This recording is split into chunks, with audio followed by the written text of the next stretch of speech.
Volume 10. Mo. Image summary, an anime-style illustration of Kiel von Karnal, a young man in white and gold ceremonial robes, stepping forward in a pillared hall. Text indicates he is responding to a command from an excellency, while nobles whisper around him. Image summary, anime-style illustration of Princess Rapsinil, a mermaid with long green hair, a crown, and a blue tail, reclining against a backdrop of large organ pipes. Image summary, a fantasy world map depicting 4 major landmasses: the Forgotten Continent, the Central Continent, the Galilean Continent, and the Garlesian Continent. Key geopolitical entities include the Empire of Bakis, the Empire of Jayamut, the Prostya Empire on the ocean floor, and various kingdoms such as Radesh, Kalvarna, and Elmal. Landmarks. 1 table of contents.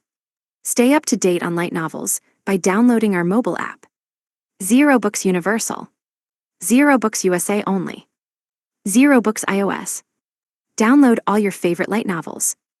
jnovels.com. Join our Discord and meet thousands of LN readers to chat with. Chapter 1, Special Ambassador Extraordinary and Plenipotentiary. September came to a close, and Alan was about to turn 16. Beast Crown Prince Biku's revolt in Albahel had been quickly suppressed, but he had stolen the symbol of the Beast King and fled. The symbol was a set of orichalcum knuckles and armor, along with the Holy Orb of Quattro, and inheriting these items officially marked one as the ruler of Albahel. There were reports that some merfolk had fled with Biku, leading to Alan's assumption that they had escaped to the Prostya Empire. The symbol of the Beast King was necessary for either Beast Prince Zhu or Beast Princess Xia to inherit the throne, and so, the no-life gamers had decided to go to Prostya. However, only merfolk were permitted to enter the empire, and it was difficult for outsiders to receive visas. A visa was vital, as it contained the blessing of Aqua, the goddess of water, and allowed those who lived on the surface to breathe underwater, where the Prostya Empire was located. Beast Princess Xia and the gamers had headed for the Krevel Kingdom, a nation of merfolk on the Galilean continent. This kingdom, which had been founded to allow the merfolk to trade with those above the water, was dependent on the empire and could only issue visas without the blessing of Aqua. As everyone racked their brains to find a solution to that problem, Alan suddenly revealed that the awakened ability of his fish, A Summon, allowed one to change their appearance as they pleased and transformed into a merfolk right in front of everyone's eyes. Those who had gathered in the Krevel audience room were stunned speechless. "Alan, does that change your appearance and body composition?" Cecil asked. "Yep, take a look at my streamlined body," Alan replied.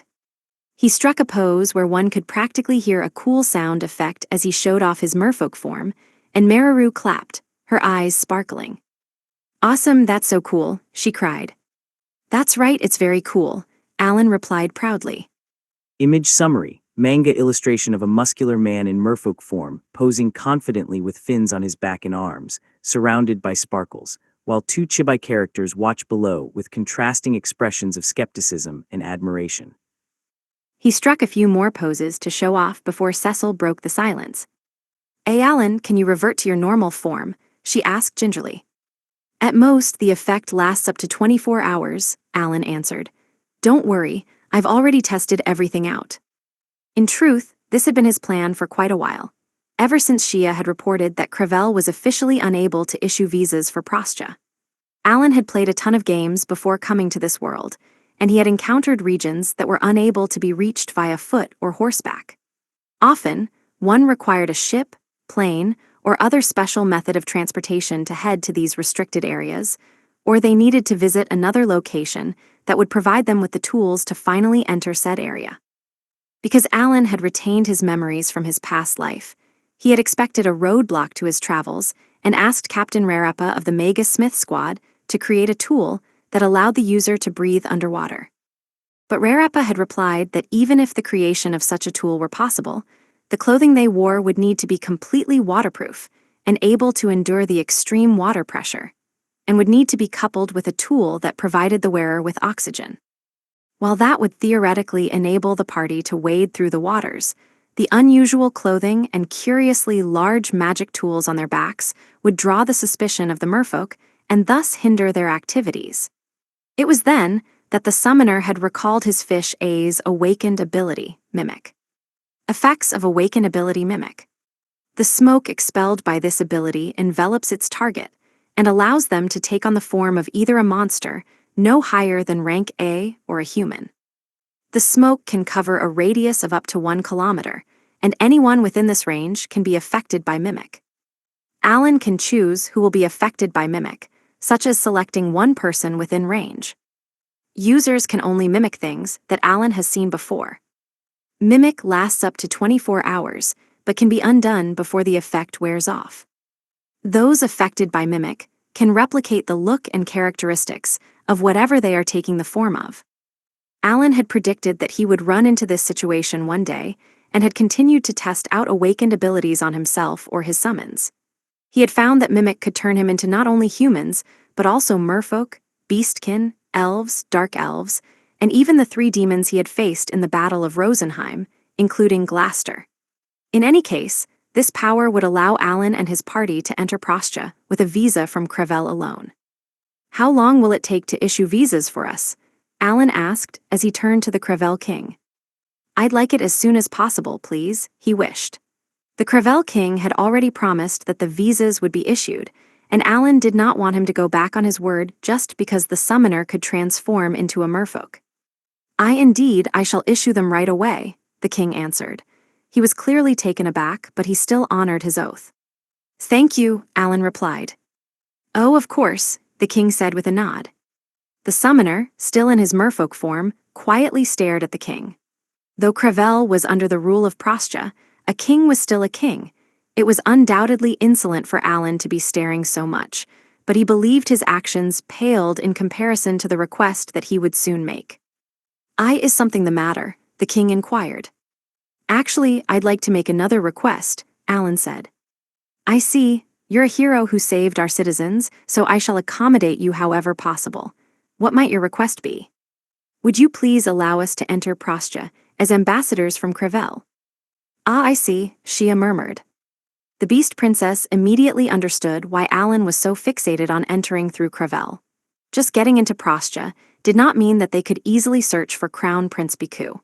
If Prostia was truly lending its aid to Biku, the entire empire would do its utmost to protect him. Perhaps a faction of the empire was lending him support unbeknownst to the empire and its wishes, but even so, it implied that Biku's aid wielded impressive power and influence. If that were the case, a simple visa would do very little to aid their search. "You would like us to enter Prostia as messengers of the Crevel royal family," Sophie echoed, reaching the same conclusion as Shia. "Is that not so, Lord Alan?" "That's right," Alan replied, nodding. "An ambassador," Cecil muttered wearily. "It's always been on my mind, but how could you make such audacious requests?" "Don't make me out as some sort of villain, Cecil, and this isn't gonna be the only request that I make. Oh, and as an ambassador, I would like you to allow me to wield full authority," Alan added. "What's full authority?" the king cried. His Majesty stood up in shock, knocking over the chair behind him with a loud clatter.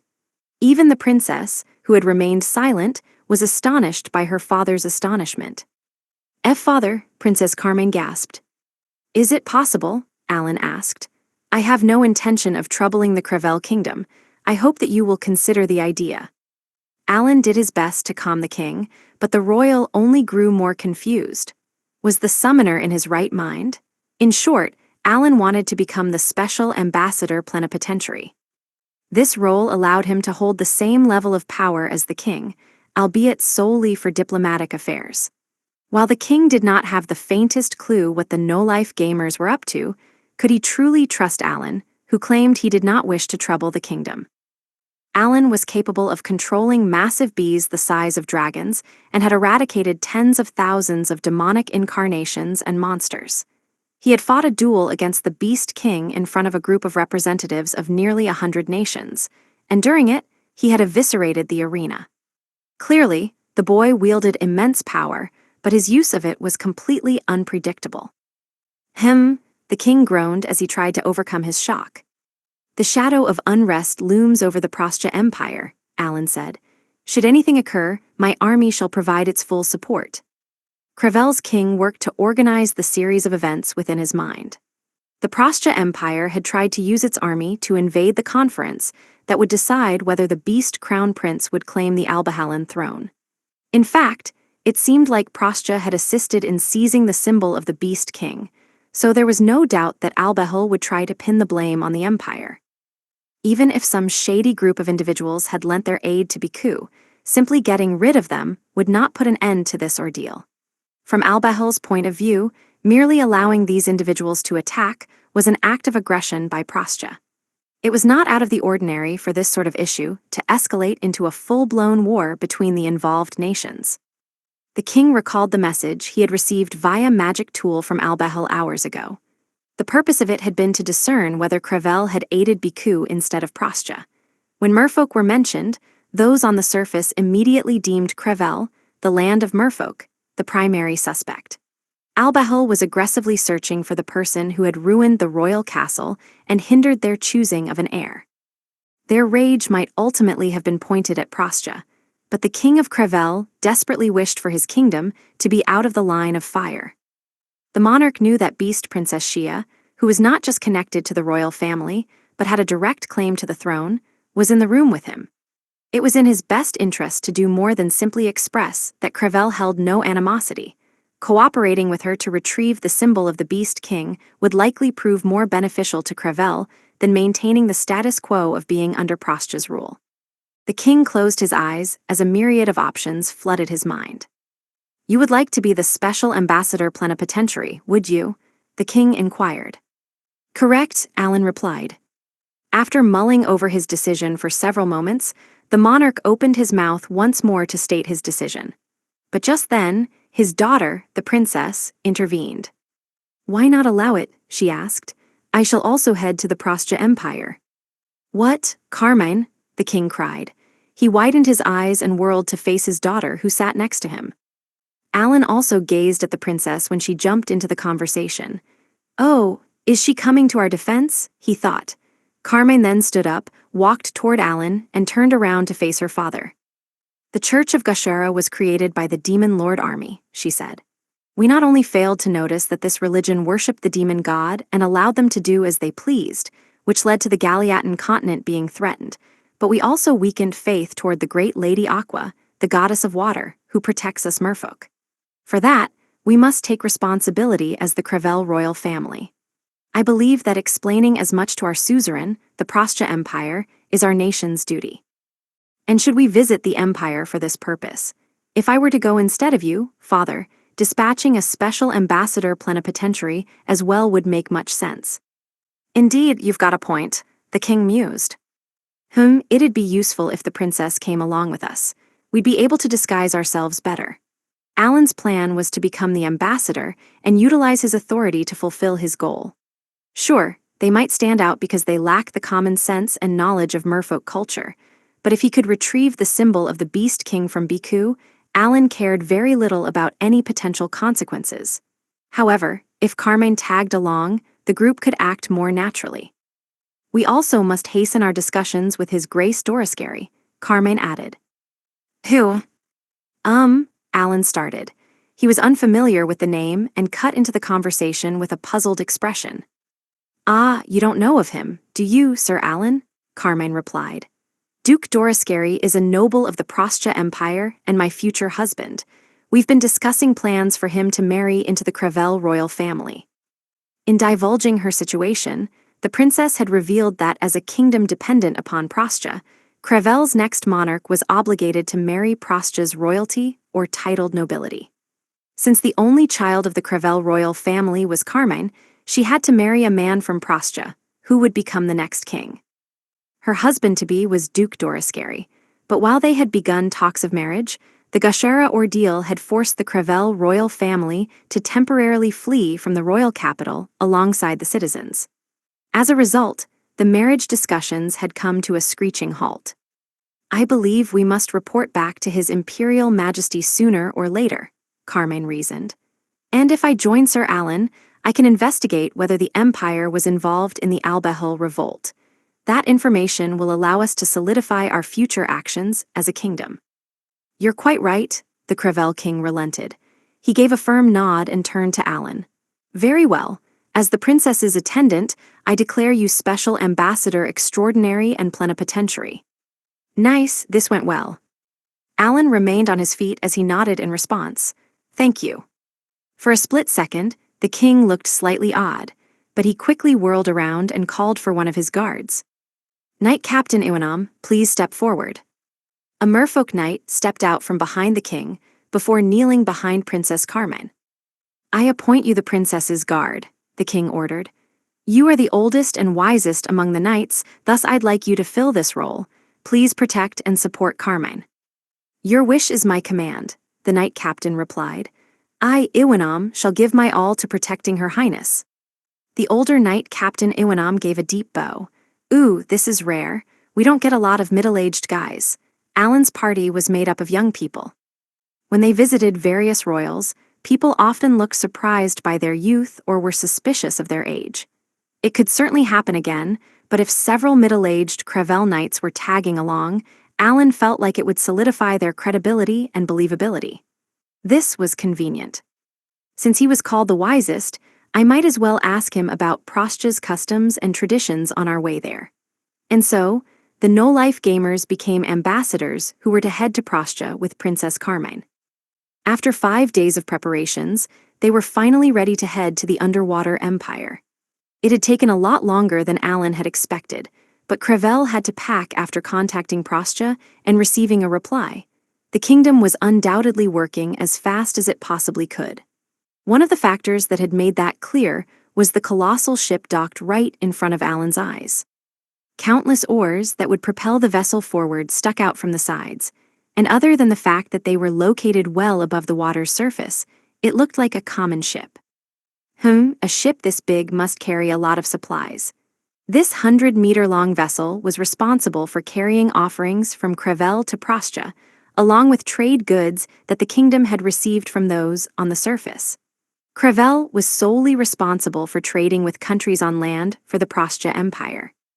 If the empire required any resources from above the water, it first sold its own ores and precious metals to the kingdom, which in turn sold or traded them to terrestrial nations. The empire then had the kingdom use some of those profits to purchase resources, which were later delivered to the empire. The Crevel kingdom would purchase items in the empire's stead, sending them off several times a year. But the Crevel royal capital was fairly close to the port.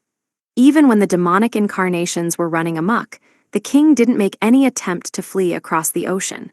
When the believers of the Church of Gashara in Crevel had turned into demonic incarnations and attacked the citizens, the king had strangely refused to head out to sea. Alan had met the citizens of Crevel and Shia's Beastkin squad in the inland region of the Galiatan continent. The citizens fleeing the Crevel royal capital did not represent the entire population, but there had still been a couple tens of thousands of people seeking refuge. Perhaps the citizens had not been able to board the docked ship, but even so, surely they, as merfolk, could have escaped into the sea. Water was no obstacle to them, but the sea monsters are a cause for concern. Ultimately, the kingdom had prioritized saving as many citizens as possible.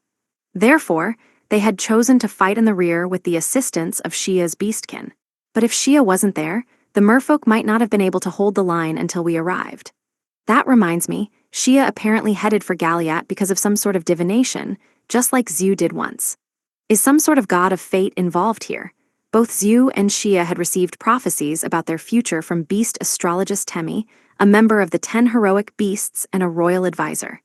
Those words had propelled the two royals to act. If Zhu had not been told that he would become the Beast King in the future, he would never have gone to challenge the rank S dungeon.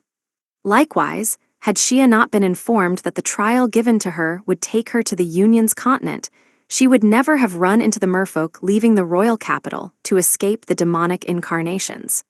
Alan would never have met Shia either. Temi's divination had brought Shia and Alan together. Maybe one of the main deities of this world, the god of fate, put together an elaborate quest, and we were forced into it, along with Beast Prince Zhu, through Temi. There you are, Alan. We're about to head out, a merfolk said. Her body was mottled with brown and black, resembling her usual beastkin form. Already, got it, Alan replied. Will the country of Beastkin be all right, Shia? According to Rudo's report, they can hold for a while. For the past 5 days, the Beast Princess had gone through Rudo to check up on her home country. According to him, things in the royal capital and castle had settled down, and talks of preparing a team to retrieve the symbol of the Beast King from Biku had begun. Unfortunately, they had no means to track Biku down. They assumed that he had gone to either Crevel or Prostja, but that would be a rather long and costly expedition. It was also difficult to act while Albehel was a part of the 5-continent alliance, and greenlighting such an endeavor implied that they were considering leaving the alliance. It would take a few more days of serious debate to finalize a decision. Beastkin were generally short-tempered and eager to fight, and some ominously claimed that the blood of the merfolk was essential to purify the blood that had already been shed. As for Biku, 3 days after the revolt, he had been officially stripped of his title of Crown Prince and his claim to the throne. He had not even been present to defend himself. "So, I guess we still don't know where Biku has gone," Alan said. Since the royal had been deprived of his title, Alan decided that there was no need to refer to him with one anymore. "A few days before Biku, before my brother raided the castle, there were accounts that a large ship was docked on the eastern coast," Shia replied. "It disappeared the moment my brother fled. And we don't know where that ship went," Alan concluded. "Besides, if we cast suspicion on our allied nations and invade with our army, it means we must leave the alliance. Should that happen, we would struggle against the Demon Lord army should they choose to attack, and if our forces were weakened before that, our position within the Garlesian continent would be in danger. For that reason, many have concluded that we must approach this situation with the utmost care." When the Demon Lord army had invaded Rosenheim and the Central Continent, the armies of the 5-Continent Alliance had been joined by Beast Prince Yu and the 10 heroic beasts. The Allied forces had thus assumed that Albehel was finally opposing the Demon Lord army and joining the war. If Albehel dared to attack Crevel, a member of Galiat's union and the representative for the current year, the worst-case scenario was the dismantling of the alliance. An idea popped into Alan's head.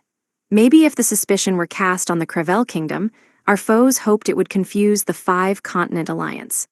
Currently, no one had a clue as to why Biku had stolen the symbol of the Beast King, so Alan thought that it was important to carefully test any and all hypotheses. "Then I'll tell the Queen of Rosenheim to be extremely cautious when dealing with Albehel," Alan said. "That seems wise," Shia replied. "Oh, it looks like everyone is boarding." Alan and Shia headed for the pier to board the large ship's tender. The gamers had split into 2 groups and were awaiting the pair.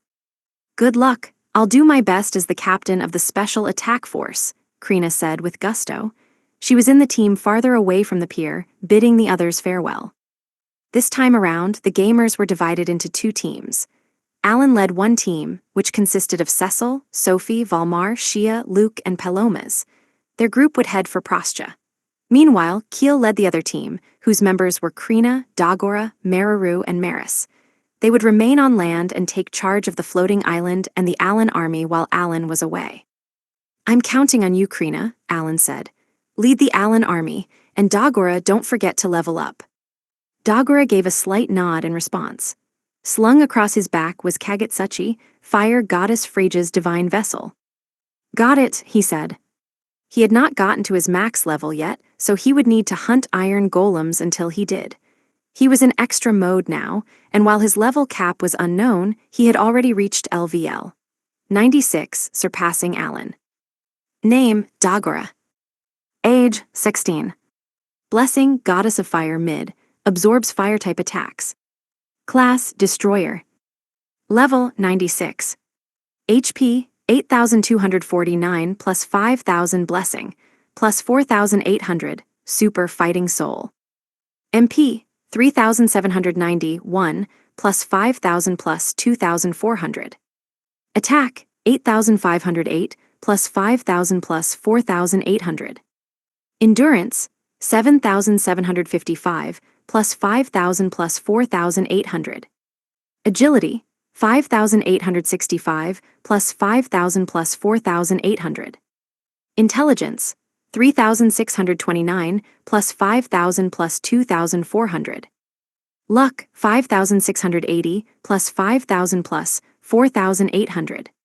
Skills, Destroyer 5, Super Full Might 5, Super Explosion 5, Super Peerless Slash 5, Super Slaughter Strike 5, Heart and Soul 3, Super Fighting Soul 1, Axe Mastery 6, Dual Axe Mastery 3, Shield Mastery 4. XP, approx 900,500,000,000,000,000,000,000. Skill levels. Destroyer, 5. Super Full Might, 5. Super Explosion, 5. Super Peerless Slash, 5. Super Slaughter Strike, 5. Heart and Soul, 3. Skill Experience. Super Full Might, approx 250,001, 0,000,000. Super Explosion, approx 200,001, 0,000,000. Super Peerless Slash, approx 200,001, 0,000,000. Super Slaughter Strike, approx 200,001, 0,000,000. Heart and Soul, approx 150,001, 0,000,000. Equipment. Divine Vessel Kagetsuchi, plus 2,000,000 attack. Orichalcum Great Axe, plus 1,20,000 attack. Adamantite Armor, plus 6,000 endurance. Ring 1, plus 5,000 attack. Ring 2, plus 5,000 attack. Necklace, plus 3,000 attack. Name, Krina. Age, 15. Class, Sword Emperor. Level, 60. HP, 4,150 plus 3,000. MP, 1,832 plus 3,000. Attack, 4,150 plus 3,000. Endurance, 3,968 plus 3,000. Agility, 3,510 plus 3,000. Intelligence, 2,250. Luck, 2,688 plus 3,000. Extra skill, Limit Break. Skills, Sword Emperor 6/6, Phoenix Smash 6, Healing Blade 6, Supreme Ruling Blade 6, Valor 2, Sword Mastery 6. Equipment. Orichalcum Greatsword, plus 1,20,000 attack. Adamantite Armor, plus 6,000 endurance. Bracelet 1, plus 5,000 HP, plus 5,000 endurance, halves cooldown time, plus 20% attack skill damage. Ring 1, plus 5,000 attack. Ring 2, plus 5,000 attack. Necklace, plus 3,000 attack. Name, Cecil Granvelle. Age, 16. Class, Wizardess King. Level, 60. HP, 2,470 plus 2,400. MP, 3,974 plus 2,400. Attack, 1,640. Endurance, 1,686. Agility, 3,382 plus 2,400. Intelligence, 4,138 plus 2,400. Luck, 2,540, 1 plus 2,400. Extra skill, Petty Meteor. Skills, Wizardess King 6, Fire 6, Ice 6, Thunder 6, Light 6, Abyss 2, Sparring 4. Equipment. Rod of the Wizardess King, plus 4,000 intelligence, plus 20% magical damage. Ancient Robe, plus 8,000 endurance, magical damage resistance, high. Ring 1, plus 5,000 intelligence. Ring 2, plus 5,000 intelligence. Bracelet, plus 5,000 MP, plus 5,000 intelligence, halves cooldown time, halves magic activation time. Necklace, plus 3,000 intelligence. Name, Kilvan Carnal. Age, 16. Class, Saint King. Level, 60. HP, 2,740 plus 2,400. MP, 4,100 plus 2,400.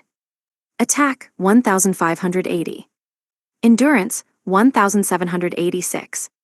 Agility, 2,893 plus 2,400.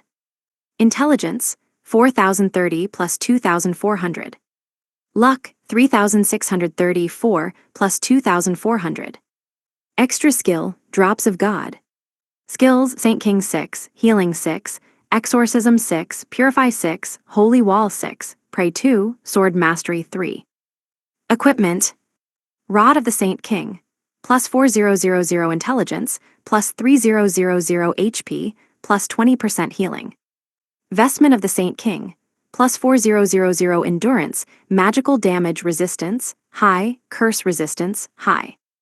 Ring 1, plus 5000 HP.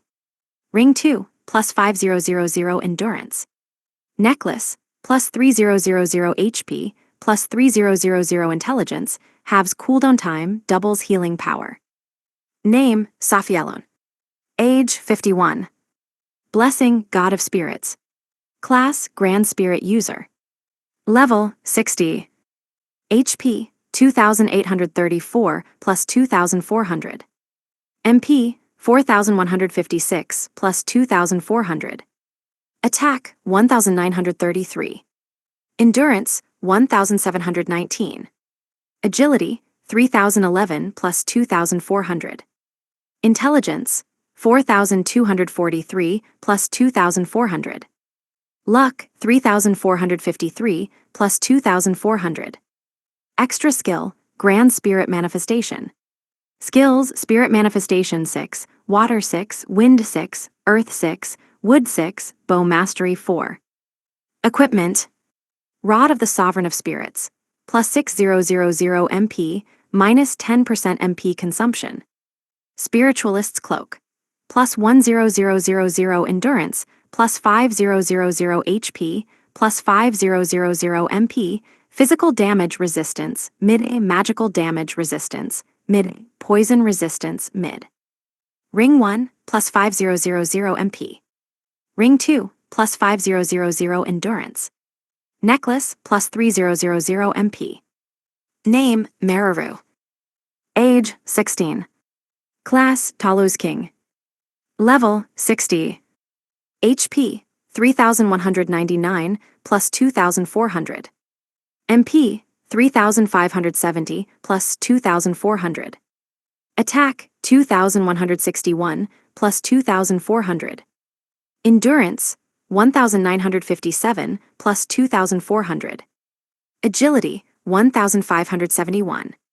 Intelligence: 3570 plus 2400. Luck: 2522. Extra skill: Union Right Arm. Skills: Talos King 6, Flying Arm 6, Oscillating Punch 6, Freezing Shot 6, Super Repair 6, Sorcery Cannon 6, Super Alloy 2, Spear Mastery 3, Shield Mastery 3. Equipment: Claw Arm Crystal.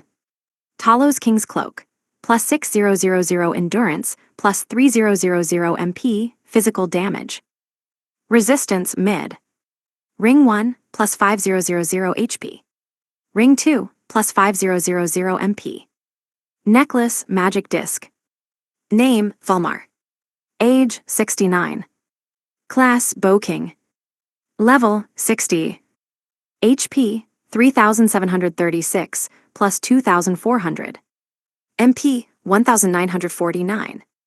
Attack: 3965 plus 2400. Endurance: 2960 plus 2400. Agility: 3428 plus 2400.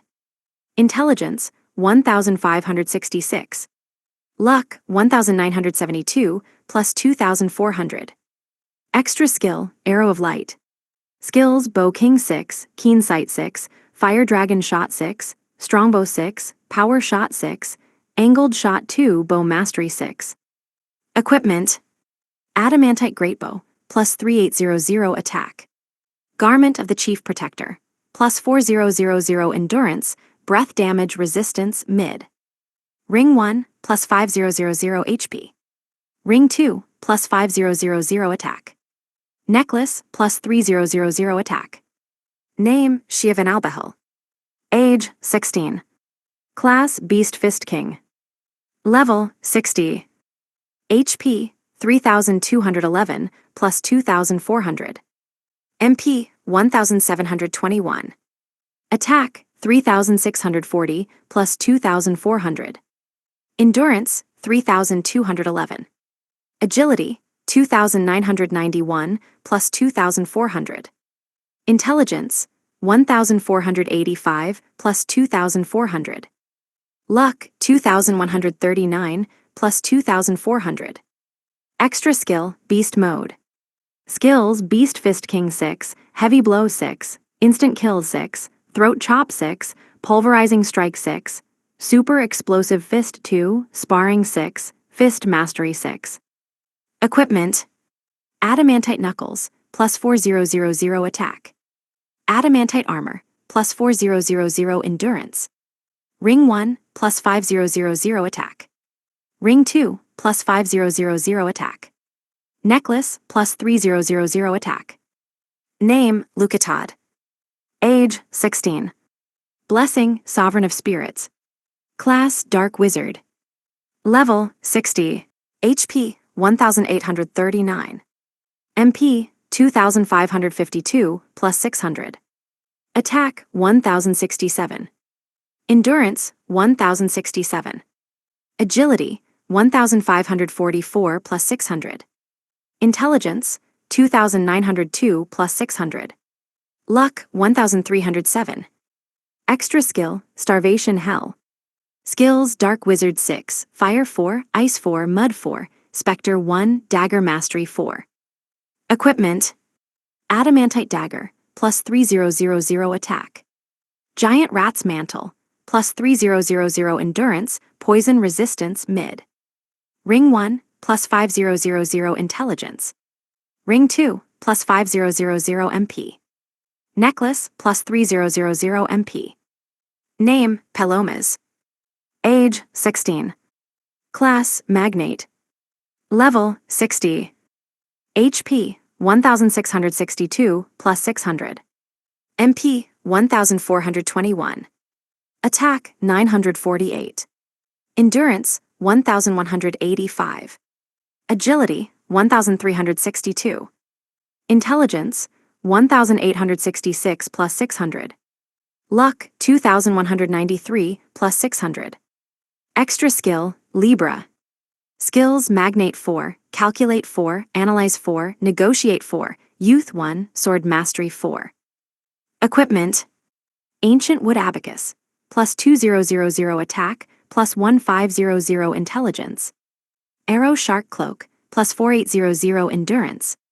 Ring 1, plus 5000 endurance. Ring 2, plus 5000 agility.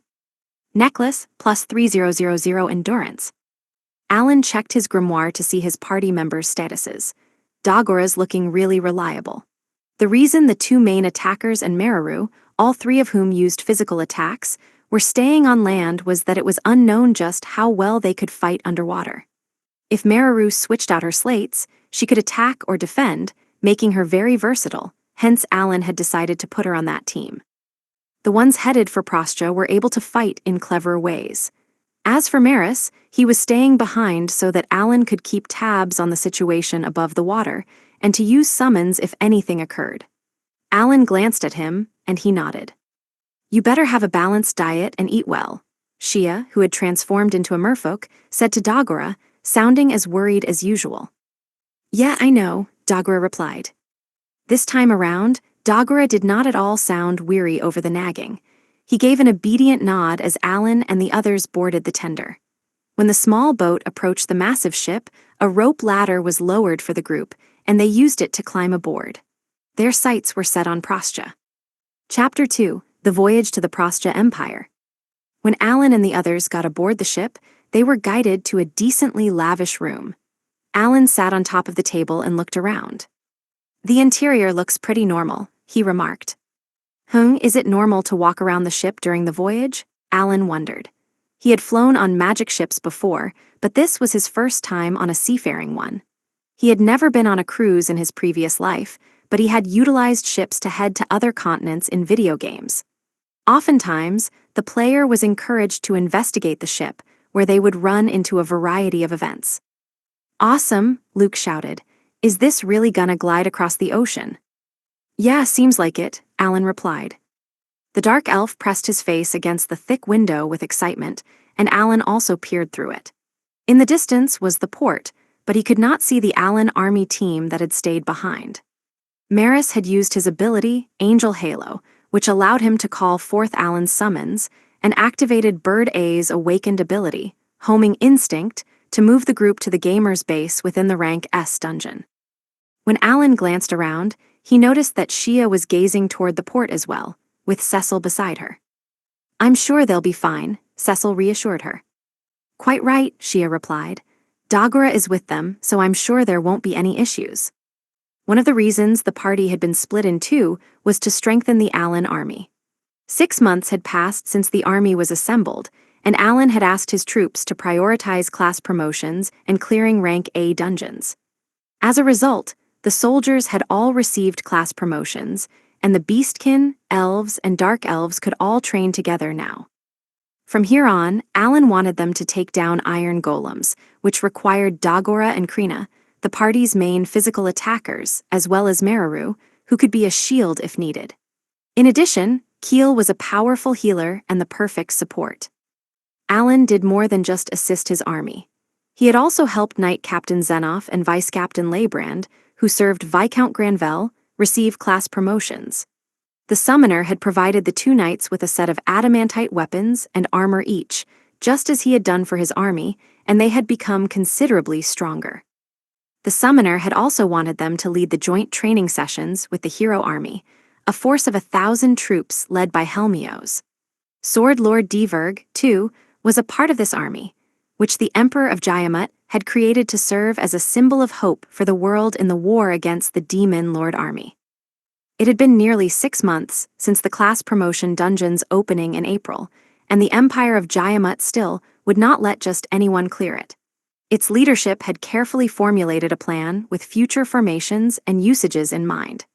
The first step of this plan was the hero army. Once everyone in the force had received a class promotion, they were to visit the rank S dungeon. Before they did so, Helmios wanted to have a joint training session with the Allen army, which was already using the rank S dungeon as a training site. The hero army had been formed after the 5-Continent Alliance conference, during which Dagora had forced the Beast King to his knees after a clash. When Helmios had asked about how Dagora became so powerful, Allen had given a proper answer and spoken of the Allen army's movements. This was the same exact information he had provided to the Adventurers Guild when he had first wanted to clear the rank S dungeon. Additionally, he had provided insight on the class promotion dungeon and how to defeat rank A monsters and demonic deities. He was in charge of an army now, not just a party, so he needed to think and act accordingly. To that end, he had provided all the information he could, and was prepared to fight alongside the 5-Continent Alliance until the Demon Lord was defeated, as doing so would help keep casualties to a minimum. That was why, when Helmios had stated that the war against the Demon Lord, which had ended in April, could start again anytime, and claimed that it was imperative to strengthen the 5-Continent Alliance for when that happened, Allen had agreed. The hero had asked for a joint training session, and Allen accepted his request.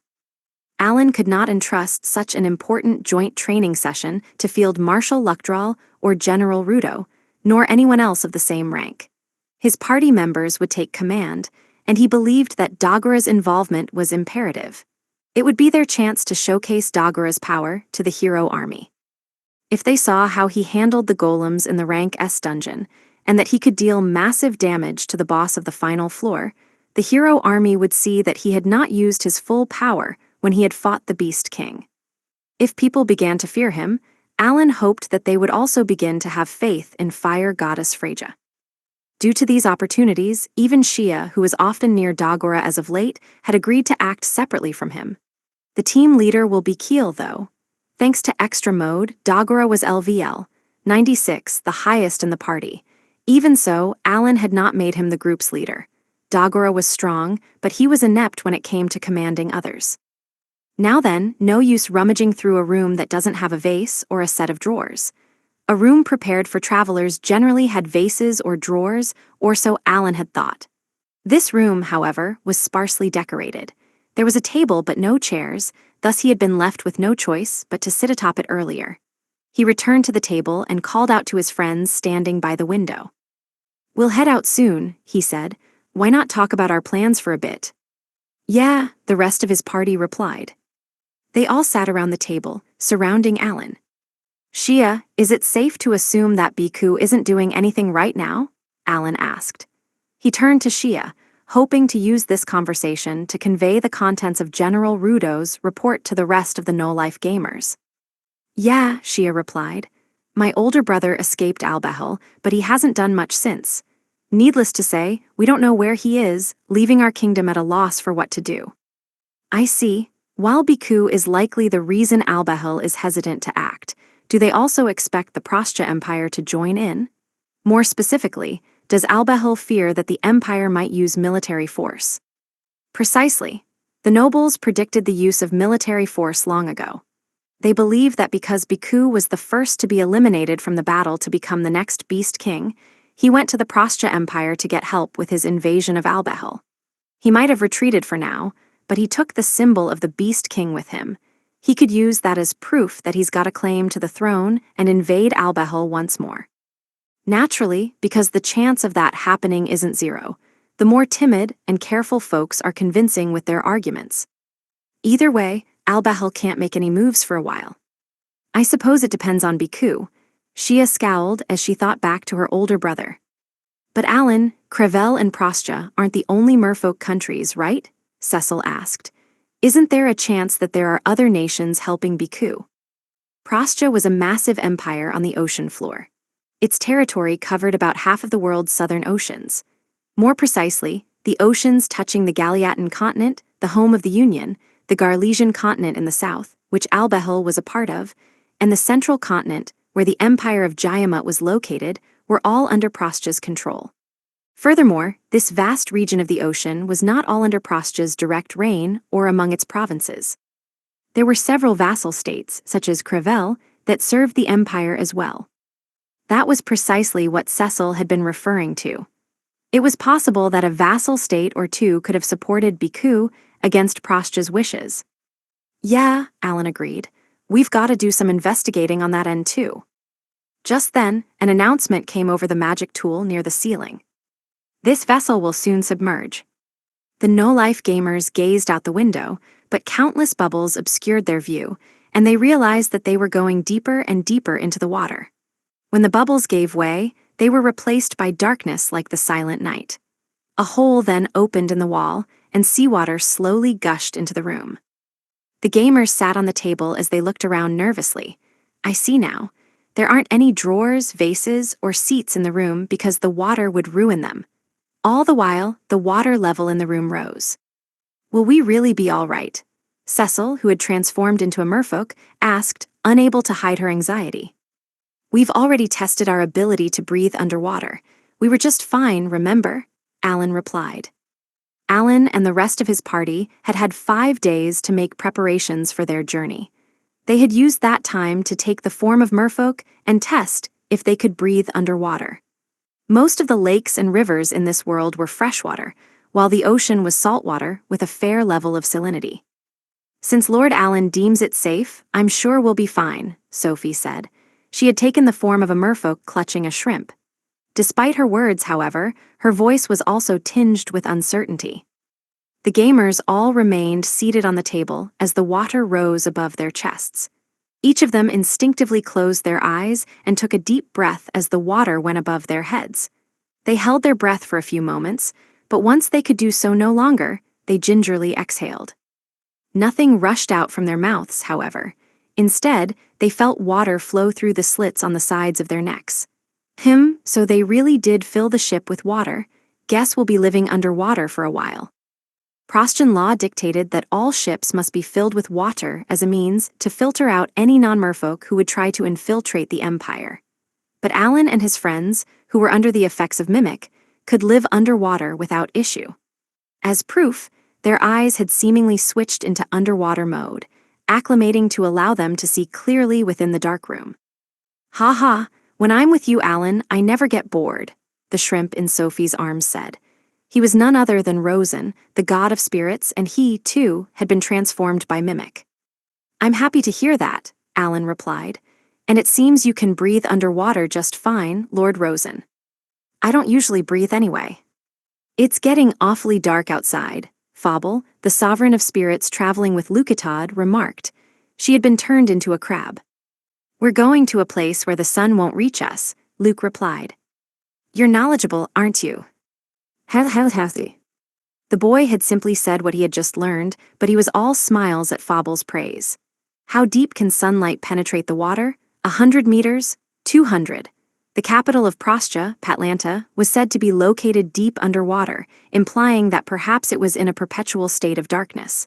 Was it always nighttime there? Just then, light trickled in through the window. Huh, what's that? Lucatod cried as he swam to the window. Alan headed there as well and saw that they were no longer shrouded by darkness, but enveloped in light. They were already at the bottom of the ocean, but a plant that sprouted from the seafloor was giving off a bright light. Is this the crystal flower? It's beautiful, Luke exclaimed. It truly is, Sophie agreed. How breathtaking. They gasped with awe at the mesmerizing sight. At times like this, he felt like elves and dark elves were not all that different. The corals of this world glow, huh? The ocean floor was covered with these light-emitting plants, which were decorated with glass-like petals. Schools of fish swam around them like they were doing an elegant dance, and Alan learned that the Prostia Empire was a place of stunning beauty. The ship that carried the gamers sailed forth, only a few dozen meters above the ocean floor. A few days had passed since the beginning of their travels, and everyone had gotten rather used to life underwater. Alan felt his body move around a bit clumsily because he was underwater, but if he did not pay too much attention to it, it was not all that bothersome. One morning, he entered the living room of their guest space and spotted a merfolk Luke swimming round and round, approaching the ceiling before gliding across the ground. The rooms of the ship were similar to rooms above water, and he was enjoying the feeling of floating around wherever he pleased. It's still morning, Luke, Cecil said. What in the world are you doing? Is that even fun? Sure is, Luke replied. Wanna give it a try? No, thank you. Breakfast is soon, so don't be late. The two had often bickered while on land as well, and over the past few days, everyone had been slowly adapting to their new life and conversing as they usually did. Outside the window was the usual breathtaking ocean floor, but the novelty of the sight had worn off long ago. No one gazed out, stunned by the beauty anymore.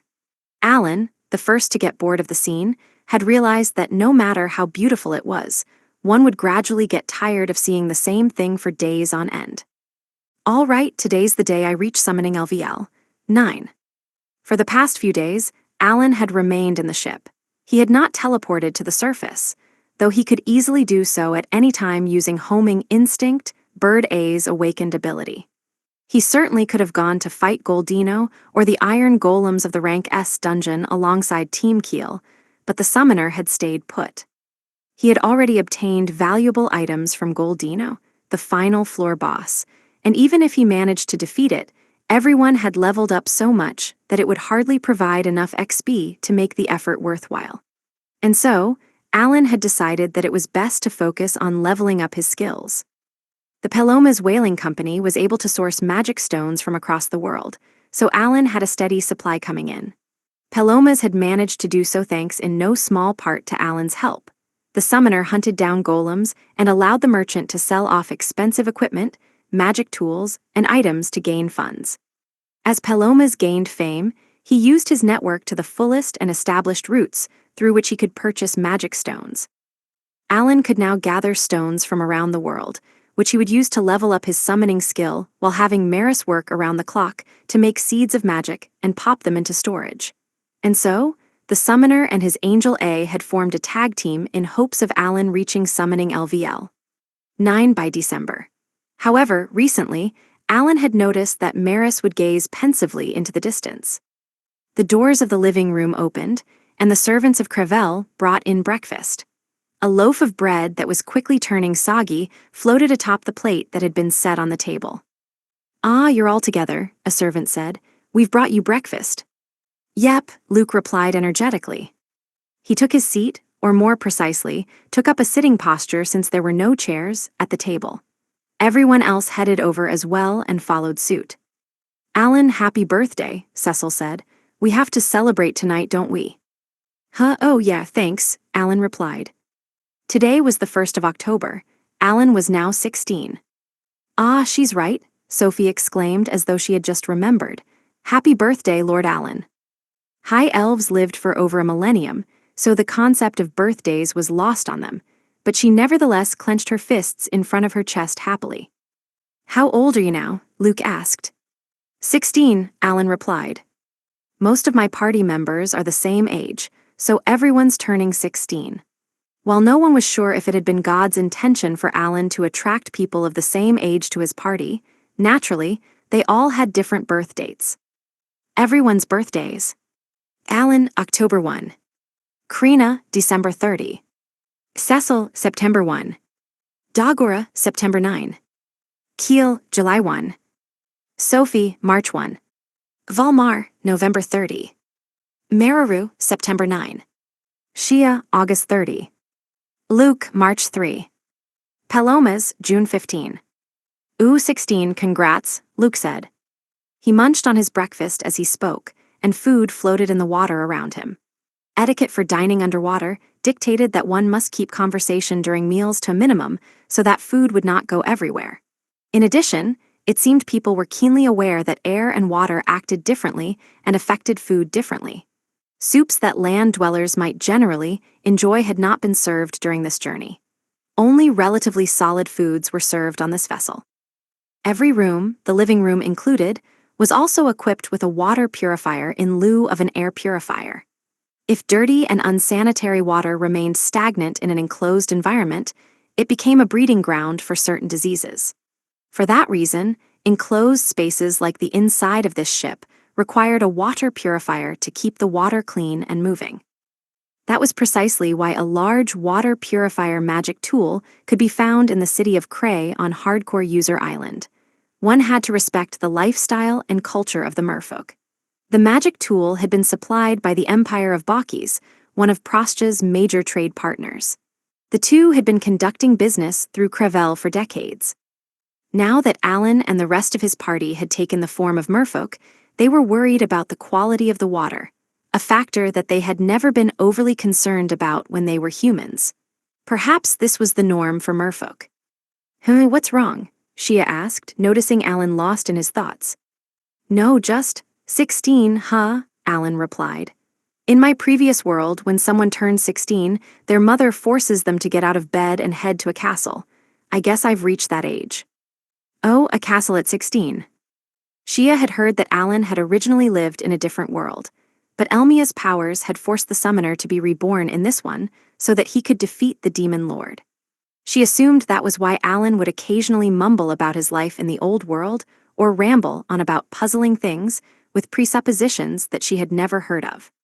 The summoner was known for suddenly talking at length about mysterious topics, and that was likely due to his memories from his previous life. Furthermore, when he was on Hardcore User Island, the island in the sky, he had fought Kubel, a greater demonic deity, and spoken with him. Back then, Shia had received all the proof she needed to agree that Alan's mind, at the very least, was in a completely different realm, separate from the rest of this world. If Alan had been called to a castle in his previous life, Shia knew that there must have been some purpose behind it. She was dying to find out. Yeah, when you go to the castle, the king gives you some money, but you're ordered to use it to defeat the demon lord, Alan joked. And then you're chased out of your hometown. Only after putting it into words did he realize that life had basically been a version of hell mode. It seemed this current world did not have any reincarnators or people from other worlds aside from Alan. He had frequented the library at the academy and looked into several heroic tales, but none of them had had any mentions of reincarnation. Is that the norm for the people in your previous world? Shia asked. Oh, not everyone's forced to head out, Alan replied. Only when your father's a hero. Ah, so that means in your previous world, you hailed from a household of heroes. That reminds me, you did mention that you defeated the demon lord of your prior world. Alan had told Shia and the rest of his party that there was not a demon lord he could not defeat. Naturally, he had been referring to the video games he had played and had not actually gotten into a physical fight with the demon lord. The reason he had said that was to give his friends hope that the demon lord, an existence that had terrorized the world since before they were born, could be stopped. I'm just kidding, Alan said. It's only a joke. Then I guess you don't have a knack for comedy, Shia replied. Sure, that custom might not be of this world, but it's certainly something to be proud of regardless. Alan recalled the father he had had during his time on Earth, when he had still been Kenishi. Kenishi had done nothing but play games all day while his father was hard at work until ultimately, Kenishi was whisked away to a different world at the age of 35. Alan no longer knew what was taking place on Earth, but if his father was doing well, Alan hoped that the man could retire and live a peaceful life. Emotions filled his heart and he grew solemn. Seeing this, Cecil could tell that Alan was partly affected by his previous world, as he had immense respect for his current father, Rodden, and treasured his family. Your father from your prior world must have been a hero too, Cecil said. Yeah, he sure was, Alan said, unlike me. What are you talking about? I'm sure you can be a hero one day too. In fact, you might already be one. He had stopped the Demon Lord Army's invasion of Rosenheim, and he had put an end to their secret demonism plot as well. His feats did not pale in comparison to Helmios's, and he was surely worthy of being lauded as a hero. Yet, Alan did not call himself one. The rest of the gamers wondered just what sort of family he had first been born into and what kind of people he had been surrounded by. What kind of environment had he been raised in to make him find all these heroic feats so trivial? Another announcement from the magic tool broke the silence. Thank you for sailing with us, and we thank you for your patience. The ship is on schedule and will soon arrive in Patlanta, the imperial capital. This magic tool, which was usable underwater because it had been specially tweaked to make it waterproof, had been installed on the ship courtesy of Bakis. The King of Crevel claimed that it had cost them a hefty sum. Even Alan could tell that the ship had clearly changed directions as it descended vertically toward the ocean floor. The moment the announcement ended, Luke flew, or swam, rather, to the window and shouted so loudly that the water in the room shook. Wuoa Asuom, there's a city above the flowers. Curious, Alan also went to the window, peering through it to catch a glimpse outside. When he did, a colossal crystal flower with petals that were 100 kilometers in diameter appeared before his eyes. I see. So, Prostja's imperial capital sits on top of the coral. If Alan's presumption was correct, over 1 million merfolk lived atop this titanic crystal flower. The ship sailed around the flower, and when it was halfway around the city, it gradually slowed down and approached the edge of a petal. They had reached the port. As the ship approached, dozens of merfolk approached it with a massive chain. It seemed the chain would act as an anchor, preventing the vessel from being washed away by the current. When Alan and his friends debarked the ship, he stumbled upon Crevel offering gifts to Prostja. A red, stout merfolk was haughtily taking charge and giving out orders. Good grief, was there a need for you to come now? The merfolk grumbled. Come on, don't dawdle, the next ship will arrive soon. To help with their endeavor, Alan and his friends had a few hastily prepared gifts to give on behalf of Crevel. It gave them an excuse to visit Prostja. But Crevel was not the Empire's only vassal state, and these gifts would ultimately be sent to Patlanta, the imperial capital.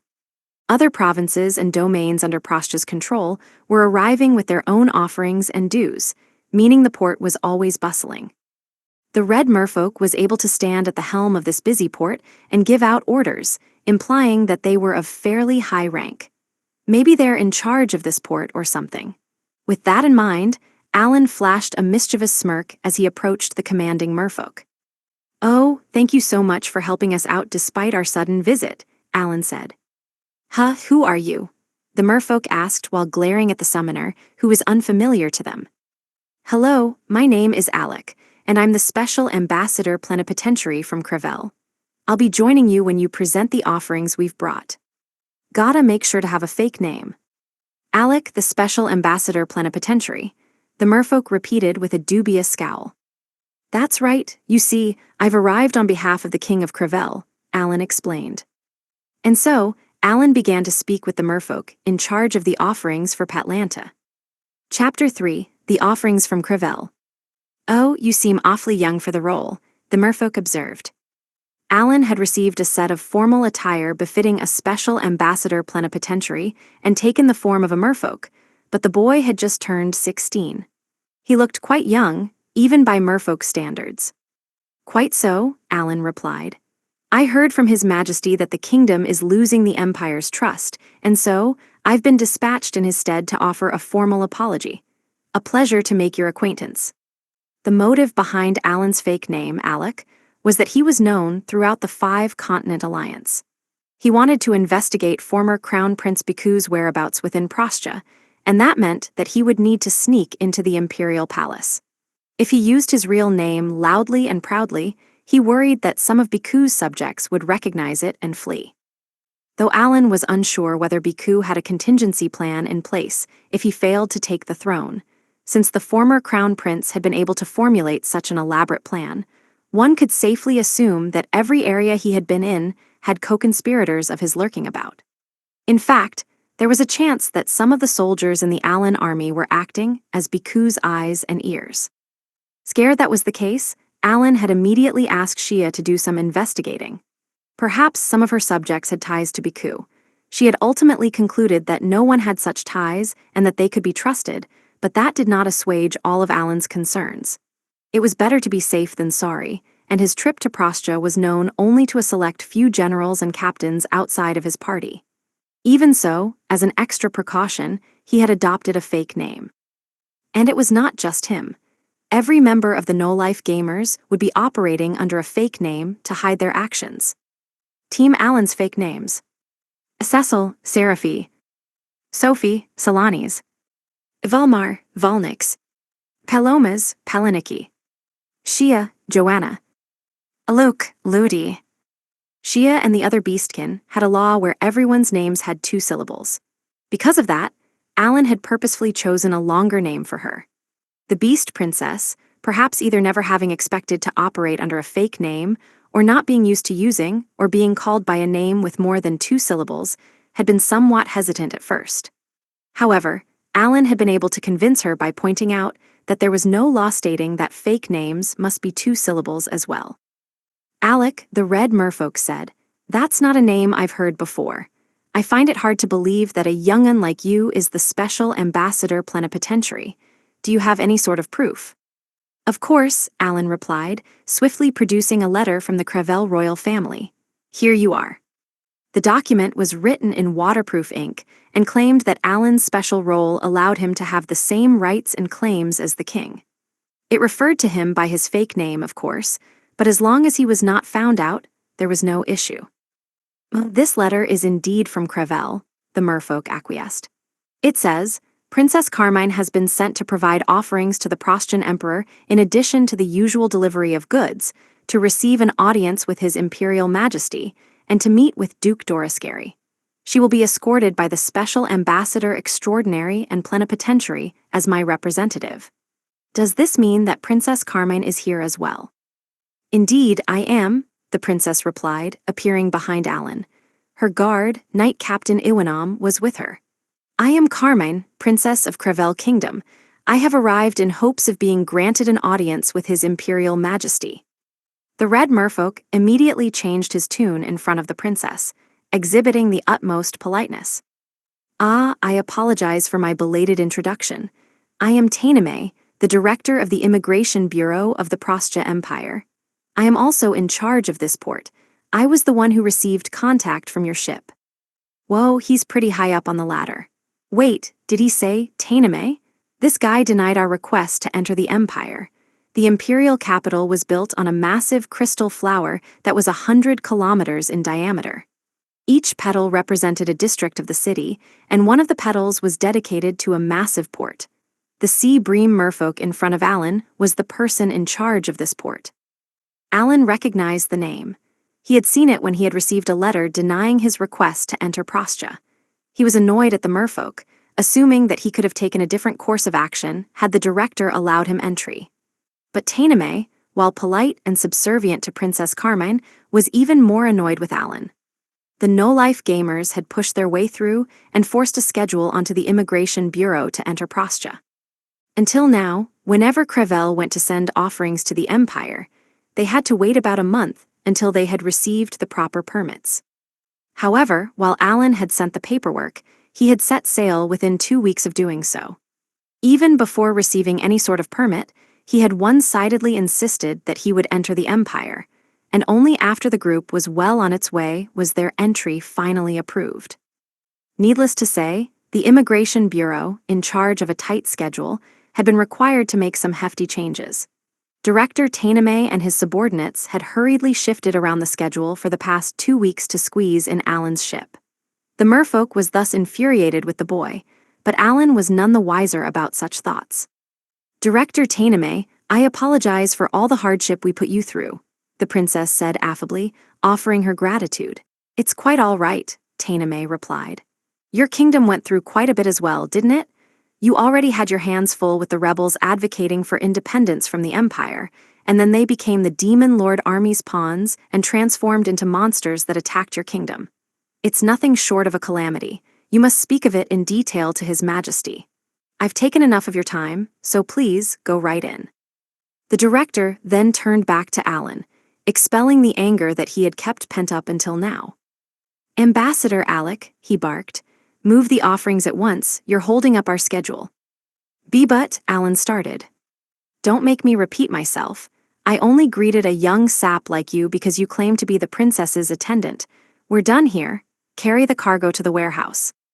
When Alan tried to fight back, he was yelled at once more. Furthermore, Director Tainame's knights surrounded Alan, eager to get into a fight. The fact that the director had only quickly scanned the letter before roughly shoving it into his pocket was telling. It showed exactly what he thought of Crevel. It was no surprise that he felt that way, though. After all, Crevel had allowed the rebelling followers of demonism to do as they pleased and loudly protest in favor of independence from Prostia, only for them to transform into monsters of some sort and dominate the kingdom.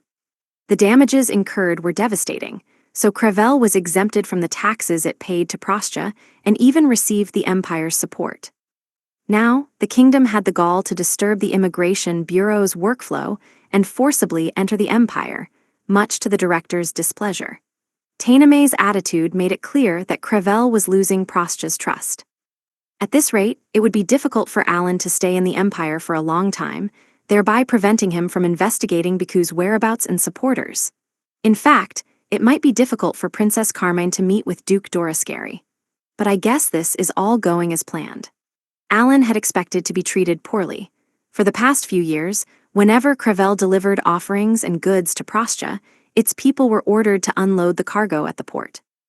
Any documentation was quickly scanned before they were ordered to head back home. They never got the chance to visit the palace, and at times, once they had unloaded the items, they were made to leave within the day. At worst, they stayed a mere few hours before making the trip back home. Crevel was treated very coldly by the Empire, but this time around, Alan could not be treated similarly. He knew that now was the time for change, and he silently stepped forward, forcing the knights to make way so that he could line up beside Director Tainame. The director asked, "Did you not hear what I said?" Tainame voiced his anger, but Alan did not react. The summoner only had power while he accompanied the princess, but for now, he was the special ambassador plenipotentiary and held the same authority as the king of Crevel. Tainame could not force him to leave, and though the knights had surrounded him, they could not attack him. He gazed solemnly at the goods being delivered from the ship's hangar and into the warehouse. Among the goods was a black object about as tall as a person. 10 merfolk were carrying this item, including Palomas and Valmar. "Hey, that goes over here," Alan commanded. "That shouldn't go to the warehouse. It should head to the palace with Her Highness. Knight Captain Iwanam, how did this slip your notice? If that were sent to the warehouse along with the other offerings, whatever would I say to the king?" "Yes, sir." The merfolk carrying the square magic tool, which was 3 meters long on each side, all replied. Then, right on cue, Merfolk Palomas fell to one knee. "Whoa, Ack," he cried. The merchant had a ring that raised his attack by plus 5000 equipped, allowing him to help carry the item. The way he had spoken and lost his balance had seemed awfully staged to Alan. "Ah, come on, act a bit more natural, please." Palomas had lost his balance on purpose, causing the massive magic tool to lean to one side. Valmar, who was beside Palomas, made a show of offering his support. "Oh, are you all right, Peliniki?" Valmar asked. You'd best not drop it. Huh? Oh, yes, Palomas replied. Thank you, Volnix. The two spoke loudly, as per Alan's plan. He wanted their conversation to be overheard. But the two were poor actors, and it sounded like they were reading off a script. The other 8 merfolk were not in on the act. They genuinely believed that one of their helpers had lost their balance. They decided to set the item down. Hey, keep a good grip on it. No, let's set it down for now. Be careful, easy does it. I've heard this is valuable. Just then, Alan raised his voice like never before. What in the world are you dunces doing? He bellowed angrily. Do you not understand how valuable that is? The director was so surprised by this that his fin stood on end. What? He cried. What's wrong? Alan ignored those words and swam over to Palomas, Valmar, and the other merfolk. No, he snapped. If you lot are going to set this item down, do it with the utmost care. Do you not know how valuable this magic tool is? His face was dyed red with anger, and he was screaming at the top of his lungs. It was as if he had become one of the haughty higher-ranked officials that he generally despised. He then pointed his anger at the knight captain. Iwanam, you were appointed as the princess's guard, were you not? How in the world did you allow these fools to carry this priceless magic tool? Surely, it's not lost on you that this is an offering to the Prostian Emperor from Bakis, an empire that I am close with. Tainame was stunned by Alan's threatening attitude, and the red merfolk began to find it most unusual that the young summoner was able to thoughtlessly scold Knight Captain Iwanam, a man who had been serving Crevel's king for many years. The director also learned that the item in question, which required 10 merfolk to carry, was something so precious that it would be offered directly to the Prostian Emperor. After Alan screamed at Iwanam, he swiftly turned toward the director. What's going on? Tainame asked. And you said you've got friendly ties with Bakis. Director Tainame, I offer you my deepest apologies, Alan replied.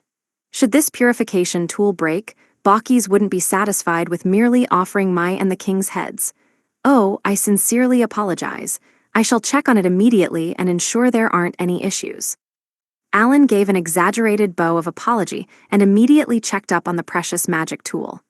Slowly, but surely, Tainame's face filled with anxiety. Is that, he started. Someone had lost their balance a little, but the item had not even been dropped. It was puzzling to see the special ambassador plenipotentiary panic so much over it. As Director Tainame stared at the massive magic tool, he recalled Alan's words about how damaging the item would cost more than just Alan's and the king's heads. If both had to pay for such a mistake with their lives, naturally, the one in charge of this place, the director himself, would be held responsible as well. It was no wonder that Alan had apologized profusely. It looks fine, Alan reported, having returned to the director's side. But perhaps we should activate it once to be doubly sure. He frowned and mumbled to himself, while the director grew more and more nervous by the second. This magic tool looks to be a rather large water purifier, Tainame said. How vast is its area of effect, or does it have some sort of amazing effect? Even if 2 magic tools operated the exact same way, their area and type of effect differed greatly. Some purifiers only affected the rooms they were in, while others could purify an entire enormous palace by themselves. Since Alan kept claiming how precious it was, Tainame assumed that a tool of this size must be equipped with an incredibly powerful effect. Could it purify the entirety of this massive port that the Empire was so proud of? The director immediately shot down his own assumption, deeming that to be an impossible feat. Yes, this tool has been developed with an engineer from Bakis, Alan explained. I have friendly ties with the Empire, you see.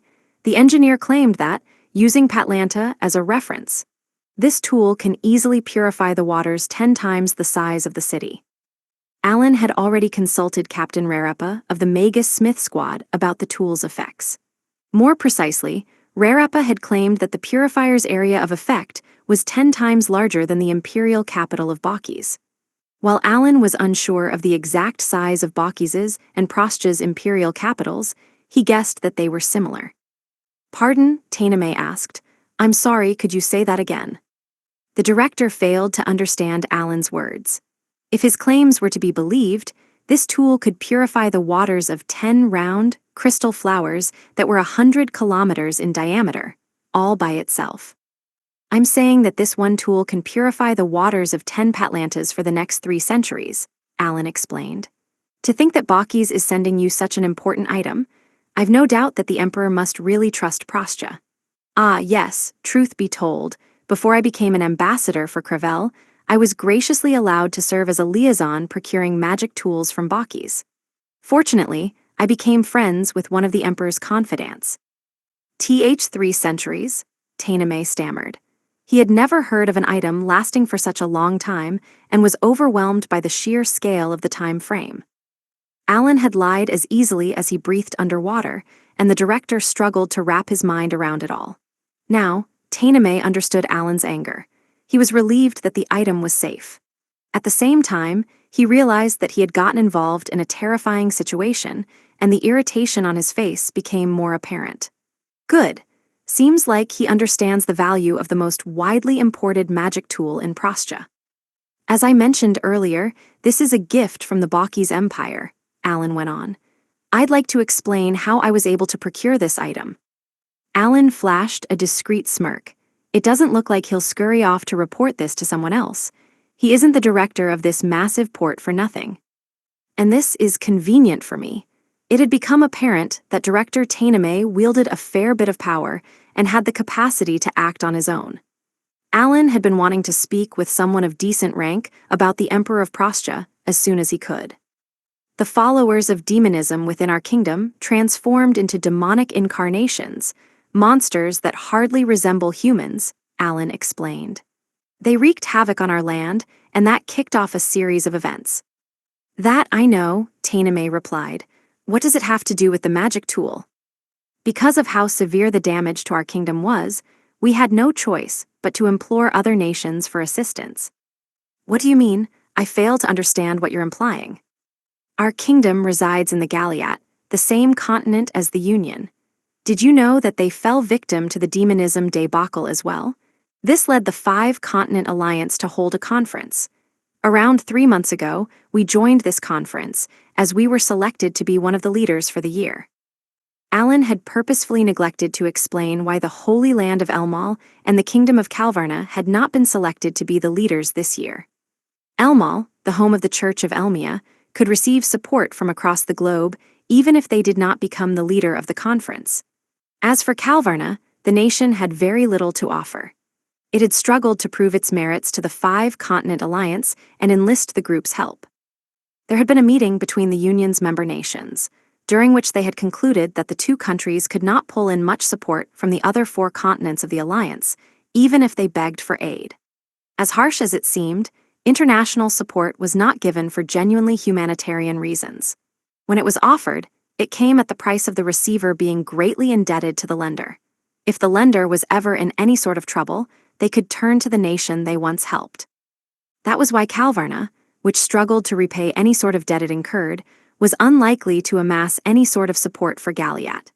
If Elmal took the helm instead, people would be quick to point out that the nation could easily receive plenty of donations via the church and thus required no aid. Therefore, Crevel was deemed the perfect fit for the role of the continent's representative. Oh, and I suppose you used your time at that conference to tearfully beg for assistance, Tainame said. Precisely, Alan replied. Crevel's king spent his time at the 5-continent alliance conference talking about the wretched state of Galiat. The other 4 continent leaders naturally began to discuss aid and restoration efforts. Thanks to them, we were able to obtain several support lines for goods. Donations have been divided among the Galiatan nations as well. As for the money Crevel received, I've drafted a report to provide to the Prostyan Emperor. Crevel was a vassal state to the Prostya Empire, but above the water, it was also a member of the Union. That it had cooperated with its fellow members had already been reported. These reports were essential to backing up the lies Alan was about to tell. Everything I've said has been true. So far, lying was not easy. If one were to lie too much, they would struggle to keep their story straight. To fool someone, it was ideal to keep the number of lies to a minimum, mixing some truths in with the falsehoods. Alan knew just how important that was. I see, Tainame said. I suppose one of these support efforts is this magic tool. There's a bit more to this story, Alan continued. A class promotion dungeon has appeared above ground, and the rank S dungeon in Bakis has become more crowded than ever before. Crowded? I thought the rank S dungeon was virtually impregnable. How could people flock there? And yet, they do. The Beast Prince of Albahil and his party have conquered the rank S dungeon, and their helpful tips and advice have allowed other challengers to test their luck. They're all hard at work to overcome the trial of the gods and receive class promotions. Among these adventurers was a party of dwarves from Bakis, who managed to transport this purifying magic tool from the dungeon back to their empire. This happened just before the Five-Continent Alliance Conference began. That was the first lie Alan had told. In truth, he was the one who had prepared the purifier tool. He had then gone to the Magus Smith Squad, which had moved from Bakis to Hardcore User Island, and asked Captain Rarepa to make a few tweaks. However, Tainame did not seem all that interested in the origin of this tool. "You seem awfully well-versed about adventurers," he observed. "And you speak of your own nation, the Crevel Kingdom, rather gruffly."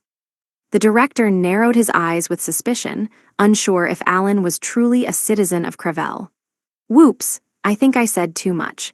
He had carelessly told a bit too much of the truth, so he swiftly came up with another lie. "I've been in charge of Bakis for a long while, and you will often see me spending long periods of time away from Crevel," Alan said. "I fear I've picked up the habit of treating Crevel as any other kingdom instead of my own. I've also personally visited the rank S dungeon numerous times during my trips, and naturally, I've picked up on some intel about the Beastkin of Garlesia and the adventurers who have ventured to the place." "Ah, I see," Tainame nodded with disinterest. "I suppose living above water comes with quite a few troubles. As I was saying, I was present for the Five-Continent Alliance Conference. It was then that the Emperor of Bakis asked me what kind of support the Crevel Kingdom needed." "Oh, the Emperor came to you personally." "Correct. Emperor Pupun van Bakis III has always treated me very well. And since I'm the one who's been purchasing the magic tools to send to the Prostja Empire, I revealed to His Majesty that the Crevel Kingdom has lost a great deal of Prostja's trust as a result of the demonism incident. I asked him if he would be willing to yield the water purifier he'd obtained just the other day to Prostja as a show of goodwill and friendship, connecting the nation above water with the one below. If Crevel were to offer this item to Prostja, I told him, it would be a big step toward repairing our eroding relationship with the Empire. Alec, I find the way you've been talking rather insolent. I'm quite surprised that you were able to negotiate with the Emperor, but I see that it ultimately went well. Perhaps the Emperor allowed such disrespect because he found you unusual and interesting." Since Tainame had drawn his own conclusions, Alan was all smiles. "I'm using the Bakis Emperor's name even though I haven't actually spoken with him. I doubt he'll find out, and even if he does, I think I can weasel my way out of it." The summoner had already done his research and knew that there were no direct ties between Prostja and Bakis. Even if Bakis somehow caught wind of this story, there was little chance it would send someone to Crevel to scold the merfolk for such a lie. In fact, the Empire hearing the story would also mean that it had heard just how desperate Prostja was for a water purifier. Bakis, ever the enterprising nation, would immediately make some calculations, allowing them to skillfully draw up trade negotiations. "I see.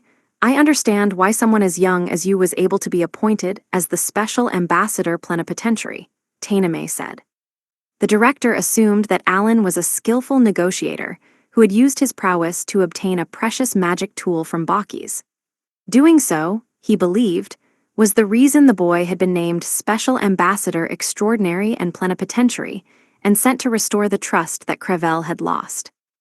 "I don't doubt that the Emperor of Bakis had his apprehensions, but he ultimately benevolently handed the item to me," Alan said. "Had that not occurred, I wouldn't have taken this role. It's too grand for me." He made sure to act humble and talk himself down.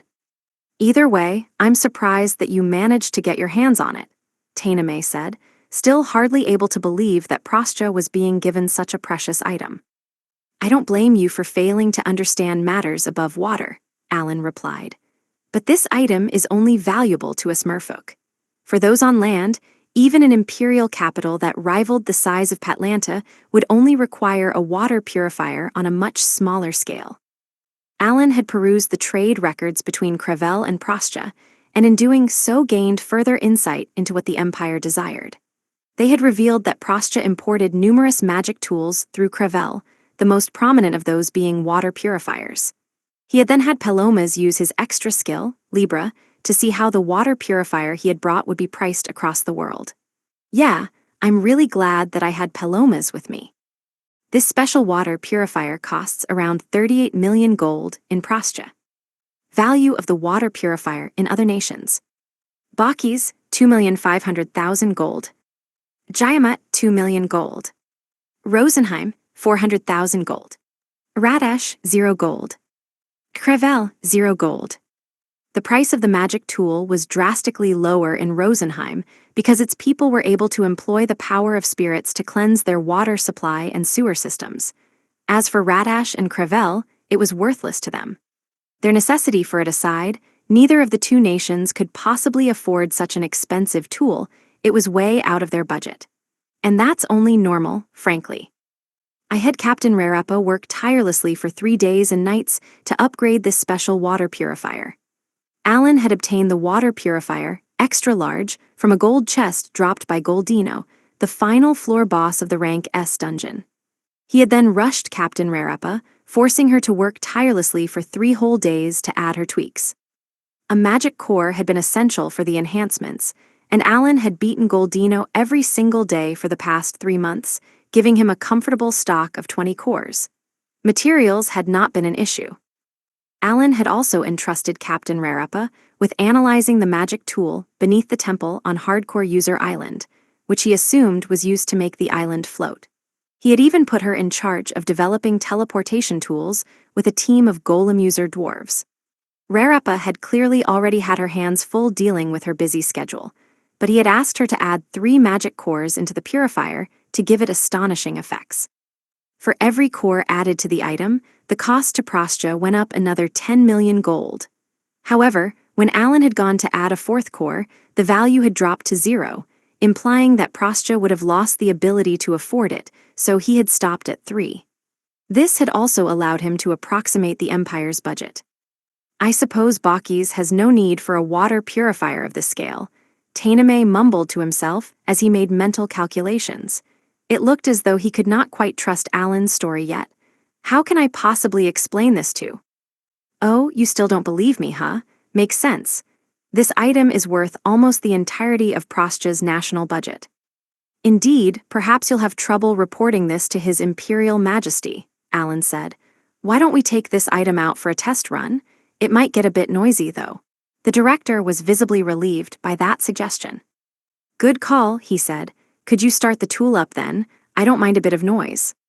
Certainly, Alan replied. Please allow me to show you what this water purifier from Bakis can do. Ludi, you're up. Activate the tool as you've been taught. You got it, boss, Luke replied loudly, strutting forward. You're a little too loud, but that kind of fits your appearance. I guess it's not an issue, Alan thought. All the while, Luke approached the water purifier. The black magic tool was menacing and glorious. One of its sides had a touchscreen, and Luke used it to activate the tool as Rarepa had taught him. Vroom, while Tainame watched on, the item began emitting a low rumble, signaling that it had started up.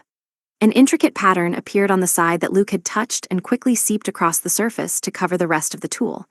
It began to glow brighter and brighter, eventually illuminating the entire port. The other merfolk spotted the light and turned toward it in confusion as they froze in place. Just then, the director's voice boomed across the port. Amazing, doubly wonderful. I can feel the water turning so clean and pure. Even Alan could see the water before their eyes become crystal clear. The Prostia Empire was a massive nation that boasted over 1 million citizens. Needless to say, with so many people gathered in one place, the water was slightly dirty no matter where they went. Now, however, it was becoming so clear and pristine that one could easily forget they were underwater. I can't believe I can see the imperial capital so clearly. Tainame gasped with an excited glimmer in his eyes. But a minute after the tool had activated, an ear-splitting sound began to shrilly echo through the water. It sounded like an alarm of sorts and caused the water to tremble. The director and the other merfolk glanced around in a panic. What's going on? Tana May cried. What happened? The alarm first sounded from one location, but gradually, others began to come on all over the place, and red lights started to flash as far as the eye could see. What in the world is going on? Tana May asked again. I knew this would happen, Alan mumbled as he closed his eyes with resignation. Knew what? What's happening? Tell me, Alec. It's nice to know that he can call me by name so casually now. I believe that the other tools managing the water in this port have begun to malfunction, Alan replied. Malfunction? Tana May gasped.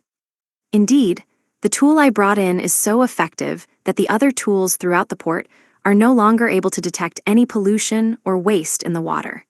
This has caused them to incorrectly assume that they're malfunctioning in some way. All merfolk required a water purifier and water management tool to survive within the waters. The former cleansed the water, while the latter detected the level of pollution. Pollution levels ranged from 0 to 9, and anything above level 4 was said to be harmful to merfolk's health. Whenever such a level was reached, the tool would set off an alarm and warn everyone. However, no matter how clean the water is, it would never drop below level 1, Alan explained. Hence, while there is a setting for pollution level 0, it's an improbable outcome that makes the tool believe its detectors have failed, causing it to malfunction. I believe that's what activates the alarm. Every merfolk knows that, of course, Tana May said. You don't need to speak at length about something so obvious, but there's still something weird about that I can't quite put my finger on. And level 0. Another loud alarm cut him off. The alarms have spread outside the port, Alan remarked. Outside the port? Tana May asked. Indeed, as I mentioned earlier, this tool can purify the waters of 10 Patlantas. At this rate, the entire ocean around our capital will be purified. The whole of Patlantis soon had alarms blaring from the other water purification tools.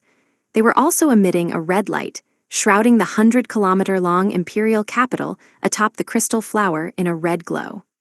The shrill alarm continued to assault the merfolk's senses as their surroundings were dyed red. They began to panic, running in and out of buildings in a rush. Stop the alarms, Tana May ordered. Tell the sanitation department that the tools are malfunctioning. Yes, sir, the other public officials replied, then swiftly swam off to contact the necessary personnel and activate the necessary magic tools.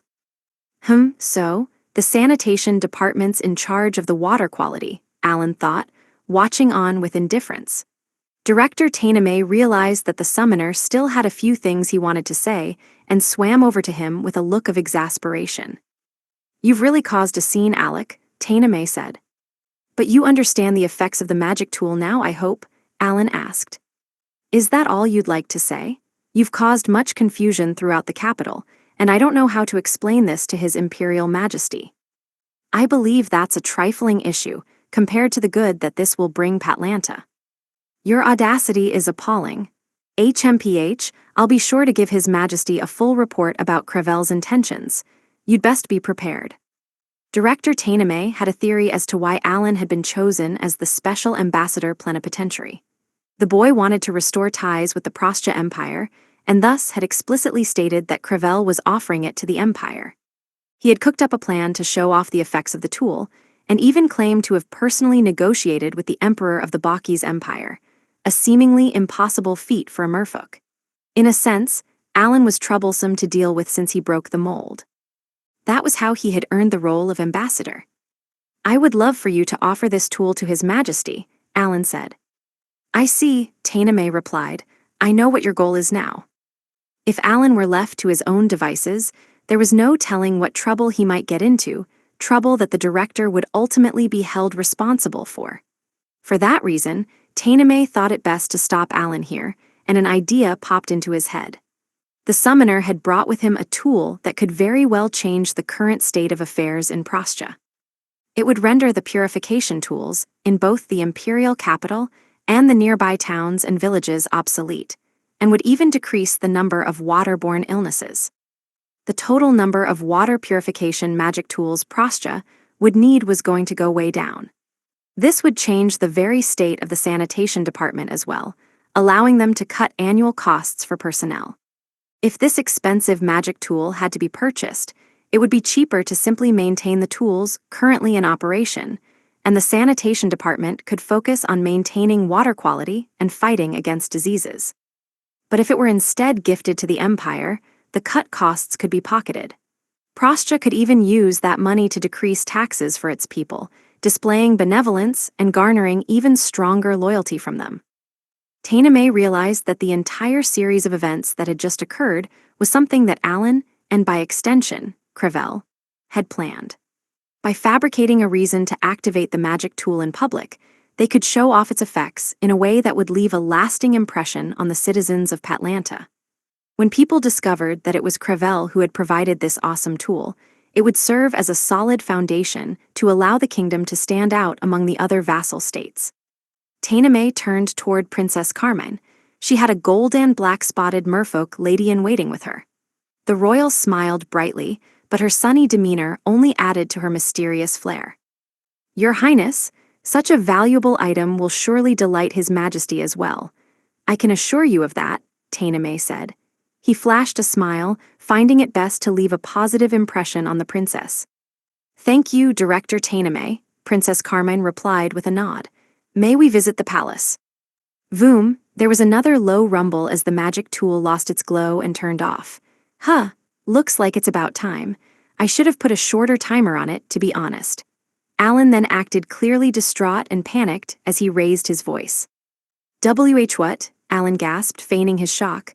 "What's going on?" Tana May grunted. "What's wrong? Why has the magic tool stopped?" "I'll go check." Alan hastily went to check on the tool, but it remained as silent as the grave. "Sir Alec, perhaps something broke when we dropped it earlier," Iwanam said loudly, making sure that Tana May could hear him. "Don't be ridiculous," Alan snapped. "I was told when I received this magic tool that it was made extra sturdy to ensure that it would work underwater with no issues."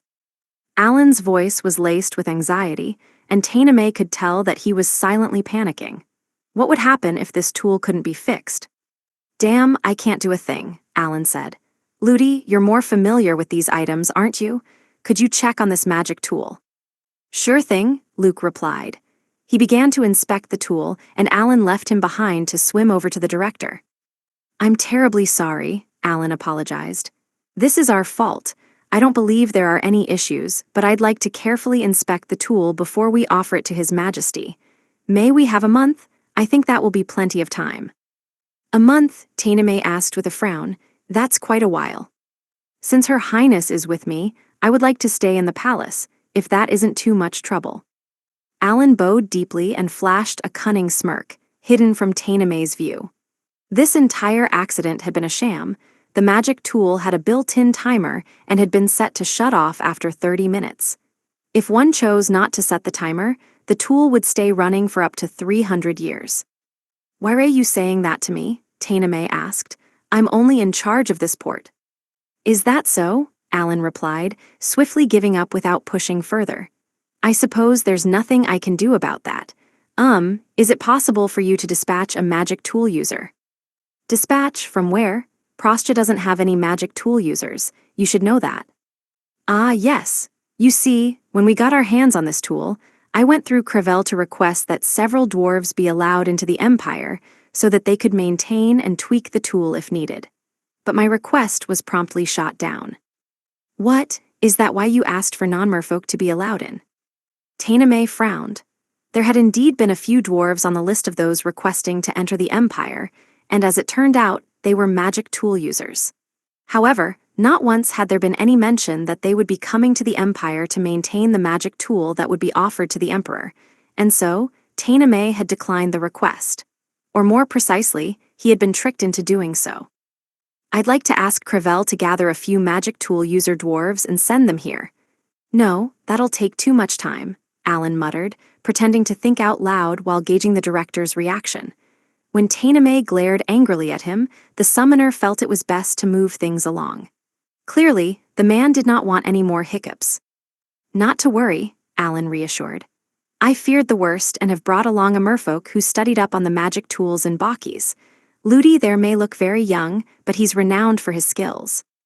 Each person had a role on this trip. Team Alan's respective roles. Alan Alec, Special Ambassador Extraordinary and Plenipotentiary. Shia Joanna, Princess Carmine's guard. Cecil Seraphi, Sophie Solanis, Princess Carmine's caretakers. Luke Ludi, Magic Tool Engineer. Pelomas Palanicki, Government Official. Valmar Valnix, Sailor. Shall we call for an engineer, or can we borrow the palace and examine the tool there ourselves? Alan asked. Which would be better? I don't care which. We can stay in the imperial capital during that time anyway. While feigning desperation, Alan had merely given Tainame the illusion of choice. No matter the outcome, the gamers would be allowed to stay in the imperial capital. Moreover, when the magic tool would be ready would be left to Alan's discretion. If it's not broken, you lot had best take care of it yourselves, Tainame said. Yet, I cannot have the princess live in the same place as you. Let's see. Very well, I shall do my best to secure housing near the palace. So I'm not allowed inside the palace. Well, whatever. I can safely say that I've cleared the first hurdle. Alan had negotiated in his favor. His team was being allowed to stay in Patlanta for a good while. Chapter 4. The start of a swimming investigation. Alan and his team were guided by Tainame's subordinate to a house with a garden located near the palace. Presumably, the purpose of the garden was to accommodate the large magic tool they had brought. And the walls are fairly high, Alan noted. This tool cost about the entirety of Prostja's national budget. It was clear that Tainame wanted to keep its existence hidden from the public until it was officially offered to the emperor.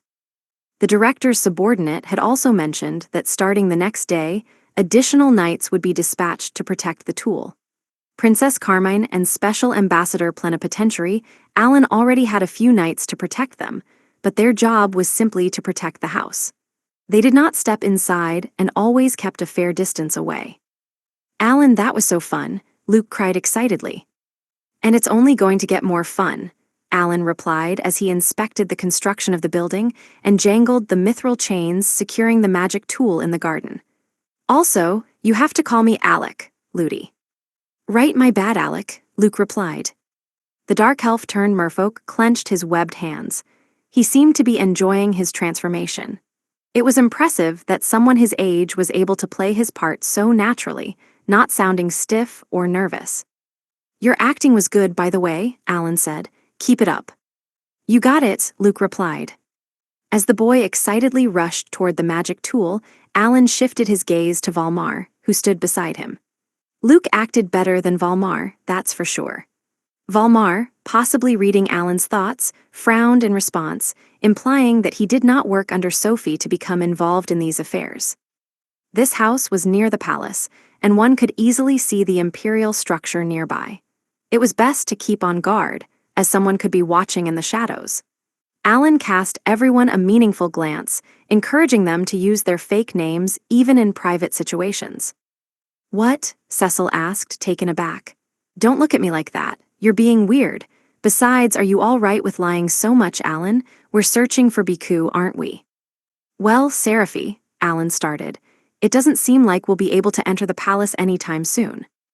Only when Cecil was called by her fake name did she realize the meaning behind his gaze earlier. Oops, I'm sorry, Alec, she replied. I can't believe we can't enter the palace even with the princess by our side. I wonder if there's some sort of reason behind it. If you want to go there, it's concerning that the Empire hasn't really allowed any outsiders in. They must have some sort of reason for that too. Alan had gone to great lengths in hopes of entering the palace. Though he had taken on the form of a merfolk, announced his role as the Special Ambassador Extraordinary and Plenipotentiary, brought Princess Carmine along, and even given a reason to inspect the special magic tool, he still was not allowed to set foot inside the palace. When he glanced at his friends, it was clear that they all thought something was going on with the imperial family. I'm sure Director Tainame is reporting back to the imperial palace as we speak, Alan said. I just want to figure out if we're being treated like this since we're from a vassal state, or if it's due to something else. As he muttered to himself, he summoned his fish D, and the nearly 2-meter-long summon began swimming around the garden. When they were on land, Fish D swam through the air, which was certainly an unusual sight. Now that they were underwater, however, it looked like any other fish. Since there are a ton of fish near the palace, I think it looks pretty natural. Schools of fish of various colors swam near the imperial capital, and there was even the occasional massive sea turtle and ray. Perhaps they were like the pigeons in the cities above ground, flying about. Could you take a glimpse inside the palace? Alan asked. Certainly, Fish D replied. Thanks to strengthening, Fish D's intelligence had increased by plus 5000, and it could engage in conversations with the summoner. Not all summons followed the same pattern, and Alan divided them based on whether they could converse. Can summons converse? Summon types that cannot converse, no matter their rank. Insect, grass, stone. Summon types that can converse, no matter their rank. Spirit, dragon, angel. Summon types that can converse based on rank. Beast rank B and above, fish rank B and above. Special summon types. Bird, they generally cannot converse, aside from the abilities of birds G and F. Looks like I'm getting more summons that can converse based on rank. While thinking that, Alan entered the house and took a seat on some algae, which acted as a sofa in the living room. There were other chunks of algae properly cemented to the floor so that they would not float away. He concentrated so that he could share Fish D's vision. I see. So, there's a palace in the middle of the crystal flower, huh? The Fish D swam into Patlanta, the imperial capital built upon the crystal flower, and gazed down at the palace in the middle of the flower. Alan had caught glimpses of the palaces in Bakis and Jayamut, but he felt that the one in Patlanta was much larger. Then, the Fish D swam around the structure, and in doing so found a large, open window on one of the lower floors. It used that window to sneak inside. Fish summons could swim through the ground, so naturally they could swim through walls as well. However, if it got caught doing so or went into a building with no openings, such as a window, it was sure to raise suspicions. Knowing that, Alan treaded carefully. The Fish D swam into the palace. It passed through rooms and down hallways, where it spotted other fish of various sizes swimming around. The merfolk that passed by the summon paid it no heed. This was obviously a common occurrence. Eventually, the Fish D stumbled upon a room with quite a bit of foot traffic. It peered into the room to find that it was a kitchen. Seaweed, shucked shellfish, and pieces of fish decorated a plate before it was carried elsewhere. It must be dinner time soon, Alan thought, then looked out the window of his house by the palace. He realized that his surroundings had grown darker than when he had first arrived. The light of the crystal flower petals was weakening as night approached. The flower glowed based on the amount of sunlight shining down on the water's surface. Alan focused back on his Fish D. It swam through the dining area and into a large hallway before it came upon an audience room. Ooh, found him. Is that the Emperor? Through Fish D, Alan could see a merfolk proudly sitting on the throne, donning a splendid suit of armor and a magnificent cape. He had to be the Emperor. Image summary: black and white manga illustration of a merfolk emperor sitting on a throne, wearing ornate armor and a flowing cape. On one side of the throne sat a merfolk who resembled a minister, and on the other, an elderly merfolk who looked like a researcher of sorts. The presumptive emperor gazed down at Director Tainame, who was kneeling with the utmost respect. Well, what happened, Director Tainame? The minister merfolk asked. Tainame raised his head before he spoke. Yes, sire. Princess Carmen of Crevel is visiting our empire along with one called Alec, a special ambassador extraordinary and plenipotentiary. They've brought an offering for you, your majesty, a water purification magic tool. It is most impressive. The director proceeded to explain that the tool could purify water in an area the size of 10 Patlantas for the next 3 centuries. As the merfolk on the throne quietly listened, his expression gradually turned to one of suspicion. When Director Tainame ended his report, the emperor turned to the minister standing beside him. Chancellor Adjare, do you trust the director's words? Do you think such a magic tool exists? Wow, the emperor's pretty gruff, was Alan's first impression. I don't blame you for being dubious, Emperor Ignamasu, the merfolk called Chancellor Adjare answered, nodding thoughtfully with the fins on the sides of his head. However, I've received reports that the water management magic tools throughout Patlanta all malfunctioned in some inexplicable way. Their conversation raised doubts in Alan's mind as well. I don't think the emperor's name was Ignomasu. What happened here? While Prostya's emperor was rumored to have fathered many children, Ignomasu was not one of them. Yet, Chancellor Adjare treated Ignomasu as the emperor with no question. Clearly, he was the emperor. I see, Ignomasu said. Crevel has brought a magic tool on such a grand scale. What shall we do, Your Majesty? Tainame asked. If they want to shower us with gifts, I see no reason to stop them. And how long will it take to inspect this tool? Alec mentioned that it would take about a month. A month? Is there a chance that it'll take any longer than that? I'm terribly sorry, but I cannot be sure. That raised another question in Alan's mind. Is it an issue if we stay longer than a month? Will something happen? Then tell him to finish the inspection within a month. Emperor Ignomasu demanded, his voice much louder than before. Yes, Your Majesty, Tainame shouted back.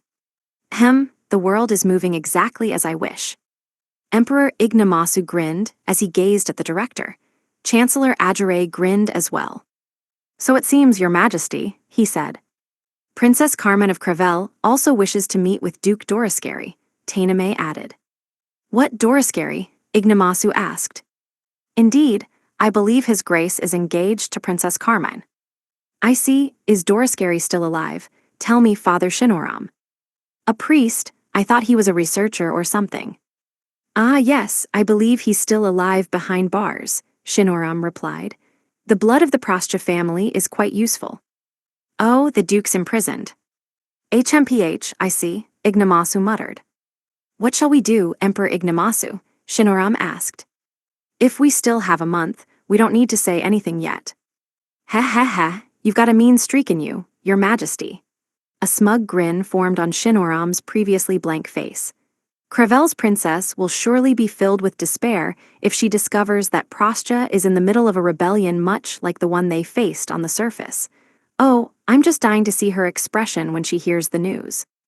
Gotcha. So, Ignomasu revolted and caused the downfall of Prostya. Through his Fishdi, Alan had learned that some of Prostya's subjects were rebelling, and that the very existence of the empire was at stake. The summoner tried to confirm the information with Carmine and Iwanam. The man called Ignomasu served as both the captain of the royal guard and the general of the imperial army, Iwanam answered. Alan could not help but think it sounded a lot like the position General Hoba of Albehel filled. That means the former captain of the royal guards rebelled in Prostya. Goodness, a rebellion? Princess Carmine cried, opening her mouth wide with shock as she turned to Alan. Then, what about Duke Dorascary, and what happened to His Majesty? Dorascary still seems to be alive, Alan answered. I heard that he's in prison, so I assume he's trapped somewhere. I'm more shocked about Chancellor Adjare, Iwanam muttered. I never would have imagined that he'd side with the rebels. Is there some sort of reason behind his actions? Alan thought back to the talents and social standings of this world. The lower one's social rank, the higher the likelihood of them being born with a talent.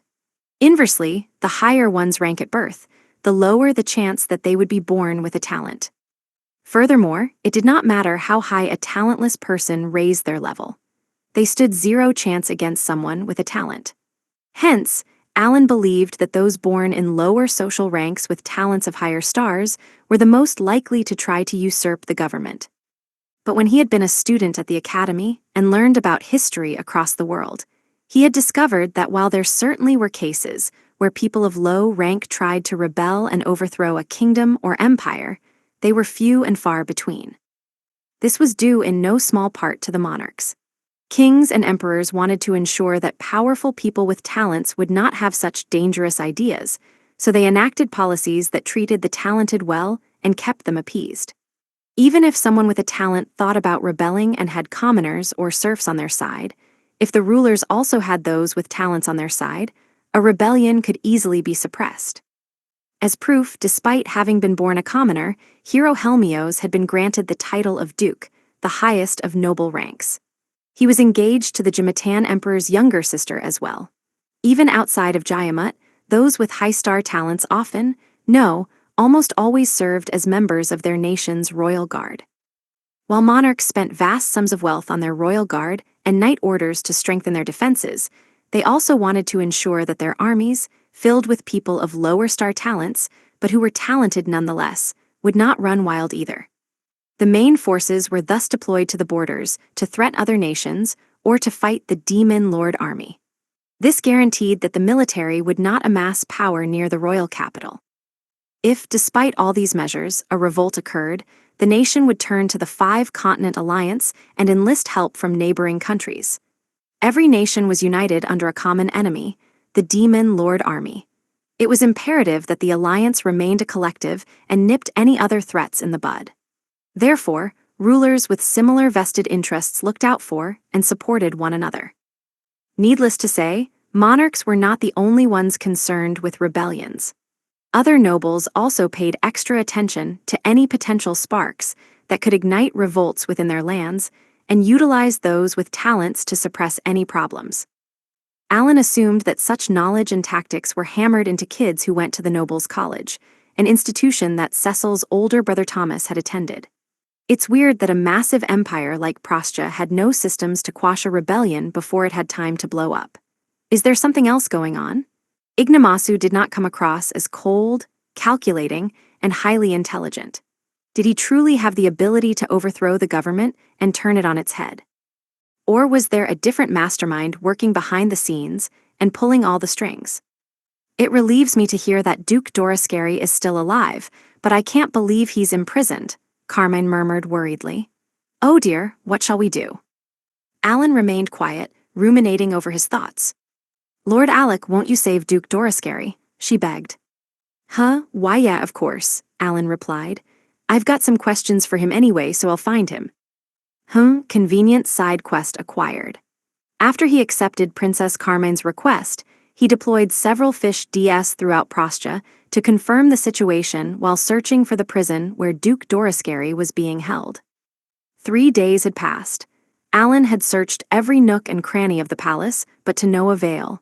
He changed his angle and decided to investigate a different space that he found within the palace. I think it was around here. His mind was still filled with thoughts of talents and social standings as he used his fish D to investigate the palace. His fish C was a carnivorous shark, and he knew that it would raise concerns among the merfolk. Meanwhile, fish A and B were too large and stood out like a sore thumb. The fish D swam to a location that starkly contrasted the rest of the palace. It was a dark and dismal place with thick walls and tiny windows. One could barely see the outside world from within, and the water there was stagnant. Because it was devoid of people, one could act in secret, allowing the fish D to slip through the wall with little worry about prying eyes. After the summons swam through several walls and literally cut through the hallways, it spotted a spiral staircase. The hallway at the bottom of the stairs stretched out a ways, then took a sharp turn. At the end of the hallway, Alan could see the shadow of a merfolk. Guess they've still got people here. Every place needs its guards. Alan had his fish D stop before it reached the end of the hallway and slip into the wall before continuing. Fish D's ability to swim through walls really shines during infiltration missions like this. Of course, the wall did not allow water or air to pass through, so generally, it was hard to hear any sounds. But perhaps because the merfolk guards were close to the walls, Fish D could pick up on their conversation. Hey, your shift's over, one of them said. You better not be sleeping too much. Don't want the warden on your case, do ya? Hey, don't kick me, another wailed. Shut your trap, your shift's over, it's our turn. Thanks, all right, we're counting on you. Guess we've got more than one guard. Damn, this'll get tough if they spot me, so I'll have to move quickly. He had Fish D approach a wall and only pop its mouth out into the hall, opening its jaw wide. Bird A, which had been nestled inside Fish D's mouth, flew out. The bird struggled to move around in the water, but it managed to use its build nest ability. Naturally, one of the 2 merfolk soldiers caught sight of this puzzling scene and approached the bird A. What kind of fish is this? The merfolk muttered. Neither guard noticed Alan and his friends teleporting there using Return to Nest, however. They never got the chance either, because Alan immediately had an insect EU scale powder, putting them to sleep. Good. I tested it earlier, but I can safely use my summons abilities even underwater. But I feel like they might patch this out at some point. Alan was in the ocean depths, a couple kilometers underwater. He had already done some testing, so he knew that his summons could operate just fine. But as he had seen with his Bird A, while non-fish type summons could use their abilities and awakened abilities without issue, they struggled to move around nimbly as they did in the air. It was not that these summons had been specifically designed to be able to move underwater. It was far more likely that no one had expected them to be used in the ocean and thus had not created a setting that prohibited it. That reminds me, I think I'm the first person in the world to have the summoner talent. I was told that the deities were doing various tests to tweak this class, so there's a good chance that my summons might get nerfed in the future. Looks like it went well, Shia said in a low voice, breaking the silence. She had transformed into a golden black-spotted merfolk. Equipped with brass knuckles and capable of making agile movements despite her new look, she was the perfect fit for this plan. However, the Insect Ease scale powder had worked a lot better than Alan had expected, so there had been no need for her to knock the living daylights out of the guards. Guess it wasn't your time yet, Joanna, Alan replied, making sure to call her by her fake name. Let's hurry ahead. Right, Shia replied. They ditched the sleeping guards and swam down the hallway. At the end was an iron grate that seemed to guard a small room.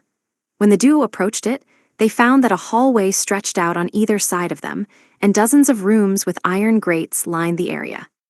The iron grate in front of them housed a man with his arms bound by chains. A flounder merfolk in his mid-20s glared back. Though to be honest, I'm not really sure how to determine a merfolk's age.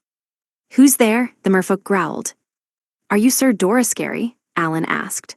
The summoner knew that Julius Dorascary, the eldest son of House Dorascary, was not yet the head of the house and thus had no title. There was no need to refer to him as Duke yet.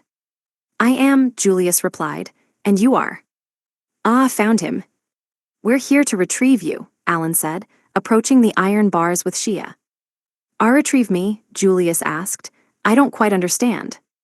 Alan ignored the question and inspected the bars, only to realize that they were made of mithril, which means the Duke has a talent. When someone with a talent was restrained, they could easily break free of normal shackles either by using their skills or with sheer force. Oftentimes, the chains or bars used were made of tough minerals like mithril, preventing them from ever breaking free. Alan had studied up on the topic when he had built a prison on Hardcore User Island. He had assumed that there would come a time when he would need to imprison people with talents. Joanna, would you do the honors? Alan asked. Shia nodded and gripped the grate. HMPH, she grunted. The back of her merfolk body and arms doubled in size, and grotesque cracks echoed through the water. As she pulled on the bars, the mithril began to creak before it bent under her grip, creating a hole big enough for a merfolk to pass through. What? Julius gasped with wide eyes. Even those with talents could not easily bend mithril with their bare hands. Shia had more than enough power to begin with, but she was equipped with rings and necklaces that raised her attack to nearly 20,000. She approached Julius Dorascary, grabbed the mithril shackles that restrained him, and broke them. Did you really come to save me? The noble asked. We did, Alan replied. We must leave here at once. Is there anyone else we should free? Please allow the Empress and her children to flee before I do, Julius requested. They should be in the room next door. Got it. Alan left that cell and visited the one next to it. When he peered inside, he spotted a merfolk lady dressed in the same rags as Julius, but she was calm and collected. Did you really come to save us? She asked.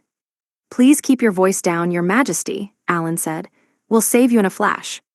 He asked Shia to bend the mithril grate and snap the shackles as she had done before. She did so at each of the cells that lined the corridor, thus saving the imperial family and 30 of their loyal retainers. This should be everyone, Alan said. Joanna, if you would, please. All right, Shia replied with a nod, then entered the cell where Julius had once been imprisoned. What are you gonna do? Julius asked. We'll destroy this wall, Alan said.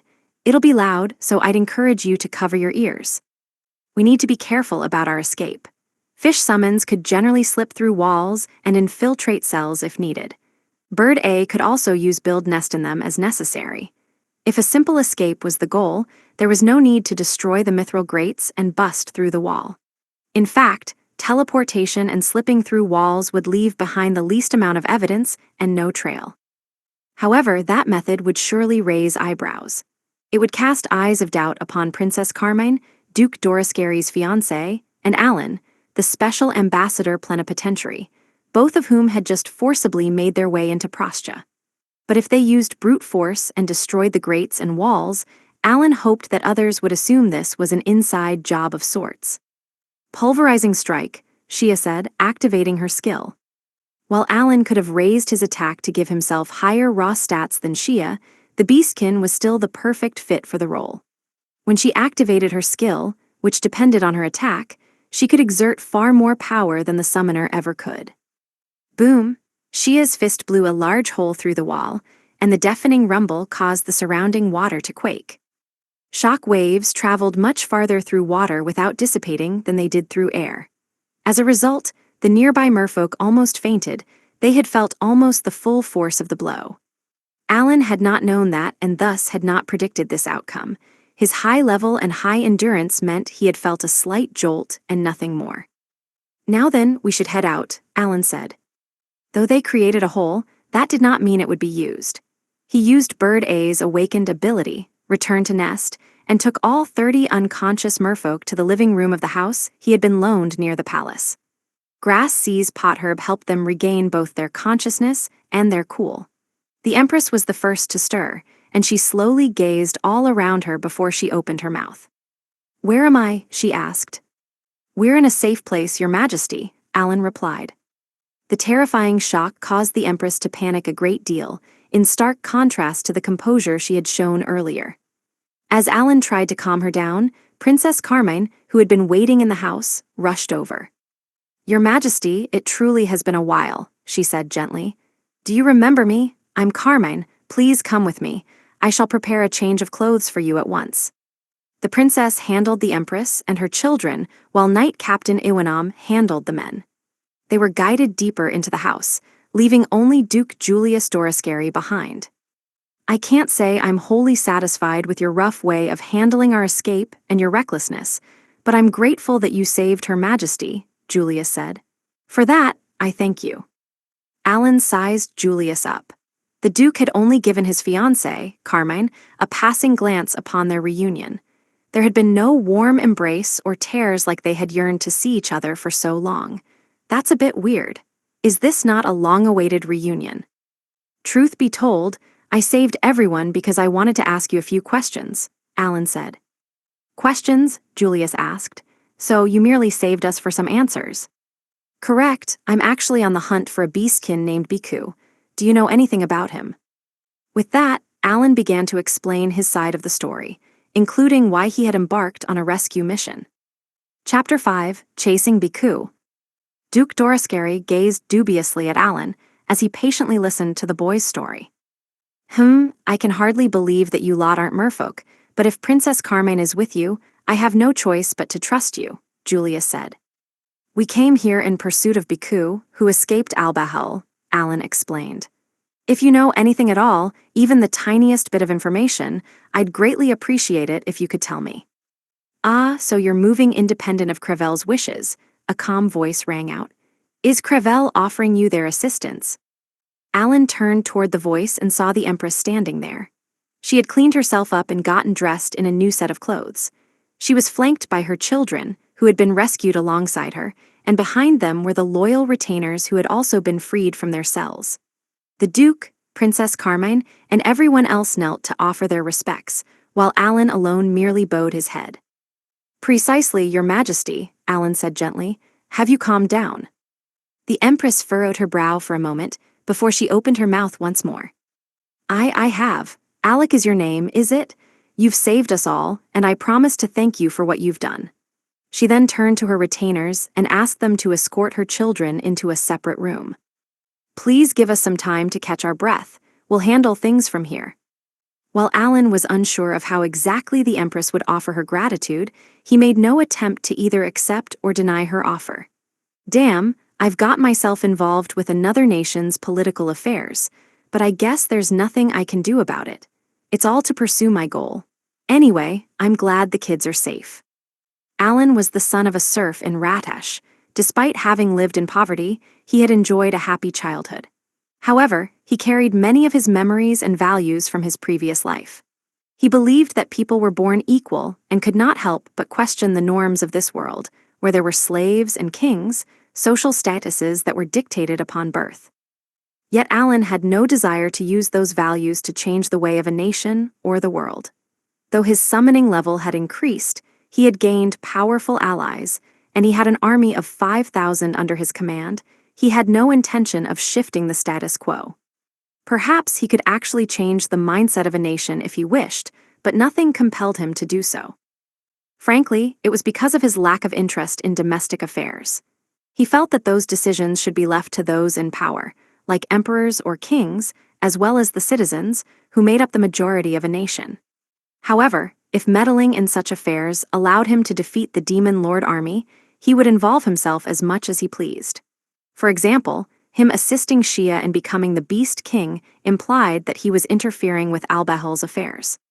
He did so because he wanted to strengthen his party, and doing so would ultimately allow him to defeat the Demon Lord army. Other than that, the only reason I'd lend a hand is if the request comes from a friend or someone I owe a debt to. He glanced at the Empress's kids, who were being led out of the room by her subjects. The rescue operation had been carried out partly to ask Duke Doriscary about Biku, but also because Princess Carmine had begged Alan for help. He had received a holy orb of Macris from Crevel and felt that he owed a fair bit to the kingdom. He was not against the idea of offering his aid. "Your Majesty, surely you could do with some rest," Julius said, still kneeling on the floor. "Don't worry about me," the Empress replied. "At ease, everyone. Please sit back, and will you kindly answer Alec's question?" She sat on an algae sofa on the side of the living room, and everyone else stood up to relax. "Most certainly," Julius replied. "Let's continue our conversation, Alec. Unfortunately, I know not of a man named Biku. Even if he's arrived in Prostia somehow, I was already confined in my cell." "I see," Alan muttered in response. "How long have you been in that cell?" "Around 3 months." "What? Then the revolt must have happened while we were at the Five-Continent Alliance conference." "I'm sure it was very trying for you," Alan said. "How in the world did a rebellion occur anyway?" "The ringleader is General Ignamasu, a man with great honor who once was allowed to protect His Majesty," Julius answered. "He served as the captain of the Royal Guard as well. Just 3 months ago, he suddenly had the knights serving him seize the palace. According to the Duke, Patlanta had the Royal Guard, which protected the palace, the First Imperial Army, which protected the entirety of the city, and the Second Imperial Army, which guarded the nearby cities and towns. There were around 12,000 soldiers within the First Imperial Army, while the Second Imperial Army boasted a force of 25,000. The Royal Guard was a small legion of 3,000, but it was made up of those with higher star talents and superb equipment that surpassed those of the other 2 armies by leaps and bounds. The tiny force that was the Royal Guard was on par with the raw power of the Second Imperial Army, the largest force in the empire. That same group had suddenly partaken in a rebellion within the palace, capturing the building for their own in a flash. The Prostian emperor had been killed almost immediately. The rest of the imperial family and their attendants had been swiftly captured, and among those prisoners was Duke Doriscary, who had ties to the imperial family. Duke Doriscary's father, the acting duke of the house, had been killed by the Royal Guard at the start of the rebellion when he had resisted. "It's because he was the captain that he was able to occupy the palace so quickly," Alan concluded. "That's exactly it," Julius agreed. "And the rest of the Royal Guard followed his every order. I suspect that Ignamasu climbed his way up to captain with this goal in mind. He might have been a commoner, but his skills were impressive, and we pushed him up to a high rank. Alas, it seems that worked against us." "Ah, so he's a former commoner. Still, the success of any revolt depends on the person's character. Of the 3 Prostian armies, the emperor would have been most wary of a revolt by the Royal Guard, which resided in the same palace as him. He gathered people with exceptional talents and provided them with the best gear, but any ruler knew that while that sort of army would serve as a reliable ally, it would be a huge threat if it became an enemy. That possibility constantly loomed in a ruler's mind. With that in mind, It was quite obvious that the emperor would ensure that the First and Second Imperial armies were strong enough to keep the royal guard in check. In other words, Ignomasu was a man of skill and character who had somehow managed to suppress those two armies without anyone detecting his plot. The revolt itself might have occurred a few months ago, but surely he had been making preparations since long before that. "Do you know what happened after you were imprisoned?" Alan asked. "After that traitor Ignomasu murdered the emperor, he holed himself up in the palace," Julius explained. "He claimed to have honorably received an imperial decree from the empress to succeed the late emperor. And then he went after Her Majesty's children. Ignomasu took Princess Rapsinil, the eldest daughter, and used her as a shield. Her Majesty was ordered to take her own life, and after much humiliation, she had no other choice but to accept his claim to the throne." The empress, who had been sitting resolutely on the sofa while listening to Julius's story, now quietly faced the ground. "Ignomasu then claimed to be the emperor and demanded the respect of the imperial armies," Julius continued. "He declared that because he had become the emperor, if they showed any signs of disloyalty toward him, they would be branded traitors. The imperial armies must have thought that they couldn't turn the tide of battle. They fought back for a month, but ultimately they surrendered, or more precisely, they returned to their posts as the imperial army. How ironic, right? So this guy just ruined an empire with as little bloodshed as possible. Is it that easy? Wait." Alan was grateful to hear so many details, but Julius's knowledge was puzzling. "You seem awfully knowledgeable about your empire's affairs despite having been imprisoned. Do you have an informant lurking in the palace or something?" Alan asked. "Naturally," Julius replied. "Ignomasu didn't kill everyone serving the palace.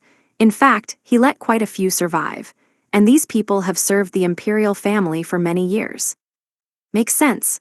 When General Ignomasu started his rebellion, he must have thrown many high-ranking nobles into prison, but a majority of them and their retainers had likely acted obedient so that they could avoid imprisonment. Perhaps there were still a few members of the royal guard who were not totally on board with this revolt. No matter the case, some had sided with the former Prostia Empire and leaked information to Duke Doriscary." "I see," Shia mused. "Which means that there must be a force willing to fight against this Ignomasu, and preparations are underway." "Unfortunately, most of the people in the palace take a neutral stance," Julius said. "More precisely, they fear Ignomasu's power and follow his orders. Of course, there are still people who leak information to me, but I've told them not to do anything yet. No matter how much we want to drag that accursed man off the throne, now isn't the time." "Wait, will those opposing Ignomasu run wild if they learn that everyone has been freed from their cells? Even so, they don't stand a chance against the powerful talents the members of the Royal Guard have. Where do I go from here?" Only then did Alan realize that he had gone on quite the tangent, and he steered the conversation back on course.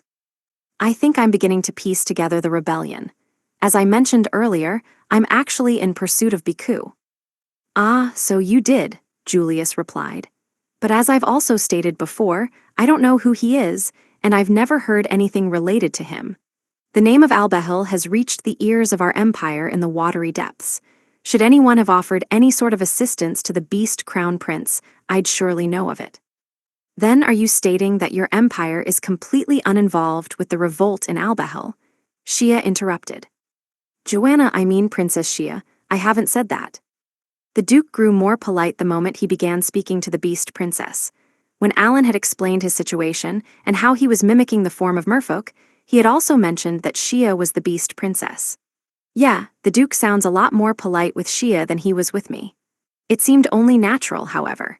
As the Beast Princess, Shia held claim to the throne of Albehel, the country of Beastkin, whereas Alan was merely a random boy with no formal position. "What do you mean?" Shia asked. "I received a report that when Ignomasu forced the Imperial Army into submission, he hinted that he had forces other than the Royal Guard under his control. What's more, those forces are apparently made up of Beastkin," Julius revealed. "You mean my broth? I mean, Biku might be involved with that." "Who knows? All I can say is that Ignomasu is planning to invade the nations above the water, and that he has allies who will help him in his endeavor. If we put two and two together, he likely has a squad, or even an army of beastkin on standby within Prostia or nearby." The moment the imperial army so much as considers raising a finger against Ignomasu, the royal guard will fight back and call their beastkin allies, thereby sandwiching the imperial army between two powerful forces. I see. That's why both the first and second imperial armies have been obeying Ignomasu. Ignomasu even said that if the imperial army showed their allegiance to him and once again became a force under the Prastia Empire, they would head to the surface with his allies to invade the continent, Julius explained. He suggested conquering one of the 5 continents while they're still exhausted from fending off the Demon Lord army. I've been told that this is the main reason he was able to fend off the First and Second Imperial armies, along with the support that nearby nobles rallied, creating a massive force of over 100,000 soldiers. Are you telling me your empire's army believed the honeyed words and baseless nonsense that man spouted? Shia asked. Unfortunately so. Needless to say, there were a handful of soldiers and nobles from nearby lands who came to defeat Ignomasu, claiming that we should fight to end the traitor. They left the army or returned to their land. Yeah, fair enough. This world's kingdoms and empires all had their own armies. They did not exist simply to defend their own nations. Alan had learned about the history of the world at the academy, but he had noticed that war had never really stopped throughout history. In the past, neighboring nations had fought over borders, food, water, minerals, and other resources. There was no end to the clashes, and the causes of them were also infinite. As nations continued to invade others, there would be one that clinched several victories to expand their rule and successfully reign supreme. This resulted in hegemonic empires such as Jayamut. In the shadows of these massive nations were species like the Beastkin, who were subjected to prejudice and racism. They had fled from the central continent to Garlesia, where they had formed Albehel, the country of Beastkin, along with several similar nations. Beast Princess Shia's goal was to unify the Garlesian continent and create the first empire of Beastkin, but that required her to conquer the land of Birdkin and other nations, suppressing them with force. Indeed, the seeds of hegemony were beginning to sprout in her plan as well. The important thing to note was that there had been no large-scale wars between global superpowers or that had involved multiple nations for the past several decades. This was due to the Demon Lord army, a common enemy for the world at large. Countless humans had fallen victim to the Demon Lord army's attacks, and humans were not the only victims.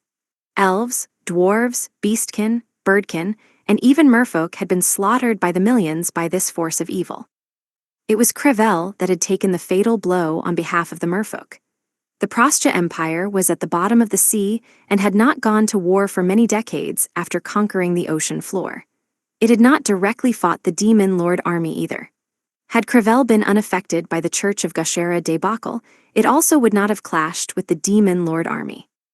This was largely because Crevel worked under the orders of Prastia. The kingdom had used the Holy Orb to gain some land above water, but one could easily have construed that as Prastia trying to get its foot in the door. Crevel was simply its first claim to territory on the surface, and the empire was not against employing a dominant force to get what it desired. You mentioned that Ignomasu was formerly a commoner, correct? Shia asked. He was bestowed with the talent of Spear King, Julius started with a nod, and one can easily see that he's polished his skills. But I see now that he did it all in order to join His Majesty's Royal Guard and set his plan into motion. That's a 4-star talent, right? I think it's a rank above Spear Lord. Naturally, I had no idea about that when he became the general, Julius went on. He wasn't just known for his expert skills with the spear. Since he was a former commoner, he empathized with and understood the needs of the people. He was well respected by our citizens, but perhaps that caused him to become greedy and yearn for things beyond his means. Beyond his means, Shia parroted questioningly. What do you mean by that? He not only caused the emperor's precious blood to be shed, but he's even made Princess Rapsanil his empress. He's trying to make that precious blood his own. The Duke exclaimed, his voice raised in anger. Right, I think I heard about a princess being trapped in the imperial villa. When Alan had used his fish D to investigate the place, he had learned that a princess was confined to the imperial villa. There were really only 2 paths that a traitor who led a successful rebellion could take: end the bloodline of the previous ruler or continue it, by taking it over. Both paths allowed the traitor to justify their actions, but the latter allowed for a smoother transition and declaration that they had rightfully claimed the throne. Clearly, that was the route Ignomasu had chosen. "That reminds me," Julius said. "Princess Shia, Sir Alec, couldn't you rescue Princess Rapsinil as you've rescued Her Majesty and her children?" "I believe so, but we've just kicked up a fuss.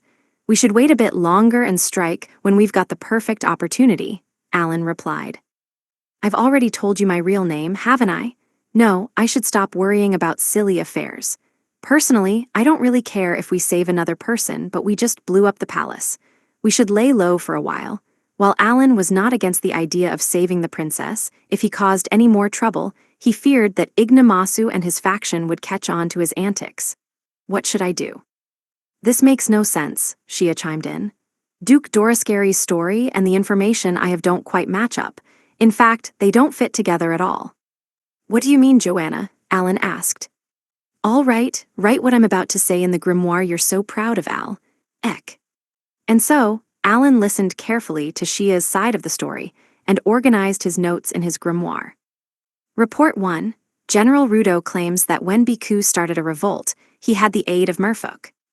Report 2. Crevel Kingdom claims that it played no role in Albahel's revolt. Report 3.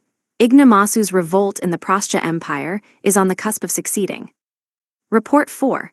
Duke Dorascary claims that Ignomasu has beastkin allies ready to invade nations above water. "Wait, what? She's right, this doesn't add up," Alan thought, agreeing with Shia's doubts. At the same time, Cecil, who was peering at the grimoire from the side, voiced doubts of her own. "Yeah, this is weird," she said. "Are we certain about any of these claims anyway?" "Nope," Alan answered, confirming her suspicion. "General Rudo claimed to have collected dozens of merfolk bodies, but all we've got is his word." Luke, who was a short distance away and looked bored, suddenly raised his voice.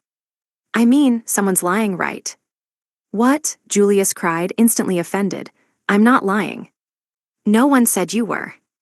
While the dark elf child joked around, Alan thought the situation over.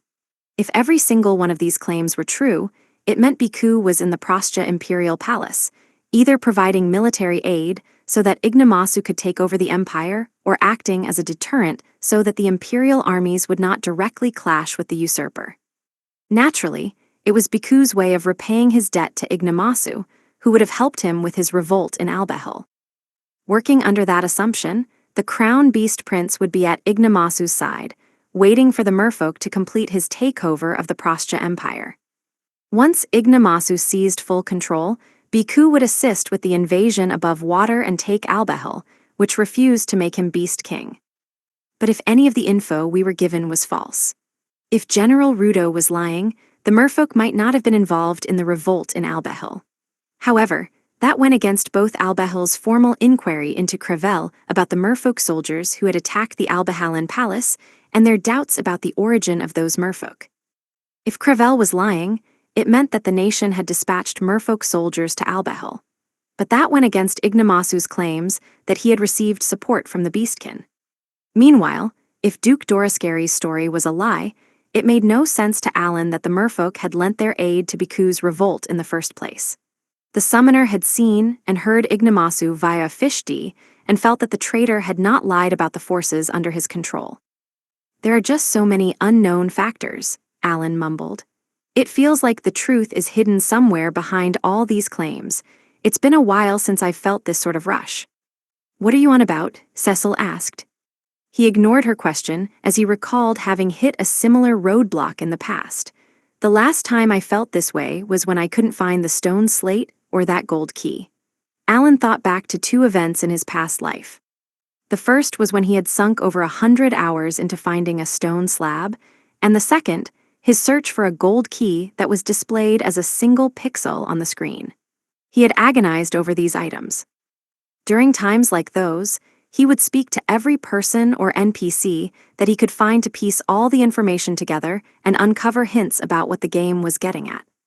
However, there had been times when he had simply lacked information, could not trigger the dialogue for more information, or misunderstood the information he received, making a quest incompletable. That had been less of an issue when it had happened during side quests, but if it had been while he was progressing through the main story, it had left him locked out of the rest of the game. In other words, he had gotten screwed. And back when there weren't any internet forums to look up guides on or boards to ask questions about games, I was just shit out of luck. Man, that takes me back. We haven't found the truth yet, Alan muttered. He retraced his thoughts, wondering if he had missed something or misunderstood what he had heard. Chapter 6, Joint Practice in the Rank S Dungeon. The Rank S Dungeon in Bakis was also known as the Tower of Tribulation.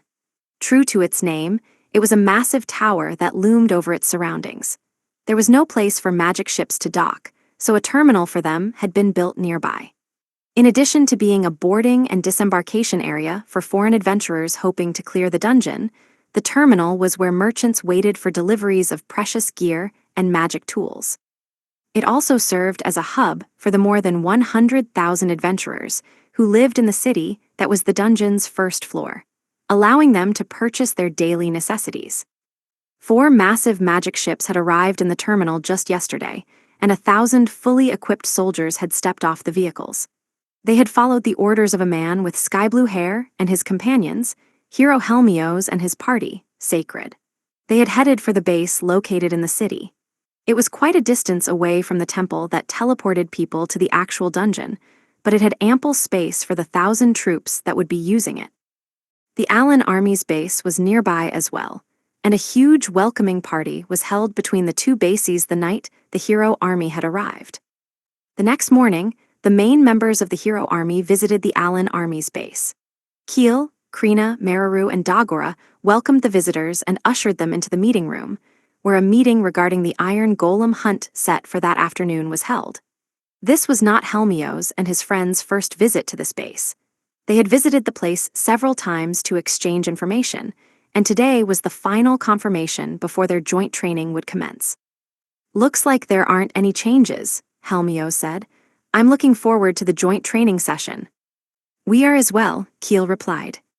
Beside the hero sat Rosetta, who had received a class promotion and become a Phantom Thief King. "Hey, why don't we delay the joint training session for a few days?" she suggested. "Isn't it a bit cruel to the army if we force them to head to battle the day after the welcoming party?" "What, we had fun yesterday, didn't we?" Krina replied. "Sure did," Mararu agreed. "That's not the point," Rosetta cried, burying her face in her hands. Hey, Alan's weird in his own way, but you guys are pretty odd too." "We're just practicing today," Keel said. "Just testing how we work together and all. I doubt there will be any major issues." "Are you sure about that?"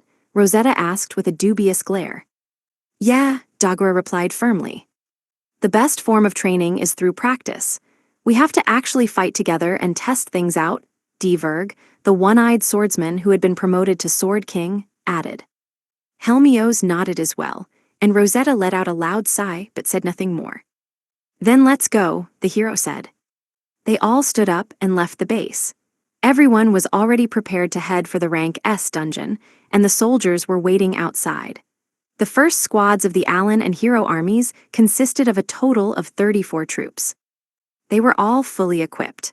Combined with the 4 no-life gamers that made up Team Keel and the 10 members of Sacred, a total of 48 people headed for the temple to be transported to the 2nd floor of the dungeon.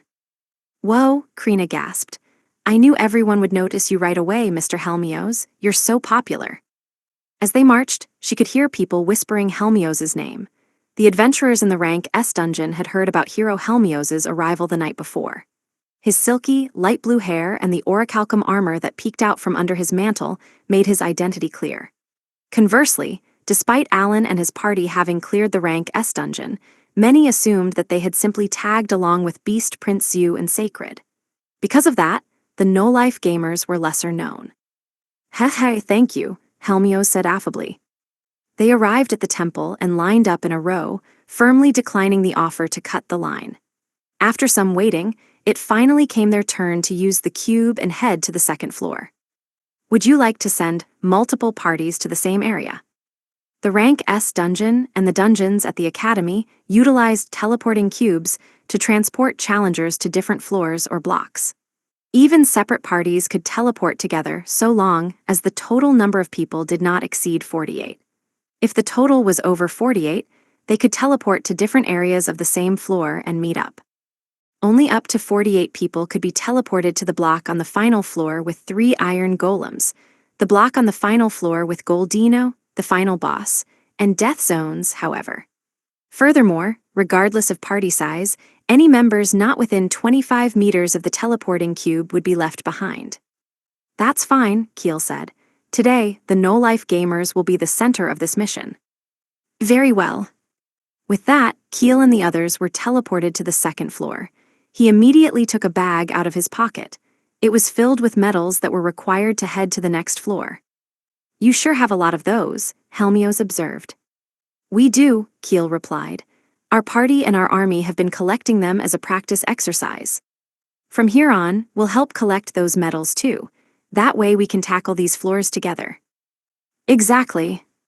Hunting iron golems meant heading to the final floor of the dungeon. Once a party reached it, they could stay there for days if they had enough supplies.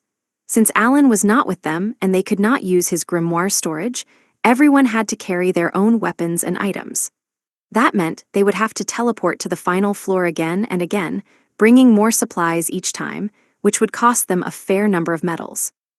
Of the 5,000 troops that comprised the Alan army, half were training in the rank S dungeon. As part of that, they were making rounds from the second to the fourth floors to collect metals. The hidden cube could possibly teleport them to a death zone, so they were discouraged from approaching it. It's been half a year since we last came here, Rosetta said as the group finished teleporting to the final floor. What the? She emitted a gasp when she spotted Maris, his eyes like those of a dead fish despite him not being under the effects of Mimic. What, that was rude, he said. Under Alan's orders, Maris had been creating healing herbs while on the final floor. Summons never got tired and required no sleep or food, but Maris still had memories of his time as the first angel. As a result, the psychological damage he had sustained was significant. He's the real deal, the first angel Maris. The soldiers of the hero army gasped as they spoke his name. He was known the world over. Former first angel, Maris corrected. He sounded exhausted. Lord Maris, Saintess Tabitha of Sacred began, tears streaming down her cheeks. Why are you here? I'm just a summon now. I was forced to agree to quite a few unreasonable requests when I was an angel too, though. In any case, don't mind me, Maris replied. He then turned to Dagora. Here's today's share, take it with you. With that, he stood up, leaving the healing items on the ground. Thanks, Dagora said as he crouched down to collect them. The angel did not even turn to face Dagora as he made his way toward one of the walls. There, a farm that could produce seeds of magic, pot herbs, blessings of heaven, and silver and gold beans had been set up. Alan primarily used seeds of magic, but he wanted to provide for the rest of the Alan army's needs, so he was having Maris use grass-type summons to create healing items. It was something he had been doing for quite a while now. He was only freed from the drudgery to fight Goldino, the final floor boss, but that was unfortunately limited to once per day. This was all so that Alan could reach summoning LVL. 9. Maris had been promised that he could rest once it was reached, and he had no choice but to blindly believe the summoner's words.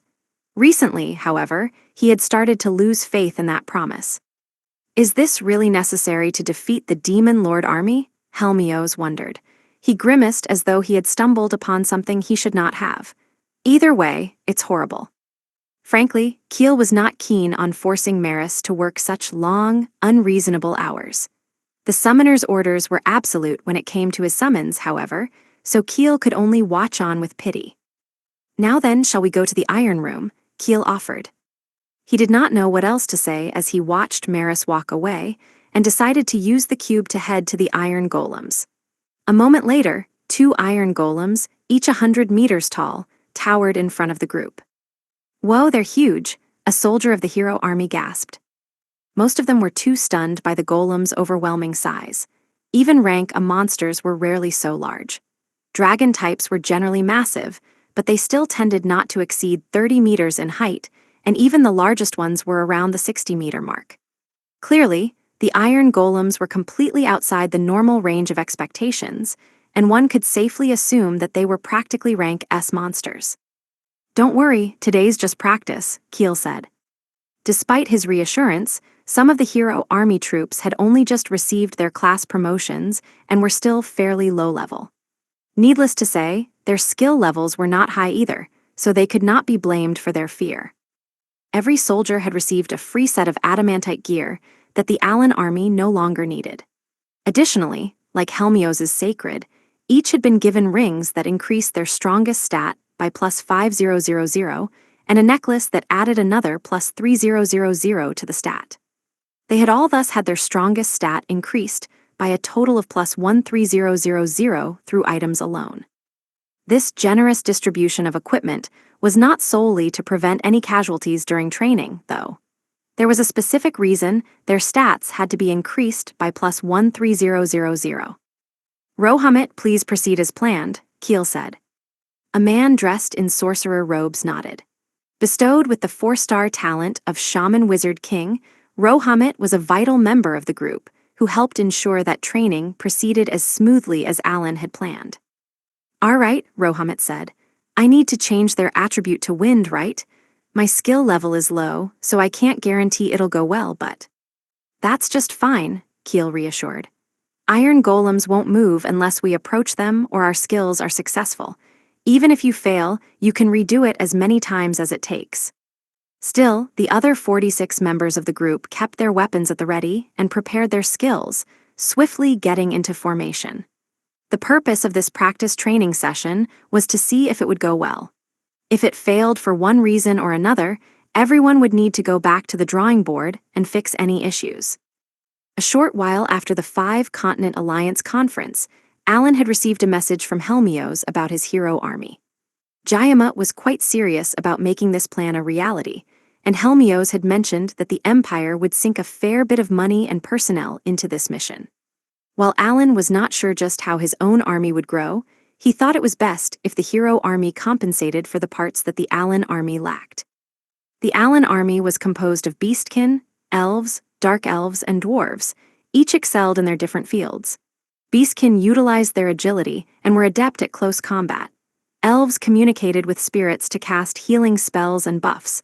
Dark elves used spirits to attack and debuff, and dwarves used their hardy bodies or the sturdy bodies of their golems to act as tanks.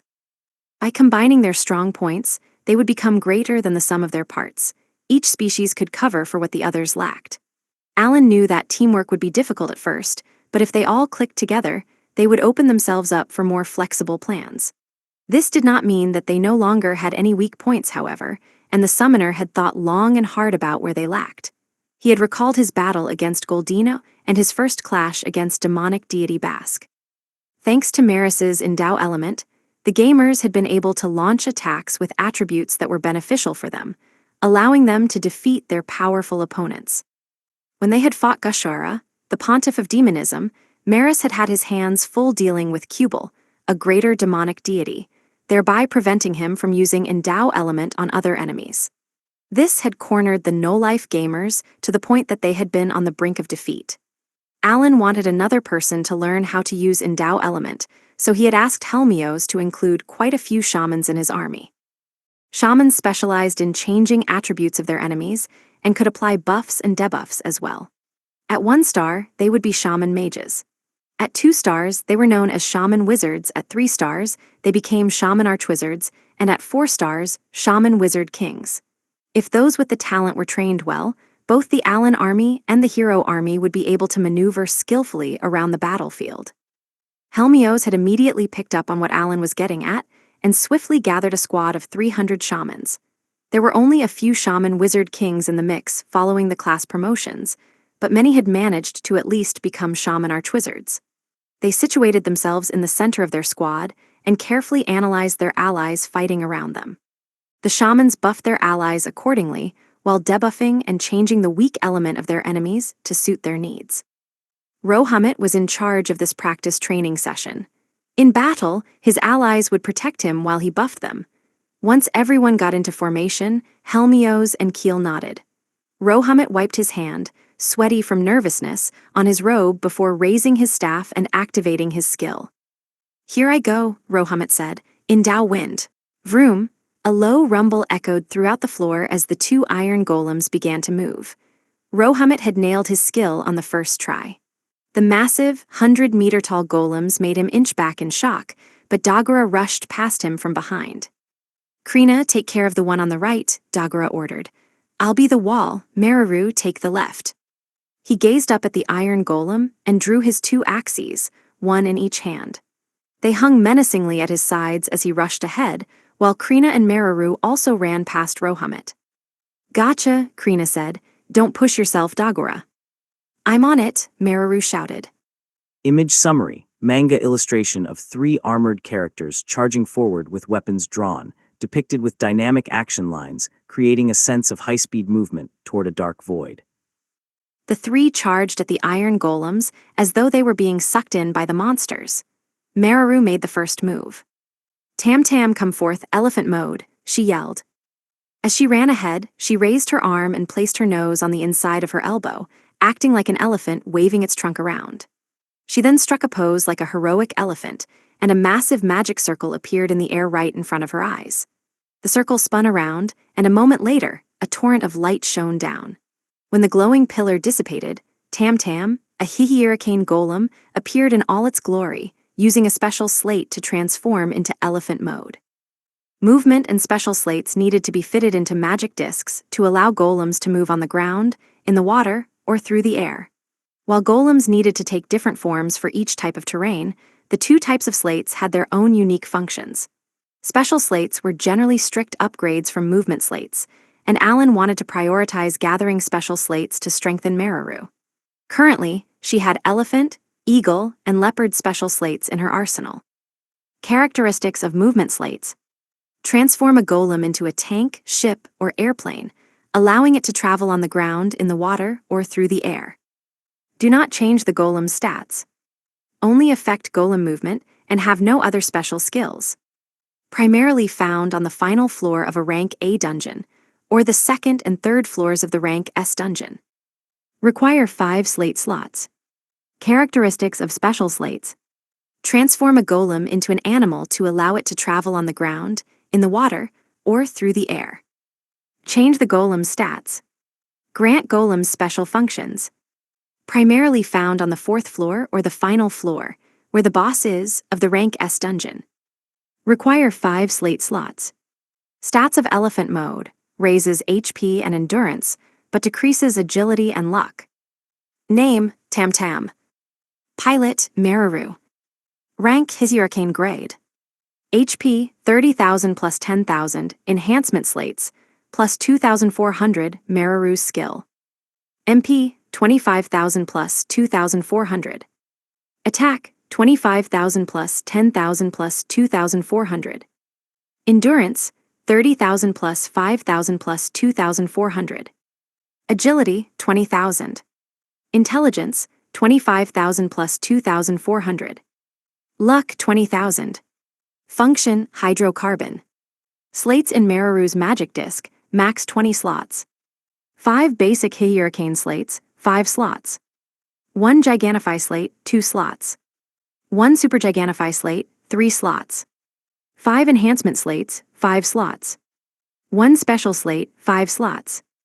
Meraru's skill level had reached 6, now increasing Tam Tam's HP, MP, attack, endurance, and intelligence by plus 2,400 each.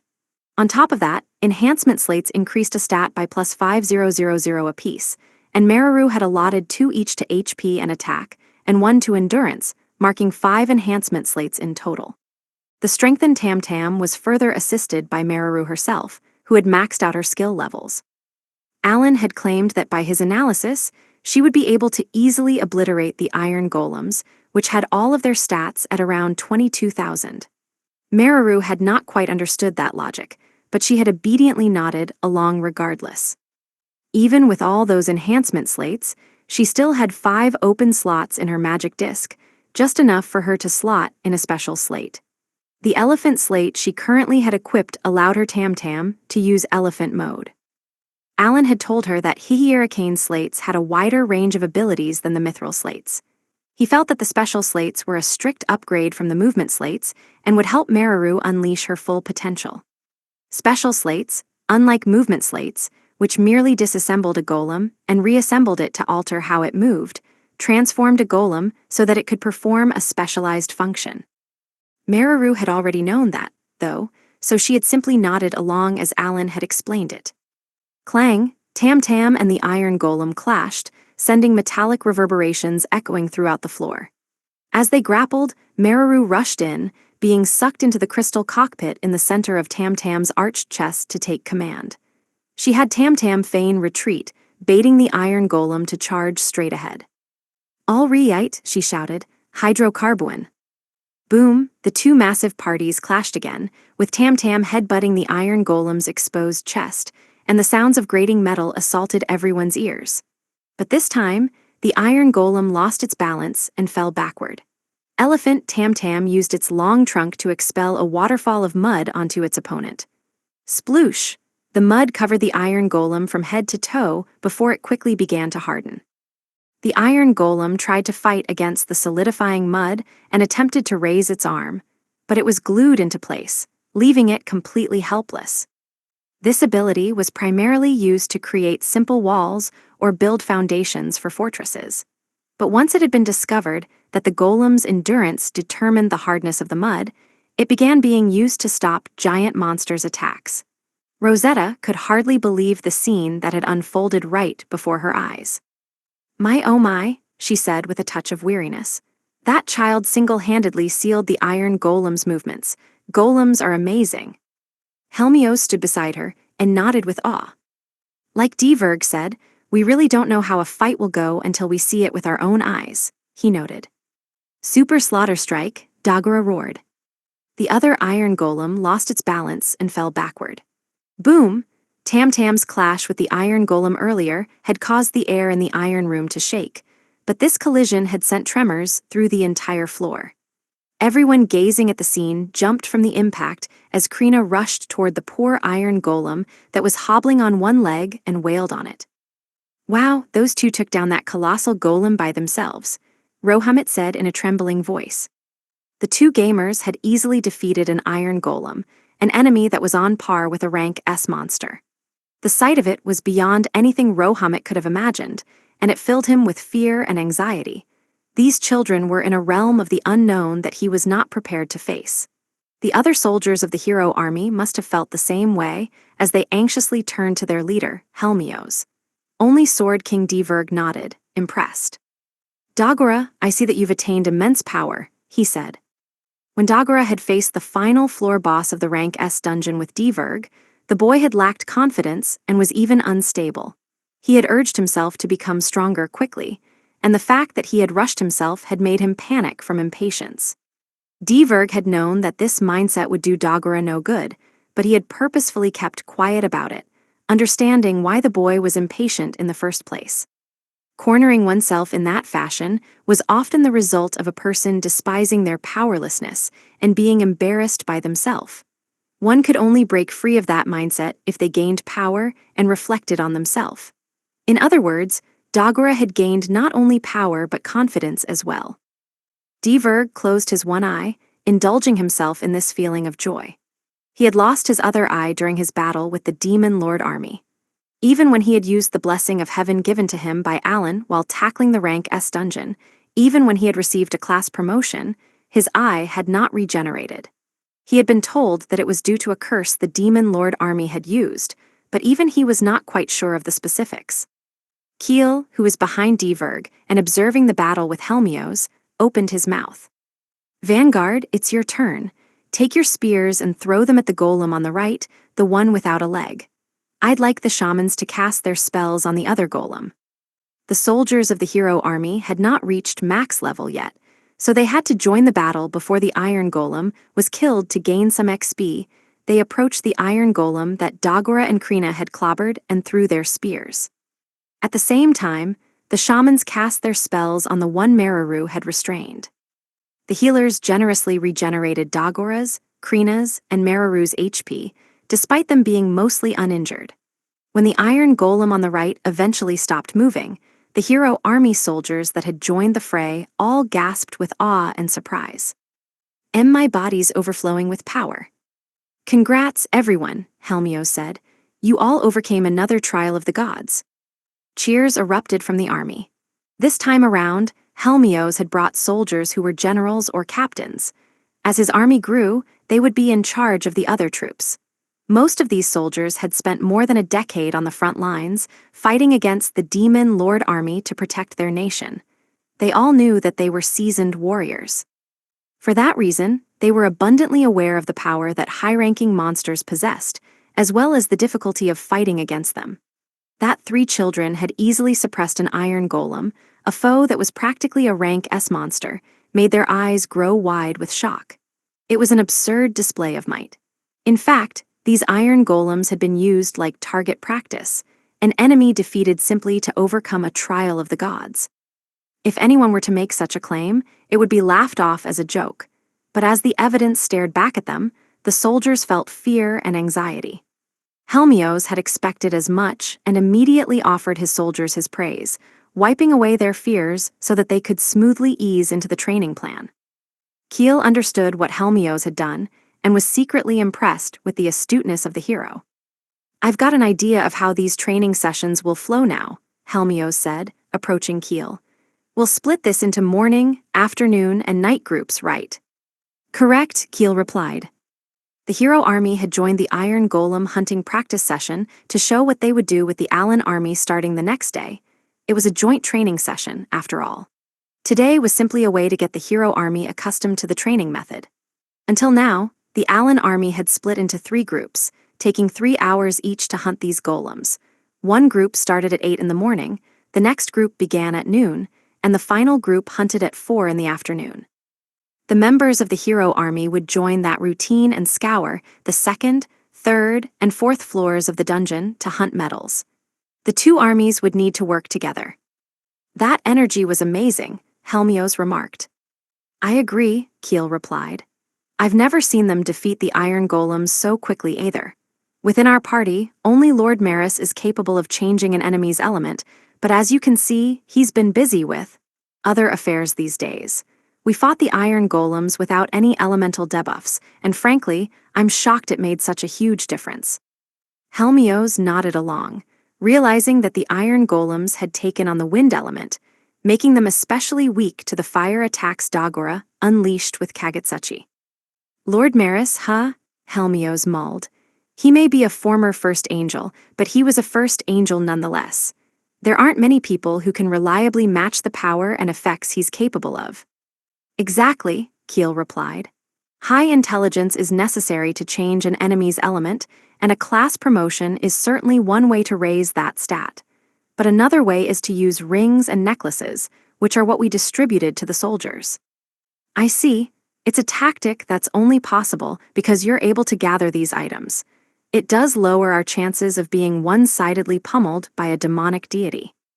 Right, and if a demonic deity doesn't appear, these items will surely help us turtle our way through even more powerful rank of monsters like dragons. Thus far, changing an enemy's element had been mostly ineffective against monsters and completely useless against the Demon Lord army. That was due to intelligence levels. The caster had to possess higher intelligence than their target or the spell would not work. For example, while monsters rank B and below were easily defeated without a debuff, if one were to use the spell on a rank A monster, the caster would require over 10,000 intelligence. With items that increased intelligence, however, the spell's success rate increased. That would keep casualties to a minimum. I sort of want a shaman in my party too, Helmios said. Just then, the power of the iron golem that had been shackled by mud allowed the fallen golem to activate once more. As it began to stir once more, Dagora and Krina were joined by the rest of the hero army as they charged ahead. Diverg watched on forlornly. The mere addition of a new dungeon changes the world to such a large degree, he muttered. Diverg, you're getting a bit too emotional, Helmios warned. Diverg blinked several times. You're right, it's a bit too early to wallow in my feelings. He gripped his sword and headed to the battle against the iron golem. When a fallen iron golem resurrects, it will revert to the earth element, Keel said. Please make sure to cast Endow element again. Since we want to increase the mastery of this skill, please tell your shamans to only cast Endow element for a good while. Got it, Helmios replied. That reminds me, Dagura's MP is something to watch out for too, right? Correct. Keel apologized for having failed to mention it, and Helmios nodded with a smile and told the boy that there was nothing to worry about. Alan had borrowed an MP recovery ring from Helmios and the holy orb of Rubenka from Krina, equipping Dagura with both.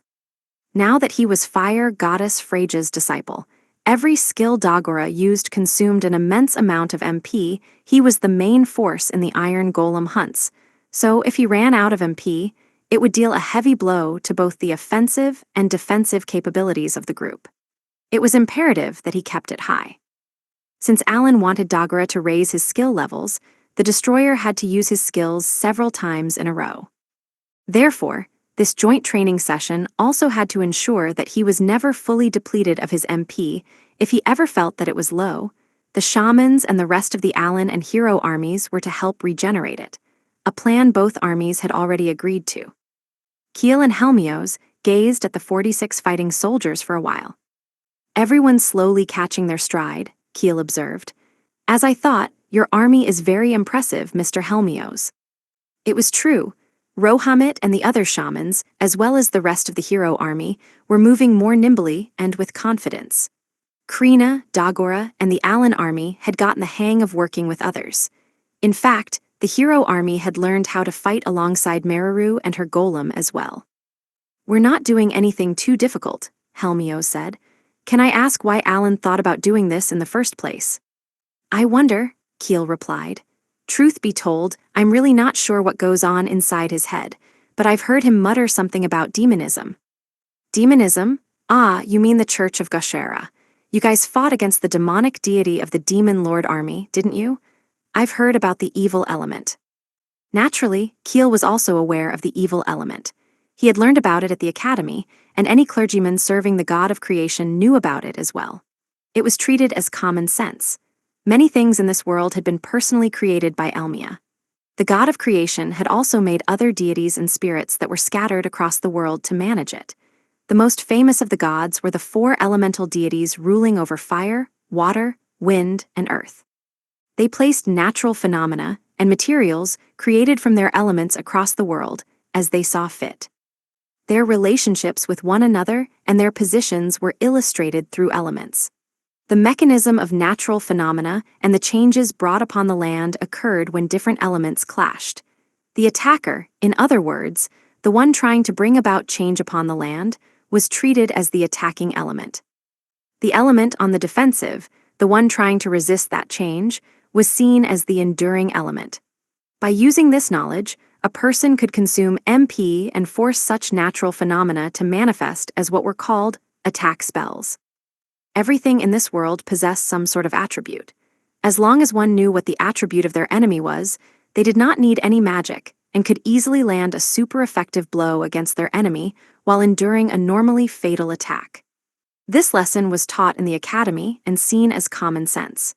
For example, if the attacking element was fire and the enduring element was wind, the assailant could land a hefty blow.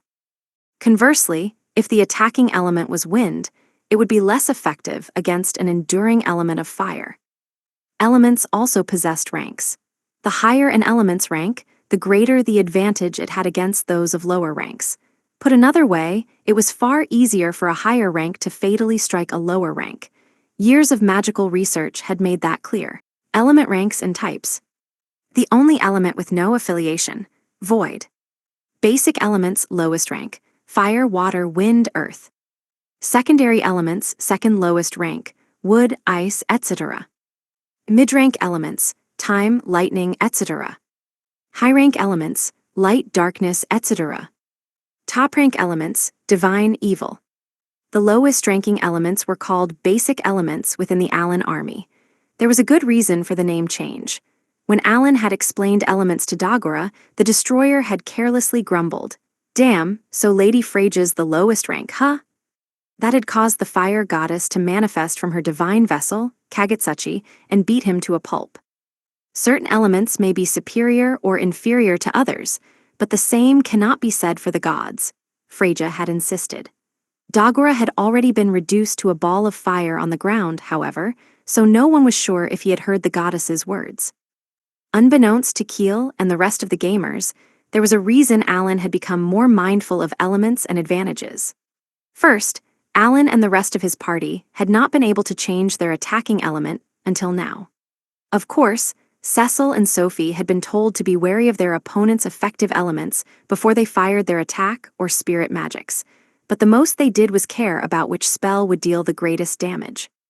Naturally, though, since they could not change the element of a spell, it was simply something to keep in mind. However, when Alan had gotten hold of Maris as a summon and Dagora had received the fire element Kagutsuchi, the battlefield had changed. Gushura's transformation on the island in the sky, in which he had enveloped himself in dark flames and become a greater demonic deity, had rendered the no-life gamers' attacks ineffective, providing Alan with an incentive to delve deeper into elements. Thanks to the lives he had collected, Gushura had turned into a greater demonic deity and drastically raised his intelligence and endurance. He had become a tank, able to resist powerful attacks, and even Cecil, who had had 40,000 intelligence with the blessing of the Sovereign of Spirits, had hardly been able to scratch him with her spells. Any damage he had sustained was quickly healed by a skeletal Great Pope, and the battle had been drawn out because Gushura had gained an element of higher rank. Alan had theorized that doing so had allowed Gushura to endure many blows, and the basic elements, those of the lowest rank, had hardly been able to damage him. Maris had then presumed that Gushura had the evil element. "I'm sure you know this already, Keel, but we don't really have a spell that can change the evil element," Helmios pointed out. The Alan that Helmios knew planned everything out meticulously, since he only had one shot to get it right. He had done just that in Rosenheim against demonic deity Riesel. The summoner had asked about activating skills in the air or using an extra skill again if one missed. Helmios recalled being surprised by the many questions that no normal person would have ever thought of. A talent with very few stars could only change the 4 basic elements, and even talents with more stars could not touch the divine or evil elements. But Helmios believed that a boy as fastidious as Alan could one day somehow break those limits. "Indeed, that element is reserved for the god of evil," Keel agreed. "Ah, yes, that reminds me. Alan mentioned that he wanted to see you use your extra skill, God Strike, if we ever ran into another enemy with the evil element." "Ah, because my extra skill is of the divine element," Helmios said. "We believe your attack can counter the evil element."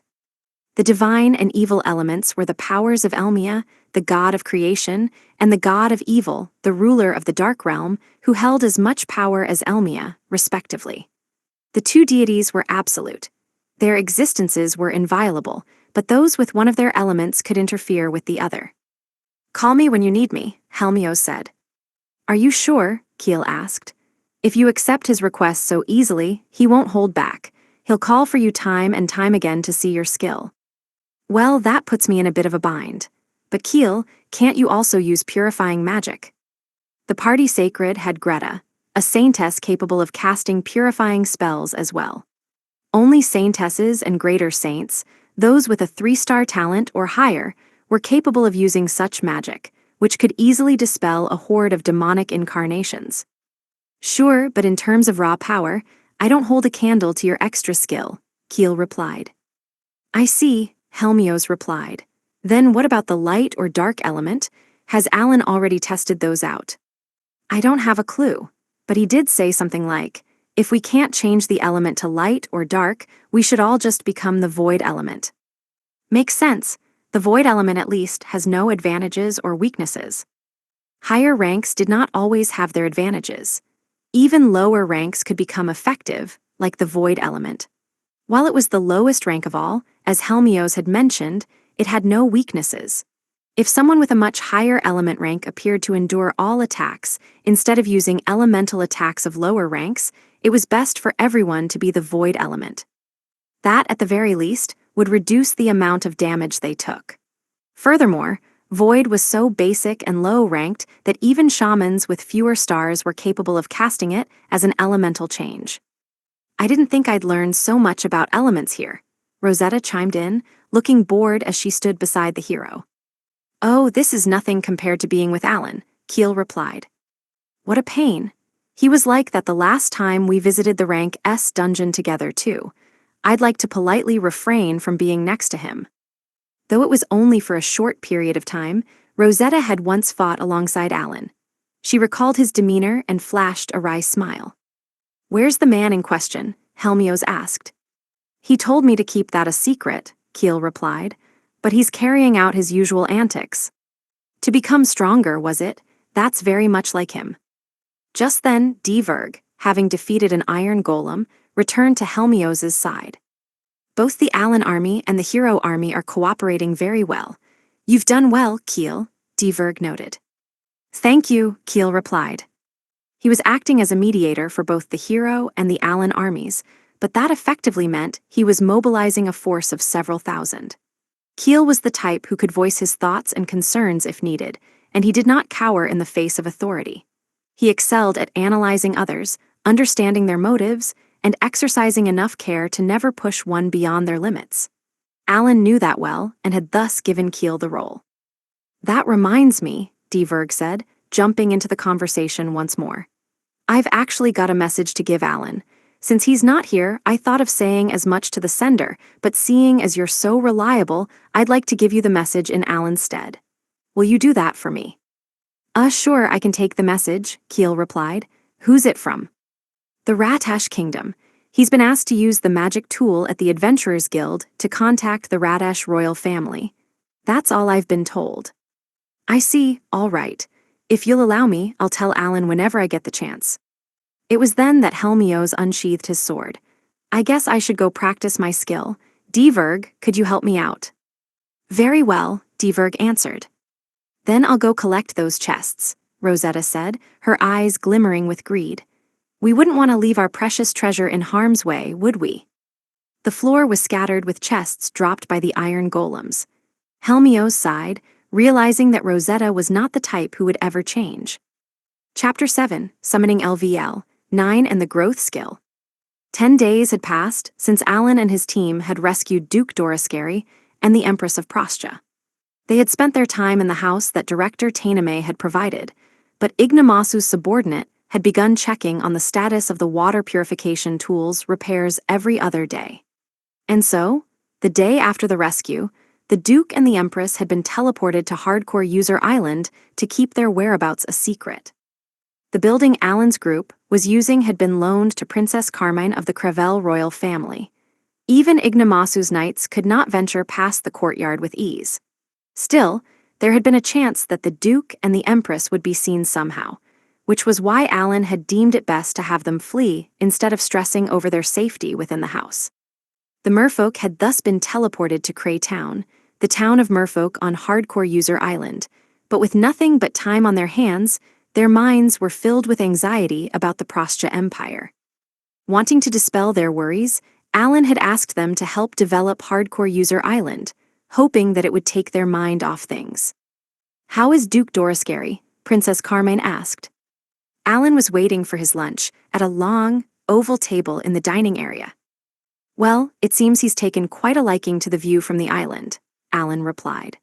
Once the whole Prostia Empire ordeal dies down, he said he wants a villa of sorts that he can visit from time to time. I thought it'd be interesting to have a resort area for the Prostian imperial family, and when I mentioned that, he began working with the merfolk to construct a villa separate from the building they're currently living in. Oh my, Carmine gasped. I'd love to visit there as well. Frankly, Alan was tired of seeing the princess and her exaggerated reactions. She asked about him this morning too, he thought. Should I just send her to the island? But I don't want to raise any eyebrows. The day after Duke Dorascary and the others were rescued, an official had arrived at the house to check on the status of the water purification tool's repairs. Alan had innocently mentioned that he had heard a loud noise from the palace and asked if anything was amiss. The reply he had received was that nothing had occurred and that it was none of his business. They could not publicly declare that the Empress and the Duke had fled, and it had not seemed like they suspected Alan of any wrongdoing. Just in case, Alan had sent a fish D to scout the area, but there had been no conversations that had cast doubt on him. But if Princess Carmine vanished soon after, there was no doubt that suspicious eyes would turn their way.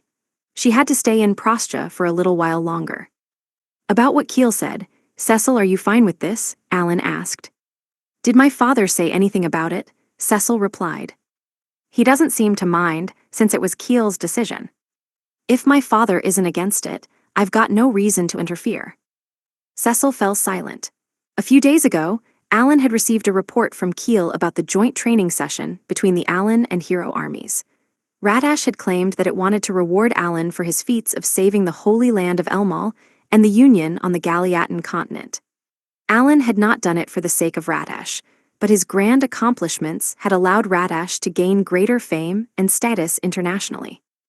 Every now and then, nations would reward such results, and this time around, Radash had been pressured to do so by the Five-Continent Alliance.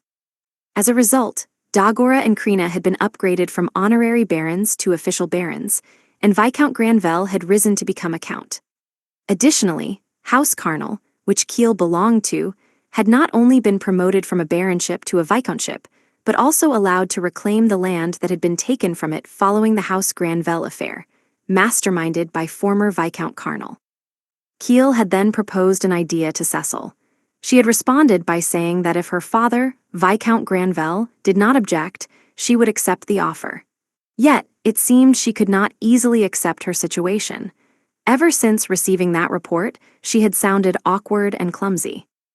"Guess it's not so easy to just set your emotions aside, but the food in Prostia's good. I hope she eats well and calms herself down." The delicacies of the Prostia Empire lined their dining tables. There was plenty of seafood that was rarely found above the water, and everyone on team Alan smacked their lips with delight at the delicious dishes they were offered daily. But among all the food, they especially enjoyed the flat buns that came with almost every meal. When Luke saw the buns piled on the table, he made a beeline for them and chowed down. "Sweet," he cried. "We've got Luco buns today too. These really are the bomb." Princess Carmine explained that the buns were made of the stipes and roots of a seaweed known as lucumel weeds. They were mashed into a dough and contained a filling.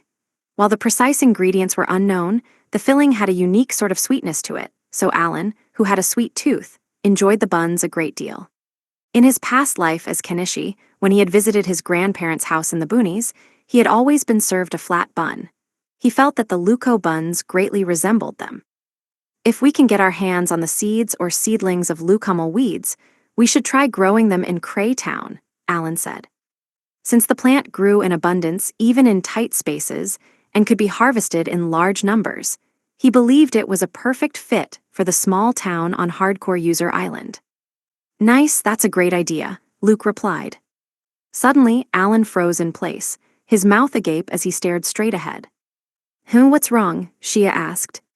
"I'm about to level up my skill," he replied, still staring blankly into the distance. "I see." Alan did not stop gaining skill XP even while he ate. At first, Cecil, who was strict on manners, had scolded him to no end, but he had refused to listen. Everyone had simply gotten used to his quirks. Incidentally, Alan did not want to keep too much from Carmine and Iwanam for fear that it might affect their future plans. They were aware of the bare minimum. They knew about his summons, including the insect A he had created and his powers, but he had no desire to provide a detailed explanation of just how he had managed to investigate the palace. They did not ask him either. "I'm not hard at work grinding my skill level because I'm stuck or anything."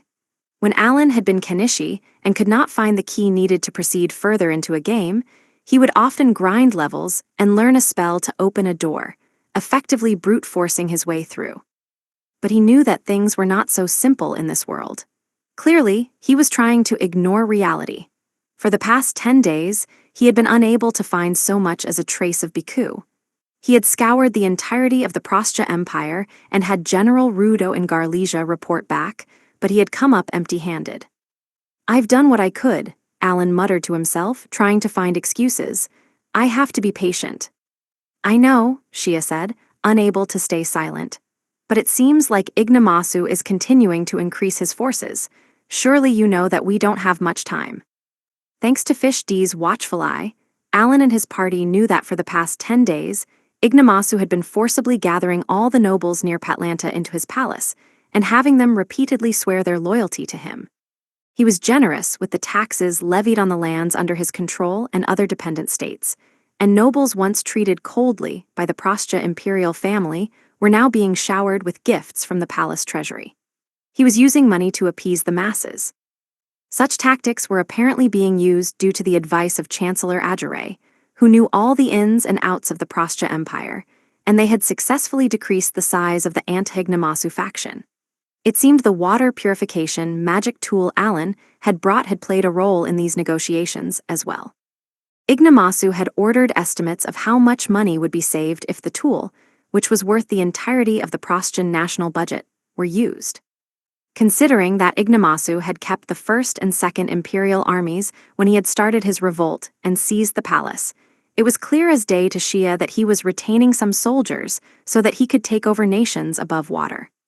But was Biku, who had stolen the symbol of the Beast King, truly uninvolved with the entire affair? Xia had not personally seen Biku attack Albahel's palace with the merfolk, but it made her fear that the same thing would occur again when Ignomasu decided to attack those on land. If that were to happen, Biku would naturally wear the 3 pieces of gear that made up the symbol of the Beast King and declare that he was the rightful Beast King.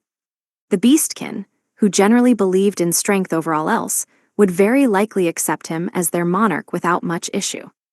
"Shouldn't we just attack Ignomasu?" Cecil asked. She often pummeled Alan, so it did not surprise him that she wanted to jump straight to violence, but Alan was still hesitant. There was a factor that he could not discuss just yet. "If we're gonna do that, it should be our last resort," he replied. "We don't have nearly enough information yet, and we've allowed Ignomasu to swim as he pleases so that we can gather more intel. Get it? Swim, because he's a fish." I think I'm getting pretty punny. Had he completely forgotten that he had taken on the form of a merfolk as well? Everyone who heard his joke, aside from Luke, stared blankly at him, and a chill settled over the room. The dark elf was too busy stuffing his cheeks with Luco buns to have paid attention to the summoner's pun. "In any case, we can easily defeat Ignomasu," Alan continued. "We've got a way to have him give up on invading nations above the water without killing him, but we should focus more on what we can and should do. Why yes, finally." He shouted with delight as the black pages of the grimoire in his hand displayed the log that he had been waiting for. Alan and Maris had been working together, or to be precise, the Angel A had continuously made healing items, his eyes lifeless, to earn XP for the summoner, and their efforts had finally borne fruit. The skill XP of synthesis has reached 10,100,000,000,000,000. Synthesis has reached LVL. 9 summoning has reached LVL. 9. Expansion has reached LVL.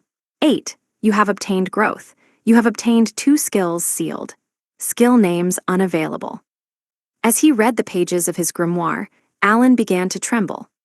"What's wrong?" Cecil asked from beside him, worried. "My summoning level increased, finally." Alan reached out and grabbed some of the Luco buns on the table.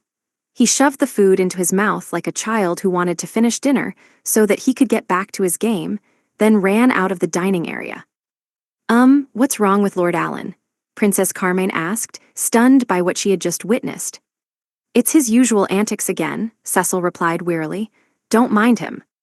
Sophie, always quick to praise the summoner, clasped her hands in front of her chest, moved by the scene.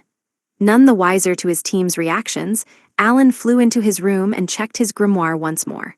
"All right, there were a bunch of things written in my grimoire, so I've got a lot to work through." He stuck his nose into his book and paused. "Wait, what?" He summoned Maris, who was shocked to have been called out underwater. When the Angel A spotted Alan, he immediately understood what had happened. Your summoning level must have increased," Maris crowed, "which means I'm finally free from my work. Yes, yes." The Angel A floated in the air, or the water, rather, as he gazed into the distance with tears in his eyes. His tears were carried away by the water around him. "Can I ask you something?" Alan inquired, though he was not sure if he should break the tearful silence. Sure, ask away, Maris said absent-mindedly. But once this is done, I'm taking a break. Fair enough, Alan replied. I'll keep my word. Of course you will. The Angel A shifted positions in the water as he rolled onto his side, placed his elbow on the ground, and rested his face on his hand. The rest of his body then slowly sank to the ground as he lazed. Sort of reminds me of the reclining Buddha art I've seen. Alan recalled seeing artwork on TV of Buddha lying down in places like Thailand and Japan. He was also reminded of his father spending a lazy day off in front of the TV in that pose. Maris could not be affected by Fish A's awakened ability, Mimic, so he was his usual handsome self, curly brown hair and all. Maybe this will bring me some sort of good luck. Image summary: manga illustration of a haloed man lounging lazily on his side, while a thought bubble above him depicts a reclining Buddha statue, drawing a direct comparison between the man's posture and the art. And what question do you have? Maris asked. As you know, I became a summon while I was setting the parameters for rank A summons. I know little to nothing about summons of higher rank. Yes, I know, Alan replied. The summoner, having reached summoning LVL 9, checked his stats once more. In his skills list, he saw the 2 new skills he had received, but they were simply displayed as sealed and provided no details whatsoever. Additionally, every summon type had the word sealed where the listing for rank S should have been. Name, Alan. Age, 15. Class, Summoner. Level, 93. HP, 3,815 plus 2,000. MP, 6,060 plus 12,060. Attack, 2,124 plus 2,800. Endurance, 2,124 plus 4,400. Agility, 3,951 plus 6,200. Intelligence, 6,070 plus 15,060. Luck, 3,951 plus 2,000. Skills, Summoning 9, Creation 9, Synthesis 9, Strengthening 9, Awakening 9, Growth 1, Expansion 8, Storage, Quick Summoning, Equivalency, Deputize, King Me, Sharing, Deletion, Sword Mastery. 5, Throwing 3, Sealed. XP, Approx. 1,300,000,000,000,000,000,000,000. Skill levels. Summoning, 9. Creation, 9. Synthesis, 9. Strengthening, 9. Awakening, 9. Growth, 1. Skill experience. Creation, approx 3,001,000,000,000,000,000. Synthesis, approx 0,100,000,000,000,000,000. Strengthening, approx 2,500,001,000,000,000,000,000. Awakening, approx 1,200,001,000,000,000,000,000. Growth, 0,1000. Creatable summons. Insect, sealed A, B, C, D, E, F, G, H. Beast, sealed A, B, C, D, E, F, G, H. Bird, sealed A, B, C, D, E, F, G. Grass, sealed A, B, C, D, E, F. Stone, sealed A, B, C, D, E. Fish, sealed A, B, C, D. Spirit, sealed A, B, C. Dragon, sealed A, B. Angel, S, A. I sealed. Holder. Insect, a X7. Beast. Bird, a X1. Grass. Stone. Fish, a X50 DX3. Spirit, a X5. Dragon, a X4. Angel, a X1. Equipment. Orichalcum Sword, plus 10000 attack. Black Dragon Armor, plus 4500 endurance. Ring 1, MP Recovery.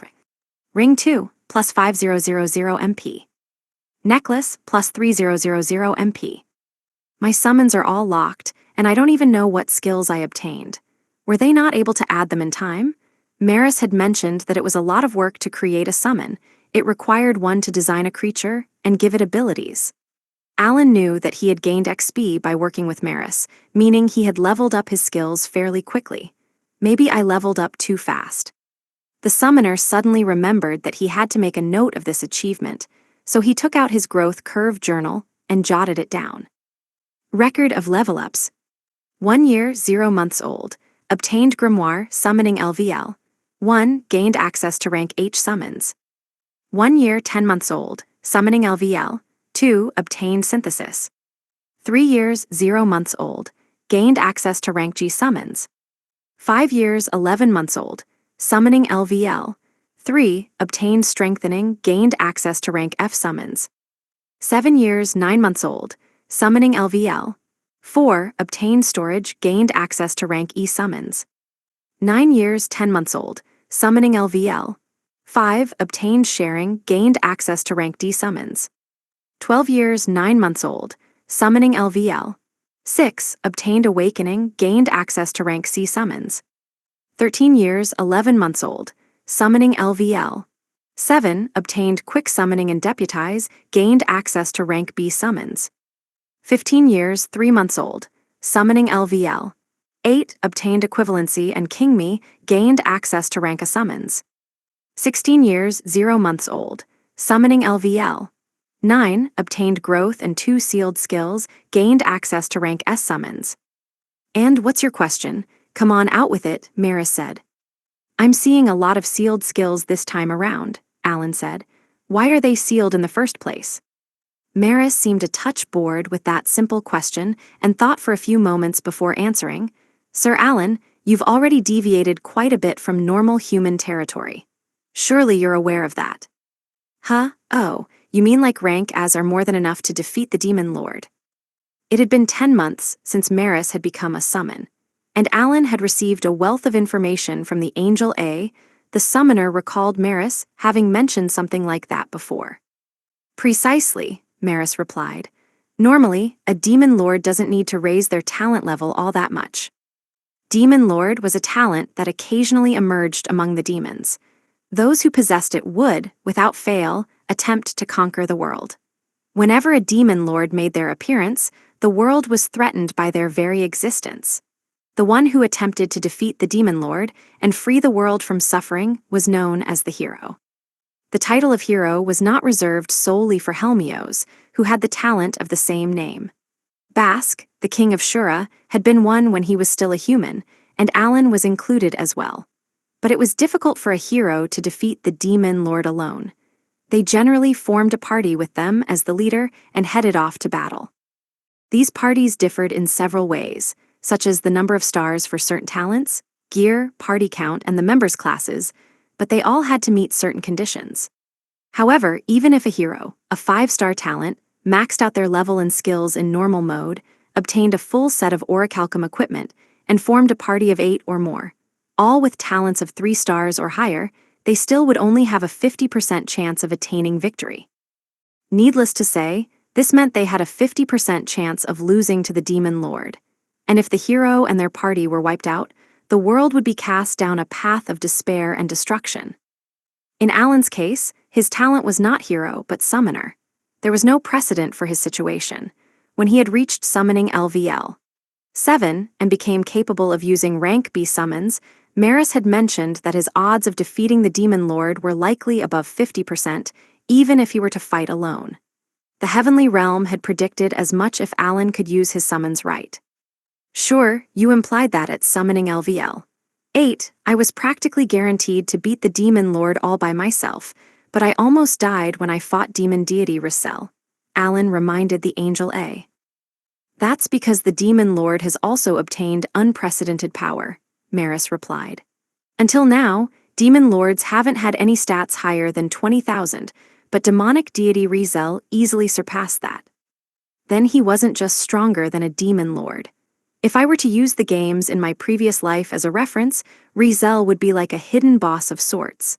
Even quick summoning had not been enough to protect all of Alan's allies. In fact, Dagora had ended up dying once. Then we couldn't have won that battle unless everything lined up perfectly, Alan concluded.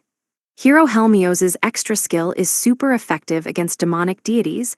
My party also has great extra skills. The God of Spirits used his blessing of the Sovereign of Spirits to assist us, and I already had summoning LVL 7 by then because I love to grind. We only eked out a win because all of these factors were at play. Precisely, Maris responded. You have an 8-star talent. Your stats increase far more than any other talents do when you level up. Like how a sword lord gets a bigger boost than a swordsman. The growth curve of a talent was based on its stars. When Dagora had only had 1 star, Krina, who had been a 3-star talent user at the time, had experienced a greater increase in stats whenever she gained a level.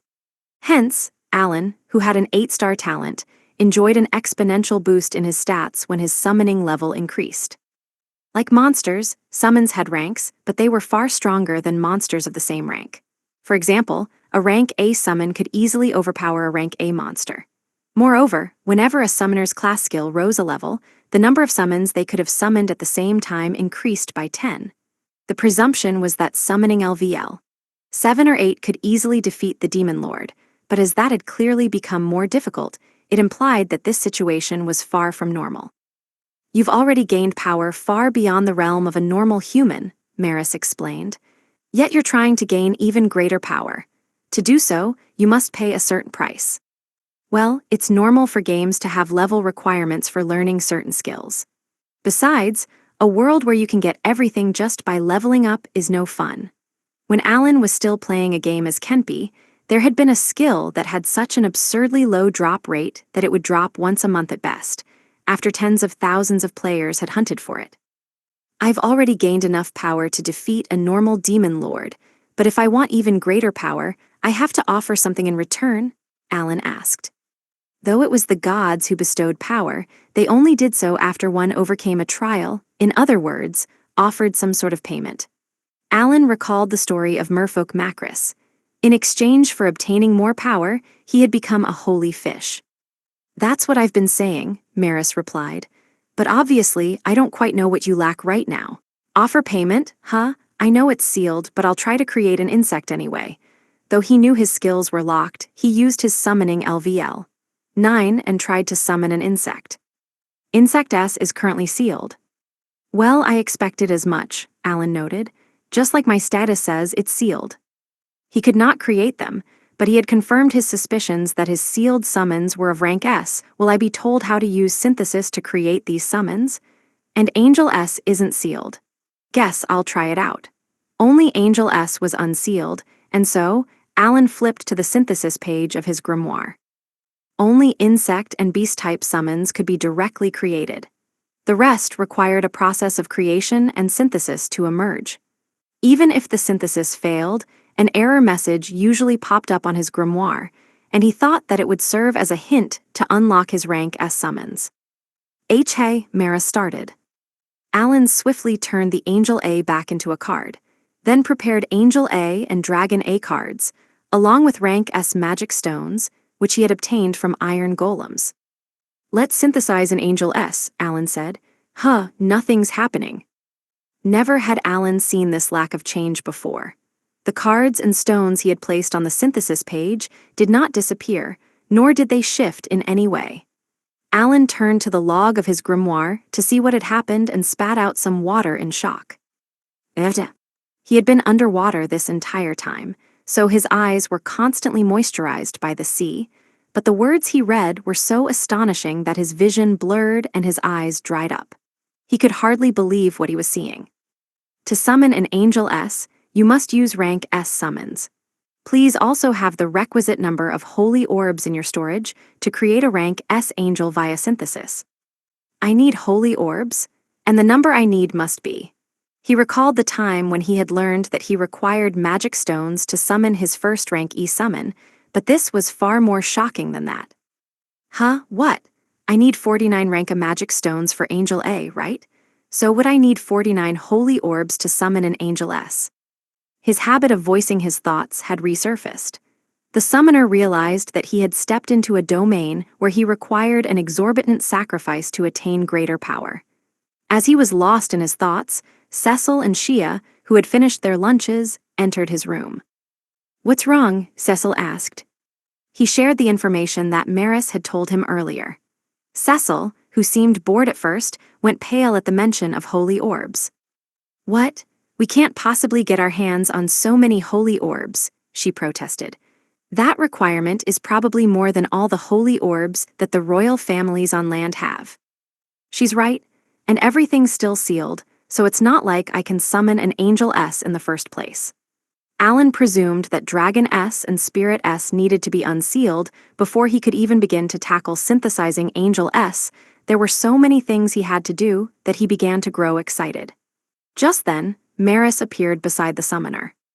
"Please don't turn me into a card," he grumbled. Alan felt like there was no need to lie down since there was water all around them, but a relaxed posture might have helped Maris soothe his emotional exhaustion. The Angel A smiled calmly as he lay down, while Cecil and Shia quietly gazed at him with pity. The two ladies knew of the hard work that he had been forced to do. He was finally allowed to get some rest, but Alan was quick to ruin the peace. "Holy orbs are created by holy beasts, right?" Alan asked. "Then what even is a holy beast anyway?" "A holy beast is a beast or person that's gained power in some way," Maris replied simply. He closed his eyes as he lay on the bed. "That's pretty vague." "I have no other way of answering your query." It seemed Maris would not generously provide explanations or additional information of his own accord. He would only answer questions exactly as they were asked. Even when he had been an angel, he had not been the type to freely give out knowledge. It seemed his personality had not changed when he had become a summon. "How do you gain enough power to become a holy beast?" Alan asked. "There are many ways to go about it," Maris replied. "For example, you can become a messenger of God in exchange for attaining more power." "Aren't there divine beasts too? What's the difference between the two?" "Divine beasts are holy beasts that attained even more power and underwent an additional transformation. So a beast can become a holy beast, then a divine beast." "Wait, so is that what happened to Garm, the god of beasts?" Alan asked. "That's right," Shia replied. "Lord Garm was originally just a normal beast. He became a holy beast, then a divine beast, and finally, the god of beasts." "No, he became a holy beast, then a mythical beast, and then the god of beasts." Shia spoke firmly and without hesitation, hinting that the story had been passed down in the beast royal family for generations. Or maybe she heard it directly from the god's mouth. "The beast royal family and the god of beasts have a very close relationship, don't they?"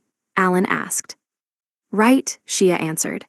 "My family has the blood of Lord Garm flowing through our veins. The same should apply to other beast royal families.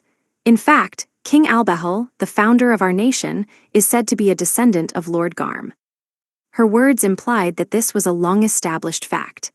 Even in Alan's previous world, certain religions had believed that a monarch and a god inhabited the same body. But that was a belief, and the facts remained unclear. However, in this world, it was certainly possible for a god to have a child with a human. "I get it now. Beasts can also become gods if they gather enough faith from people, and if the deity can have a child with another person. Now that I think about it, the goddess of arbitration sort of seems like she originated from a beast." Alan thought of Falneems, who took the form of a beast, munching away at grass in the stables. "Wait, if there are holy orbs, are there also divine orbs?" Alan asked. "Any further and you'll step into the domain of the gods," Maris said firmly. "I advise you not to pursue that train of thought. To obtain a holy orb, one could, for example, go to Macris and have him shed a few tears. They could also obtain the item by defeating a holy beast." Maris had explained as much to Alan when the summoner had gotten his hands on the holy orb of Macris. It seemed the Angel A's warning just now was to ensure that Alan would not get any other funny ideas, but that point went right over his head, and he turned his attention back to his grimoire to organize what he had just learned. "I see, another addition to my power tier list." Alan, perpetually in pursuit of greater power, had recently created a tier list tracking the strength of others. He wanted to learn more about the powerful existences of this world. Alan's personal power tier list. S tier, God of creation, God of evil. A tier, greater deities, God of beasts, Goddess of war, God of bountiful harvest. B tier, gods, four elemental deities, etc., God of spirits. C tier, minor deities, dungeon master, sovereign of spirits. D tier, holy beasts, greater demonic deities. E tier, demonic deities. The Demon Lord was excluded from this list because he was apparently more powerful than the previous Demon Lord. Until now, demon lords had been weaker than holy beasts. Since greater demonic deities had around the same level of power as holy beasts and worked under the demon lord, Alan presumed that the demon lord himself would be somewhere in either the C or B tier. Or maybe he's in the tier. I really don't know. But when I look at this list, I can see how weak I am. He felt his desire for the grind well up within him. Since I've learned about the holy orbs, it's time to analyze what I've got. Though he was currently a merfolk, his sharp gaze when he began his analysis was the same as ever. Cecil and Shia turned to him with exasperation before they left his room, and Maris breathed a sigh of relief. The summoner, lost in his own world, missed all of that and first checked his expansion upgrade. As he had expected, the number of cards he could use had increased from 80 to 90, allowing him to summon 10 more rank summons. As the commander-in-chief of the Alan army, he needed to simultaneously summon as many as he could to support his soldiers, who were working to become stronger. If the demon lord army restarted its invasion, Alan would need all the help he could get from his summons as well, so the more slots he had in his holder, the better. He excitedly closed his grimoire and thought about his next move. Oh, I should check how to unseal those skills. He tried to use one of his sealed skills when a message appeared on his grimoire. You cannot use this skill because it is sealed. To unseal this skill, please unseal the requisite number of rank S summons and meet the level requirement. Yes, at least I got a hint. Though he was not sure what the level requirement was, he had at least learned that there was a way to unseal his skills. All right, next up is growth. It's not sealed, so I feel like I can use it. It's still LVL. 1. It's been a while since I've been able to see myself gaining skill XP. He was eager to test it out. Judging from the name, does it help my summons grow or something? Maybe I'll use it on Denka. Whoops, better take off my MP recovery ring or I won't know just how high the MP cost is. Insect H was his go-to when it came to testing out new skills.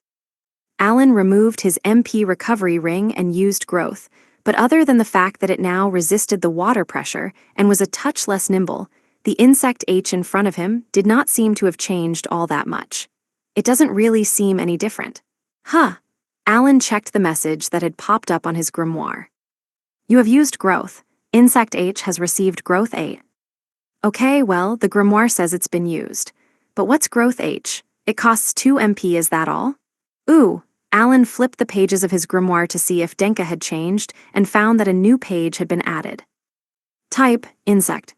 Rank, H. Growth, H. Name, Denka. HP, 3. MP, 0. Attack, 2.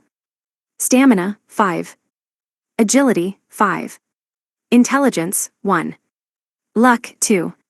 Buffs, Endurance 1+1, Agility 1+1. Ability, Hop. Awakened ability, Swarm. It's like my summon got another buff or something. Its stats rose. He saw that the buffs had doubled and tried to stack another growth. When he used the skill again, another message popped up on his grimoire. You do not have the requisite level for using growth. Guess I can only use it so many times based on my skill level. Alan then summoned an Insect G and tried to use growth once more. You do not have the requisite level for using growth. Skill level determined the rank of summons that could receive the buff, it seemed. Growth LVL, one could only affect rank H summons. Rank H was the lowest rank of summon then, and growth had to reach a higher level before it could affect rank GS. Alan summoned another Insect H and used growth on it too. It was a success, meaning there was no limit to the number of summons he could use growth on. That being the case, he began using deletion, creation, and growth over and over again to raise his growth to LVL. 2. At some point, he realized that his Insect H's growth level had reached G. Type, Insect. Rank, H. Growth, G. Name, Denka. HP, 7.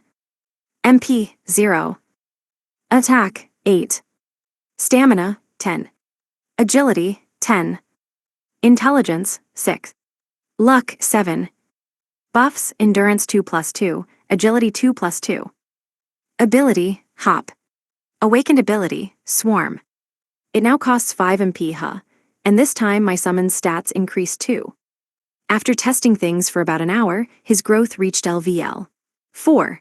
All right, now that growth is LVL 4, I've got a rough idea of how it works. Alan took notes about the rough effects of the skill, along with the required MP and XP. Effects of growth. Skill level determines the rank of summons it affects. To use growth on a summon, the same amount of MP and magic stones used to create the summon are required. Can use growth simultaneously on all summons. A summon affected by growth will have double the buffs as those of the same rank. The stats of a summon affected by growth are equivalent to those of a summon whose rank matches the rank of growth. The stats of a summon affected by growth are chosen at random from among summons of the same rank. Even if a summon affected by growth is used for synthesis, the synthesized summon will not be affected by growth and have normal stats. Ranks affected by growth based on growth level LVL 5 onward are guesses. Growth LVL 1 can affect rank H summons. Growth LVL 2 can affect rank G summons. Growth LVL 3 can affect rank F summons. Growth LVL 4 can affect rank E summons. Growth LVL 5 can affect rank D summons. Growth LVL 6 can affect rank C summons. Growth LVL 7 can affect rank B summons. Growth LVL 8 can affect rank A summons. Growth LVL 9 can affect rank S summons. Required XP for growth LVL 5 onward are guesses. 1000 XP to reach LVL 2. 10,000 XP to reach LVL 3. 100,000 XP to reach LVL 4.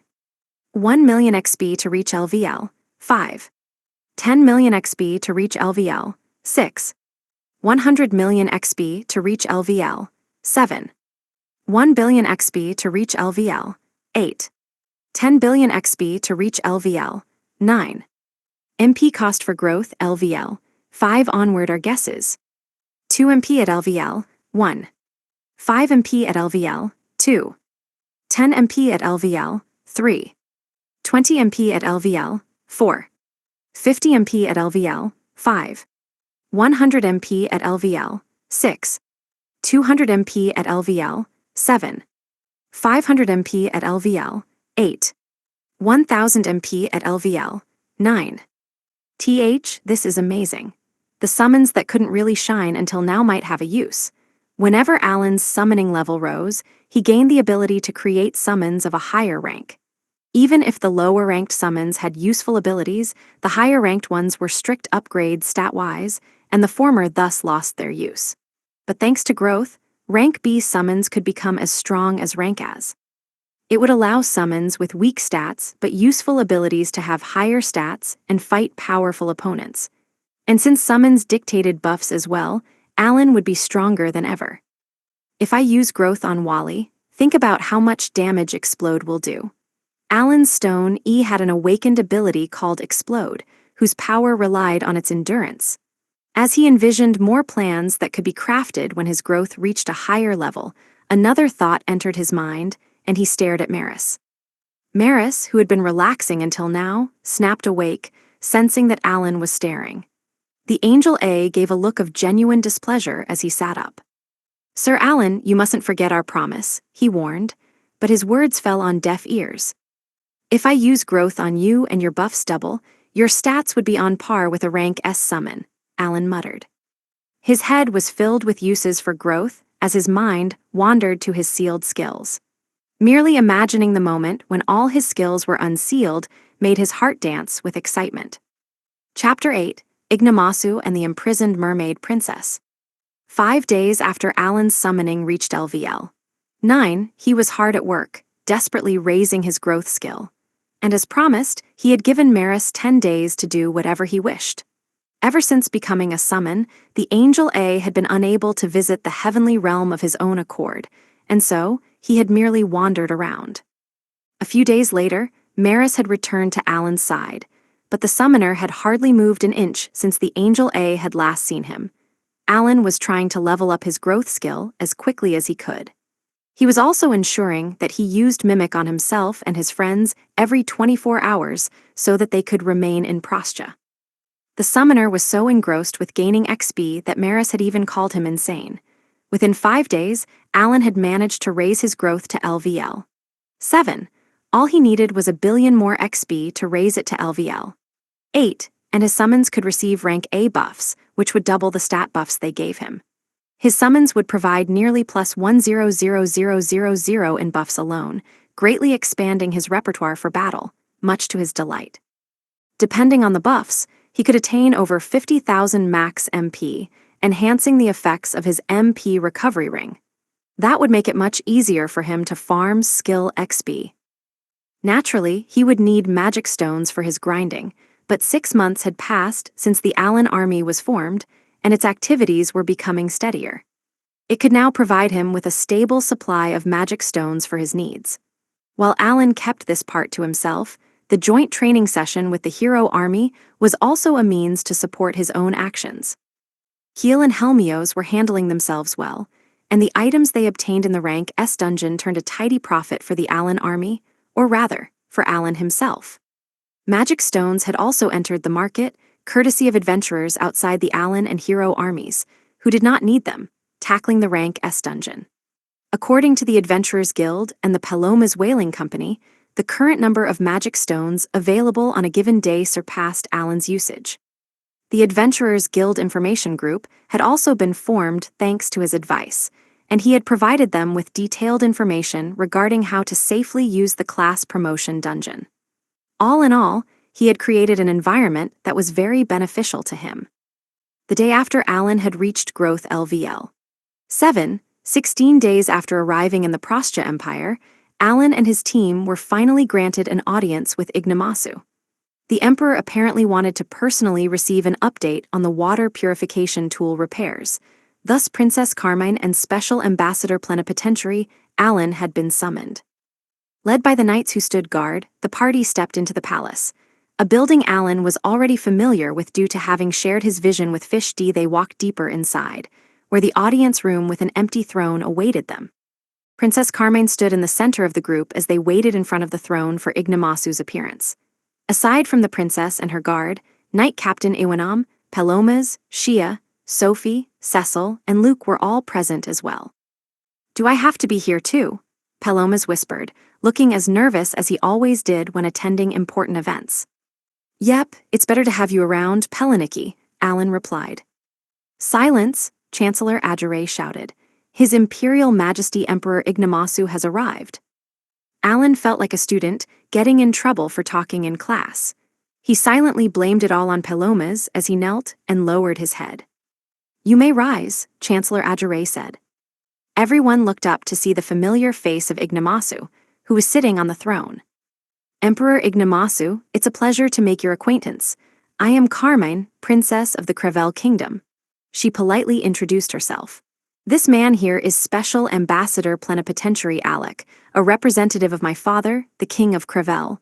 I hope you will allow him to be in your presence. We are here to provide you with an offering in my father's stead, your majesty." "Huh, what's that? Is that popular in the port?" Ignomasu asked, going completely off topic. Pardon?" Princess Carmine asked, unable to hide her shock. The emperor ignored her and turned to Chancellor Adjure, who stood beside the throne. "You see those critters on their heads, the shrimp and the crab? I heard that practice was getting popular in the port." I haven't the faintest idea," Chancellor Adjure mumbled in response, unable to answer the sudden query. Ignomasu then glared at Alan. "Your Special Ambassador Alec, are you? What's the status of the magic tool? How long do these repairs take? It's already been half a month." Guess he doesn't really sweat the small stuff. Seems like kind of a common trait among militant people. Alan had spent the last half a month analyzing Ignomasu through his words and actions via sharing with Fish D, and he had just learned that his analysis was not too far off the mark. "Things are going well, your majesty," Alan replied. Ignomasu's mouth snapped open as the spiky fins on the sides of his face began to tremble. "Well said," he boomed, "and can you bet your life on that?" "I most certainly can. Truth be told, the repairs are basically done." "What?" Ignomasu asked, his fins continuing to shudder. "That's not what you said earlier." I assumed that you would show off this fabulous magic tool to your subjects at the songstress contest, which I believe will be held in 2 weeks' time. I was preparing for that, Your Majesty, Alan explained, having already had his answer prepared. The songstress contest was a huge annual event held in Prostia. Renowned songstresses from across the empire gathered in Patlanta to participate. Powerful nobles came to enjoy the festivities, as did other citizens who wanted to revel in the jubilations. Ignomasu wanted to use the event to show off both the magic tool and his power. Alan, who had used a fish-D to eavesdrop on a conversation in the palace, had realized that the tool and the contest would always be mentioned in tandem, and asked Princess Carmine all about it. Much like how the Beast King martial arts tournament was always held in the nations of Beastkin on Garlesia, other large nations generally had occasions of grandeur as well. Upon hearing Alan's words, Ignomasu folded his fins back, a sign that his anger had subsided. I see. Then if, for whatever reason, the tool fails to activate that day, you know what'll happen to you, don't you? Ignomasu asked. Of course, Your Majesty, Alan replied, lowering his head in respect. I believe it will be the perfect time for you to show off your might to the entirety of the Ignomasu Empire. Rest assured that we're making the necessary preparations for your big day. Alan had purposefully called Prostia the Ignomasu Empire. According to Iwanam, the original name of the empire had come from the Prostia imperial family unifying the nation, and Ignomasu was a name that the man himself had obtained after rising through the ranks of the Prostia imperial army. The implication of referring to it as the Ignomasu Empire was that when Ignomasu, whose full name was Glottal van Ignomasu, successfully finished his rebellion, his bloodline would reign supreme over the nation. Very well, you may leave, the emperor said gruffly, ignoring Alan's flattery. He looked bored as he nonchalantly waved his hand to shoo his visitors away. Yet Alan remained kneeling and refused to leave in silence. Alec, Chancellor Adjure warned, His Majesty said that you may leave, do so at once. Alan, his head still bowed, suddenly opened his mouth. When this songstress content is a resounding success, I ask that you keep me by your side, Your Majesty. I would like to assist with this empire's prosperity. Though no one could see his expression, he was wearing a very malicious smirk. What, you want a reward or something? Ignomasu asked. I wouldn't even dream of that, Your Majesty. I simply want to aid you in your endeavor, Alan responded without raising his head. What can you do? I can provide military funds. Oh, you can. Ignomasu immediately sounded excited, enticed by those words. I've served the Crevel Kingdom as the Minister of Foreign Trade, Alan said. I have ties with the Empire of Bakis and have negotiated with various other nations as well. My right-hand man is here with me. His name is Peliniki, and he is blessed with a talent that gives him a very keen eye. Those words hinted that Pelomas had a talent that allowed him to appraise the value of goods, a common trait among merchants. In this world, talent triumphed over hard work. Go on, Ignomasu ordered. Hook, line, and sinker. Your Majesty, I don't believe you're a man who will be satisfied with merely ruling the bottom of the ocean, Alan declared, taking on a confident tone. Finally, the summoner raised his head. Even his merfolk form could not hide the villainous expression that took even Chancellor Adjure aback. Alan had eavesdropped on their conversation with Fish-D, so he knew that Ignomasu was showering nobles with so much money that he was even dipping into the Prostian treasury. As Duke Doriscary had said, if the emperor still wanted to conquer the land above water, he would need all the money he could get. The ocean floor is too cramped for a man of your caliber, Alan continued. Therefore, we have no choice but to invade the surface. When that time comes, the soldiers under your command, Your Majesty, must exert their full potential. You'll require more money than ever before. The summoner assumed that several tens of thousands of troops would need to be mobilized. To achieve that goal, it'll be best to have the Ignomasu Empire sell its assets to the land above for a good price. I truly believe that Peliniki and I can aid you in this endeavor, Alan concluded. Unexpectedly, Ignomasu looked rather bored. You talk too much, he grumbled, and how much can you make, tell me. If I am allowed to operate freely, I can bring in as much as you'd like, Alan said simply and casually. But if I were to give a number, 10 million gold per year. Impossible, Chancellor Adjure cried. You lot were cornered above water. How in the world can you make that much? Knight Captain Iwanam gritted his teeth with rage, trying his best to suppress his emotions at the Chancellor's words. Crevel had gone above water for the Prostja Empire, but the Crevel royal family and its citizens had all come from the ocean floor. It was the Empire that had forced the residents of the kingdom to leave their hometown and abandon their beloved ocean floor. Even so, the Chancellor did not seem to care about that, let alone feel grateful. Instead, his words reeked of prejudice and discrimination. Even the Knight Captain could not hide his fury. But Alan did not seem to mind, and once again flashed an evil smile, happy to take on the challenge. Both Peliniki and I will bet our lives on this promise, Alan said, or I'll just bet Pelomaz's soul. Pht, Pelomaz spluttered, shocked by Alan's sudden oath and unwilling to bet his life. The merchant widened his eyes with astonishment, but the summoner ignored it all and gave another malicious smirk. 10 million gold, huh? Ignamasu said, sounding bored. You sure can talk the talk, but is that even enough? Chancellor Adjure, will that cover our funding? Well, Your Majesty, I cannot give you an answer right away, the Chancellor mumbled, possibly wanting to avoid speaking openly about invading the land above. But the Emperor paid no heed. I see, Ignamasu said to Alan. 10 million gold a year isn't nearly enough, and that takes an awful lot of time. Can you make 10 million in 3 months? From that remark, Alan inferred that the invasion plan had advanced more than he had expected. 3 months, so right after the contest's over, he wants to rally his soldiers and invade, huh? Your wish is my command, he said, bowing again. Hey, Adjure hastily interjected. Do you understand what your promises in this room will entail? Oh, Peliniki and I have handled ourselves quite well against those land dwellers thus far, Alan said. 10 million is a paltry sum.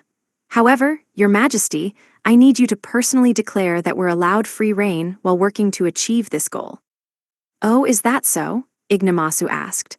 Well, if you really can make 10 million, I can make you both my confidants. Thank you, we will give it our all.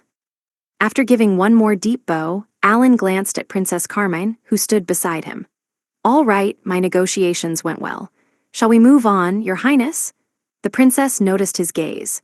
She closed her eyes for a few moments and took a deep breath as she drew the fins on her face back, sticking them onto the sides of her head before she spoke.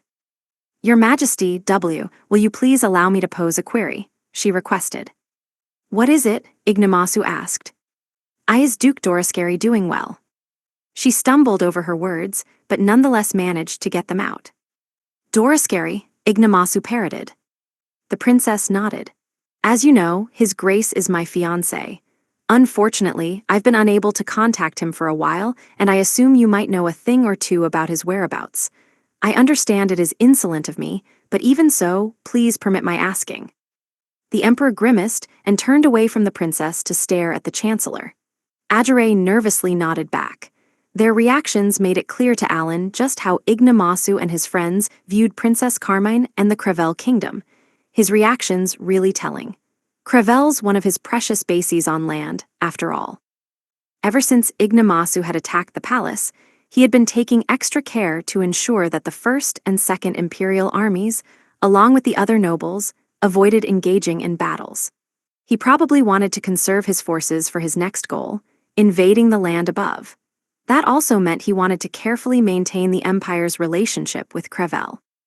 When their invasion commenced, Prostja was sure to use Crevel as a foothold, turning it into a frontline base for the foreseeable future. Needless to say, if Crevel refused, Prostja would take it by force. Crevel might have been a tiny kingdom, but it still had an army of over 10,000 at its disposal. One could easily imagine that such a respectable army would not sit back and calmly allow Prostja to take over without offering any sort of resistance. And Ignamasu was not keen on depleting supplies and forces for such a battle. And the Union might be able to bolster its defenses while Crevel's buying time. Prostja was well aware that the lands above water had an intricate network of magic tools used to communicate dire situations to other nations, with the Five-Continent Alliance being the central hub for these distress calls. That network had been set up specifically to combat the Demon Lord army. But Crevel was the deciding factor on whether Prostja's invasion would be instantly transmitted to the rest of the world, or if that information would be kept under wraps for a while, catching everyone unawares. To keep Crevel under Ignamasu's wing, it was imperative that Princess Carmine be free to do as she wished. At least, that's my assumption of Ignamasu's thought process. If either Princess Carmine or the Special Ambassador Plenipotentiary were restrained and taken hostage, Crevel would pretend to listen to Prostja's orders while secretly contacting the rest of Galiat or even the Five-Continent Alliance to request aid. No doubt Ignamasu assumed that the nations above water would rally together to destroy Prostja. Alan had analyzed the Emperor's thoughts well, yet Ignamasu's next words managed to surprise him. "I guess I've got no other choice," Ignamasu said. "What?" The Chancellor started to panic. "Why you mean, you?" "It's a pain, isn't it?" The Emperor glared at the knights in the audience room, and even Alan understood the meaning behind his gaze. The summoner lost his composure as well. "Wait, you mean? That's your decision?" Alan realized that Ignamasu was far more militant and less tactical than he had thought. The Emperor was going to kill him and Princess Carmine where they stood, silencing them. "Crap, gotta speed up our plans. Let's skip a few steps here." "Princess Carmine," Alan cried, feigning trepidation. "Don't you understand the situation that you're in? Please, I beg of you, just forget about Dorascary." He glanced at the princess, wordlessly asking her to shed a few tears. At first, Carmine was confused by Alan's puzzling words and gaze, but she quickly recalled the plan they had crafted and gave a small nod before crumpling to the floor in tears. "No, it can't be." She faced the ground and wept while Ignamasu stared, completely befuddled. "Huh," he grunted. Shia, who was acting as one of Carmine's maids, recalled the plan as well and began to play her role. "What? Don't say that," she shouted. Alec, you swine, have you forgotten just how well the Crevel royal family has treated you?" Unfortunately, Shia had sounded very monotone, and upon closer inspection of her merfolk face, her cheeks were tinged with red, indicating her embarrassment. "Shia, your face is red. If you're gonna act, you should go all out like Princess Carmine," Alan thought, then turned to Shia and continued the farce. "Excuse me, Joanna, are you still speaking to me as though I'm a simple government official? I'm sorry, but it seems your skull is too thick for you to understand what being a Special Ambassador Plenipotentiary entails." "You bastard," Shia said. She pointed at the summoner, her body trembling with fury. "You're betraying us." "Heh, at this point I can take the reins. Truly, I'm glad I came all the way down here, where the light of Crevel's glory will never reach. You see, I've always despised you, living a life of comfort and luxury in the royal castle, fooling around with the princess. You don't know just what I've been through this whole time, do you?" GRR. Bakis is a wretched place where dust clouds always hang in the air.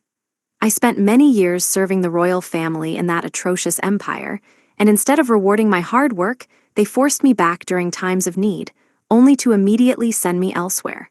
Just what am I to them? Alan turned to Sophie, who nodded back. "Heed your tongue, Alec," she said sharply. "Should the Crevel royal family fall, even you won't be left unscathed." Now that was perfect acting. You only had a day to learn your line, and you did great. Thank you, no notes. Impressed with Sophie's acting, Alan prattled on. "Oh, I'm not so sure. Have you forgotten what Emperor Ignamasu just said? As long as I'm good for the money, he graciously gave me his word that I could serve him." Alan had only come up with this plan yesterday. When the official had arrived and ordered him to head to the palace, the summoner had been pleased to know that he was finally being granted an audience with Ignamasu. His goal was to curry favor with the emperor and get as much information out of him as possible. The way things were going, however, it seemed there was no more information to get. And so, Alan had decided to act the part of a traitor of the royal family, as Ignamasu was, in hopes of getting in his good graces. If possible, he wanted to go in and out of the palace freely. When he had spoken of his plan to Princess Carmine, she had agreed to it immediately. It was vital that the emperor did not grow suspicious of them, so Alan had given the princess a ring to boost her stats in hopes that it would benefit her acting. Now, with over 10,000 intelligence, the princess was able to perfectly act her part and assist his ploy despite Alan having needed to hasten the plan.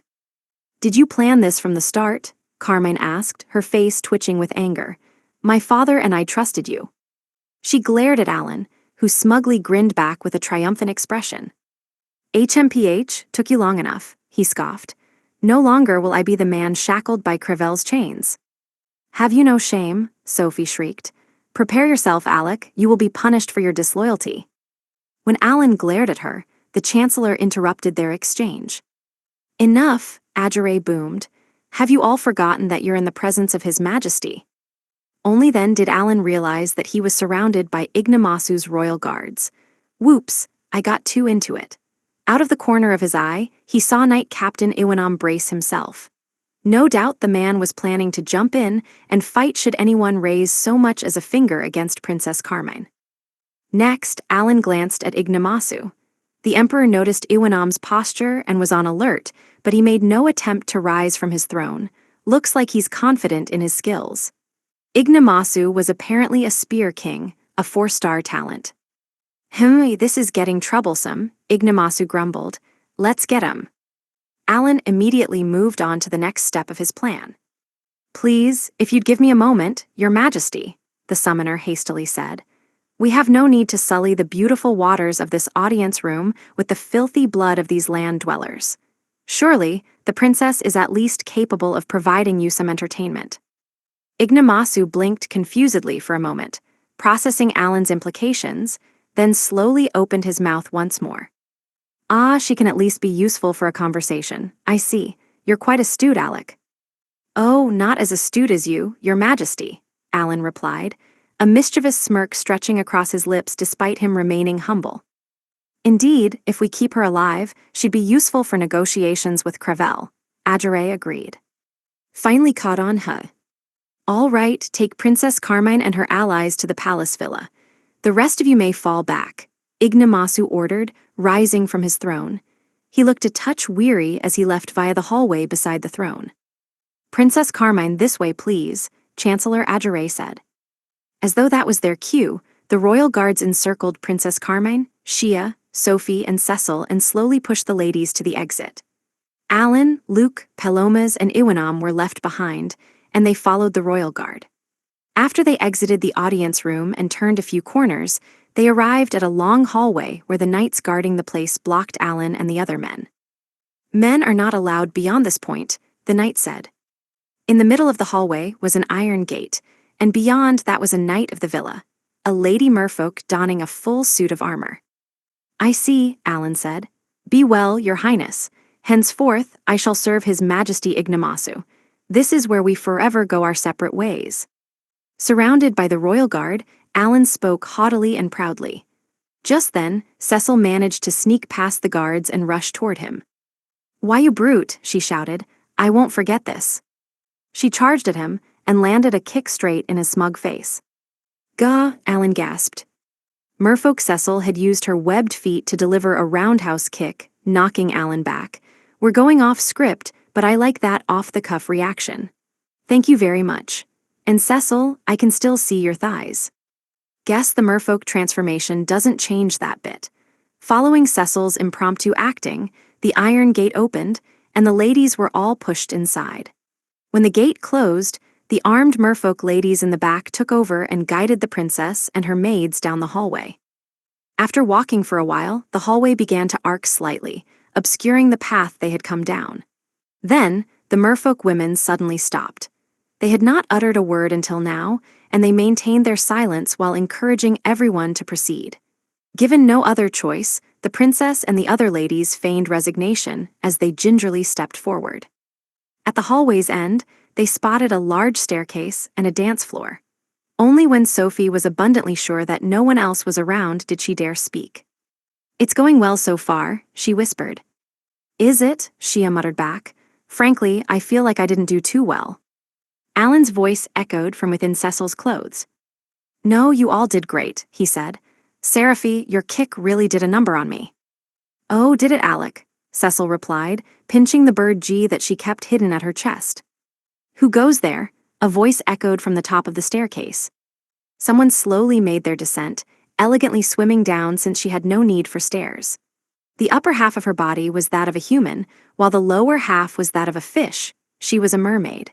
Her beautiful, shimmering, emerald locks, something merfolk did not possess, formed gentle waves as they flowed down her upper body.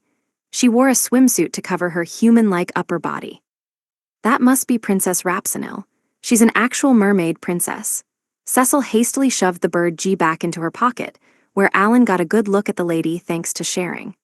Alan had actually caught a few glimpses of her when he had investigated the villa with Fish D, seeing that she was confined with the other noble children, but did not receive horrible treatment. He had determined that they did not require immediate rescuing and quietly watched on. "Your Highness, whatever is the matter?"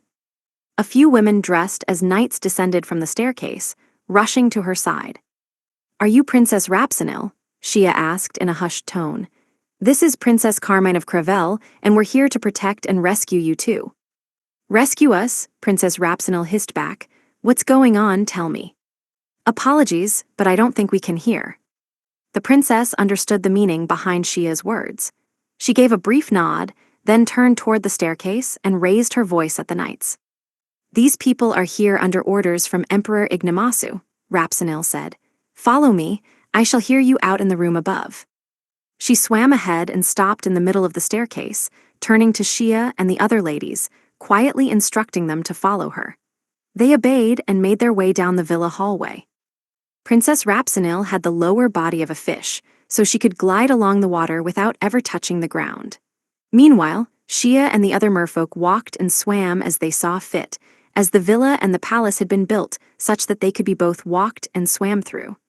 Houses in Patlanta were of the same build, including the one Alan and his group were staying in. The staircases were wide and allowed for quite a bit of freedom.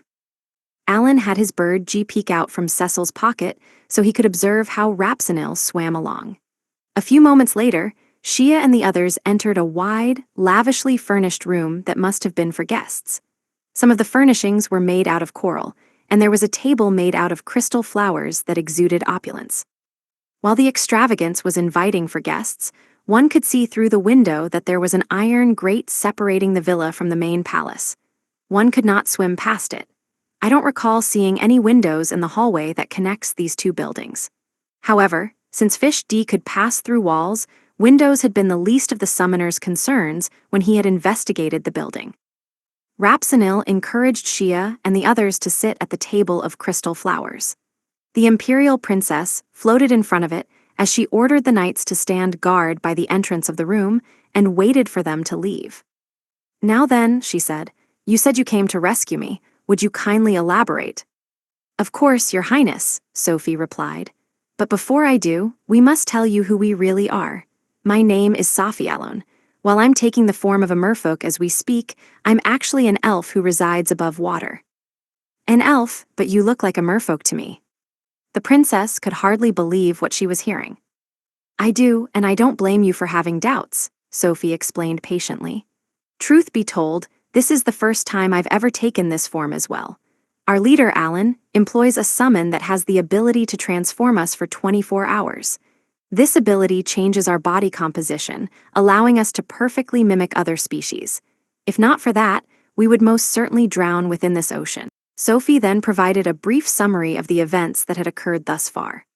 She spoke of the Demon Lord Army's plan, in which demonic incarnations had been unleashed throughout Galiat, plunging Crevel into despair, and how Shia had jumped in to help and dispel the monsters, allowing the gamers to become acquainted with Princess Carmine.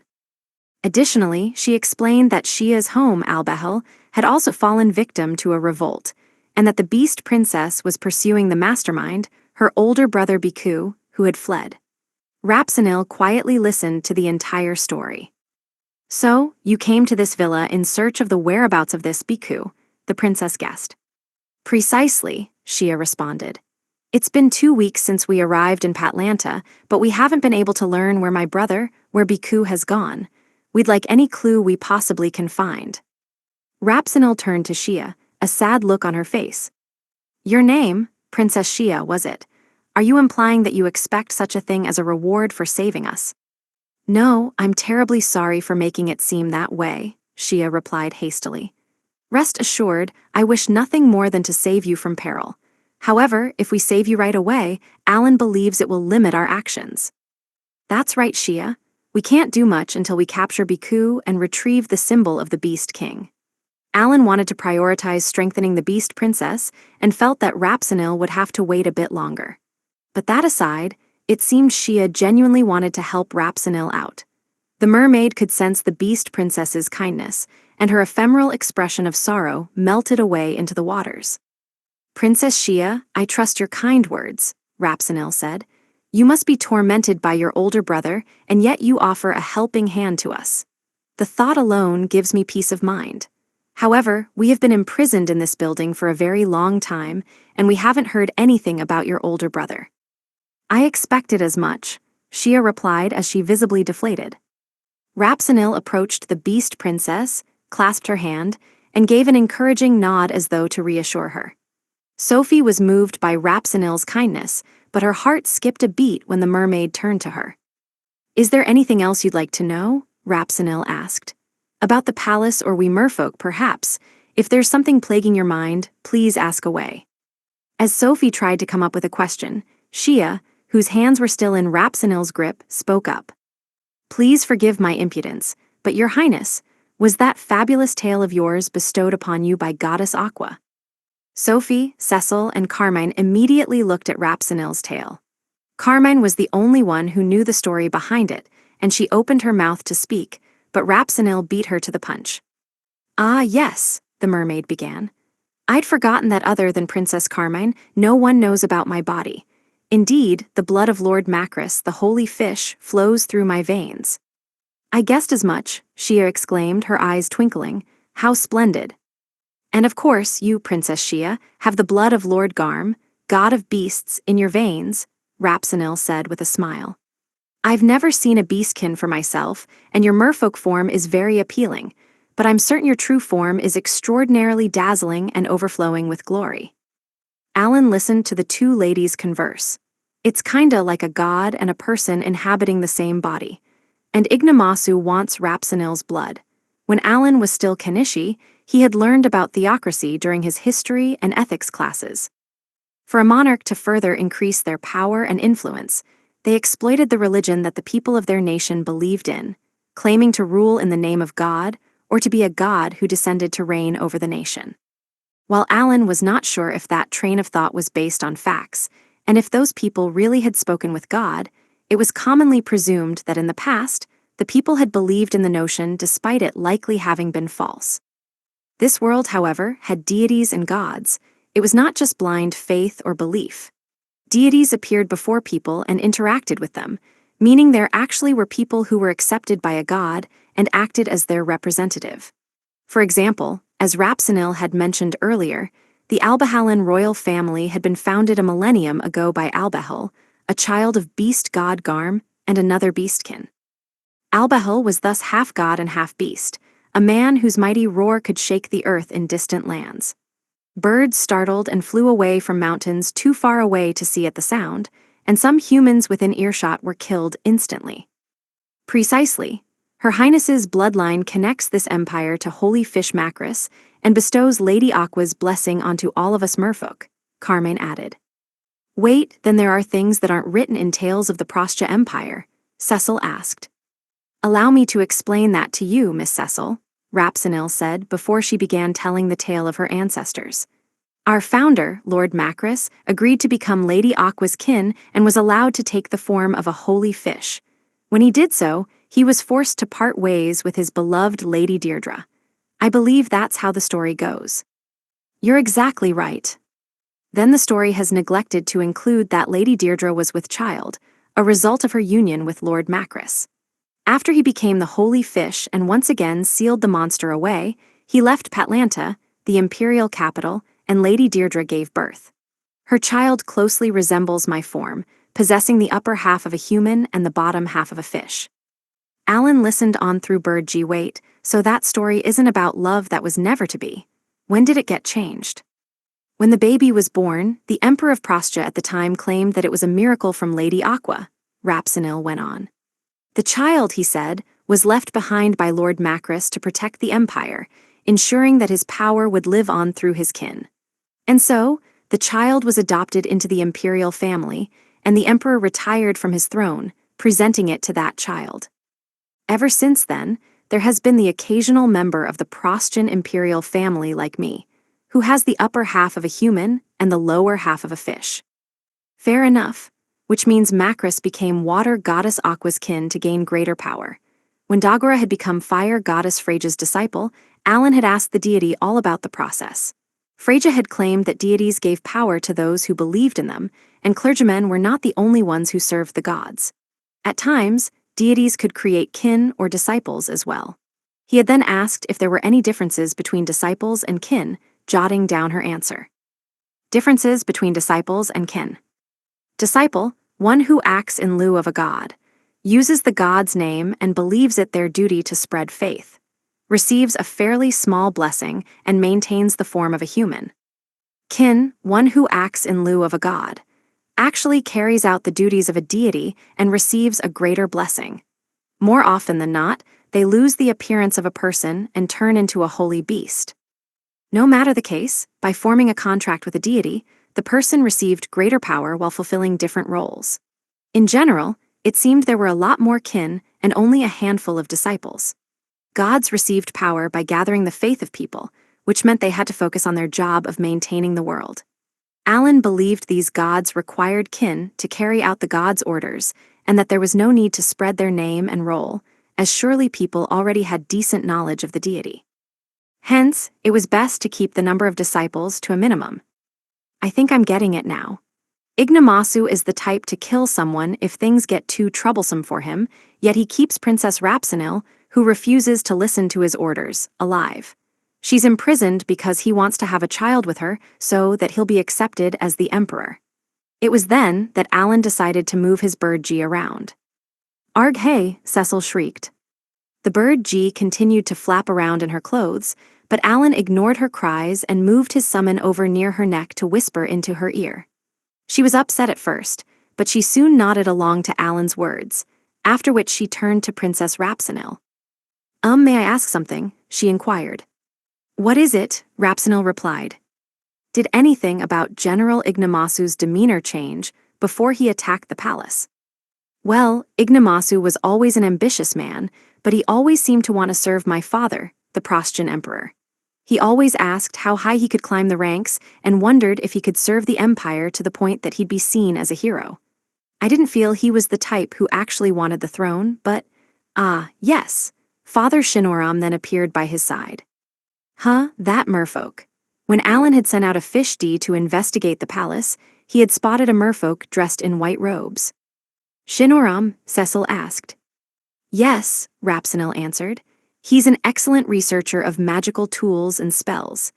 Ignomasu was the captain of the royal guard, so normally the two men would never have crossed paths, but I always saw them together, and I found that to be rather odd. Shinoram arrived at the palace more than a year ago. Then he was a shady man, who one would normally be suspicious of." Cecil tried to dig deeper into Shinoram, but Rapsenil looked doubtful of her words. "Not exactly," the mermaid replied. "Indeed, I cannot deny that Father Shinoram is a bit of an oddball. He was always engrossed in his research, and ever since he was given a lab within the palace, he has often spent several weeks at a time there without venturing outside. Of course, he's produced excellent results and contributed greatly to the empire, but others would mention that he had a habit of mumbling to himself, was difficult to communicate with, and only thought about topics that he was interested in. People found him off-putting, unable to really understand what went on in his mind. It seemed he didn't get along very well with others." Shia and Carmen glanced at Cecil's neck. Alan, who was watching through Bird G, realized that their eyes were focused on him, implying that he and Shinoram were not all that different. "What? How rude. Go on, keep questioning her."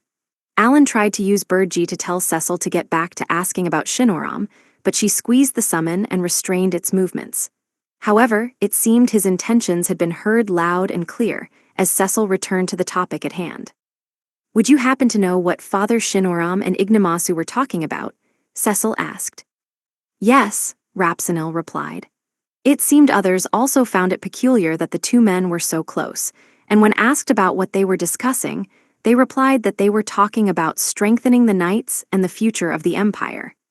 Neither said anything more, but it's not too much of a stretch to imagine that their discussions were related to the current state of things.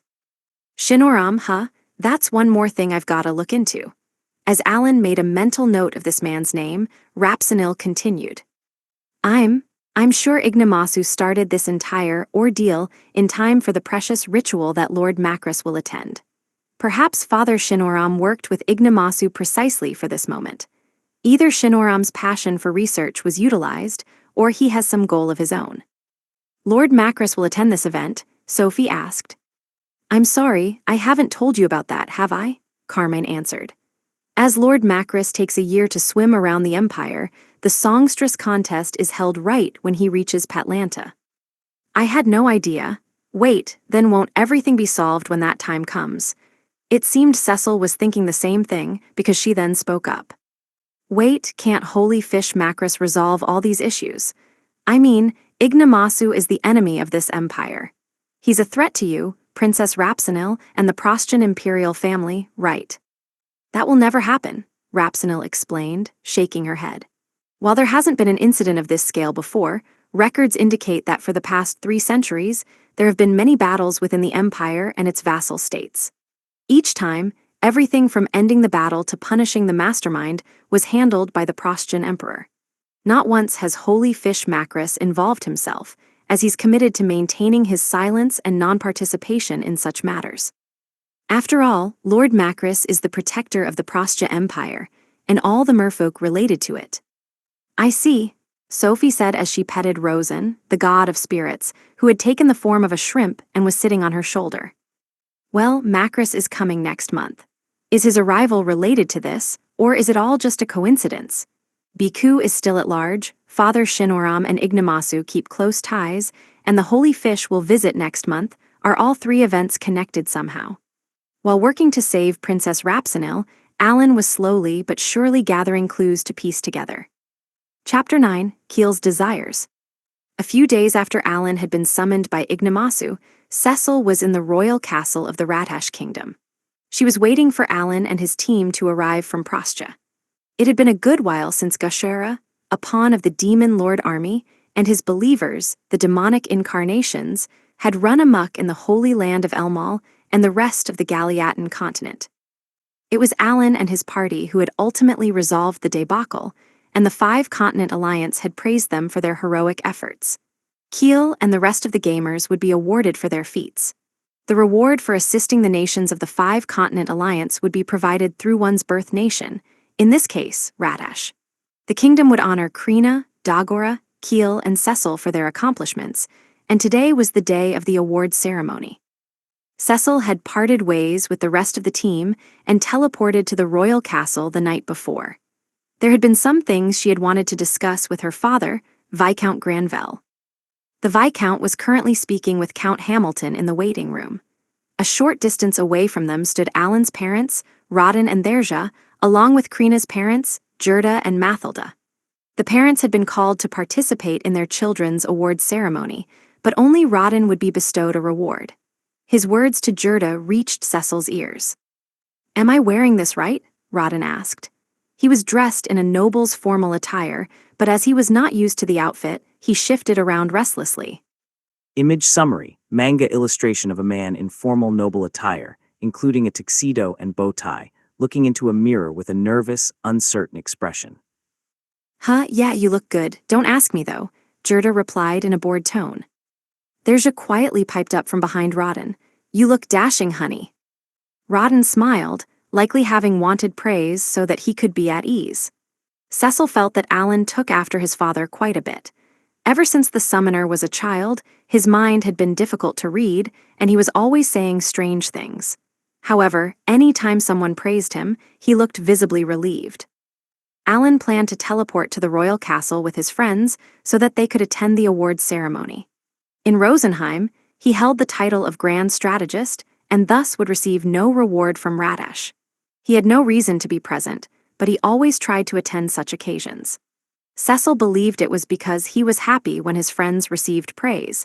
It must have felt like he was receiving the compliment as well, and he was thus committed to attending these ceremonies. If Alan were to receive a reward, it would be from Rosenheim, but Cecil recalled that he had claimed that he simply wanted their assistance when he needed it. He had no need for any other reward. Alan's late, Cecil muttered to herself as she checked the time using the magic tool on the wall. It's about to begin. The ceremony would start soon, and that made her a bit anxious. You don't have to worry, Keel said to her. I'm sure he'll make it in time. Since this was an official event, Keel was dressed in the formal attire that was standard for high-ranking clergymen within the Church of Elmia, a white robe embroidered with gold. Beside him was his little sister Nina, also in a formal dress well suited to the occasion. Krina, Dagora, and Mararu were chatting a short distance away. The three of them were also in formal clothes, but Dagora looked suffocated in his outfit. Conversely, unexpectedly, Krina wore her dress well. Only Mararu wore her Baki's military uniform. She was apparently a bit too embarrassed to wear a dress, so, in lieu of proper clothes, she had chosen to wear her uniform. Mararu had actually received her reward from her home, the Empire of Bakis, before everyone else, having been granted the title of Baron. She was a lowly soldier who had climbed her way up to become a noble, and no longer was she an honorary baron. Now that she officially had her title, she could have her descendants inherit it and remain members of the nobility. Mararu had mentioned that her family was ecstatic about the achievement. Speaking of which, Keel said as Cecil gazed at Krina, Dagora, and Mararu. What is it? Cecil asked. I was just wondering if things were all right. What do you mean? You know ours. Keel struggled to get his words out, while Cecil recalled the matters she had spoken about with her father the day prior. It's fine, Cecil replied. Keel looked surprised. Are you sure? I said it's fine, don't make me repeat myself. She's right, Keel, Lord Carnal, Viscount Granvelle said, approaching the two. You need not be so concerned about us. Cecil and I talked at length about it yesterday. We both support your decision. Thank you, Keel said, hastily bowing his head. I know I'm being really selfish. Nobles can and should take responsibility for their actions. I believe your father has already done so. Above all, House Carnal is your house. It all depends on how you will act and make decisions. Right, thank you for saying so, Viscount Granvelle. Just as Keel gave another deep bow and expressed his gratitude, the door of the waiting room burst open. Alan rushed into the room with Sophie, Valmar, and Shia in tow. Sorry, the summoner said. There was something I had to take care of. No longer was he in the form of a merfolk. For the past 2 weeks, Cecil had grown accustomed to seeing him as one, and now, it felt like he was using Mimic to take the form of a human. Where's Palomas? She asked. Oh, he's staying in Ignamasu's palace, Alan replied. We finally got our hands on the castle ledger, so he's trying to see if there's anything that could turn a profit. Don't forget to cast Mimic on him. If you don't, he'll drown. He's risking his life in his own way. I'm sure he wants to give Fiona a tear of Macris. The more Palomas accomplished, the more favor he would receive from Ignamasu, which would allow him more access to information within the palace. Palomas hoped that this would somehow bring him closer to marrying Fiona. There were still times when Alan was not really listening to Cecil's words, and she felt compelled to bury her head in her hands when he began to mutter to himself. My summons are about to be wiped out on the battlefield, he grumbled. Also, Bask's just brimming with energy. One day, I'm gonna use him to level up. Cecil could put 2 and 2 together. She presumed that the insect as and dragon, as that had been sent to the northern region of the central continent, were being pushed back. This was largely due to Bask and other greater demonic deities having made their appearance. Bask, you mean that Bask? Cecil asked. He's all the way over there. Yeah, Alan replied. The main force of the Demon Lord army might have been deployed. It's part of the reason I was late gathering Shia and the others so we could come here. Though he was trying to draw up several plans, Bask and the other demonic deities were powerful, so currently he was coming up empty. He wanted to head to the central continent and fight the Demon Lord army, but he was busy scouring Prostya in search of Biku and trying to weasel his way into Ignamasu's inner circle. He had little time for anything else. Shinoram's not in the palace, but that's so suspicious, he thought. Priest Shinoram, whom Princess Rapsinel had mentioned, was nowhere to be seen in the palace, no matter how hard Alan searched. According to the official who had provided the ledger, Shinoram would disappear for a few days at a time, presumably cooping up in his lab before suddenly re-emerging. If Rapsinel's story was true, Alan simply needed to find the lab, but he simply could not locate it within the palace. Just as he considered revoking Maris's break and sending him to the northern region of the central continent, a little girl ran up to him. "Alan," Miela, his little sister, cried. Alan kept a summon in Rodden village and saw Miela almost daily, but from her point of view, she had not seen her big brother in a long while. A huge smile formed on her face. He reached out and petted his sister's hair when his little brother also arrived. "Long time no see, Mash," Alan said. "Were you able to get a few days off?" "Yup," Mash replied. "My homeroom teacher said it was fine. I've been staying in the castle for 2 days now." "I see." Academy City also had a base for the Alan army, and the summoner had visited the place several times, but not once had he run into Mash, who was attending the academy. Unlike Thomas, who had enlisted Alan's help to receive a class promotion, Mash was working with a few friends he had made in his classes to tackle the dungeons. Today, he had come alone via a magic ship, and Alan was happy to see that his younger brother had started down his own path. "I should talk about the Demon Lord. I haven't told Dad yet either." Alan had not said a word about the Demon Lord to his parents. He had decided that it would be best to report to them after he defeated the Demon Lord so that they would not worry. But next year, Mash would learn about Demon Lord history, and his parents might learn about it then as well. In fact, Alan was currently struggling against the Demon Lord's subordinates on the central continent, and he was not confident that he could defeat the Demon Lord before Mash spoke of the entity to their parents. "I feel like both Mom and Dad have a vague idea but aren't really saying anything." Despite the clear absurdity of the situation Alan was in, his father kept quiet. Rodden was here to attend the awards ceremony, so surely he had been told why Keel and the others were being awarded, and yet he did not touch upon the topic. In fact, Alan could recall his father having deliberately ignored such subjects in the past. Before Alan was found to have the summoner talent at his appraisal ceremony, he had clearly shown signs that he was anything but a normal child. Even so, until he had spoken about talents, neither his mom nor his dad had mentioned that their son was an oddball who obviously possessed some sort of ability. Perhaps they had once again waited until Alan had spoken about it of his own accord. I wonder if Mihai felt like this. Mihai, Cecil's older brother, had headed to the battlefield without saying a word to his sister. Perhaps he had not wanted her to worry. He might have believed that he could shield her from knowledge of the war during his 3 years of service, or even keep it a secret from her altogether if the Demon Lord army were defeated. When Alan found himself surrounded by Mash and Miela while his mother, Derja, watched over them with a smile, he felt that he needed to make time to explain his situation to them. As he played around with his siblings, there was a knock on the door. "Per the king's orders, I've arrived to guide the awardees and those accompanying them to the venue," an official said from beyond the door. The nobles attending the ceremony had already gathered in the audience room, which served as the venue. Keel, Krina, Dagora, and Cecil walked in front as everyone was escorted out of the waiting room. Only Derja and Krina's parents stayed behind.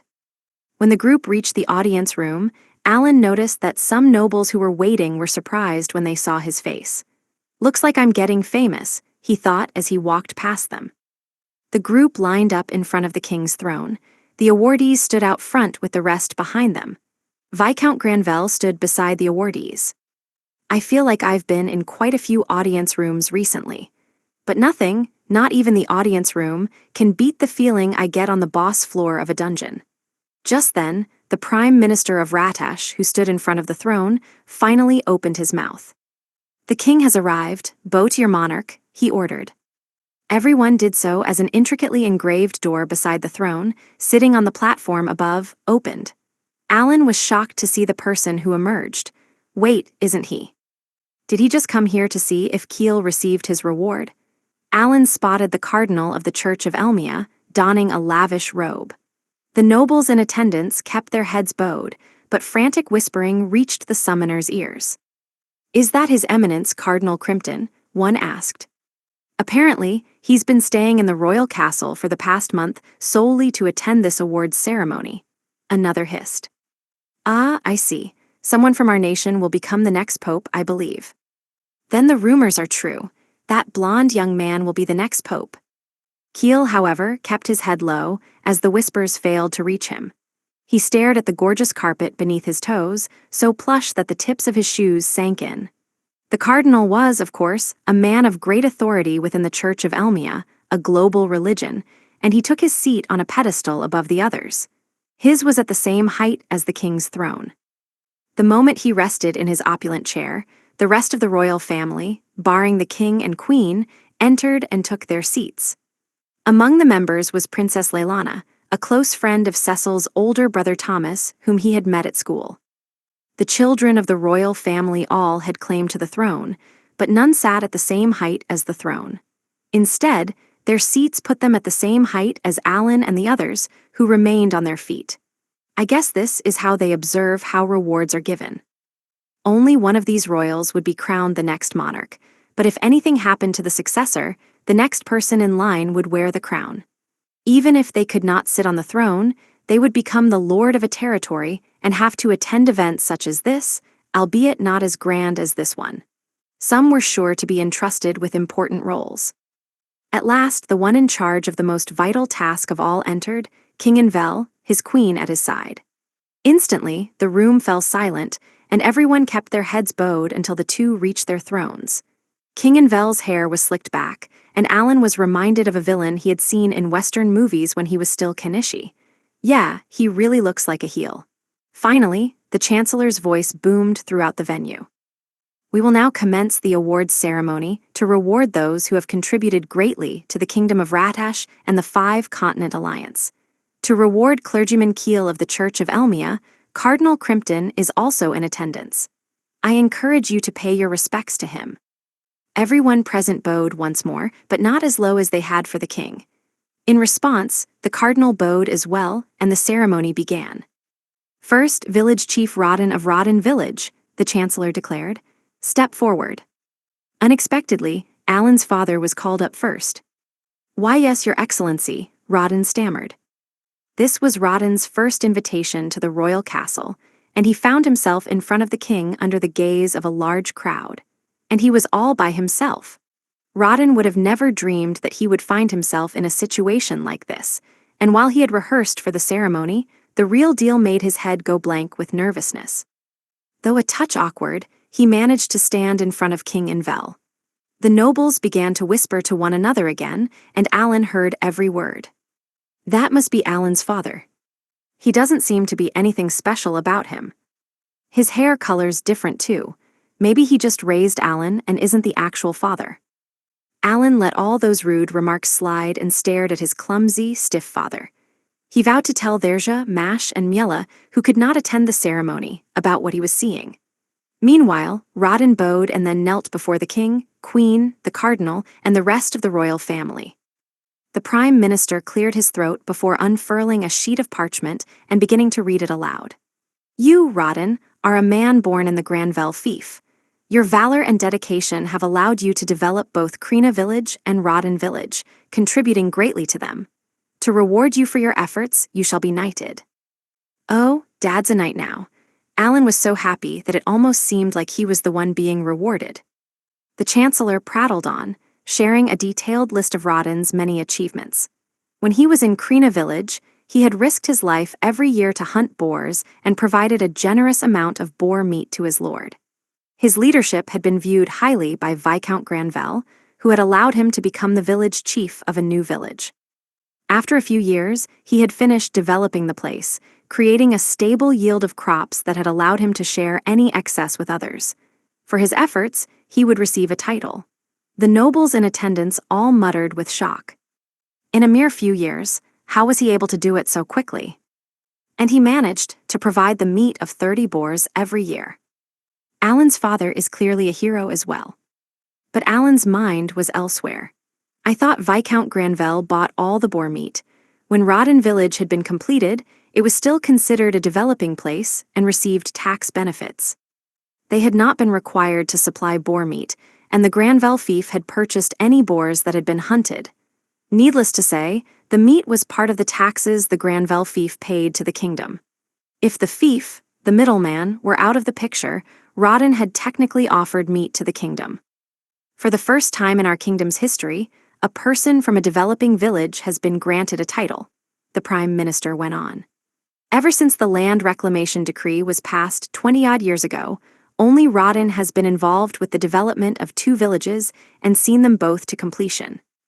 Unfortunately, Rawdon's title was not hereditary, meaning it could not be passed down to his descendants. Once the Prime Minister finished his speech, the king rose from his throne. "Rawdon," he said, gazing down at the newly knighted man, "I ask that you continue to lead my citizens." A knight swiftly stepped forward with a tray in hand and held it out to the king. His Majesty personally took the accessory that served as proof of title and placed it around Rawdon's neck. "Why, yes, sire," Rawdon stammered. Rawdon was extra careful not to look directly at the king's face, just as rehearsed, and when he gave his reply, a small round of applause filled the room. Only Alan was clapping.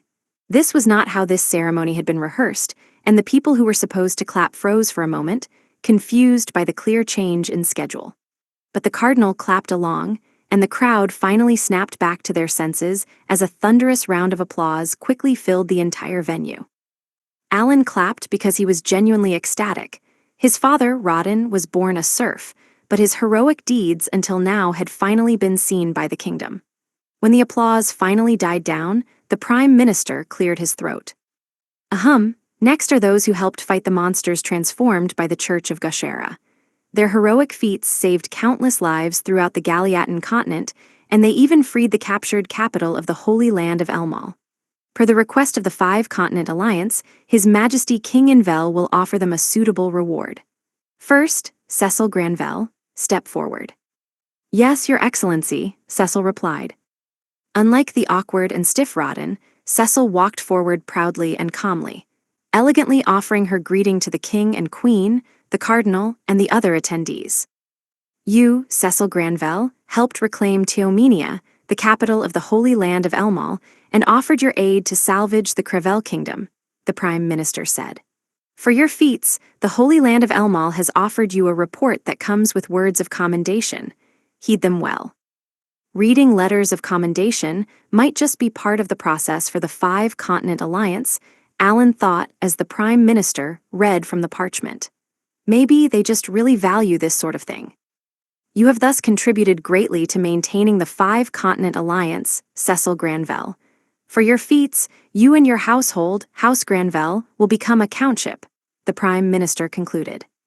The nobles began to frantically whisper away. Finally. After all these years, Lord Granvelle has become a count. They were a baronship several years ago. Mind your tongue, you'll be ejected from your faction. Don't be absurd. All I said was that he was a baron a few years ago. During Alan's time as a manservant to House Granvelle, the lord had still been a baron. He had been made a viscount when Cecil and Alan had entered the academy, and now that House Granvelle was a countship, he had entered the ranks of the upper nobles. However, it was almost unprecedented for a former baron to be granted an even higher rank after a mere 4 years.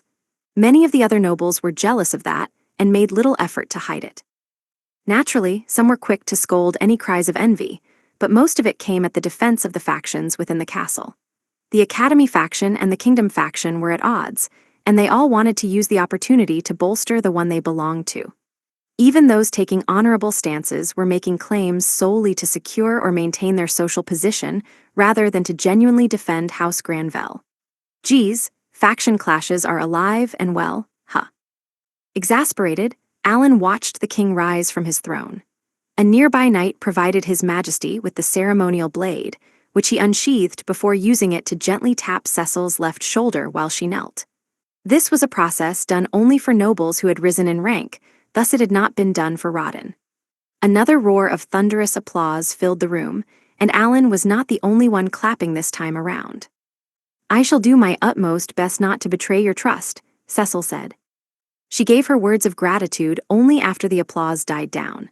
The king sat back on his throne, and she bowed to him again before stepping back. The prime minister then called for Krina and Dagora to step forward, and when the two knelt in front of the throne, the same list of achievements as Cecil's was read. Krina had received a letter of commendation from Calvarna, while Dagora had received one from Crevel. "Krina, Dagora, you have thus been bestowed the title of Baron," the prime minister said solemnly. "Should you continue to do well, you may also be given territory." "Thank you, Your Excellency," Krina and Dagora both said. So now they're vested nobles with no land to their name. In this world, anyone with the rank of Baron or higher was deemed a noble and given a family name. Krina and Dagora, however, had only received titles. If they wanted land, they would have to make massive contributions to the kingdom and have them recognized. Fighting the demon lord army on a battlefield far away could raise one's rank, but it was not necessarily enough to earn them land, which means they can't expand a fief either. Dagora had Kagutsuchi, the divine vessel, equipped at his back. Normally, one was not allowed to be armed during an awards ceremony, but it was widely known that Kagutsuchi was fire goddess Freya's divine vessel, so an exception had been made. The king rose from his throne once more, took the ceremonial blade from the knight, and gently tapped Dagora's shoulder. In response, Kagutsuchi glowed a bright red.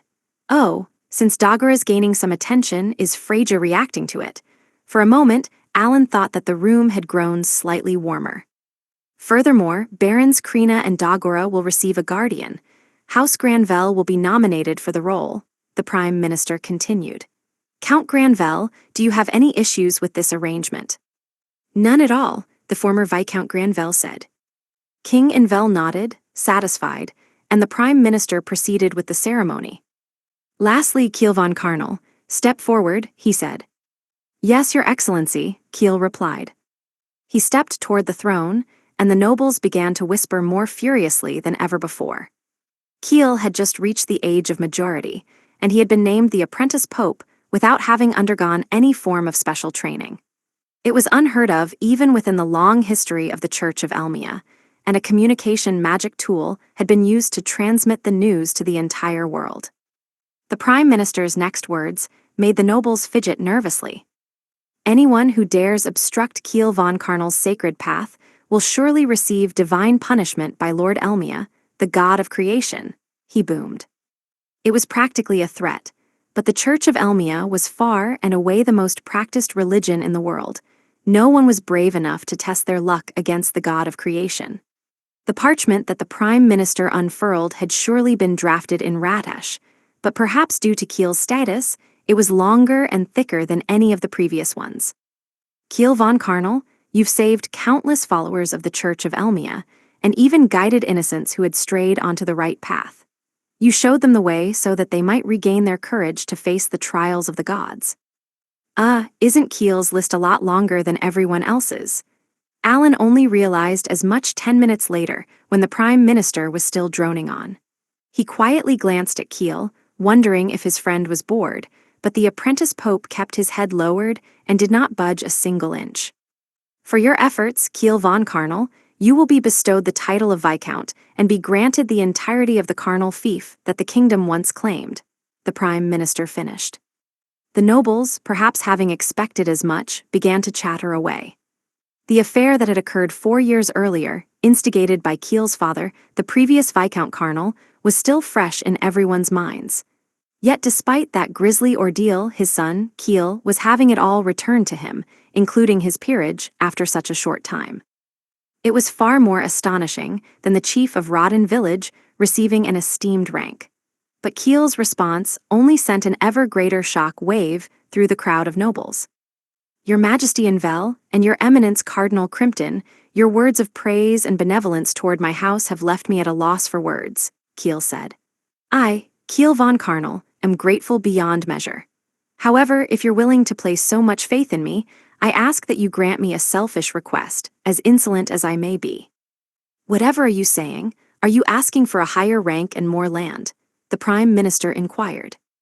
In reality, the two parties had already rehearsed their lines, but the other nobles, none the wiser, began to whisper to one another in a frenzy once again. What? Surely he's being far too greedy. Both the carnal fief and the Granvelle fief are vast already. If he doesn't want to be a viscount, will he demand to be a count, just like Granvelle? The size of a noble's fief depended greatly on its lord's rank and the quality of the land, but in general, the closer it was to the royal domain, the smaller it would be. The royal domain boasted a high population density, and thus the land was highly sought after and more expensive.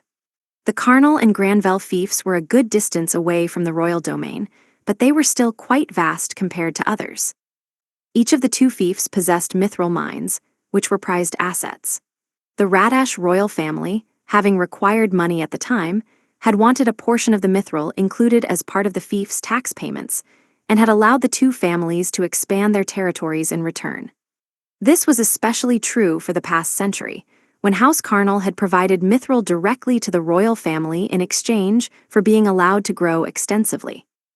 If all of that land was being returned to Kiel, the nobles were not sure what else the boy could have possibly desired.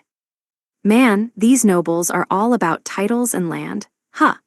But it was thanks to House Granvelle protecting their territories that Alan had been able to be raised in a village in the Granvelle fief, defeat clusters of goblins and orcs that had infested the nobles' vast land, and gain XP and leisure. Ahem. The cardinal loudly cleared his throat to silence the crowd. Like a receding wave, all sound immediately stopped, and then King Envel's voice echoed through the audience room. I shall allow it. Kiel von Carnal, state your wish. The king was, of course, in on this ruse and recited his practiced line as well. Still, Kiel had to steel his resolve in order to speak his mind in front of everyone. The deafening silence in the room did not last long, and when he finally broke it, everyone gazed at him, wondering if he wished for more land, a higher peerage, or perhaps both. I wish for my mother and father to be pardoned, Kiel said firmly, gazing up at the king. Kiel had taken part in an appraisal ceremony when he was 5. He had immediately been ripped away from his home to live a life of poverty and squalor. It had been a far cry from any noble lifestyle. While he had had a few servants with him, they had barely had enough money to feed him and his little sister, Nina. That was an experience he would never forget, not even now that he was an apprentice pope. After some time, a royal envoy had appeared and told him to enroll in the academy, but all that had awaited him was the story of the horrific acts his father had committed and their consequences. Furthermore, he had heard the tale from the victims of the affair, Alan and Cecil. The moment Kiel had learned of it, the words, serves him right, had flashed through his mind. Former Viscount Carnal, Kiel's father, was to blame for the harsh life that Kiel and Nina had been forced to claw their way out of, and he had been sentenced to life in prison for his crimes. He was reaping what he had sown, and Kiel found it a suitable punishment. Kiel's mother, former Viscountess Carnal, was confined in an isolated area for criminal noblewomen away from the royal capital. And like with his father, Kiel believed that she had gotten her just deserts. Had she stopped her husband, things would have played out far differently. Such thoughts had never left Kiel's mind, even after he made friends at the academy, cleared dungeons, and became able to live a more relaxed life with Nina and their servants. But when he saw Nina and their servants looking so happy and fulfilled, he was inexplicably struck with the image of his parents trapped in a dark room. He was reminded of the hardships and suffering he had endured during his childhood, and a sense of loneliness welled up in his heart. In hopes of freeing himself from those feelings, Kiel went to every church he could find and treated the wounded. While that was one of the duties of clergymen with the Church of Elmia, rescuing strangers from their suffering was his way of trying to dispel the guilt that plagued his mind. Nevertheless, his remorse persevered, smoldering within his heart. He had become friends with Alan, saved tens of thousands of elves in Rosenheim, been a part of the first group to conquer the rank S dungeon, been allowed to rebuild House Carnal, saved the Holy Land of Elmal from the clutches of Gashera and the Demon Lord army, and been tasked with one day leading the Church of Elmia as its pope, but none of it had served to assuage the feeling. One night, when he was all alone, he had recalled his father's face in the darkness. The expression on it had been kind, like the one the former Viscount had worn before Kiel had taken part in his appraisal ceremony. When he had strolled around the city by himself, among the throngs of people, he thought he had seen his mother, happily cradling a newborn Nina in her arms. In the afternoon, when Cecil had spoken of Alan having saved her from a kidnapping like it was a heroic tale, he had not known what face he had made while listening. In fact, he had turned to face the ground in order to keep it from being seen. Neither did Keel find relief when Diverg had told him that Ratash was going to reward him for saving the Galiatan continent and the holy land of Elmal. When the apprentice pope had been officially notified through a Ratashian official that House Carnal would be reinstated as a viscountship, and that their land would be returned, his feelings still persisted. Hence, when he had been asked if he would accept the reward and the words, "Could I have some time to think about it?" had slipped out of his mouth, he had surprised even himself. When he had then been asked what he, Baron Carnal, wished for instead, his heart had already been set. Had he not felt confident in his desires, he would not have gone to Cardinal Crimpton for advice and subsequently exchanged numerous letters with a Ratashian official. He had even asked the official to check if any nobles before him had asked for their relatives to be pardoned as a reward for their achievements. With the help of Cardinal Crimpton, Keel had written a booklet to try to convince King Invel, the final arbiter of the law in Ratash, that pardoning his parents was a fitting reward for all that he had accomplished.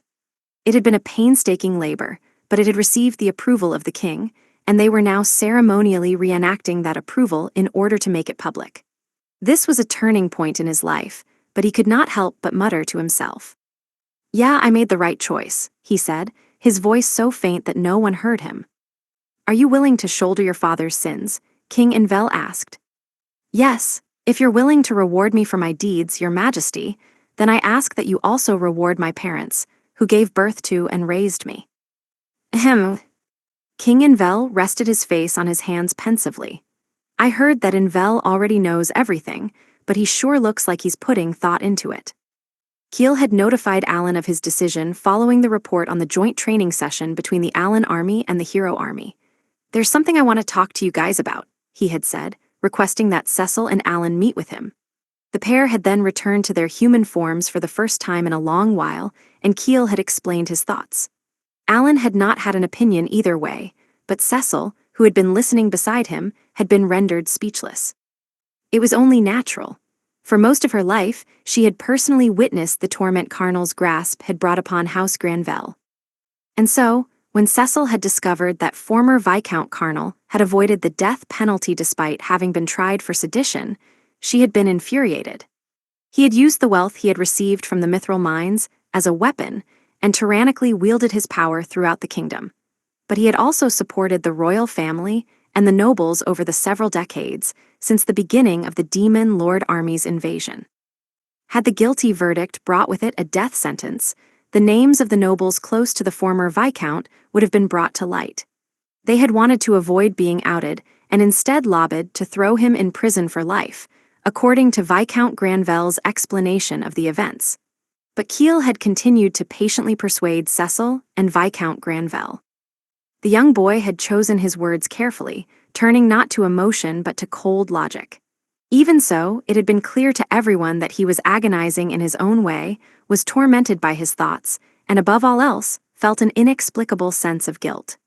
Knowing as much, Cecil had waited for Keel to finish his speech and simply said that she was fine with it. Viscount Granvelle had firmly declared that his daughter's answer was his as well and immediately told Count Hamilton about Keel's thoughts, the king's approval, and Cecil's and his opinion on the matter. Count Hamilton had thought that if the grudge of the House Granvelle affair continued to affect both House Carnal's and House Granvelle's descendants, Keel and Cecil included, it would deeply impact the future of Ratash. Therefore, the Count had agreed to offer his aid in hopes that the two houses would make amends. It had taken many months to set the stage for today, and both Count Hamilton and Count Granvelle hoped not only to see the outcome of this ordeal, but also to support the kingdom going forward. King Invel, well aware of the emotions that lingered behind the scenes, took his time before answering Keel. His goal was to ensure that the nobles assumed he had thought long and hard about his decision. "Very well," His Majesty finally said, "bring Keel's parents here." A good while later, the double doors far in front of him slowly opened to welcome the new visitors. Everyone in the room except for Keel and Alan turned to face former Viscount Carnal, dressed in rags and bound by shackles. A knight pulled the rope tied to those shackles, and the noble who had fallen from grace staggered in. Behind him was a lady, presumably former Viscountess Carnal, dressed in the clothes of a commoner. Alan was not familiar with her face, but he dug through his memories of the former Viscount. The man had undergone a drastic transformation that told Alan that prison life was no walk in the park. He's so scrawny now. Back when Alan was a manservant of House Granville, the former Viscount had been plump and round from the luxuries he had enjoyed. But now, the man was practically skin and bones, his weak footsteps making his shackles seem like hefty weights. Keel slowly turned to look at his parents. Terror, nostalgia, guilt, hate, myriad complicated emotions washed over the apprentice pope. He wanted the ceremony to end, but he did not want it to be over with either. For the first time in a decade, he laid eyes on his parents. He fell silent. These were not the parents that he recalled. They were skinny and considerably older, but above all, they looked so lifeless. Keel could not sense any sort of vitality from his mother or father. These were the people who had abandoned him, and he, in turn, had deserted them as well. His body began to tremble, and the former Viscount, noticing his son's gaze, gingerly raised his head. He looked terrified but full of regret, eager yet reluctant to leave. The two men locked eyes. Keel, his father eked out. His voice was hoarse and raspy, telling Keel that the former Viscount had hardly spoken a word during his time in confinement, instead simply waiting for time to pass. "Are you, really, Keel?" the former Viscount asked. The apprentice pope did not know how to answer. He wanted to nod his head in agreement, but he wanted to deny it as well. No longer was he his past self, yet at the same time, he felt like he had not changed since that fateful day. He remained silent and bit his lip. "Keel," the former Viscountess asked, breaking the silence, "is it really you?" Only then did tears trickle from the apprentice pope's eyes. "It's me," he squeaked. "Father, mother, it truly has been a while." His voice had grown raspier with every word, and by the end, it had barely filled the room. Both Keel and his parents then went quiet, suppressing the emotions welling up within them, or perhaps desperately chasing after them as they tried to flee. The moments ticked by, and it was King Invel who suddenly broke the silence. "Viscount Keel von Carnal, no, you're still a baron, aren't you?" the king said. "Are you stating that you're willing to shoulder this criminal's heinous acts? I plan to return House Carnal's peerage and land as a reward for your heroic deeds. You would choose to cast that all aside to save your parents from their infamy. Are you certain of this decision?" What? The former Viscount hastily raised his voice. "What's happening? Is my son, is Keel." He was promptly cut off by the loud, metallic clank of his shackles. The knight who had brought him in tugged on the rope binding the former Viscount as a means of scolding the prisoner for speaking out of turn. However, the frail and scrawny former Viscount could not brace himself and fell face first onto the ground. "Efga," he yelped. The carpet was plush and soft, but he fell quickly, and Keel felt his chest grow hot with rage. The sacred necklace that hung from his neck slowly emitted a glow as though responding to his feelings. "Stop that," Keel roared, his anger filling the audience room. "Don't you dare touch my father." Even Alan and the rest of the gamers, who had been in a party with him for several years, had never heard Keel raise his voice like that. But the most shocked was the knight, who had been on the receiving end of Keel's furious roar after unintentionally pulling the former Viscount to the ground. The knight's surprise only grew when the apprentice pope once again raised his voice. "All heal," Keel shouted. The sacred necklace emitted a blinding, golden glow in answer to his command, which traveled up to the ceiling before filling the entirety of the vast audience room. The light made sacred text appear all over the former Viscount's body, healing him. "Ayag," the knight shrieked. They immediately released the rope from their grip, and the light disappeared. Keel then crouched to approach his father, causing the knight to inch back in terror. "Are you all right, father?" Keel asked. He took his father's hand, slender and frail, but with a slight rosy tinge from his HP having been restored. I'm all right," the former Viscount stammered. Thank you." "Hess, I get it now," Keel muttered. "This was the right path. All I needed to do was save those around me." Image summary: manga illustration of a young man tenderly holding the hand of an older, bearded man who looks up at him with a frail, relieved expression. The former Viscount, who had reunited with his son after a decade, was confused by the boy's ramblings. "What an impressive light of salvation," the cardinal said. He shed tears of joy, the droplets trickling down his cheeks. "He truly is the one who shall carry on Pope Istal's will. My eyes did not deceive me." Alan nodded with satisfaction at the sight. This is how it should be. When he glanced at Cecil, who looked visibly relieved, he quietly told her that this was just fine. "Prime Minister, tell this man and his wife what has been done," the king ordered, "and keep it brief." "Yes, Your Majesty." The Prime Minister immediately listed off Kiel's accomplishments. When he was done, he continued, "Do you understand now, Colonel? Your son sacrificed all the rewards he was to be given for his deeds in order to bear the burden of your sins." "And no," the former Viscount stammered. "Is that not so, Baron Kiel von Karnal?" King Invel asked. Kiel nodded firmly. "As his child, I should be the one to shoulder my father's crimes. As the Lord of House Karnal, it is my duty to take responsibility for my house's misdeeds. Will this be enough to restore my parents' names?" King Invel firmly nodded before getting up from his throne. He cast a sweeping glance at the crowd in the audience room. "Will anyone voice their dissent from Baron Karnal's request?" he inquired. The deafening silence was the noble's reply.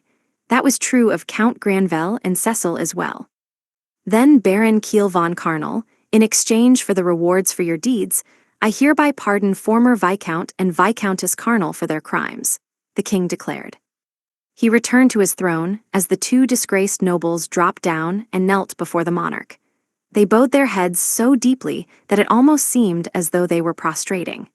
Kiel knelt between his parents and firmly lowered his head with the utmost gratitude. "While you two have received a pardon from His Majesty, you may not leave the Karnal fief for the foreseeable future," the Prime Minister declared. "A private magic ship will be prepared for you both, and you'll head back to the Karnal fief tomorrow.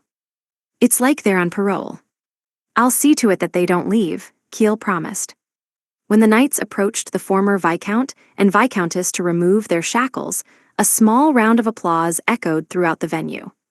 Everyone turned to the source of the noise and spotted Cardinal Crimpton giving a standing ovation. He clapped with everything he had, desperate to sear what he was seeing into his memory. The nobles started to applaud as well, and a thunderous cheer filled the room, seeming like it would continue for eternity. It only momentarily died down when the Prime Minister spoke again. "This concludes the awards ceremony," he boomed. "His and Her Majesties will now take their leave." Another loud round of applause echoed through the room as the king, the queen, and the rest of the royal family made their exit. Cardinal Crimpton, instead of leaving the venue, rushed straight to Kiel.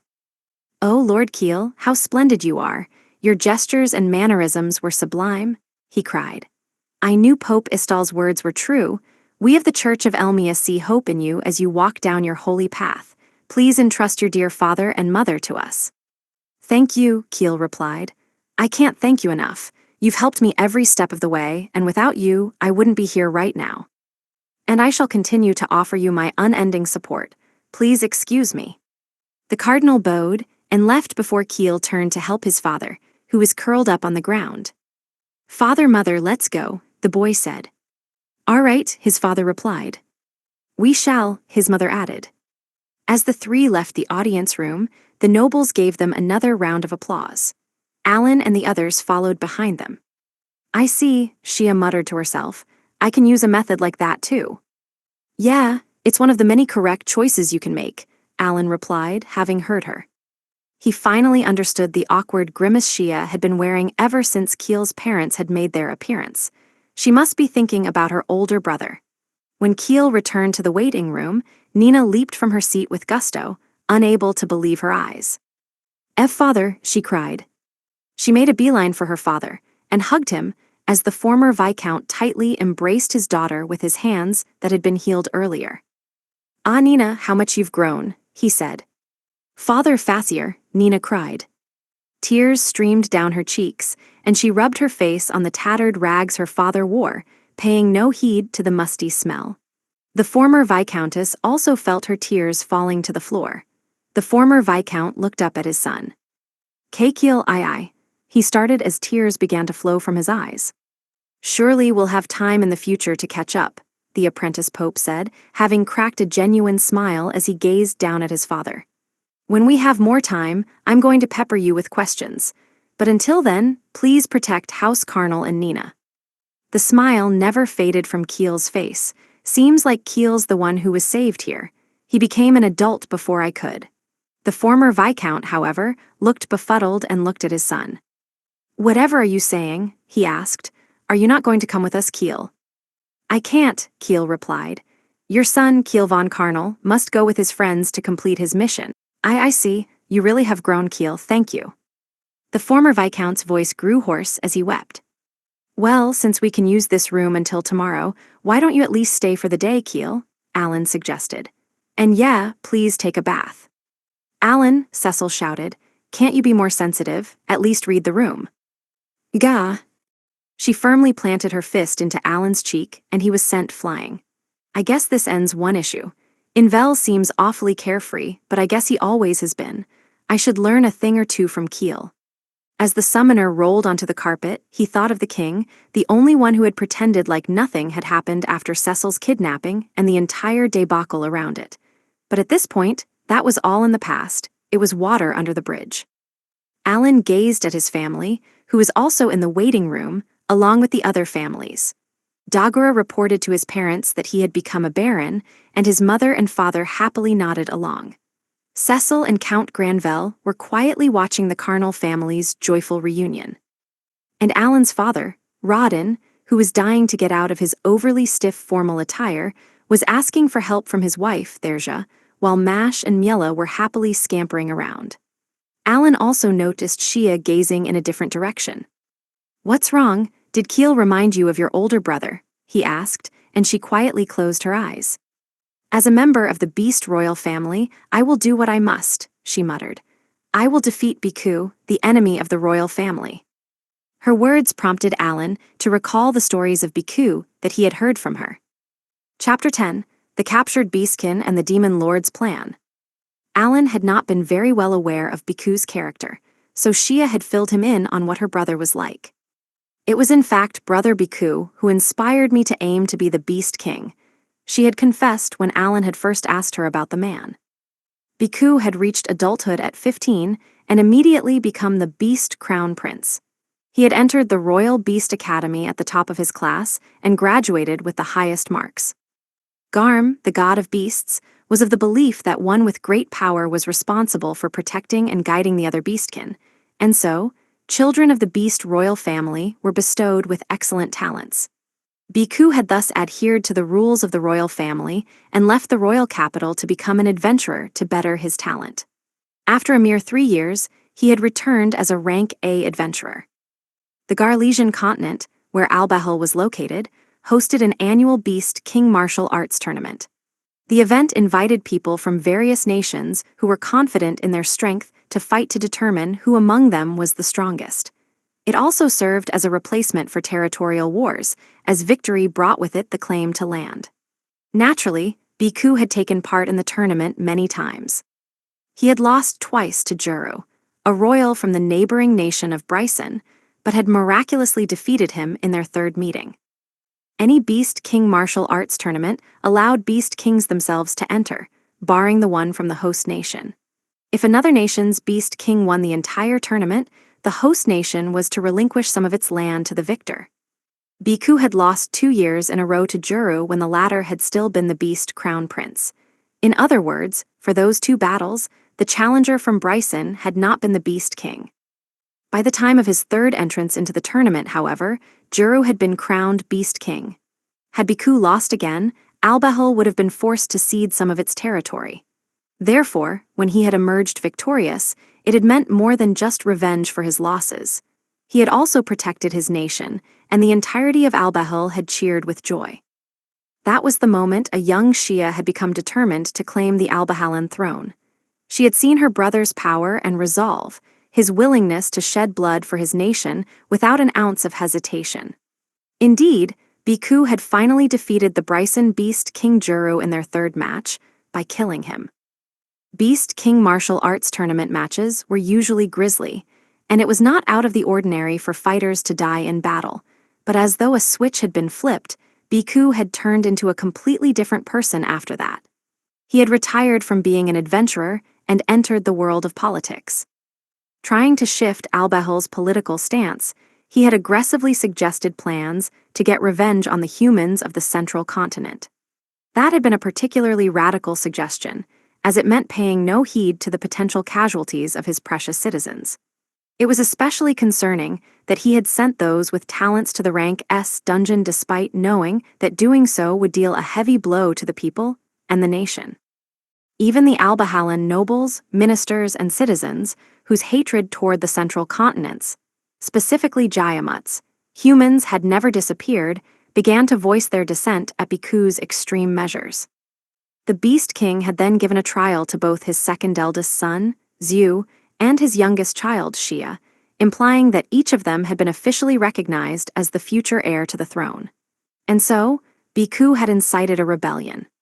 Xia believed that Muse's actions had triggered Biku's revolt, and as Alan recalled this story, he began to see Biku as a rather complex, multifaceted person. A Beastkin woke up as he heard the pitter-patter of droplets from the roof of his dimly lit prison. Xia, he muttered as he began to stir. He was not sure when he had dozed off or how long he had been asleep. In a daze, he stared blankly as another wave of drowsiness washed over him. It was then that he saw a light from beyond the iron bars in front of him. The light gradually grew larger and eventually illuminated the unusual sight of the Beastkin trapped inside. A chain around his neck tied him to the wall behind him, and his limbs had all been lopped off. An elderly demon dressed in a white coat cackled as he held the light up to see. "Ha ha ha, are you still alive, Biku?" the demon asked, a malicious grin on his face. "Just kill me already, Ramu," the limbless beast crowned Prince of Albahul, Biku, answered hoarsely. "No, you go by Shinoram, don't you?" Shinoram only smiled back. "You're still alive, very good, very, very good." The prison guard, who stood outside the cell and had his back to Biku, was a burly demon. Unlike Shinoram, he had horns sprouting out of his head like demonic deity Rizel. When Shinoram told him to remain vigilant, he nodded back. "Lord Shinoram, Director of Demonic Soldier Research, the Demon Lord is calling for you," the prison guard said. "Again, what a restless man he is. I reported to him just the other day," Shinoram replied. "What will you do?" "I must go if I'm called. When I ignored a summons the other day, Supreme Commander Ardo gave me such a hard time." Shinoram let out a weary sigh. He turned his back on the motionless Biku, who had possibly fallen back asleep, judging from the way his head was hanging. The elderly demon made his way down the hallway, lined with similar cells, and walked up a staircase to enter a small room. It was a simple room containing nothing but a magic circle inscribed onto the ground, which Shinoram stepped into and muttered a spell. A moment later, he stepped out of the magic circle and into a separate, larger room that he had been transported to. "Giz," an odd cry greeted him. "Ah, little Giz," Shinoram greeted back, "are you well?" He spoke kindly to an eyeball monster that was around twice his height, and the monster, in response, coiled its tentacles around the elderly demon, embracing him. "Giz," the monster cried again, hugging him tightly. I'm glad. To see you're doing well," Shinoram croaked as he began to foam at the mouth, the agonizing squeeze almost popping his eyeballs right out of their sockets. When little Ge was finally satisfied, it released Shinoram from its grasp, allowing him to make his way out of the room and down a hallway in the Demon Lord Castle. Little Ge followed behind him. "Ah, Director Shinoram, the Demon Lord has called for you," a demon with horns said. I know, Shinoram replied. That conversation repeated itself numerous times as the elderly director walked past several rooms, down a long hallway, and ascended a staircase. When he finally reached the room that housed the Demon Lord's throne, he noticed that Kubel, the strategist of the Demon Lord army, was already there, speaking with the Demon Lord. "Director of Demonic Soldier Research, Shinoram is here per your request," Shinoram said. The Demon Lord raised a hand, silencing Kubel. "You certainly took your time," he chided. I got here as quickly as I could, Shinoram replied. Ah, but I waited a fair while. The demon lord furrowed his brow, knowing full well that Shinoram was a man who marched to the beat of his own drum. He was willing to ignore a summons from even the demon lord if it was for the sake of his research. Admittedly, much of Shinoram's research had produced excellent results, and many researchers had nominated him for director, but the demon lord still was not sure if he had made the right choice. The demon lord wants to know the status of the demon goddess's resurrection, Kubel explained. Research on it is progressing well, of course, Shinoram replied immediately, flashing the same ominous smirk that he had to Bask moments earlier. I've even secured a sacrifice who had the blood of Garm, the god of beasts, flowing thickly through his veins. Preparations are well underway. I see, the demon lord mused as he kept his brow knitted. My lord, I don't think there are any logical issues with this plan, Kubel advised. Is that so? The demon lord asked. Can we really use this picture book, this mere fairy tale, as a reliable source? He opened the book that Kubel had brought in. It had been written by merfolk many centuries ago. I believe so, Kubel replied. The demon goddess's power is essential to killing Elmia. We must obtain that deity. Yes, I know, the demon lord muttered. Ah, they're back already. The demon lord turned away from Kubel, Shinoram, and the book, his gaze focused on the three greater demonic deities emerging from behind the elderly director. Hugh Fianally Dun, Bask, the king of Shura and one of the three greater demonic deities, said in his usual lackadaisical drawl. He gazed at the other deities, showing no interest in the demon lord despite standing in front of the throne. Bask, you killed the least number of enemies, Bildiga said curtly.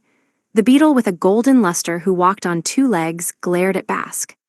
The hell do you say? I'll crush you like the bug you are. All I've done is say the truth. And how, pray tell, will you crush me? Enlighten me if you would. Yeah, I've got an interesting process, I tell ya. You started it. Bask unfolded his hands from behind his head and reached for the greatsword slung over his shoulder.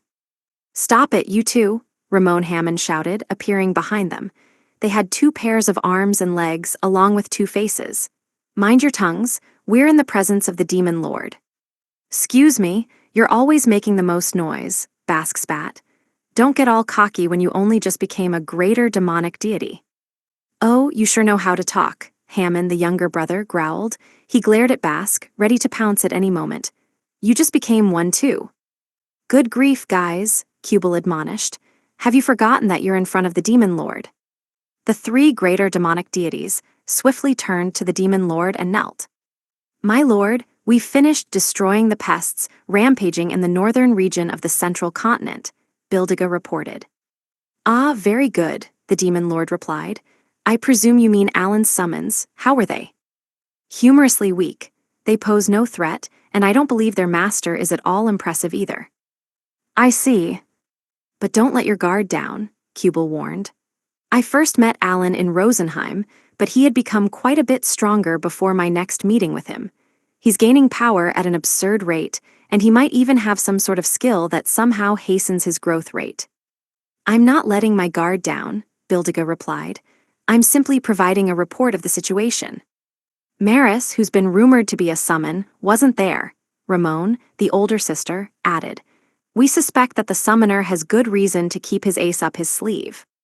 He hasn't shown us the full extent of his power, then, the demon lord muttered. It seems the new hero is a cautious one. I believe that's a fair assessment, Ramon Hammond said. Good work, guys, Kubel said. We've been holding back, so the humans have reclaimed most of the northern region of the central continent, Ramon explained. We've eradicated the summoner's pests, but isn't it time to display even greater power to the world? The demon lord hummed in thought. Please allow us to invade the city where either the rank S dungeon or the class promotion dungeon is. Currently, the Allen army and the Hero army have been rather active in those two places. We should prioritize resurrecting the demon god, General Ramon Hammond, Kubel replied in place of the demon lord. Precisely, the demon lord agreed. We cannot split our army. All forces must use their full power to resurrect the demon god. Are three greater demonic deities necessary for the venture? Bildiga inquired. The demon lord did not say a word, answering only with a nod. Your wish is our command, Bildiga replied. The demon lord knew that Bildiga was not one to cast doubt on a plan. He had simply wanted to confirm their next steps. Of the demonic deities, Bildiga was the only one who would never crack a joke. And so, the greater demonic deities had received their orders. Hey, demon lord, Bask asked languidly. See, I think I worked pretty damn hard for this plan. Oh, what bothers you? The demon lord asked. He's exaggerating, my lord, Bildiga interjected. Bask has put in the least amount of work among us. That's not my fault, damn it, Bask exclaimed, leaping to his feet. If I had a real weapon, I would have been able to let loose. I just can't use these dull blades. They can't handle the beatings I dish out. The demon lord nodded. Ah, yes. If memory serves, your weapons were stolen from you in the previous battle. Exactly. Come on, can't you give me another weapon? I know there's an awesome sword hiding in the castle's treasury. Yes, I do believe we have several orichalcum blades. Nah, I'm talking about the demon's sword. You've got it, don't ya? Bask, Cubel scolded with a glare. You'd best watch your tongue. All right, my bad, Bask apologized, but the demon lord unexpectedly nodded. Ah yes, demon's sword Anuba, he said. If you can equip it, you're free to use it. Wait, really? Score! Bask cheered while quite literally jumping in excitement. He whirled around and rushed out of the room, not caring that they were in the middle of a conversation. Good grief, as hasty as ever, the demon lord muttered. Cubel, what do you think? Can Bask equip demon's sword Anuba? Perhaps, Cubel mulled. He still has the blessing from Elmia, perfect gear. With that in mind, the possibility of him becoming a victim of the demon's sword is around 50%. I see, that works for me. If any of you wish for anything, I shall provide. However, you must resurrect the demon god. Do I make myself clear? Yes, my lord, Ramon Hammond cried. As you wish, Bildiga said. We won't keep humanity alive for long, the demon lord continued. If anyone gets in the way or is a nuisance, you're free to kill them. Do what you must. Show no mercy to anyone who dares bar my path to becoming a transcender. He sank deeply into his throne, his eyes gazing into the distance as they glittered with greed and desire. All the while, Bask was busy making a beeline for the treasury. He ran down the hallway with all his might. Was it around here? He muttered to himself. I think it was here. He peeked around a few corners before he spotted a massive door embedded with a jewel. I think it's that door. He reached the door, guarded by stone statues that stood on either side. Lord Bask, I'm terribly sorry, but this is the demon lord's treasury, one of the statues said. Have you received his permission to enter? Course I did, out of my way. Bask kicked both statues out of his way and leisurely strolled into the treasury. In addition to the gold and silver stored inside, various items emitting eerie auras were haphazardly scattered throughout.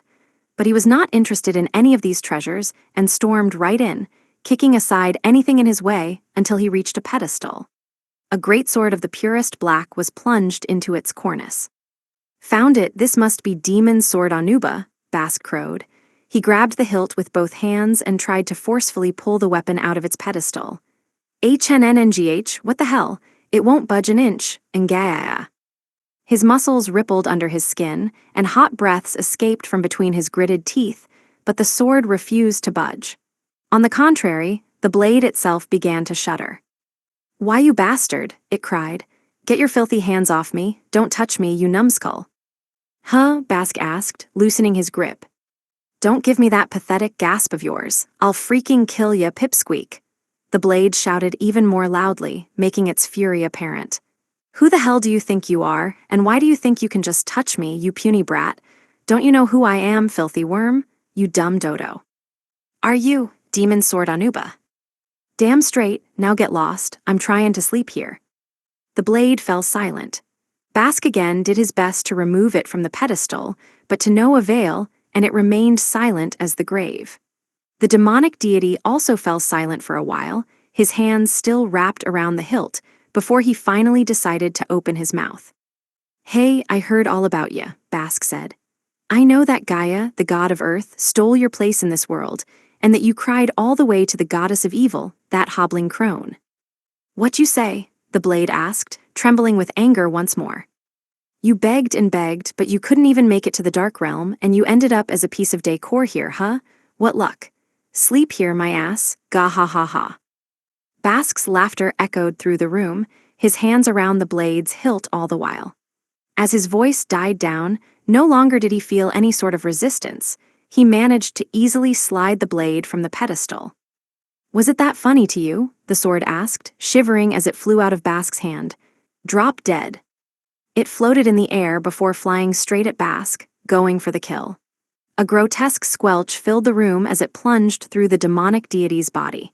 Bask instinctively guarded his chest with his fist, but it did very little to stop the blade from penetrating him. Despite that, though, he continued to grin. Neas, he said in his usual drawl, I like you, Anuba. Come on, join me. The hell, the blade grunted with annoyance. I need a weapon, and with the demon's sword in my hands, I'll be even stronger. Come with me. You want me that badly? Then let me kill Gaia, the god of earth. That's where I belong. All right, yeah, that's what I'm talking about. Bask used his free hand to grip the demon's sword. Its sharp edge sliced open his palm, and blood dripped onto the ground, but he did not care one bit. Image summary, a grayscale illustration of a muscular, horned demonic man smiling while gripping a large, jagged sword that emits ethereal flames. My elements are earth and evil. Use me well, the blade said. You've got two elements, Bask gasped, and I knew you'd be evil. Finally, I've got my hands on an evil element blade. Blood poured down his hand as he tightly clenched Demon's sword Anuba and ripped it out of his chest. And don't you ever call the goddess of evil a hobbling crone again, the blade warned, trembling with anger. I'll kill ya. Bask did not respond. He had surely heard those words, but all he did was grip the hilt of the sword with his blood-soaked hands and gaze happily at the quivering blade. Bask, try equipping that floating band over there too, the sword advised. It moved on its own, pointing its tip in the direction of the band. Bask obediently followed. Huh, he asked. He spotted a floating, belt-like object covered with prickly thorns that resembled a briar, convulsing and pulsating on its own. That right, there's a Gehenna band, the sword explained. It changes your enduring element into evil, and it raises your endurance a fair bit too. Try it on. Seriously, Bask gasped, I can even make evil my enduring element. He kicked aside the gold, silver, and other treasures as he approached the Gehenna band and gripped it tightly. There was a loud swish as the band wrapped around his arm. Good, the sword said with a quiver. All the while, the thorns of the Gehenna band stabbed into Bask's arm. What the? Bask started as the searing pain got to him. Gah! Sharp cracks rang out as the Gehenna band squeezed Bask's arm before covering his entire body, suffocating him in a death grip. Demon's sword Anuba slid out of his grasp as he curled up on the spot in agony. And still, the band continued to crush the demonic deity, who was unable to endure the torture. Blood gushed out of his body, painting his surroundings crimson. The blade hovered in the air. You fool, it said mockingly. That band was made with the goddess of evil's outfit and a puny worm like you can't possibly utilize it. You'll be reduced to a puppet, and I'll be the one to use you. A great idea, if I do say so myself. All the while, the band continued to constrict Bask, squeezing ever tighter, trying to compress its victim into a tiny ball. Disgusting cracks implied that his bones were being shattered, and the greater demonic deity was reduced to the small size that he had been when he was still human. But once that stopped, Bask raised his voice with delight. Awesome, he cried. From between the gaps of the Gehenna band surrounding his body, golden letters could be seen glowing all over his body. What the? Anuba gasped, its body trembling with awe. Those are Elmia's letters. Did you receive a blessing from him? Yeah, this isn't bad at all, Bask said as he stood back up. When he gripped Anuba again, the sword did not say another word. Now that I've got my weapon and my armor, I'll go get that kid. What was his name again? Dagora or something? I'll pulverize him until he's mincemeat. K-ha-ha-ha. A smile of insanity stretched across Bask's face as his mind wandered to his new power and the battles to come. Chapter 11, Slumbering in the Depths of the Crystal Flower. Shortly after the awards ceremony in Ratash had ended, That very same day, Alan and his party returned to Patlanta, the capital of the Prostya Empire. His party had managed to sneak into Ignomasu's palace, but if Cecil and the other ladies confined in the annex with Princess Rapsinil went missing, Alan feared that it would raise eyebrows. As though to prove his point, the iron gate that was the only point of entry into the annex, and the windows fitted with iron bars, constantly had guards stationed at them. According to Rapsinil, the annex was actually a peaceful place that was not normally so heavily guarded. Things had changed only after Ignomasu's revolt. Wanting to learn more about the empire during its times of peace, Alan had asked Cecil and the other ladies to gather as much information as possible. He knew that even after Ignomasu's revolt was suppressed, it would be important for the gamers to maintain friendly ties with the empire. Above all, the ladies were hardly allowed to leave their confined area, and the only joy that helped them get through the day was conversation. This was especially true for Princess Rapsinil, who had been imprisoned before anyone else and was dying to have someone to talk to.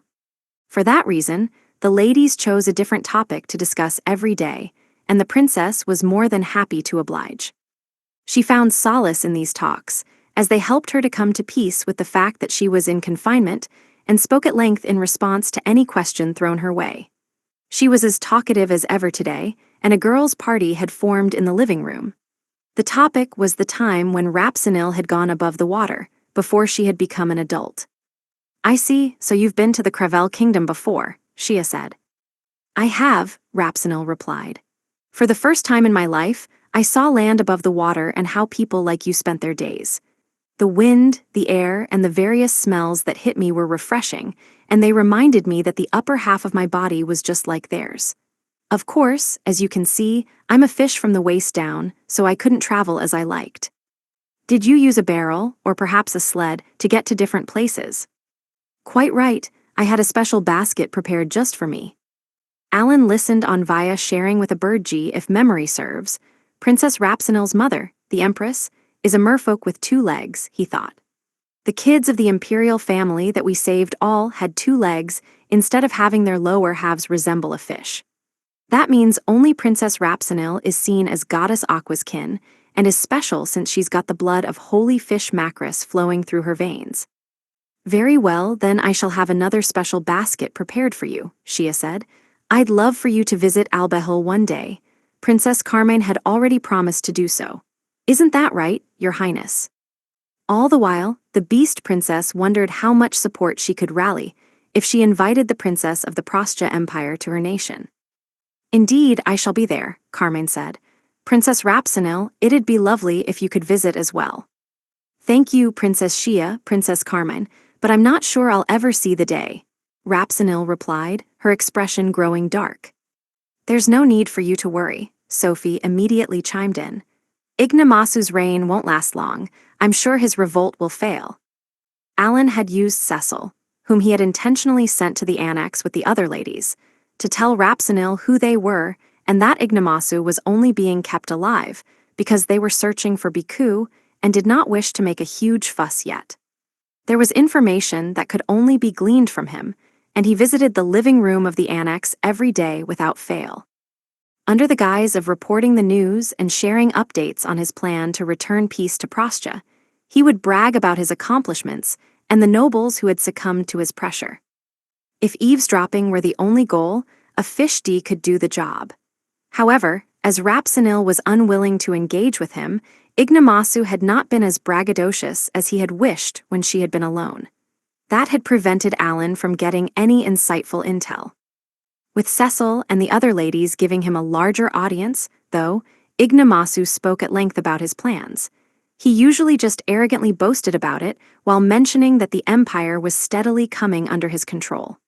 Rapsinil was secretly terrified to hear this. "Thank you, Princess Sophialon," Rapsinil said. "Still, I just cannot seem to rid myself of this anxiety. If, by any chance, he catches wind of your leader's plot, there's no telling what he'll do." "Lord Alan isn't the type to lose to a man like him," Sophie, who maintained her confident gaze even as a merfolk, said firmly. "A man like him, you say? Princess Sophialon, you really must have faith in this Lord Alan of yours." Rapsinil was curious about Alan, who seemed to have earned the full trust of Rosenheim's princess. Lord Alan would like to publicly denounce Ignomasu at the songstress contest in front of a whole crowd, Sophie explained, finally divulging part of the plan. How does that sound? Sophie continued to tell Rapsenil their plan.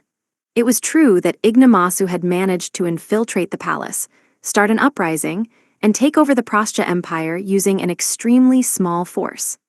After that, however, he had forced the Prostian armies to surrender and placed them under his control in hopes of claiming more troops. In other words, to turn the tables once more and revert the empire to how it once was, Ignomasu had to be defeated in front of the citizens and, most importantly, Holy Fish Macris. The only other option was to forcefully take back the empire, but that would inevitably result in countless innocent citizens shedding blood. My only concern is the people, Rapsenil said. As long as it doesn't endanger my citizens, I certainly have no complaints. Please rest easy. Matters will not escalate that far, Sophie reassured her. Yet despite the attempts to assuage Rapsenil's fears, Alan, through Birdgie, could see the worry in her eyes. All she knew was Alan's identity and the fact that he was after Biku. In fact, Alan had gone so far as to outright lie through his teeth, promising Ignomasu that he would make 10 million gold within the next 3 months in hopes of receiving more freedom under the usurper to look into Biku. Naturally, Alan had no intention of making money under Ignomasu's rule, and had not taken any action to do so. Since Rapsenil had no idea what Alan was capable of, she was terrified of the possibility that his lies would be exposed, and no one could blame her. The fact that Sophie visibly held so much faith in him only created more doubt in Rapsenil's mind. "Your Highness, what is that?" Cecil asked, noticing the princess's anxiety. Everyone in the living room looked in the direction she was pointing. Beyond the iron grate that guarded the window was a glimmering pillar that dazzled as brightly as the crystal flower. It was a good distance away despite being so clearly visible, implying that the pillar must have been considerably large. "That's the crystal flower style," Rapsenil explained. "Once it grows bigger, it'll release crystal seeds." "Oh," the Birdgie suddenly said. Cecil, Sophie, and Shia immediately noticed Alan's interest and decided to press the princess for a few more details. "Is that how crystal flowers propagate?" Sophie asked. "That's right," Rapsenil replied. "They are created by Goddess Aqua's divine power, and not only do they serve as light within the dark depths of the ocean floor, but they can also ward off evil, protecting merfolk from numerous monsters. Goddess Aqua had the seeds of the crystal flower drift into the water precisely because of this power. It would protect its surroundings wherever it landed. If I recall, Prostya exports good luck charms and talismans that ward away evil, known to protect ships from sea monsters." "Ah, you know us very well. Yes, those charms are created from the petals of the crystal flower. Our empire is home to numerous skilled smiths." Cecil's merfolk eyes began to glimmer just like the style of the crystal flower. "Does that mean the power that defended the empire against the sea monster in the tales of the Prostya Empire is the crystal flower?" "Quite right," the princess replied. "So the sea monster exists. Is it not just some sort of evil in a fairy tale?" "Yes, that's what I've heard at least. Then is that monster under the crystal flower of Patlanta, or within it? Is there a monster slumbering near the capital?" Cecil looked taken aback as she gazed at the floor by her feet.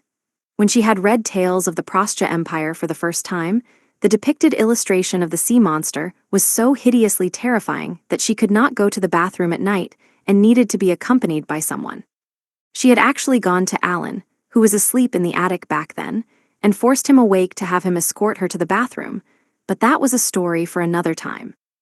"Patlanta, the imperial capital, once existed elsewhere," Rapsenil said, before going on to terrify the frightened Cecil even more. "No one lives at the former location now, and it was destroyed by the sea monster, leaving nary a trace behind. In fact, it's said that that was where the monster and Holy Fish Macris fought.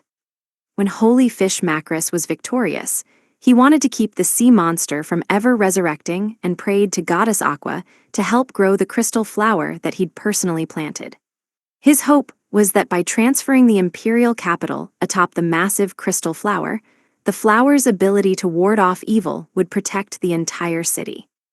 A massive crystal flower of that size could not only seal up the sea monster, but also prevent monsters of rank B and below from ever approaching the city.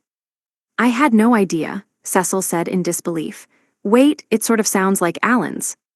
Alan, who was using Bird G to listen to the conversation, was also reminded of the effects of his gold and silver beans. Maris had mentioned that the abilities of the summons were based on past skills for certain talents or the blessings of deities. It seemed Grass A's power to keep monsters away was based on the crystal flower. Is something the matter with Lord Alan? Rapsenil asked.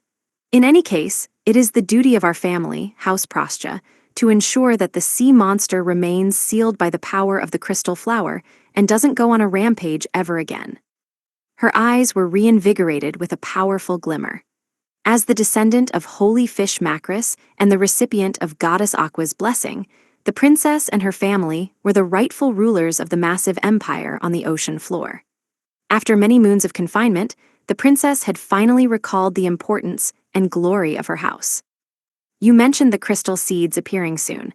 Will they also glimmer and glow like the style? Sophie asked. Quite right, Rapsenil answered, looking enchanted by the mere thought. The style and the seeds floating about will sparkle unlike anything you've ever seen. It's a wonderful sight to behold, and Lord Macris will be in the capital to watch this spectacle. The songstress contest, hosted in tandem with the marvelous sight, will allow you to witness a miracle as the power to ward off evil courses through the ocean floor. Oh, I do wish that you will all be able to see it. Crystal seeds, huh? Alan mused through Bird G before remembering something. Oh, that reminds me. 2 days after Alan had learned of the crystal flower seeds, he and Palomas walked the streets of Patlanta in search of a certain something. They had been relieved of their duty to guard Princess Carmine, and Knight Captain Iwanam and his knights were now following Alan, tasked with the mission of guarding Special Ambassador Plenipotentiary Alec. Alan had told the palace officials that he was looking for a way to make money, then headed for the market. As the market drew nearer, so did the bustling of numerous merfolk who were busily going about their day. The songstress contest, which was being held in 5 days, attracted various people from different provinces and territories. Wow, it's like a festival, Palomas said as he curiously glanced around. I guess the rebellion wasn't a major event to the people. Alan was told that Ignamasu's revolt had mostly stayed within the palace and not spilled out into the streets or the market. The streets were so busy and cheery that one would hardly believe that the empire had just been taken over. Or was the songstress contest so important to the citizens of Prostia that the festivities took priority over the unstable state of the empire? The styles gotten bigger. The style of the crystal flower would continue to grow. When it was ready for the crystal seeds to float about, it would be over 1,000 meters tall and 2,300 meters wide. The songstress contest would occur atop it so that Holy Fish Macris would have a good view of the jubilations. Aren't there a lot of pretty people around here? Palomas whispered. He could not help but find the women merfolk who swam past him beautiful. Maybe they're contestants who won the preliminary rounds in their region, Alan suggested. The contest was a show of gratitude toward Holy Fish Macris for protecting the Prostia Empire, expressed through song, and the custom of performing a song was based on Deirdre, the woman Macris loved, as she had made a living singing in city taverns. Alan had not come here for sightseeing, and thus had zero intention of making any stops, but apparently, the tavern where Deirdre and Macris had met 3 centuries ago was still up and running. When the imperial capital had been moved atop the crystal flower, the tavern had moved with it, and the entire building was preserved and kept as a memorial. This attested to how much the Prostian citizens treasured the legend of Holy Fish Macris and Deirdre. Macris, who usually spent his days swimming throughout the vast ocean, had thus decided to spend just one day, when the crystal flower seeds floated about, in Patlanta. When the citizens first learned of this, they had decided to offer him a song. This tradition had spread through the empire and to other states on the ocean floor. People were dying to join the songstress contest, and every year, hundreds of people arrived in the imperial capital to showcase their talents. Over time, certain conditions were introduced that had to be met to enter the contest, and Patlanta and major cities in vassal states began holding preliminary contests. How to enter the songstress contest? Must be a songstress or have another talent related to singing. Must be a woman. Must not have won the contest before. Looks like the number of stars doesn't really matter. Singer was a one-star talent that Deirdre had supposedly possessed, and Alan, who had no buffing skills, had high hopes for it. It seemed merfolk were more likely to receive talents related to granting buffs, and even if they were not a singer, Alan hoped to welcome a party member bestowed with a talent of the same ilk. Do people with singer-class talents get better at singing the more stars they have? Alan wondered, despite not being particularly interested in the field. But just then, his thoughts were cut off by his friend. "Look, found it," Palomas cried excitedly as he pointed. "That's the magic shop. It's the hottest store in the market right now."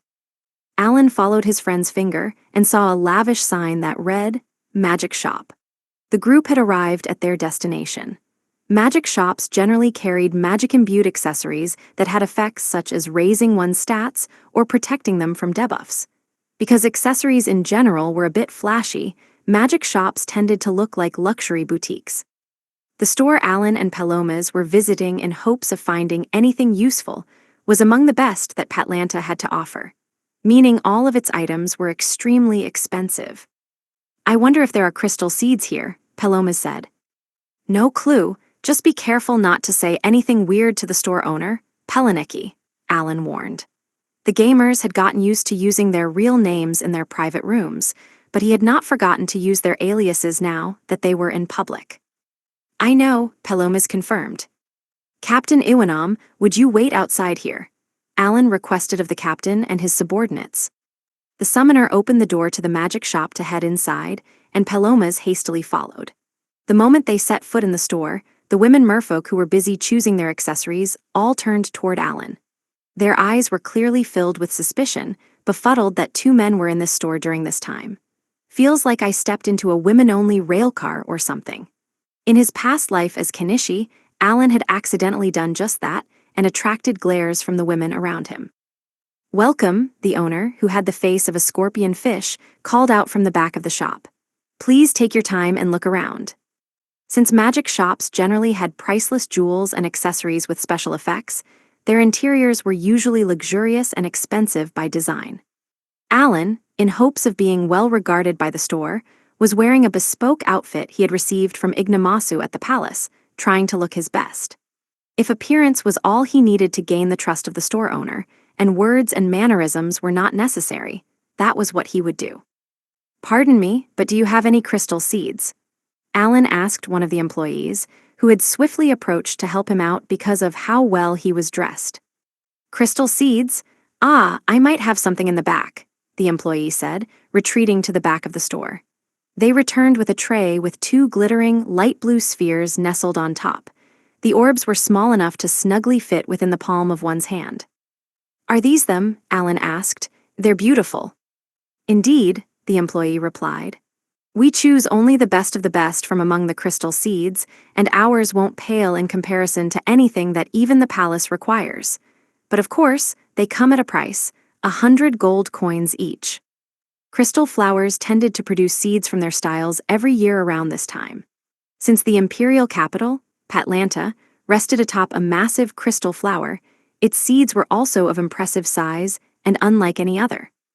Once the colossal style that Alan had seen earlier expelled these seeds, specialists made their way out of the imperial capital to collect the best-looking ones, picking them up off the ocean floor before they had time to bury themselves. The especially beautiful ones were purchased by the Empire for a hefty price, while the rest made their way onto the market, usually via magic shops. Alan and Palomas were in search of crystal seeds that were on the market. "I'll take both, please," Alan said. "Do you have more, or is this your entire stock?" The employee returned to the back to get them ready for Alan when the scorpion fish store owner swam over. "Thank you so much for your business. I'm terribly sorry, however. Those are the only two we have in store. Pardon me for asking, good sir, but are you perhaps an official from the palace?" they asked. "I suppose you could say that," Alan replied. "It seems our palace bought all the crystal seeds last year, so very few made it to the market. Truly, it's a trial to gather a few crystal seeds for my fallen. Alan lied like it was second nature to him, fabricating an entire story while Palomas carefully analyzed the store owner's attitude. The owner, noticing this, flashed a knowing smirk. "Oh, you jest," he said. "The new emperor has handed these seeds out to not only the nobles but the officials as well, has he not?" Alan was secretly delighted that the owner had walked straight into his trap and continued the act. "Oh dear, I suppose magic shop owners like you aren't to be underestimated. I ought to have known better." "No, no, I truly apologize for prying into your private affairs," the owner replied. "But I admit that these crystal seeds are harder to come by for people like me. Should the opportunity ever arise, I do hope that you'll entrust me with any excess seeds you may have. Of course, I hope you'll buy them off me for a good price then. I still have much to learn and would love to rise to the challenge." Alan raised his intelligence to sniff out any lies, but it did not seem like this store owner was trying to deceive him. Still, since the owner was clearly skilled and prominent enough to maintain a luxury store in the best location on the main street, Alan had brought Palomas along for support. But Palomas shook his head to support Alan's judgment. It seemed the Scorpion Fish store owner was telling the truth. A mere 2 days ago, Alan had learned that crystal seeds were in Patlanta, and he wanted to get his hands on them. He recalled that he had received a request from a dwarven smith named Habarak, who had moved from Bockies to Hardcore User Island, where Alan's base resided. The dwarf had asked the summoner to get some crystal seeds if he could. According to Habarak, the crystal seeds were materials that could be added to weapons to give them all sorts of effects. Effects of crystal seeds in weapons: increases stats, increases critical hit rate, increases physical damage, reduces cooldowns, endows elements. Alan was most interested in the last effect, where an element could be endowed. And unlike shamans, who could only temporarily provide a different element to others, the effect of a seed seemed permanent. Habarak and other smiths had rankings for their talents.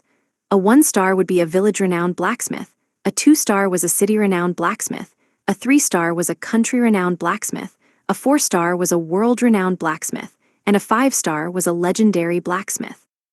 Only those with a smithing-related talent were capable of using a skill called embed. Smiths also possessed skills like fire starting and forging. These allowed them to forge powerful weapons from materials tougher than iron, such as mithril, hihiricane, and adamantite.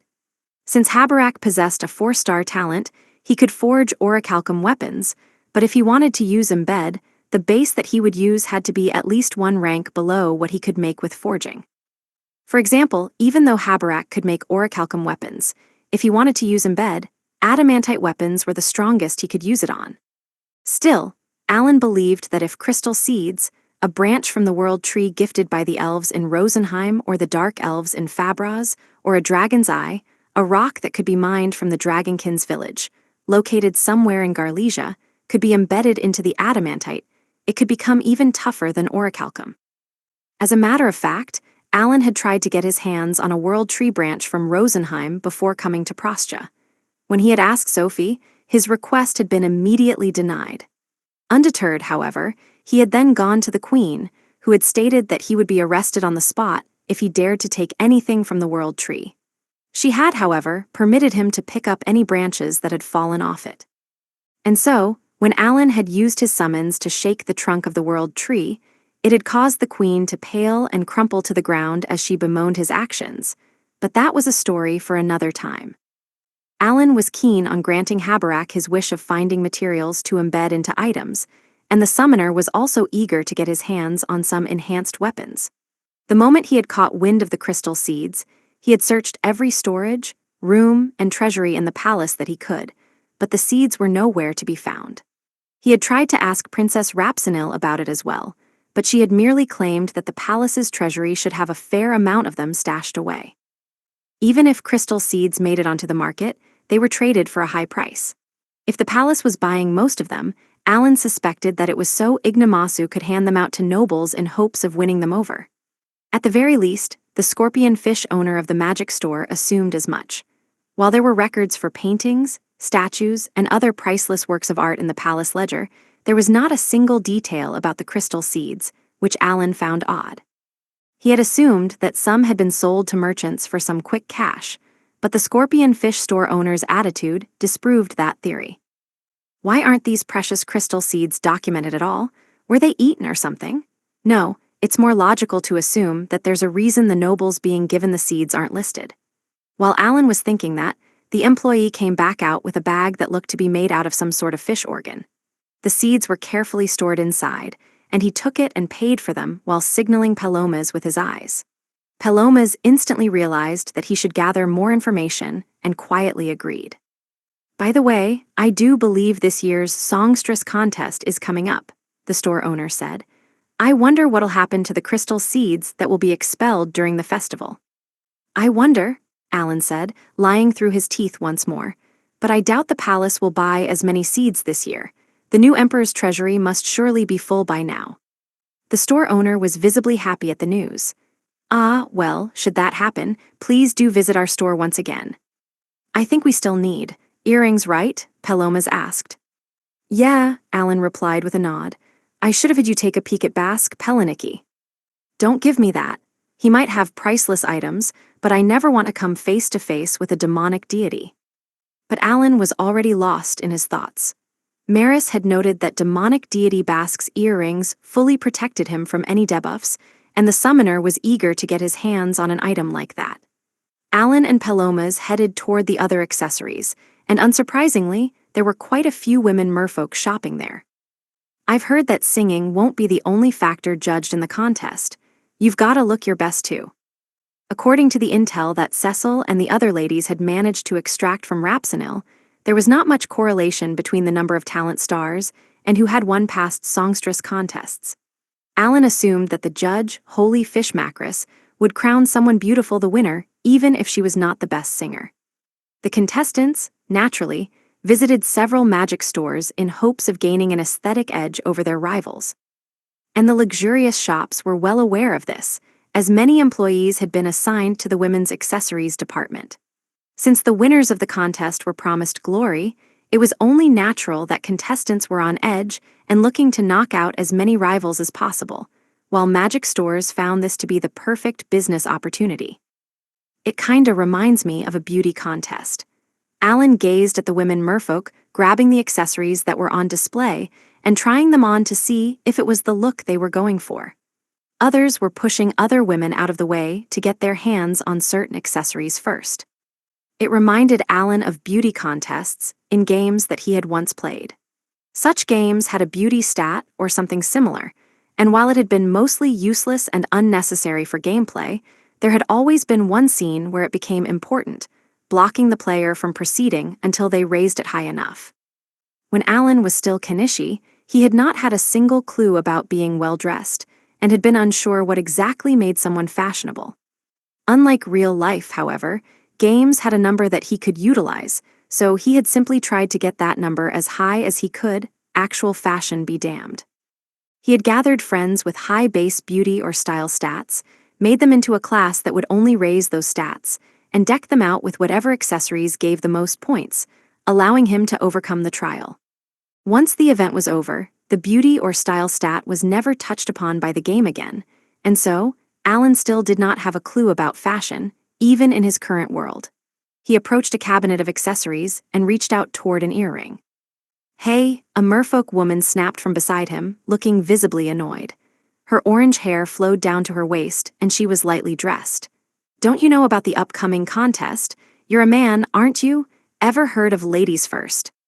Upon closer inspection, Alan's merfolk hand was about to touch hers, and she tried to swiftly sneak her hand between his and the earring. I feel like she's just trying to take it from me, but I guess I can concede. I'm terribly sorry, he said. Go right ahead. The woman snatched the earrings away, and did not even give a word of thanks, as she quickly moved to the next shelf. Alan, aren't you looking for something like this? Palomas asked, holding several earrings. Some were made of shells, some of coral, and some out of a transparent mineral. Earrings of all kinds decorated Palomas's hands, and they all must have had different effects. He must have used his analyze skill to find accessories that seemed the most useful. Oh, Alan said, picking up one of the earrings. This kinda pales in comparison to Bask's. It's a clear downgrade. Is it? Palomas asked. It raises your damage a little, though. The young merchant then explained the effects and prices of the earrings he had found. Effects and prices of the earrings in the store. Plus 3% attack damage, 100 gold coins. Plus 5% attack damage, 500 gold coins. Plus 3% magical damage, 100 gold coins. Plus 5% magical damage, 500 gold coins. Plus 3% critical hit rate, 100 gold coins. Plus 5% critical hit rate, 500 gold coins. Poison resistance, 100 gold coins. Sleep resistance, 100 gold coins. Fair enough. If you've got one of these equipped to each ear, even a 5% increase is pretty godly. We didn't have anything in our earring slots anyway. The Allen army had only obtained rings and necklaces from grinding in the rank S dungeon. Not once had they ever found an earring, meaning clearly, it was an accessory that was difficult to come by above water. All accessories, earrings included, were divided by type, and the wearer had a cap on the number of benefits or buffs that they could receive from them. For example, no matter how many rings or bracelets one wore, they could only receive buffs from 2 rings and 2 bracelets at any given time. They could only receive buffs from 1 necklace at a time as well, and the effects would not stack even if they wore several necklaces at once. If Allen got his hands on earrings, which were rare for those on land, he could place one on each ear and receive 2 additional buffs. He hoped that access to this new type of accessory would help him strengthen his army even further, and he could not help but smile at the thought. His army was working in tandem with the hero army, and he could test not only the buffs from the shaman squad, but also how much they would stack with the earrings. I know this sounds cliché, but this feels like unifying the world. When Allen had reincarnated into his world, he had been 35 years old, an age where he had no longer had big dreams. That mindset and his memories remained even after his reincarnation, making him into the Allen he was today. As he dug through those memories, he realized that his previous world had been quite similar to his current one. Both had numerous different species and peoples, each with their own issues. Each group was so preoccupied with their problems that they could never unify, and the mere claim sounded like a banal platitude, but also an ideal that everyone could believe in. While still Kenichi, Allen had felt that this fragmentation was the only reason such a vacuous idea had come about. However, in this world, different species were united under the 5-continent alliance to fight against a common enemy, the Demon Lord Army. Because they had a clear goal to work toward, the nations worked together. Still, it was clear that the world was not one. Prostya, for example, flush with precious earrings and filled with many merfolk who were adept at buffing, still refused to get involved with the war against the Demon Lord Army. That alone was proof that the world was still very much fractured and divided. Since I still have knowledge from my past life, I feel like it only makes sense for me to travel this world. Lost in his thoughts, Allen walked around, perusing the items in the store. When he spotted the scorpion fish store owner, the summoner recalled another mission that he had. Excuse me," he called. "Yes, sir?" the owner inquired. The fact that the summoner had immediately bought the crystal seeds without even attempting to haggle for a lower price led him to assume that Allen was a prime customer, so he hurried over to personally serve the boy. "Is this all this store has to offer?" Allen asked. "If you've actually got anything better, would you be able to show me?" "Pardon?" the store owner responded. "I think these items are of fine quality, but, I see, men usually prefer items that make them stronger while in dire straits. Yes, of course, I may have something that suits your needs. Let's see. It's a touch expensive, but how about something like this?" He crouched to the lower levels of the shelf, grabbed a small box, and opened it, revealing 3 earrings nestled inside. When Palomas laid eyes on the accessories, he gasped with awe. "Wow, these certainly are amazing," he murmured. The store owner was not going to let that remark slide, and his gaze instantly became sharper. Are you able to use Analyze?" he guessed. "I am." "Then would you kindly show me your skills? How would you price the items in my hand?" Palomas quickly gave his response. "Earrings offered by the store owner. Earring that gives plus 7% attack damage, 10,000 gold coins. Earring that gives plus 7% magical damage, 10,000 gold coins. Earring that gives plus 7% critical hit rate, 10,000 gold coins. The prices skyrocketed. But that happened with rings as well. The moment they buffed a stat by plus 500 or plus 1000, the prices went up exponentially.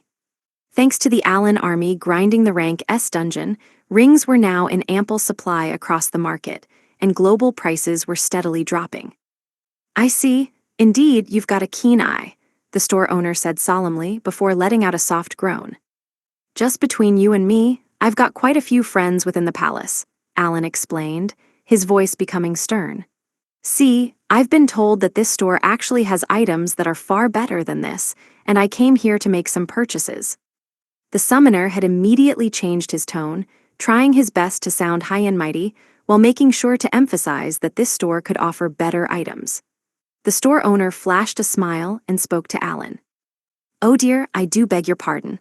May I ask what it is you're looking for? I'm looking for the two that I believe you bought.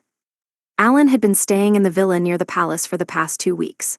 Naturally, he had had his fish swim all throughout the palace, and he had even dispatched his friends to investigate earrings and any items that could strengthen the Allen army under the guise of researching the market trends of the Prostya Empire. During that time, Ignamasu's antics had caught his attention, as the emperor had taken precious earrings from the palace treasury and sold them, using the money to win over nobles. Antiques and engraved statues could be given to nobles directly, but they did not consider earrings and other items with powerful magical properties, in other words, items that could be used as gear instead of decor, to be valuable. And so, Ignamasu often sold such things off and instead gave them the money he made. Through Fish D's and his friends' intel, Allen had learned that this store had bought 2 earrings from the palace. Ah, now I see what you're talking about, the owner said, maintaining his smile. I'm terribly sorry, sir. You see, I've actually decided to put the 2 up for auction. They're no longer for sale to customers. Oh, is that still true even if I let you name your price? Allen asked. Please wait just a moment, the owner answered, his smile widening. He then took a few merfolk guards within the store and retreated to the back. A while later, the owner returned with 2 hefty, lavish boxes. He slowly opened them up, revealing the earrings that were preciously nestled inside. Amazing, Paloma said, these are definitely them. The merchant immediately told Allen of their value. Paloma's analysis. Earring that gives plus 10% physical damage, plus 2000 HP, and plus 2000 attack. Earring that gives plus 10% magical damage, plus 2000 MP, and plus 2000 intelligence. Ah, yes, the owner said. If both of these go up for auction, we believe they'll sell for a combined 3 million gold coins, but I believe your keen eye has already determined the value of these items, so I'm open to discussion with a starting price of 2.4 million gold. Oh, go to hell. We know how much these actually go for. Stop trying to rip us off. Both Allen and Palomas knew that the earrings would sell for a total of 600,000 gold. They had seen the palace trade records. They indicated that this store had bought a lot more than the 2 earrings, and Allen wanted to purchase them all, but if he kept allowing the owner to rip him off, he would run out of cash in no time. Allen turned to Palomas as though to imply that he was up, and the young merchant nodded. All of a sudden, his body wavered like he was in a heat haze, and the owner immediately glared sharply. Clearly, the scorpion fish merfolk knew that Palomas was using his extra skill. 2.4 million, you say? Palomas wondered aloud. Which means you'll turn a profit of 1.8 million if we buy them both. Not bad, young fish, the store owner muttered in response. I see, you were after these from the start. When Palomas accurately assessed the price of the items, the owner intuited that Allen had been after these accessories from the get-go. Precisely, Palomas replied. That's why I've used my skill already, and how much can we haggle you down from 2.4 million? HMPH, you're too naive. I don't know how impressive your skill is, but if a flimsy method like yours allowed you to come this far, I can only say that you've been lucky. Perhaps it's best if you learn while you can that pure dumb luck can only get you so far. The store owner pulled a small cylinder and a pouch from his pocket. He emptied the contents of the pouch into the tube and placed his lips on the opposite end to take a long puff, then expelled something from his mouth. The water around him became tinged with white, and a sweet but bitter aroma hit Alan's nose. It must be tobacco or something. As the owner fell silent, Alan turned to Palomas, who must have been thinking of what to say next. "I'm counting on you, dude. I really, really want this gear, and honestly, I brought you down here specifically for this job. Haggle the crap out of him." Alan was so engrossed in purchasing these earrings that he had forgotten any other reason for having brought Palomas to Prostya. After learning of the earrings' effects, he had become obsessed with the idea that equipping 2 per person would raise efficiency, and could not think of anything else. Image summary, manga illustration of 3 characters at a counter. A cheerful woman with short hair and pointed ears makes a peace sign, while a concerned young man leans in beside her, and a third figure in a hat holds a smoking pipe in the foreground.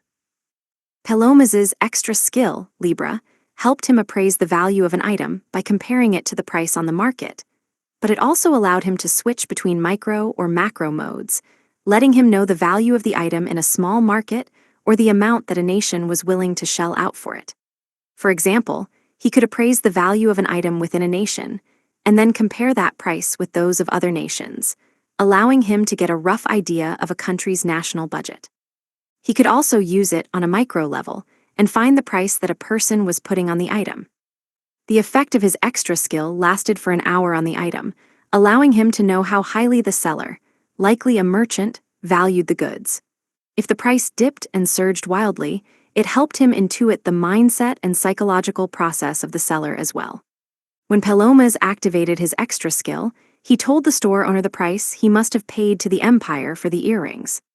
He cunningly wanted the store owner to assume that his extra skill allowed him to appraise the value of an item and nothing more. Indeed, negotiations between the store owner and the young merchant had already begun. Chapter 12, A Chance Encounter with Songstress Rosalina. While Palomas was busy negotiating with the Scorpion Fish store owner, Alan gazed at the scene with his arms crossed. The night before, when the gamers were strategizing, Palomas had shared his opinion about the store owner. If he's got a store in a nice area, it means that he's that skilled. They tend to be quite proud of their accomplishments. Which means he isn't likely to end negotiations once they begin, Alan had assumed. But I really want to keep him on the hook, just in case. I'll boast about my talent and skills to provoke him. I'll act like a young, naive merchant and goad him into lecturing me. That plan had only been credible because it had come from Palomas, who had clumsily entered the lodging industry in hopes of receiving the approval of Inn Master Chester, the very man who had run a successful lodging business within Ratash. Palomas had done his best to manage lodges and purchase buildings, and he had eventually taken over Chester's business, thereby earning the wealthy man's seal of approval. Since Palomas had seemed rather confident in his scheme, Alan had agreed to let the merchant do as he pleased so long as he could make the purchase. Alan wanted the store owner to have his initial price of $2.4 million, but even after a good while, he refused to budge much. Still, Palomas maintained his confident attitude, and the owner leaned forward excitedly, implying that the two were enjoying this battle of wits. "All right, things are heating up nicely. Good going, Palomas. The owner can't back out now." Alan was skilled at leveraging his exorbitant amounts of money and status values to accomplish his goals, but he was not an expert in grasping minute changes in situations and haggling without ever backing down. He crossed his arms and listened as the price slowly went down, choosing not to interfere with Palomas's plan. "Oh hey, that's the orange-haired lady from earlier. Is she about to check out?" When Alan glanced around, he spotted the lady who had snatched an earring from him. She was speaking with an employee as she took out a bag filled with gold coins. Curious, Alan approached them to eavesdrop on their conversation. "You must be a contestant in the songstress contest," the employee said. "Can't you tell just by looking at me?" the lady asked in the same annoyed tone she had spoken to Alan with. "Please forgive my ignorance," the employee swiftly apologized. "Will you kindly show me your entry pass?" "Ah, right, sorry, but I think I left that back at the inn." The lady quickly examined her belongings before giving up, and the employee took the tray with the earring that the lady was about to purchase. I'm terribly sorry, ma'am, but I cannot sell you this item without an entry pass for the contest, they said. I can keep it on hold for you for the day, though. If you would kindly return to your lodging and fetch the pass for me, I'll be more than happy to let you make your purchase. What? The orange-haired lady asked with a scowl. The person earlier didn't show their pass, but they made their purchase just fine. Once again, I apologize for the inconvenience, but the Prostian Emperor has mandated that we check the contestants' entry passes before we sell them any items. I'm afraid my hands are tied.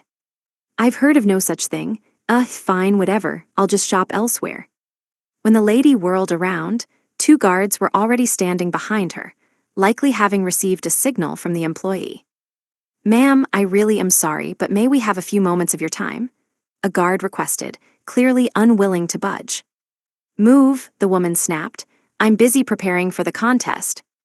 I'm sorry, this will be over quickly, the other guard said, grabbing her arm. Hey, don't touch me. The other ladies who were shopping around instantly turned toward the orange-haired merfolk and the security guards. They whispered worriedly to one another, wondering if there was any danger, but neither the guards nor the employee were daunted as they dragged the lady deeper into the store. We'll only take a few seconds of your time, that's all, the employee said loudly, helping everyone else understand the situation. We simply want to know why you cannot produce your entry pass for the contest. The lady screamed and flailed her legs as the employee made an exaggerated attempt to pacify her. The other customers gazed at her with pity before they soon went back to shopping. Only Alan quietly watched the rowdy lady disappear into the back. An entry pass, eh? I smell an opportunity. He tried to approach the orange-haired lady, the employee, and the guards, but the store owner stopped him. I'm deeply sorry for the fuss, he said. Cases like this have increased over the years, so we've hired more security to deal with them. Thank you for your help with the songstress contest, Alan said, trying to continue the conversation. Have cases of people forging entry passes become a problem recently? The store owner nodded firmly, and Alan internally smirked with delight. Indeed, it tends to ramp up during this time of year, the owner grumbled. The orange-haired lady, having heard this conversation, whirled around to face the owner and Alan. Hey, just because I couldn't show my pass, it doesn't mean that I forged it or anything. Quit jumping to conclusions, she yelled. Alan used this opportunity to use Bird F's ability, transmission, to communicate with Iwanam and the other knights waiting outside. Knight Captain Iwanam, could you and the other knights enter the store? Alan asked. Just ad-lib and match my stride. Iwanam and the other knights immediately stormed into the shop. Lord Alec, whatever is the matter? Iwanam asked. Just a minor issue, Alan replied. Take this lady to the palace, treat her well. Yes, sir. The knight captain nodded, prompting the other knights to head out. They surrounded the guards, attempting to take the orange-haired lady away. Overwhelmed by the knight's silence, the guards immediately released the woman from their grasp, and the lady tried to leave the store in an angry huff. The knights followed her out of the store. An official, Sir Alec was it? Thank you very much for taking care of this issue, the store owner said. How shall I respond? I joined in on the commotion, but I won't cause any more problems, I guess. This is simply part of my job, Alan replied. I would love more than anything to be of use to His Majesty Ignomasu in a different way. The earrings are imperative for my goal. I would like you to bring the price down a bit. The war is starting soon then, I presume, the owner asked with a grin. Oh, the war, you say? Have I let something slip? Alan glared at the store owner, secretly delighted that the scorpion fish had gotten the wrong idea. Pardon me, you have my deepest apologies. Though he claimed to be sorry, it was clear as day on the merfolk's face that he greedily wanted to take advantage of the situation. He likely assumed that, despite his youth, Alec, who had brought knights with him, was the lord of a noble house. If a young noble like him was looking for a relatively expensive earring, it might have implied that he was trying to stand out in the war Ignomasu was about to start. As far as Alan knew, merchants were already whispering that Ignomasu, who had revolted, was trying to conquer the land above water to control his people. It was rumored that once the songstress contest ended, the emperor planned to ramp up his war preparations he was already making behind the scenes. and Alan's actions actually fitted in nicely with Ignomasu's scheme. The store owner had likely assumed that Alan was getting ready for war by trying to get his hands on earrings that would be useful in combat. When the summoner had learned that the secret treasures of the palace had already been circulating on the market, he had brought a merchant under his command to this magic store. As though to prove his misunderstanding, the store owner seemed eager to continue the conversation, but a glare from Alan implied that there was nothing to discuss yet, and to read the room. Nice, he's getting the wrong idea. Thanks to this exchange, even if the palace caught wind of him trying to investigate the market to purchase expensive accessories, Alan had several excuses readily available. Now then, I suppose I'll leave Peliniki behind, he said. Continue with the negotiations. Certainly, the store owner said with a smile and a nod. Will Palomas really be all right? Oh, and since that owner might take advantage of us. Mr. Owner, sir, would you be so kind as to tell me your name? Alan asked. Ah, pardon my belated introduction. My name is Kasagoma. Kasagoma, very well. I'd like your assistance in the future as well, so I'll keep your name in mind. Please ask for my help at any time. Since Kasagoma now knew that Alan desperately needed the earrings, the summoner feared that he might become overconfident. To ensure that Palomas still had room to negotiate, Alan hinted that they could potentially build a relationship in the future. In other words, if Kasagoma drove a hard bargain, Alan would take his future business elsewhere. He shot Palomas an encouraging look in hopes that the young merchant would be successful, then left the store to chase after the orange-haired lady and Knight Captain Iwanam. Ah, there they are. Iwanam was waiting for the summoner a short distance away from the store, but the shrill screams of the orange-haired lady echoed throughout the area, making the conspicuous group hard to miss. I'm innocent, I'm telling you. I'm the Rosalina. This must be some kind of trap, the lady shouted, glaring at Alan as he pushed through a ring of knights. Hey, what are you staring at? Her eyes were a beautiful shade of emerald, and her skimpy clothes exposed much of her skin, which was decorated with glittering scales. Merfolk were more diverse than the species that lived on land, and they were closer to beastkin than humans. Alan was not sure just how beautiful this lady was, but if she actually was a contestant, she must have been fairly confident in her physique. She looked to be about the same age as Alan, and only then did he realize that he was sizing her up. A place I like is nearby, so let's talk there, Alan said. What? The lady gasped. Hey, what in the world? Alan ignored the visibly confused woman and told the knights to go kill some time before picking up Palomas, then walked toward a shop. Using Bird F's awakened ability, Messenger, he relayed where they were headed to Palomas. Unlike transmission, which could only send words, Messenger could convey anything the summon saw and heard. When Alan entered the eatery and took a seat, the orange-haired woman followed. Luckily, she did not flee. What would you like? Alan asked. What's your problem? The woman snapped. You didn't even ask if I was free and just. Since the orange-haired merfolk seemed to be so on edge, Alan called a staff member over and randomly selected a few merfolk sweet treats. If they're good, I'll bring some back for Luke. He's been pretty grumpy these days. Ever since Alan had met with Ignomasu, the summoner and Palomas had been allowed to enter and exit the palace as they pleased, but Luke was under the guise of a magic tool engineer and had to stay at the villa. It was safe to say that the spunky dark elf was annoyed by the arrangement, so if there was anything good, Alan wanted to take back a few treats in hopes that it would put Luke in a better mood. An employee soon brought out an array of desserts that were famous in Patlanta and placed them on the table Alan and the orange-haired lady were sitting at. It felt like the perfect time for him to spark a conversation. So why did you forge an entry pass? He asked. I've got no reason to tell you, the orange-haired lady replied. Fair enough. Are you a noble or some sort of official? The lady questioned, glaring at the summoner. I don't care which, but if you're going to take me to the palace, be quick about it. I don't really care what you do. You can leave, and I'll just report back that you gave us the slip when I tried to take you away. I really don't want to get into any trouble. If the palace is still unaware, I won't even report back. The orange-haired lady stared at Alan with doubt, but the summoner only took bites from his dessert and said nothing more. She swiftly got up from the table. HMPH, fine, she spat. Then I'll take that offer of yours and leave. But, Alan began, having had a response at the ready, if you want to enter the songstress contest, I might be able to pull some strings. I've got ties with the palace. Well, not really, actually. But of course, the lady had no way of reading his thoughts, so she stopped and whirled around, unable to leave.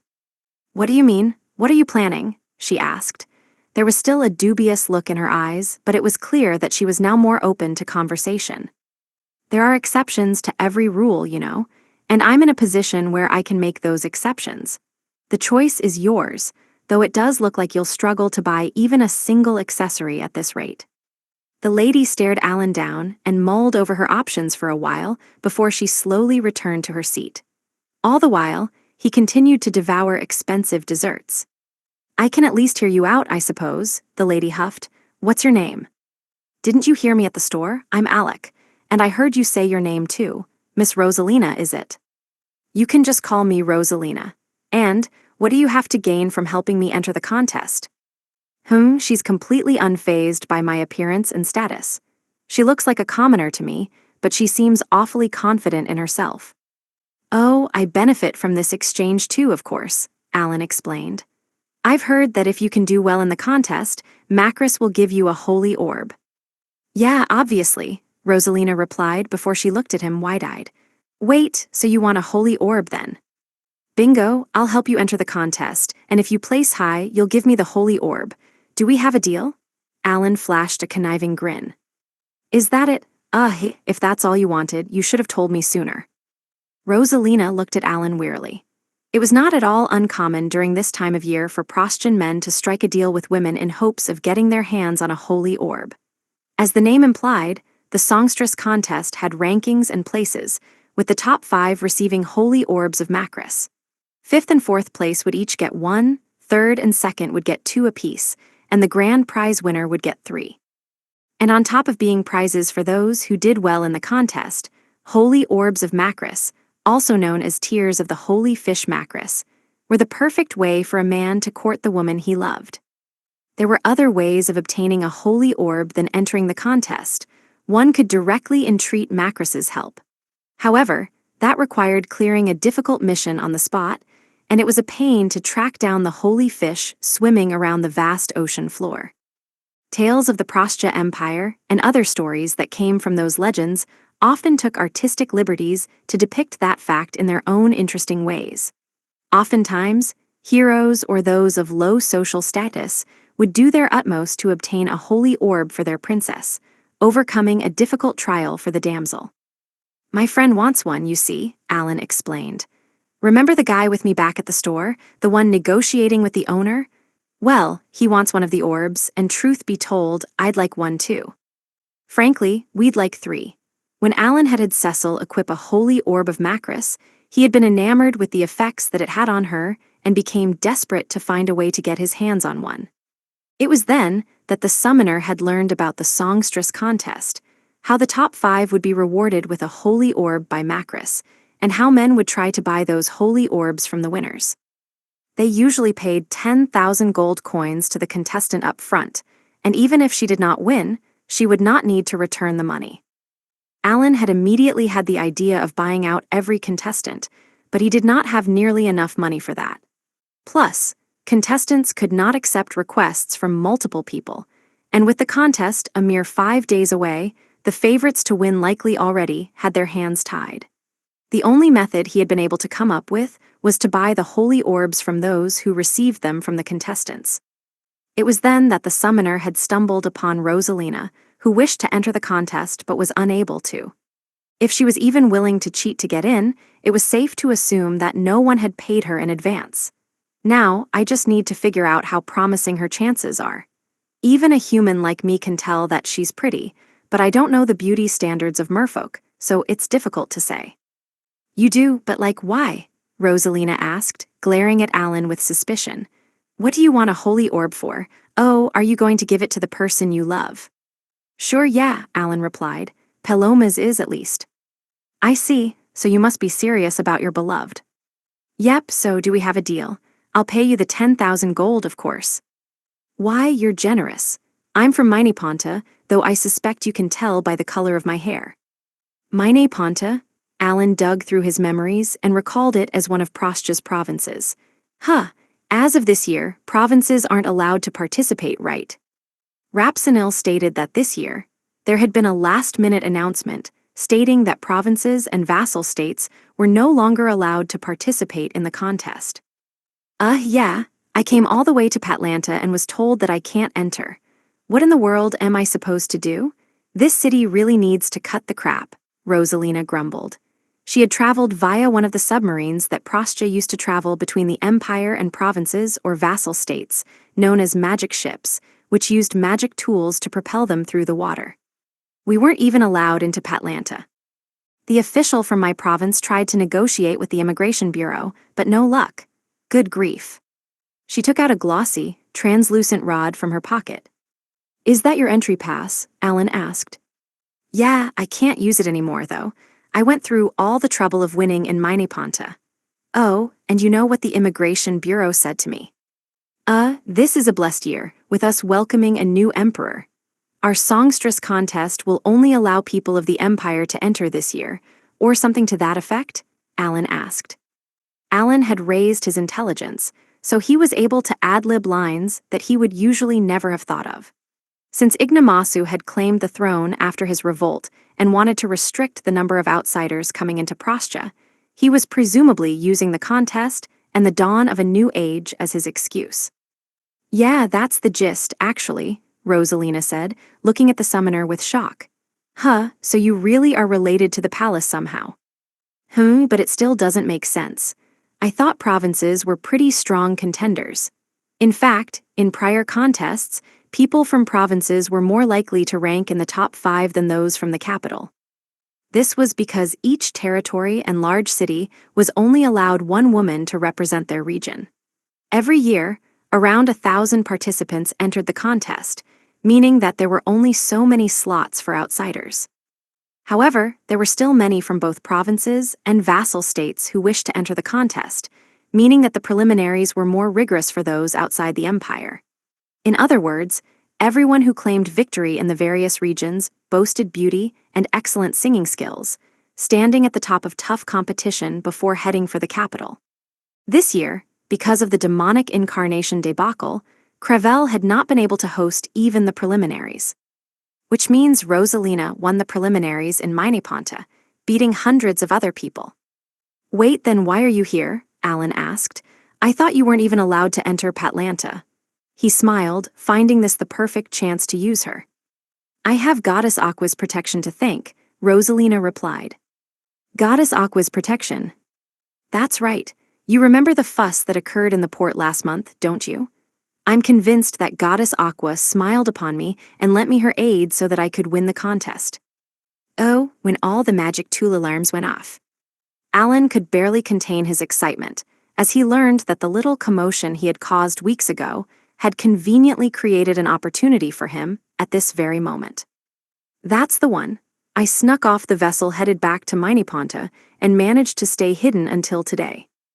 I saw you trying to buy some accessories. Did you steal money from somewhere? Of course not. Goddess Aqua has bestowed me with the songstress talent. If I sing for a night in a tavern somewhere, I can easily make do for a week. She's pretty strong-minded. Songstress is a 3-star talent, isn't it? This works perfectly for me. Appearance was a vital aspect of the songstress contest, and the number of stars a person's talent had mattered very little. Still, those with higher star talents had an unmistakable advantage. Given that singing was a skill, those with more stars could reach a wider range of people and provide better effects with their songs. Looking good through methods, such as wearing fancy clothes and accessories, did not come cheap, and it was not uncommon for nobles to dress their children opulently in hopes that they would win. Commoners, on the other hand, tended to lack the funds to wear expensive jewelry, but they could use their superb singing talents to climb their way to the top. A few hundred gold won't be nearly enough, Alan said. As I mentioned earlier, I can provide the clothes and accessories for you. I'll be sure to pick fine pieces, and you can keep everything I give you.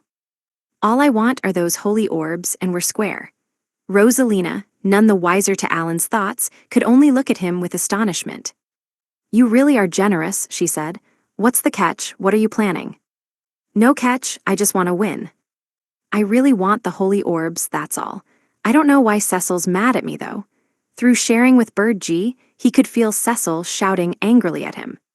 Bird F's messenger transmitted his negotiations with Rosalina not only to Palomas, but to Cecil and the others who were trapped in the annex as well. At some point, Cecil had begun shouting at Bird G. Alan wanted to focus on the matter at hand and was not fully listening to her scolding. But she mentioned something about not staring at a scantily dressed woman. He was only just barely able to hear her. Guess I'll need Cecil and Sophie's help for this one. Oh, and there, with Princess Rapsinil, who's always there to watch the contest. We've got a lot to do. Oh, whatever, Rosalina said, but I have a condition of my own. Yeah, sure, what is it? Alan asked in response. I want a holy orb too, so if I place in at least the top 3, I'll take one for myself. How does that sound? I guess holy orbs are pretty important to the merfolk. Maybe she wants to bring one back to Mineponta or something. Yeah, okay, Alan replied. You've got a deal, so go all out during the contest. If it incentivized her to try harder, he had no issues. Only the top 5 out of 1,000 contestants would get their hands on a holy orb, so he was more than happy to compromise. Thanks, Rosalina said. If I come in 4th or 5th, I'll give the holy orb to your friend. If I win the grand prize, the 3rd one will go to you. Fine by me, Alan replied. Just put the one in a bag and don't actually touch it when they give it to you. Rosalina looked visibly relieved. Then, a smile stretched across her lips. Heh, luck's finally on my side. I can enter the contest now, which means Goddess Aqua must be smiling down on me. With a loud thud, she stomped onto the table. Watch out, world! Get ready for Rosalina. Image summary. Manga illustration of an exuberant elf woman standing atop a table with one arm raised high in a triumphant gesture, while a calm elf man sits beside her sipping a drink. Her thin attire fluttered behind her as she pointed into the distance. While everyone stared at her, Alan, though pleased to see that she was so fired up, prayed that she would not stand out too much. Just then, via Bird F's messenger, he learned that Palomas had finished his negotiations. The young merchant had managed to bring the price of both earrings down to 1.2 million gold, and the award for excellence and effort goes to Palomas. It seemed the scorpion fish owner was cunning in his own way and had sniffed out that 1.2 million was the most Palomas was willing to shell out. The more merchants adept at negotiating, the better. Casagoma, was it? You're going on my list of candidates for doing business with the Alan army. After Ignomasu was punished for his deeds, Alan still wanted to maintain ties with Prostya, home to precious items like earrings. Casagoma had the potential to be a suitable window for that, so Alan recorded the merfolk's name in his grimoire. Palomas, however, had wanted to show off his mercantile abilities, so despite having heard the outcome of the Holy Orb deal, he was clearly frustrated by the results. All right, now we just need to sneak Rosalina into the contest. The orange-haired, emerald-eyed merfolk, whom Alan hoped to help win the songstress contest, was still standing atop the table. Side Story 1, The Sacrifice and the Blood of the Beast, Part 3. 3 years had passed since Beast Crown Prince Biku's fateful victory over his arch-nemesis, Beast Crown Prince Juru of Bryson. Biku had lost against Juru twice, before finally managing to eke out a win during their 3rd bout. Though he had won the tournament, he had renounced his claim to the Beast King title and refused to participate in any other Beast King martial arts tournament, whether it was hosted by his own kingdom or otherwise. Following his victory, Albahel had issued a warning to the other Beastkin nations on the Garlesian continent. Should any other Beast King join a Beast King martial arts tournament hosted by Albahel, Biku will not hesitate to paint the stone tiles red with the foolish challenger's blood. As a result of that declaration, for the next 2 tournaments, very few Beast Kings had dared to enter Albahel's Beast King martial arts tournament, a historically unusual occurrence. Both instances served to remind the citizens of Albahel of exactly who protected their nation and what it meant to defend a people. That day, Beast King Musa and his family gathered in the audience room of the royal castle, located in the Beast royal capital of Barasa. On either side of Musa's throne were his wives, Beast Queen Anna and Beast Queen Mia. Anna was a lionkin and the mother of Bikku and Xiu, while Tigerkin Mia was Xia's mother. The three children sat a step below the Beast King's throne, and the nobles who supported the Beast royal family were stationed in front of them on both sides. Under the gaze of all the nobles, Chancellor Lupu broke the wax seal on a scroll with a large crack and began to read. As of today, His Majesty Beast King Musa has approved Beast Crown Prince Biku's talent asset tax, the Chancellor read. All commoners whom Garm, the god of beasts, has bestowed with a talent must provide at least 1 year of service. Chancellor Lupu then outlined the terms of the tax. Talent asset tax. Those with talents are obligated to provide 1 year of service for each star. Services will vary. Those with combat-based talents will clear dungeons, eradicate monster nests, and the like. Those not suited for combat must still help with production or assist in building fortresses. Only commoners are subjected to this tax. This law shall be implemented in 1 year. Once the Chancellor had finished reading, a dry applause filled the room. The nobles, seeing the person who had initiated the clapping, hastily followed suit. In a matter of moments, everyone in the audience room was applauding the new law, yet some grimaced and looked taken aback, while others sighed. The man who had been the first to clap stood up amid the noise, then turned around and bowed deeply to the Beast King, who sat above him on the throne. Your Majesty, you have my deepest gratitude for accepting this law, Bikku said. I'm certain this will help develop our nation even further. The fact that you managed to rally the nobles together is worthy of praise, but don't expect the same applause to greet you when this law is announced to the citizens. You'd best brace yourself, Musa said in a steelier, sterner tone than ever before. Yes, sire. Biku's voice was filled with confidence, but Musa did not miss that people were quietly clicking their tongues with annoyance. The Beast King suddenly rose from his throne, prompting the applause in the room to cease. It seems there are some of you who are against either the talent asset tax itself or the fact that I approved it, Musa said. If you have anything to say, now's your chance. Be sure to let me know. Musa kept his face turned toward his audience as his gaze traveled to his left, where he heard someone click their tongue. Beast Queen Mia turned to the floor as though to flee from his sight, and the other nobles hastily did the same, terrified of locking eyes with him. Beast Queen Anna, who sat to the right of the king, looked on coolly, while Xiu and Xia furrowed their brows with confusion. Well then, the Chancellor started. His Majesty approved of this law because he knows that this is the path to making our great nation of Albehel stronger than ever before, Bikku interjected sternly.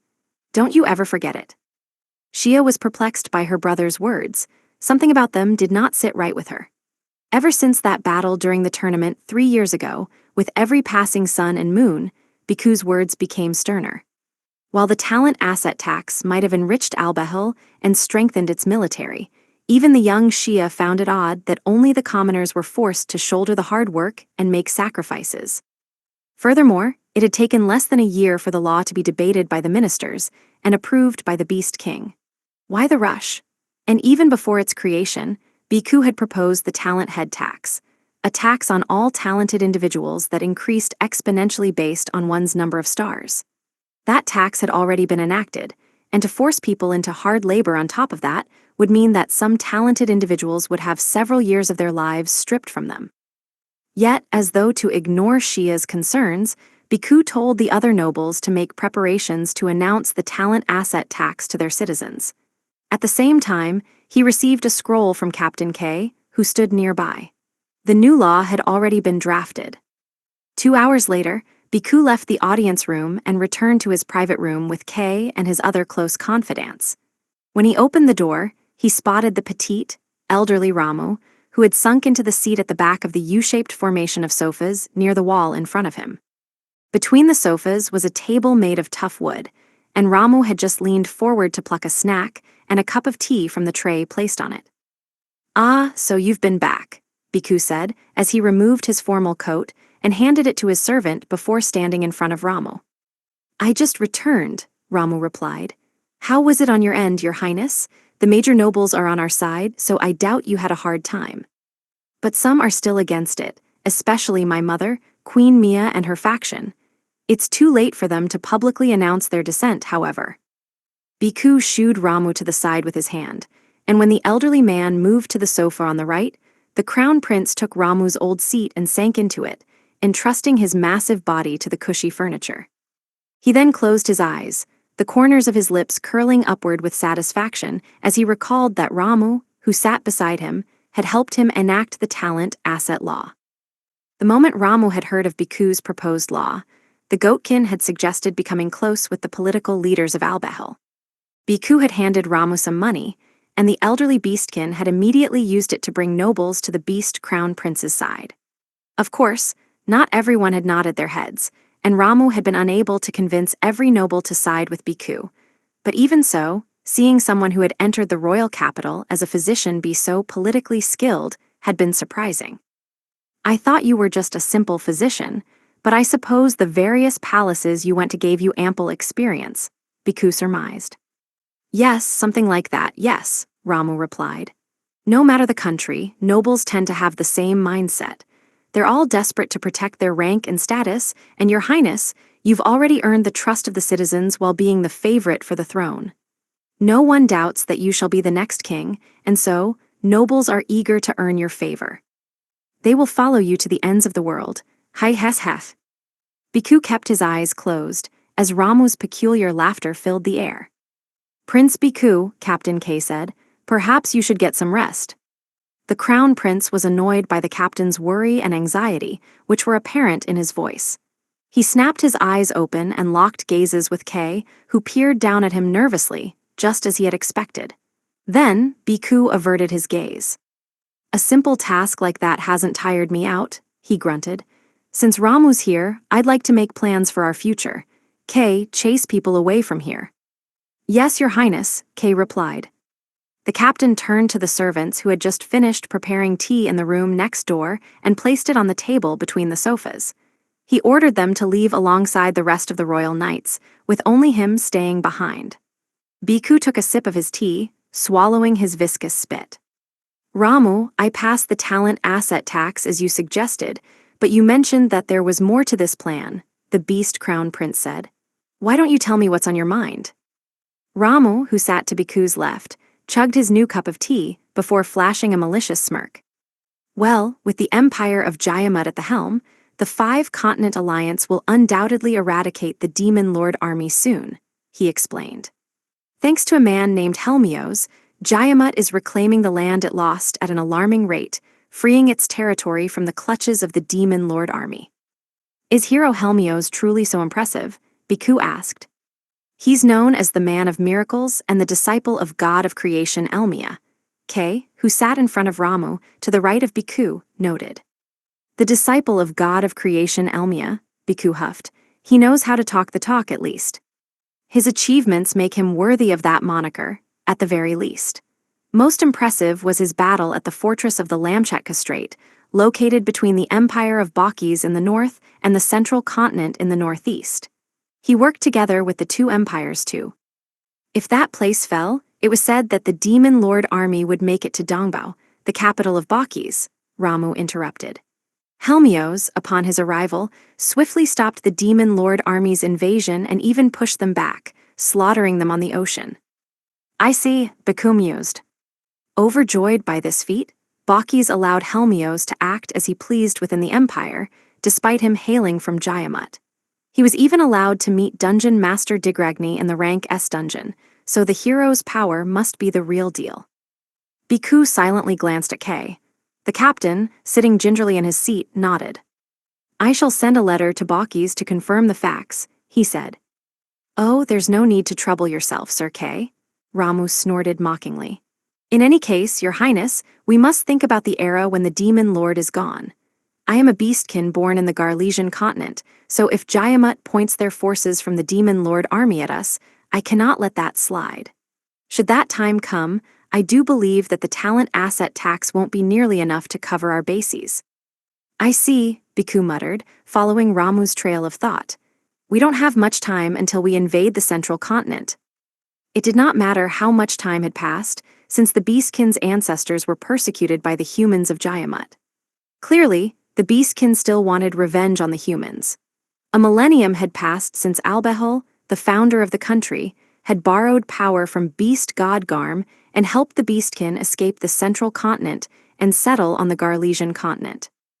While Jayamut had not crossed the sea to chase after the Beastkin, even after the nations had become comrades to fight against a common enemy, the Demon Lord army, the Beastkin had refused to act friendly with the humans. No matter who they were up against, the Beastkin had not forgotten the injustice that was done to them. The Beastkin generally agreed that once the Demon Lord army was defeated, Jayamut would immediately turn on the other 4 continents in hopes of having the entire world in the palm of its grubby, hegemonic hand. As though to lend credence to that theory, Jayamut had immediately nominated itself as one of the leaders of the 5-continent alliance and refused to back down. Among the Beastkin who were cautious of Jayamut's intentions, some had suggested striking first and invading the central continent. That opinion was not unique to a certain rank or status, nor did it differ per country of Beastkin. Bikku, at some point, had decided to use Albehel or even the entire Garlesian continent to invade the central continent, and he was making the necessary preparations to do so. When had such an idea been implanted in his head? Was it when he had truly become the strongest man in Albehel and was named the Beast Crown Prince, with the throne having been all but promised to him? Whatever the case, Bikku required funds and plenty of them. He knew that his expenses would dwarf a national budget, so he had turned to Ramu for some ideas, only to receive several plans. Bikku had used those plans to suggest a few of his own, and the talent asset tax had been enacted. It allowed some commoners to head to dungeons to make money, while others would produce items or help build bases, thereby supporting the national budget. However, if the Demon Lord army fell before Albehel had a proper army at the ready, the country of Beastkin would not be able to fight the empire of Jayamut, much less invade the central continent. Yes, with the appearance of Hero Helmios, time is of the essence, Ramu said. You'll need more money than ever before, Your Highness, though of course, the new law you enacted will surely help you and your plan. Should we actually go to war against the humans, we may require nobles to join our forces and assist the military. Once the year-long test run is over, the tax will also be enacted on nobles with talents, and we can slowly pass laws to force everyone to join the army, talented or not. We must steadily work our way to that point. Ramu munched on his snack, scattering crumbs everywhere as he spoke. Meanwhile, a scowl slowly grew on Kay's face. When Ramu stopped to take a breath, the captain could no longer hold himself back, and he roared angrily, his voice quivering with fury. You say that as though it's easy, Ramu. Do you not understand that Crown Prince Bikku put his status in great danger simply to enact this law? Queen Mia and the others who are against this plan will become more active than ever. Ramu listened, undaunted, while Bikku quietly kept his eyes closed. And if the law includes royal subjects in the future, they'll also get sent to dangerous dungeons. Kay went on, his voice betraying his rage. They might be forced to move to a base to help with production. It's not difficult to assume that there will be strong pushback against this idea, and what's more, you'd be imposing a tax on them all. When the time comes, you had better have a plan to defend His Highness should the worst occur. Silence then settled upon the room. Sir Kay, you need not worry about those who are against us, Ramu suddenly said. Should Jayamut ever try to attack, they will have no choice but to get on their knees and beg us for assistance. Surely you understand what would have happened if Albehel remained a weak nation. A mere 3 years hasn't caused you to forget, has it? The Albehel of 3 years ago resembled the future of the Garlesian continent and us Beastkin, did it not? Kay started. The day Hero Helmios of Jayamut points his blade at us will inevitably arrive, just like how the claws of Beast Crown Prince Juru of Bryson threatened us 3 years ago. Helmios is fighting the Demon Lord army now, but he's still a hero of Jayamut, and a filthy little human at that. Surely, Sir Kay, even you can easily imagine the Empire forming close ties with the enterprising Empire of Bakis to attack us from both the north and the east. Ramu reached for another snack as Bikku, who had been silent until now, opened his eyes. Kay, much like how you worry about me, I worry about the future of Albehel, Bikku said. Kay remained on his sofa, his hands on his knees as he gave a deep bow. Prince Bikku, I apologize for my thoughtless remarks. Oh, Sir Kay, you truly are so loyal to His Highness, Ramu, his mouth stuffed with snacks, said. Even I can only express my awe at your unwavering loyalty. Indeed, Bhikkhu agreed. He knew best how loyal Kay was. Should Prince Bhikkhu become the Beast King, the talent bestowed upon him by Lord Garm, Beast Sword Lord, and the power of Marquis Patrash, who has protected the royal family for generations, will be worthy of supporting him, Ramu said. I am but a physician, and certainly someone who is prone to making mistakes. During times like these, Sir Kay voicing an opinion different from mine will allow you to choose the right path, Your Highness. It shall prevent you from ever making mistakes. Kay looked up and turned to Bhikkhu. You're absolutely correct, Ramu, the Crown Prince said with a firm nod. It's because of your varying opinions that I can carefully ruminate over each idea and ascertain which is best. I am very much aware that the both of you are doing your best for me, and by extension for Albehel. Let's see. As Kay is the captain of my royal knights, surely Ramu is fitting to be a chancellor of sorts. My oh my, Ramu said. If a wandering physician like myself is bestowed with such an honorable role, surely both Sir Kay and I must admonish you, Your Highness. But if you value my opinion as highly as you do Sir Kay's, then might I suggest you work on expanding the talent asset tax. I would also recommend you form a main force that will do your bidding. Expanding the tax to include others, Bhikkhu mulled. Which means the nobles will be added to the tax as well. That can't be done so soon. As Kay said, the faction against me is doing all that it can. Then perhaps you can inform the other nobles of the Jamatan heroes' numerous achievements. I'm quite certain those whose land is located near the coast will tremble with fear, and that will be your opening. You can promise those in favor of expanding the tax that they will be prioritized when fortresses are made to defend the nation. They'll eagerly agree to your terms. Interesting, but for that I require accurate information. Kay, could you assist me? Of course, Your Highness, Kay replied. Needless to say, I'm aware that this plan alone won't weaken the faction against me, but we can't sit around and twiddle our thumbs. Ramu, continue working to ally those in the castle with me. I shall do so gladly, Ramu replied. And Your Highness, please do not forget to create a main force for yourself. That will serve as a clear indicator of your power and dignity. I'm aware that creating such a force is my role, Kay piped up, glaring at Ramu. I will gather those willing to swear loyalty to Prince Bhikkhu and create a squad as soon as I can. Within a few years, the talent asset tax expanded to include even high-ranking nobles and royals. Those blessed with combat-oriented talents were sent to the rank S dungeon in Bakis, which became known as the Tower of Tribulation. Moreover, thanks to Ramu pulling the strings in the royal castle, the faction against Bhikkhu was promptly torn down, with more people trying to gain favor with the crown prince than ever. A few more years passed, and Bhikkhu was in his private room, the space illuminated by a magic tool on the wall. He sat on the sofa with Ramu, both of them looking as though they were trying to suppress their emotions. They had been told that Bhikkhu's younger brother, Zhu, and his half-sister, Shia, had been given trials, implying that they were also in the running to become the next Beast King. Beast King Musa, the current monarch, had made a claim that neither Bhikkhu nor Ramu could have ever expected. To test Zhu's power and caliber as the Beast King, he had been tasked with conquering the rank S dungeon. And Shia, who had headed east to the Galiatan continent, had notified them that she was trying to overcome a trial of her own. Kay had promptly been sent to confirm the facts, and Bhikkhu could only wait. He was anxious and nervous, realizing that he might have to battle his younger siblings for the throne, but there was also a sense of relief hidden in his heart. Deep down, he must have expected this outcome. As Bhikkhu tried to pinpoint the odd feeling of relief that plagued his mind, the door to his room opened with a clack. Kay swiftly stepped inside. Prince Bhikkhu, it seems Princess Shia has overcome her trial, he reported. I see, Bhikkhu replied with a nod. Cardinal Crimpton from the Church of Elmia has already provided his words of gratitude for her cooperation with the capture of Gashura, the captain continued, still standing. And it seems Pope Istal would like to pay a visit to Albehel. Princess Shia never ceases to impress me, Ramu said, though he clearly looked bored. In a mere 3 years, she managed to clear her trial before even Prince Zhu. Ramu, what do you think will happen in the future? Bhikkhu asked. May I be frank with you? Bhikkhu nodded, and Ramu's tiny body sank deeper into the large sofa before he did a big stretch. It does seem like the next Beast King will be Princess Shia, Ramu muttered. How dare you?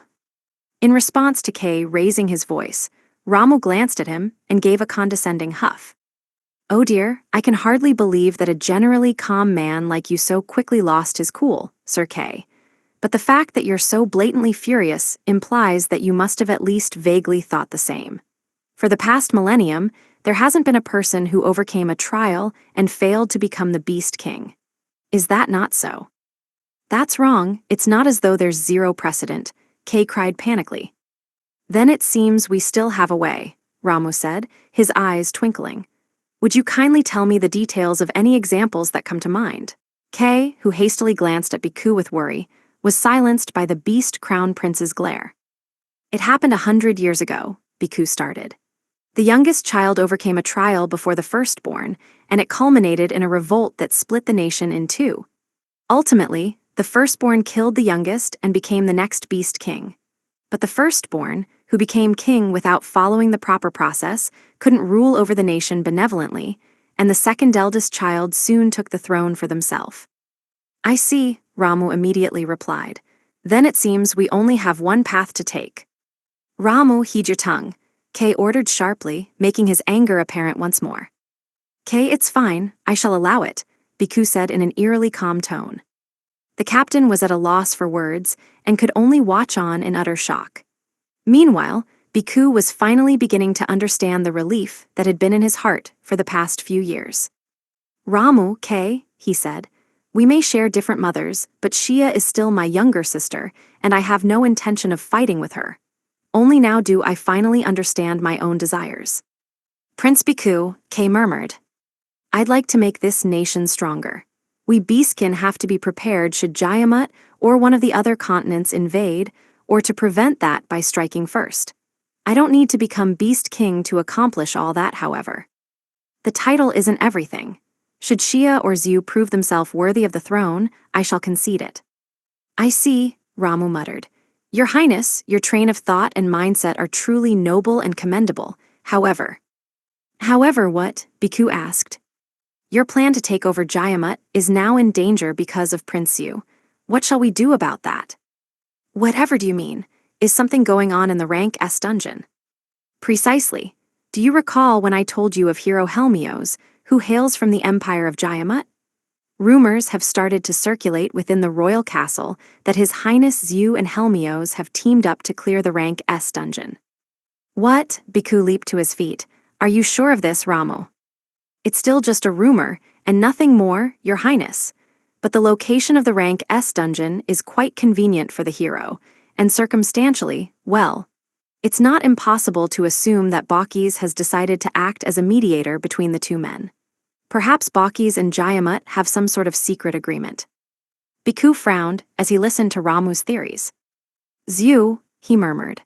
Since he's set to marry Juru's younger sister, I thought the naivete of his childhood years had left him. It seems, however, that he's being deceived by the human hero. No matter the case, should His Highness Zhu overcome the trial given to him by His Majesty Musa, this nation may split in two, or perhaps even three, based on the situation. Surely you'd like to avoid this outcome if at all possible, Prince Bhikkhu. But of course, I see now, Ramu. Is this why you've been pushing me to become the Beast King? Ramu slowly nodded. Exactly so, Your Highness.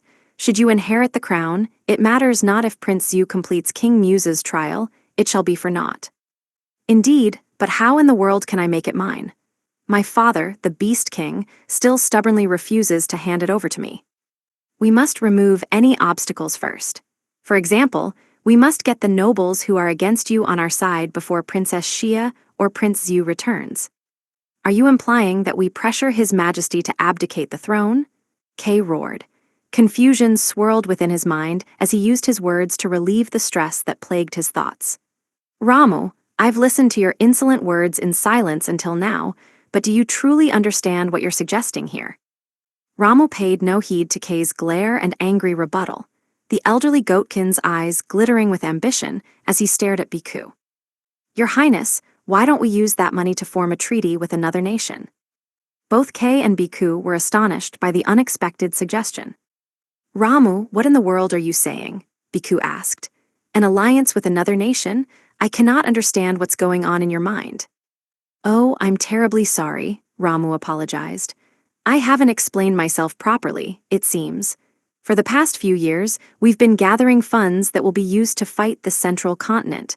We can use that money to aid the Prastya Empire. To be more precise, we can offer our support to Ignomasu, the captain of the royal guard. Who? What? Besides, the Prastya Empire is the nation of merfolk on the ocean floor, southeast of here. They may be willing to form diplomatic relations with us, but I doubt that they'd ever try to form any sort of treaty or alliance. But if we become the first to form an alliance with the Empire, it would put us at an overwhelming advantage. We'll be able to lessen the burden placed on us when we conduct trade. Should that happen, I can guarantee that the money we provide to aid Ignomasu will return to us severalfold. And Your Highness, it can be a very decisive outcome that could very well put you on the throne. Then why not support Prastya itself, and not this so-called captain of the royal guard? Because Prastya must change its current policies before it will ever ally itself with us, who are above ground. And there is one such man who aims to change the current state of Prastya. I believe this will be very convenient for both him and you, Your Highness. Are you suggesting that Prince Bhikkhu support a revolt in another major nation? Kay questioned. What do you propose instead, Sir Kay? Ramu asked in response.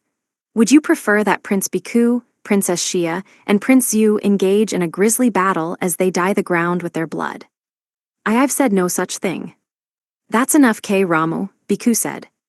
Kay reluctantly sat back down on the sofa, while Ramu sat across from him with a conniving smirk. As I said earlier, I don't wish to fight with Shia, Bhikkhu continued.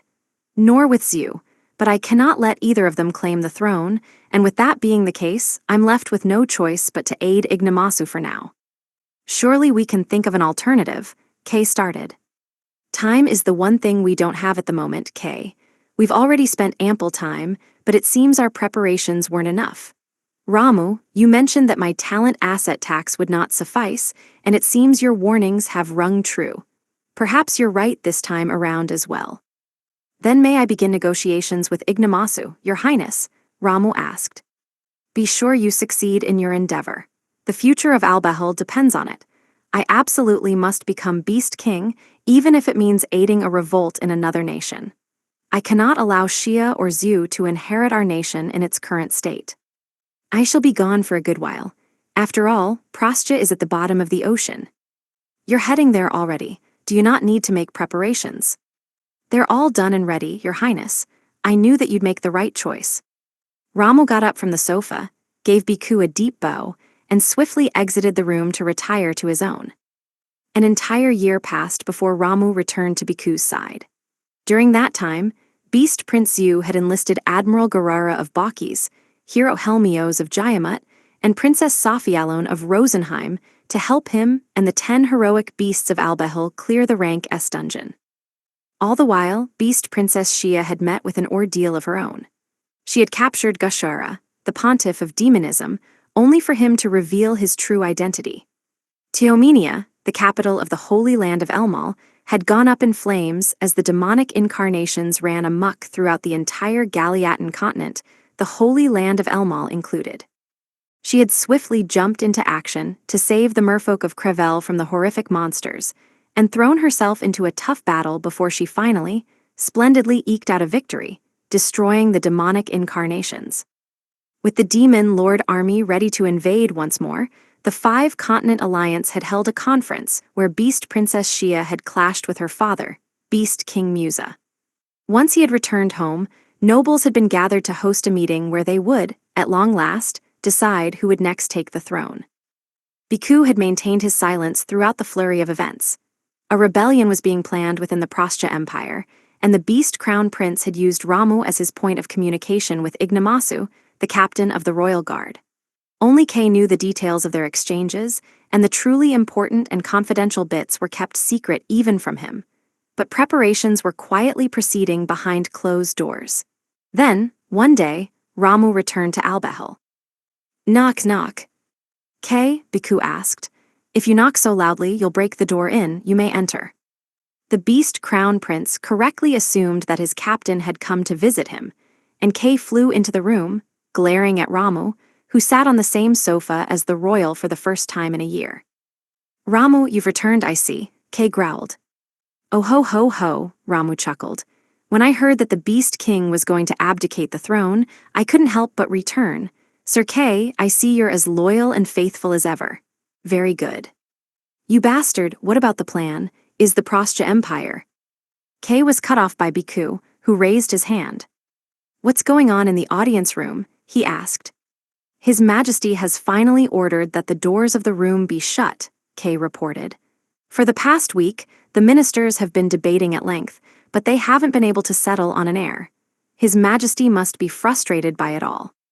How peculiar. They've debated more than enough by now. Why have they not reached a conclusion despite even my father joining the debate? I'm terribly sorry, Your Highness. I simply cannot read His Majesty's mind. However, it's quite evident that His Majesty cannot reach a decision himself. Usually, it was the privilege of the reigning monarch to crown their successor. In fact, they could make the decision all by themselves. If nobles had to choose the next ruler, it was generally because the throne was open for some reason, and they required someone to fill the seat. I've heard that something occurred between my father and Shia, Bhikkhu said. Is that related to the delayed decision? My apologies, but I really can't say for sure, Kay answered. All I know is that 70% of the ministers support Prince Zhu, and the Chancellor does as well. 20% are in support of Princess Shia, mainly those backed by military officers. I see, Bhikkhu replied with a wry smile. Then only a measly 10% remember my existence. No, I'm sure they're actually on the fence between Zhu and Shia. But if Zhu has won over the majority, it's safe to assume that the mainstream opinion is that we should push for friendly ties with the Five-Continent Alliance. I presume so. Plus, Princess Shia is the child of Queen Mia, who came from Barrio. The queen spearheaded a revolt a few years ago, and people are anxious to put the princess, who carries Her Majesty's blood, on the throne as the next monarch. No matter the case, it seems all your efforts were for naught, Sir Kay, Ramu said in a mocking tone, licking his fingers clean of the crumbs from the snacks as he did. I doubt even you would have been able to predict that the elves of Rosenheim would craft some cunning plans of their own. Kay yelled angrily. For the past year, Kay had striven to create more time to form and train Bhikkhu's main forces while doing his best to make the Beast Crown Prince the next king. He had also been in talks with Grand Marshal Sigul of Rosenheim about invading the central continent when the Demon Lord army was defeated.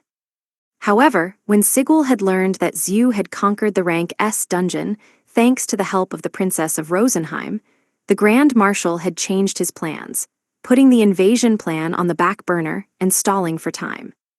There must be someone in Rosenheim who possesses a different thought process, Ramu concluded. Ah, yes, Sir Kay, you've come at the perfect time. I was just about to tell Prince Bhikkhu of the negotiations in Prostya. Kay reluctantly took his seat across from Ramu, as the elderly physician took a sip of his tea. Ignomasu's revolt has all but succeeded. He's now His Majesty Emperor Ignomasu, Ramu explained. Of course, he believes that your support, Prince Bhikkhu, was imperative to his rebellion, and he's even entrusted me with a splendid souvenir to express his utmost gratitude. A souvenir? Bhikkhu asked. Quite so. The wrapping is 2 magic ships, and as for the contents, 3,000 merfolk soldiers, all heavily armed. What? Kay gasped in surprise. Bhikkhu let out a huge sigh. He's lending me his aid and telling me to conquer my own country next, it seems. Kay could only widen his eyes with surprise.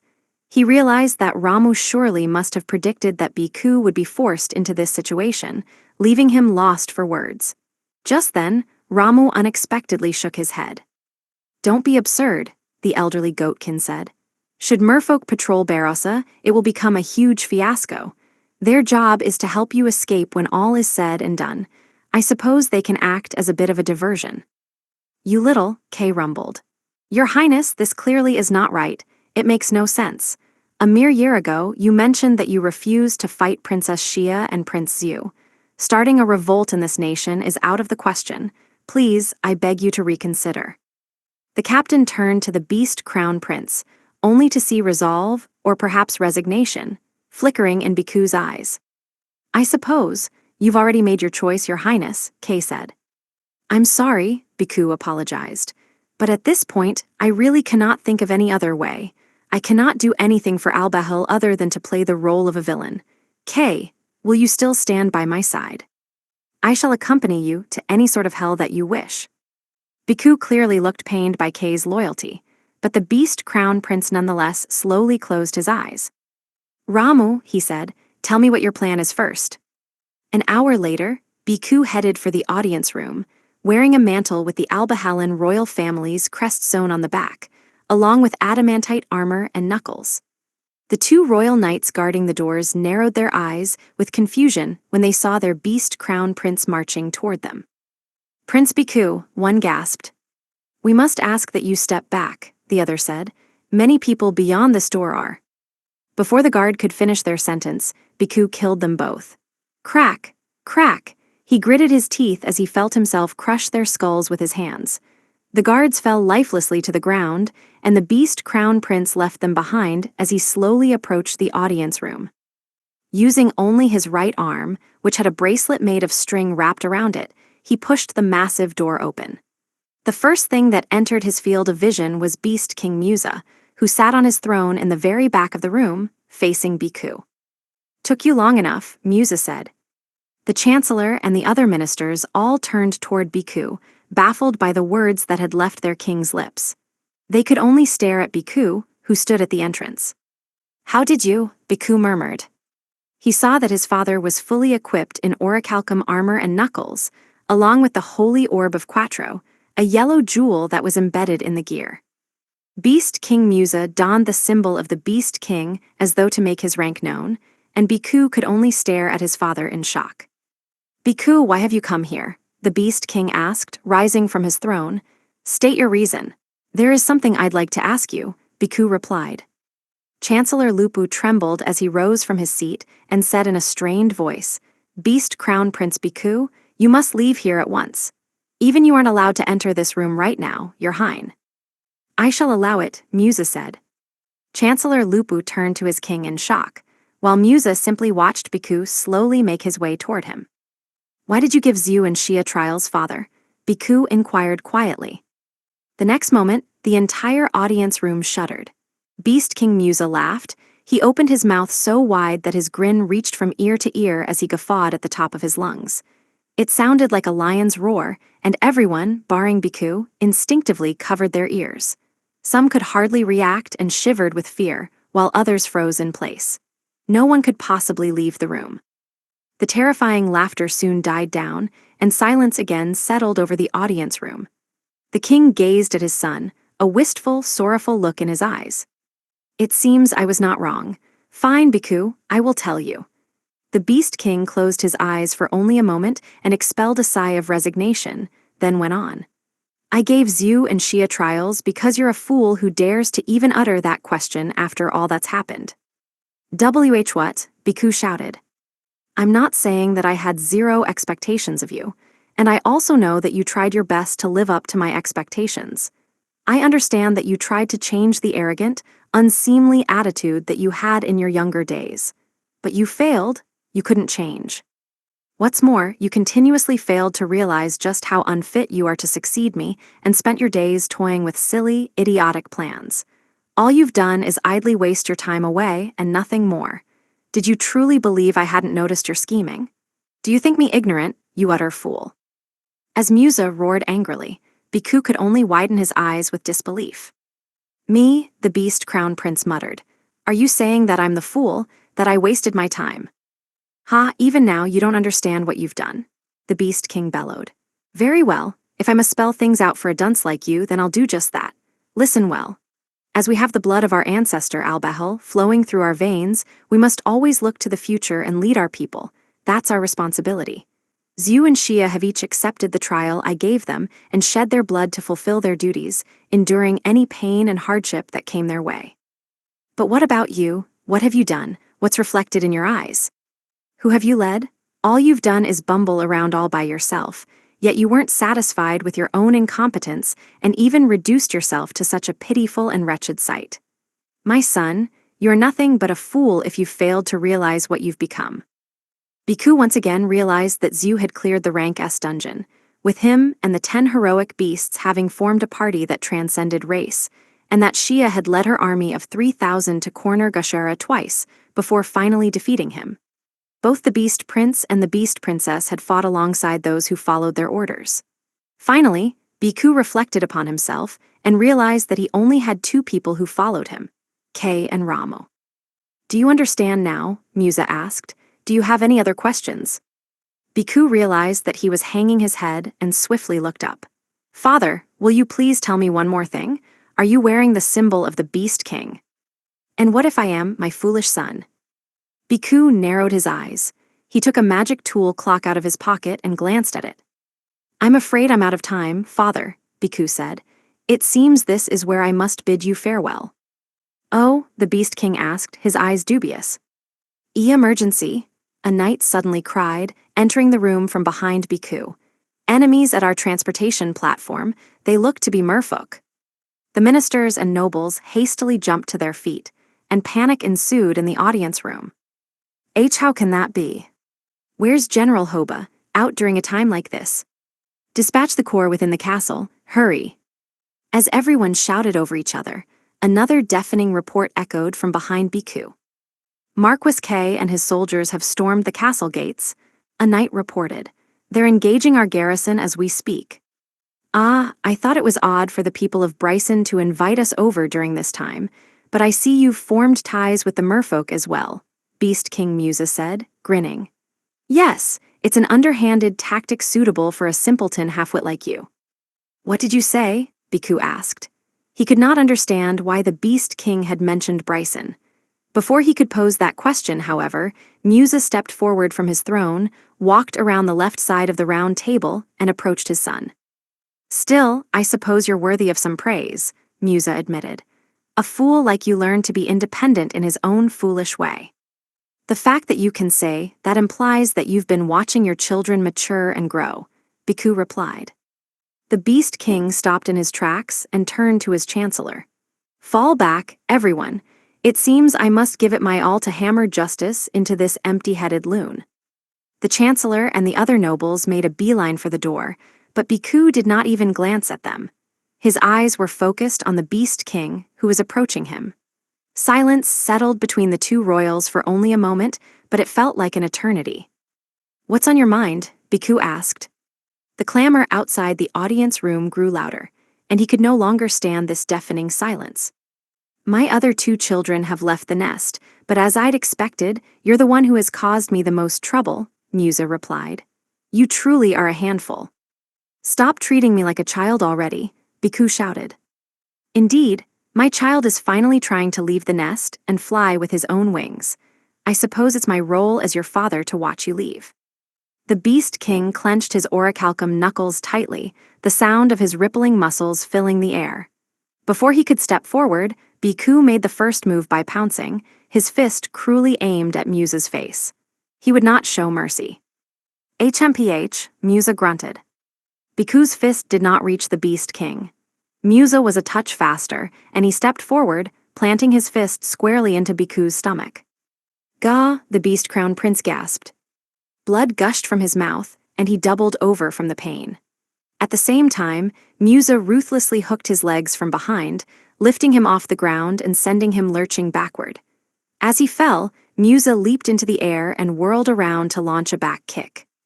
The Beast King's aim was true, and his foot slammed into Bikku's chest, blowing him back. He was sent crashing to the ground, and fragments of his adamantite armor, destroyed by the kick, flew every which way. When he finally managed to sit up, his breastplate split in 2, one half falling behind him while the other fell in front and shattered. "What's wrong? It's too light out for you to be sleeping," Musa taunted him. "Perhaps you should just stay in the nest, Bikku struggled to get up as the Beast King leisurely strolled over to his son, mocking him with words that one would use to soothe a child. Before Musa reached him, though, he managed to stand back up. "Then I supposed I'll end this battle before the sun sets," Bikku roared. "Total beast mode, Graya." With a powerful battle cry, he activated his skill, his body bulging and turning more beastly. He thrust his arms, half transformed into those of a four-legged beast, into the ground and charged on all fours. It was a feint, however, and he stopped right in front of Musa, leaped to the right, and tried to pounce on the Beast King from his blind spot. Yet despite the ferocious attack, Musa made no attempt to follow his son's movements. "Even a fool like you has Albahel's blood flowing through his veins," Musa muttered, standing stock still. "That much is clear, total beast mode." As Bhikkhu attacked, Musa used his arm, also half transformed into that of a beast, to stop his son dead in his tracks. "Gra!" Bhikkhu howled. He used the speed that he had gained from his attack being parried to jump back, circling the Beast King in search of an opening. Musa lowered his stance and stood in place, his arms in front of his chest as he waited for his son. "Give it your best shot," he thundered. "Show me the power you used to slaughter Prince Juru." "You don't have to tell me twice. Super heavy blow." As though that were his cue, Bhikkhu charged straight at his father. He pounced from Musa's front right, and the Beast King used the same skill to counter his attack. "Is that all you've got?" Musa bellowed. "Super heavy blow." Smack, flesh smacked against flesh, and Bhikkhu's body was blown back once more. He instinctively kicked at the floor, redirecting the impact behind him as he whirled in the air and landed on the ground. Why, Bhikkhu wondered aloud, gear alone shouldn't create such a vast difference in power. "Do you really think gear is what sets us apart?" Musa asked in response. "You're a fool through and through, my son." The moment those words left his lips, the Beast King vanished. Bhikkhu gasped and swiftly tried to guard his chest with his arms, but he could not fully defend himself against the two fists that launched a flurry of attacks. His arms were pried away, and a knee sank into his chest, now open to attacks. "Nga," Bhikkhu gasped. He felt his body be pushed up, then begin to fall because he was unable to catch himself. But right before he hit the ground, Musa landed a hook on his exposed flank. He stopped falling and was blown to the side, where he slammed against the wall. Then, he bounced on the ground a few times and rolled to the wall on the other side of the room. The back of his head hit the wall, screeching him to a stop. Bhikkhu could only groan from the excruciating pain as he leaned his back against the wall, slowly dragging his body back up again. All the while, Musa silently watched on. "If I shamefully flee now, I'll be reduced to nothing but a filthy traitor," Bhikkhu mumbled, his mind in a daze. "I must at least get my hands on the symbol of the Beast King." He placed his left hand over his right fist, his fingertips gliding along the string that formed the bracelet on his wrist. The fingers on his left hand, trembling, grabbed the string, and he ripped it off. "You can try," Musa growled. "But even if you manage to take it away from me, if you don't change your belief that the difference in our power is solely due to gear, you'll never be worthy of inheriting the throne." Bhikkhu brought his left hand to his mouth, the bracelet still pinched between his fingertips, and ate the string. "Of course," he replied. His words were not in response to his father. It was as though he was reassuring himself. "I must become the Beast King. I've already cast aside my pride as a royal in order to attain my goal." With a mighty roar, he bit down on the bracelet, woven with Ramu's special medicine. His body immediately shuddered, and a moment later, he kicked the wall behind him, sending him flying straight at Musa. What's going on?" Musa shouted as he braced himself. He was taken aback by Bhikkhu, who was faster than ever. But upon noticing that his son was simply running in a straight line, he activated Super Heavy Blow once more. Crunch, bones were shattered and blood spewed into the air. Beast King Musa staggered, his fist obliterated. "Gah," he grunted. His fist was knocked away, but he immediately tried to defend himself as Bhikkhu circled him with incredible speed, pummeling him with a flurry of fists. The countless blows were not just straights but hooks and other punches as well, ensuring that he was lifted off the ground, unable to brace himself. Once the king was forced into the air, Bhikkhu aimed for that opening and punched him down again, only to lift him once more, methodically tearing through his defenses. When Bhikkhu finally stopped running in a circle, a groove had emerged on the stone tile, worn away and etched by his feet. At its center was Musa, on his knees, his body covered in countless wounds. "Just kill me, Bhikkhu," the king ordered, his breath haggard. "But know this, you cannot ever become king. Zhu or Xia will be sure to end you." "Oh, I won't let you off so easily, father," Bhikkhu replied as a prickly sensation filled his mouth. He used his tongue to trace his canines when he felt them, both the pair on top and the pair on bottom, growing longer by the second. They grew so long and sharp that they threatened to penetrate his mouth. I shall make Zhu and Xia surrender to me one day, but before that. Bhikkhu heard a loud voice echo in his mind, his own, whispering like a devil in his ear to take the plunge. What are you planning? Musa shouted, frantically writhing around. Why you're? But Bhikkhu paid no heed to the king's words. Musa's neck was just so strangely enticing. The beast crown prince could no longer help himself. He drew his face near, took a deep breath, and bared his 4 long fangs. Chomp! When Bhikkhu breathed in, trying to suck up anything he could, the beast king's body visibly shrank. Musa was forced out of total beast mode, and on top of that, his burly muscles seemed to lose their volume, his massive body turning frail and feeble as the fur that covered it began to fall out. A loud clatter prompted Bhikkhu to whirl around, his face sullied with his father's blood. He was met by the beast king corps, who all looked at him, terrified.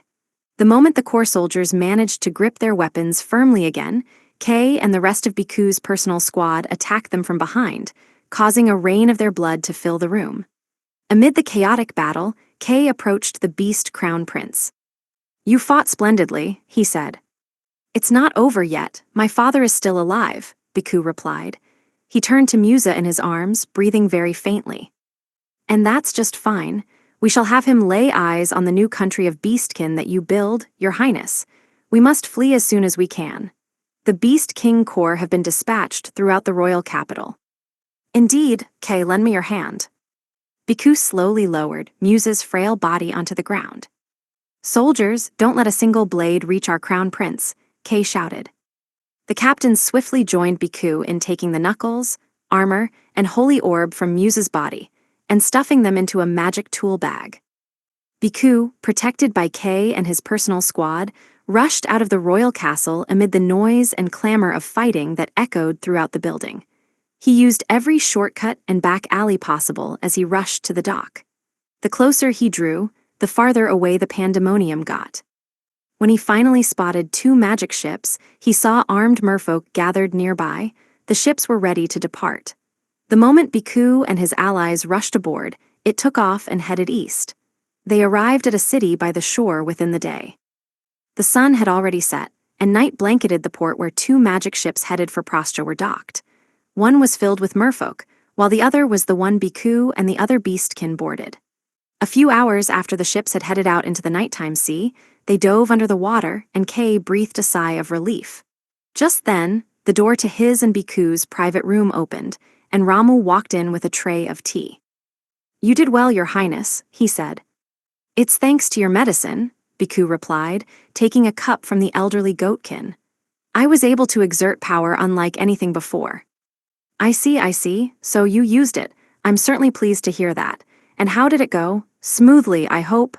Ramu asked as he watched Bhikkhu take a sip of his tea. I got my hands on the symbol of the Beast King, Bhikkhu answered. Then you defeated the Beast King, I presume. But I feel bad for what I've forced you to do, Kay. I'll do whatever it takes to atone for my actions. Kay shook his head. Whatever are you saying? I promised that I'd accompany you to whatever hell you wish. But squad leaders, Gafu and Noma, were killed. But you've still got me, a soldier by the name of Zeka said. And me as well, another named Rui added. The surviving squad leaders sounded firm as they took their positions behind Kay. When Bhikkhu had changed ships earlier, he had noticed that of the 3,000 soldiers in his personal army, half were not with him. Some, like Gafu and Noma, had fought tooth and nail to allow Bhikkhu to escape the castle, paving the way with their blood as they got rid of any enemies in his way. Others had wandered about the cities on the way to the port, acting as bait or a diversion. But you aren't to blame, your highness, Kay reassured him, noticing that his master looked exhausted. In fact, they threw their lives away for your future, and I'm certain that they couldn't be happier with their sacrifice. Bhikkhu, who noticed Kay's gaze, looked up at his loyal retainer. Kay could see that the beast crown prince's eyes were filled with sorrow. My future, Bhikkhu muttered. I thought that was the future of Albehel as well, but it seems I was alone in that assumption. He sighed. Father said to me, You tried to change the arrogant, unseemly attitude that you had in your younger days, but you failed. Tell me, Kay, have I changed? Have I been able to change since the day that I lost to Juru? Of course, you've become a great man, Kay answered with a nod, but even he could hear the sobs in his voice. He was crying and unable to look his master in the eye, but he unmistakably heard Bhikkhu breathe a sigh of relief. I'm relieved to hear that, Bhikkhu said. I see you as my older brother, Kay. A man like me, who tried to end his father, can trust the words of his older brother and no one else. Your Highness, Kay started. Yes, I have you, I have all of you. If the blood of Albehel flows through my veins like father said, I shall lead those who believe in me to a better future. I was far too immature. And a child like me tried to kill my father, who was stern with me yet treated me with endearment. I'd finally been tasked with a trial of my own. I must become the next beast king of Albehel, and I will shed my blood, endure suffering, and do whatever else it may take to achieve that. Bhikkhu paused and turned to the goatkin. Ramu, I trust that you've obtained the entry permit to Prastya. Most certainly, Ramu replied. I've got enough for everyone outside this room as well, including your personal squad and Sir Kay. The elderly man pulled a magic tool bag from his pocket, shoved his hand into it, and removed 2 bracelets. I see, it seems your story was true, Bhikkhu muttered. Pardon, whatever do you mean, Your Highness? Ramu asked. My father mentioned something very curious. He spoke of Bryson. I realized that might have been why General Hoba was out, but then I also realized that Zhu and the 10 heroic beasts leaving for the central continent was all very convenient for me. It was as though the stars had aligned. No, it was convenient for you, I suppose. I haven't the faintest clue what you're on about. I simply find that you, Crown Prince Bhikkhu, are more suitable to become the next beast king than Prince Zhu or Princess Xia, who are busy becoming friends with humans. Hef, I suspect that was the tactic you used to persuade not only me, but Ignamasu as well. Goodness, it really does seem like you've changed, Ramu said with a grin. Ending your father must have filled you with renewed resolve. Pale smoke was expelled from Ramu's body, filling the room with white. Right before Bhikkhu's vision was completely obfuscated, however, he stood up and gave a deep exhale. HMPH, he grunted. He exerted an invisible force, creating a gust of wind and blowing the smoke away. When the smoke dissipated, Ramu had been replaced with an elderly demon dressed in a white coat, standing there in clear view. What? Kay yelped, immediately unsheathing the sword at his waist. You were a demon. The elderly demon only grinned. Oh, your loyalty is truly honorable, Sir Kay. I suppose this is the first time I've met you in this form, Prince Bhikkhu. My name is Shinoram, Director of Demonic Soldier Research. A pawn of the Demon Lord Army, Bhikkhu said. I've never seen one before. I'm mostly in charge of strengthening monsters and demonic deities, but I'm currently hard at work trying to resurrect the demon god. Though that is admittedly my ultimate goal, I have done my best to help you out, Prince Bhikkhu. Resurrect the demon god. Did you drag me into the Demon Lord Army's ploy? Ah, Your Highness, you've become most astute. Precisely so. The blood of Albehel, no, of beast god Garm flows through your veins.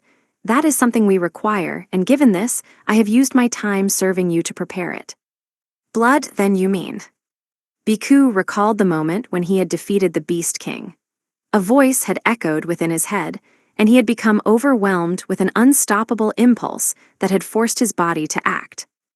Yes, precisely, Shinoram replied.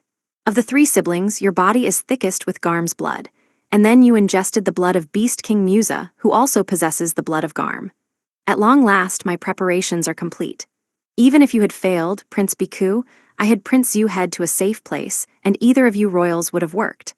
But I've been watching over you and supporting you for this long, and I couldn't be happier that I'm using a sacrifice I personally raised. Bhikkhu glared at the smirking demon. I see now, but know that your so-called preparations will be the very thing that threatens your life. I shall be the one to utilize your plan. Oh ho ho, do you plan on fleeing to Prastya to regain some of your power? Should that moxie of yours have started to grow on that fateful day you lost to Juru, you would have become a true beast king by now. But no longer will that dream of yours come true. Ultimately, you will never see your dream come true. You're a fool, and you always will be, just as you're foolish enough to sip my tea. Bhikkhu, who was still on his feet, found himself frozen in place. Cold sweat poured down his face. At the same time, Kay hastily jumped forward with his sword in hand. Hey, you'd best watch your back, Sir Kay, Shinoram said. As Kay braced himself, the door behind him quietly opened. A deformed demon with 2 heads, 2 pairs of arms and legs, and 1 torso appeared. Cross sword, Kay shouted as he whirled around, his body wavering like he was in a heat haze. The adamantite sword in his hand emitted a golden glow, then morphed into a cross. Kay pounced, swinging his blade down, but the male head of the grotesque demon cackled loudly. Foolish beast, daring to use a skill like that in a place like this, the female head said before she cast a buff. Hand crush.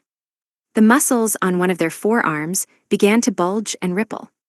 Demonic explosive fist. The male head roared as he activated his skill with his enhanced arm. His arm shattered the adamantite sword. It also blew Kay's head off his body with a grotesque squelch. Why you? A squad leader said. How dare you kill Captain Kay? The other roared. The two unsheathed their blades as Kay's headless body fell to the ground. Shinoram hastily approached the corpse. Ah, Sir Kay, Shinoram cried. You held the rare talent of Beast Sword Lord, and I wanted to use you for one of my experiments. Ramon Hammon, how could you do this to me? I'm sorry, the female head of Ramon Hammon apologized. He was just so frail that we couldn't hold our strength back. The demon immediately braced themselves when they saw something move in the corner of their eye. Kay, Bhikkhu muttered, you 2 step back, it seems I'm their opponent. Prince Bhikkhu. Zeka tried to protest, but the squad leader looked astonished when they spotted Bhikkhu's face, filled with fury and resentment unlike anything before. The beast crown prince slowly turned toward demonic deity Ramon Hammon. You're just a fool whose only worth is as a sacrifice, the male head of Ramon Hammon spat as Bhikkhu stepped around Kay's corpse. Do you have something to say? I do, you'll pay for this, ultimate beast fighter. Mana coursed through Bhikkhu's body, MP welling up from its depths and enveloping him. He was unable to keep all the MP trapped within as it freely flowed out, his voice filled with magic and wrath. He activated a godly skill, one that he had never even heard of before, much less used. This must be the power of Beast God Garm, Ramon said. It must have awakened when he drank his father's blood, but your entirety must be offered to our demon lord. Oh, a mere beast dares to step into the realm of the divine, Hammon asked. The demon remained as cool as ever. Beast God, Bhikkhu roared, Graya. The muscles throughout his body rippled and long fur grew all over him. In a flash, he transformed into a beast of various components, his body maintaining its proportions. His core was still a lion, but a beast incarnate revealed itself in front of everyone's eyes. Yet Ramon Hammon maintained their composure, even as the terrifying monster pounced on them. I'm impressed that you can move this well despite the medicine affecting your body, Ramon remarked. But you still move so slowly in my eyes. No doubt, Hammon agreed. We're the apex of the greater demonic deities, created by Lord Shinoram. We'd never lose to a mere animal. The 2 pairs of arms snapped forward and grabbed Bhikkhu's 4 legs. They clenched hard, crushing him while trying to rip him apart. Disgusting snapping sounds filled the room as bones and sinew were destroyed. Graza, Bhikkhu bellowed. Prince Bhikkhu, a squad leader shouted. I'll kill you, the other cried. Huh? Shinoram, who was hiding behind Ramon Hammon, exclaimed when he noticed the squad leader's murderous intent. Ramon Hammon, play with these beasts. If we keep them alive, we can use them as test subjects, so don't kill them. We'll render them all powerless, Ramon said. Lord Shinoram ordered us not to kill you, Hammon added. Be grateful that you get to live a bit longer. The greater demonic deity beat the 2 squad leaders an inch from death. It was as easy as taking candy from a baby for someone as strong as them. You won't get away with this, I swear it, Bhikkhu said, consciousness slipping from his grasp. His wrathful gaze was pointed at Ramon Hammon and Shinoram, and he let out an agonizing roar. He was rolling in a pool of his own blood, all his limbs having been cut off. You're still so energetic, Shinoram commented, gazing down at him with a smile. Don't die yet, I need to sacrifice you to the demon god. You've done well, gathering the blood and becoming a sacrifice. You should feel honored by your role. Heh heh heh. Ramon Hammond, I'll leave the beastkin outside to you. Yes, sir, Ramon replied. We won't kill them, but we won't let them escape. It's so boring that it's hardly training, Hammond groaned. What is this monster? A beastkin shouted. Why did it appear from Prince Biku's room? Cried another. Ag. Shinoram's gleeful tone echoed in Biku's ears, but it was soon drowned out by the horrific screams of the beastkin, who spotted Ramon Hammond after they had left the room. Kay, everyone, I'm sorry, Biku murmured.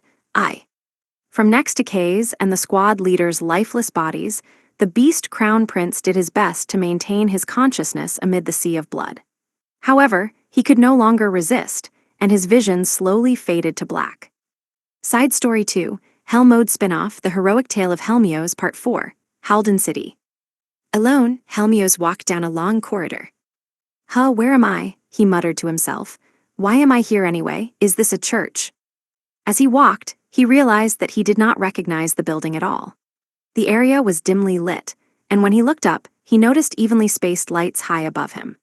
The walls and floor were made of stone, and though he realized that he was in a huge building, its simple, sturdy structure was reminiscent of his childhood friend Dorothy's place, the church in Cortana Village, where he had spent his entire life until a mere week ago.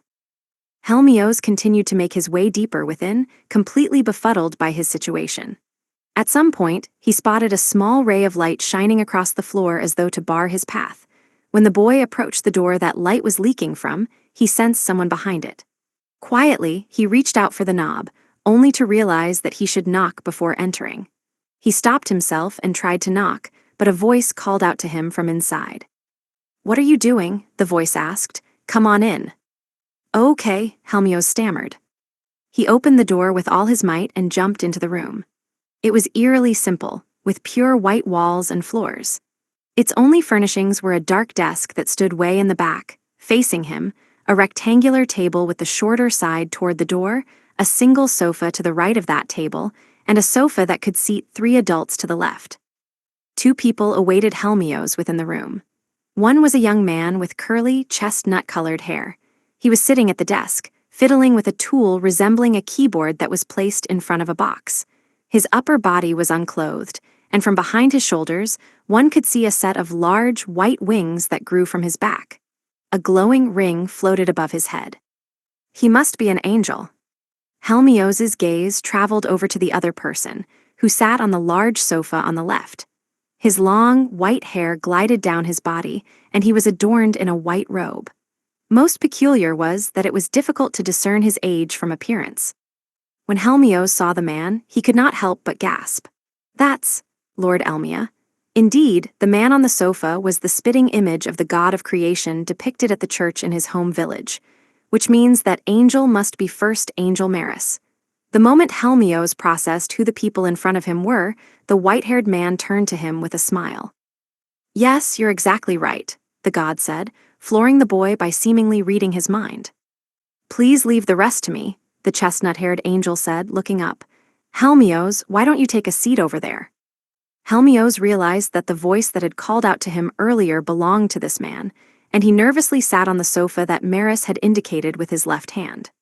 When he took his seat, he was taken aback by how unexpectedly soft the sofa was, and upon feeling his body sink deeper into it, he hastily began to fidget. The white-haired man, Elmia, faintly smiled as Helmios wriggled around to get comfortable. Once he finally found a good spot, Maris, who had patiently watched on without saying a word, broke the silence. I called you here today because I wanted to teach you about the talent that Lord Elmia has bestowed upon you, the angel explained. When Maris fiddled with the keyboard on the desk, a glowing white wall appeared between Helmios and Elmia. The young boy was astonished by this, but he was even more shocked when he saw himself appear on the wall. That's me, he cried. The Helmios that appeared on the wall was snoozing away in the seat of a carriage, using Dorothy's lap as a pillow. Gatsun and Ina sat across from him, leaning forward as they gazed worriedly down at their friend.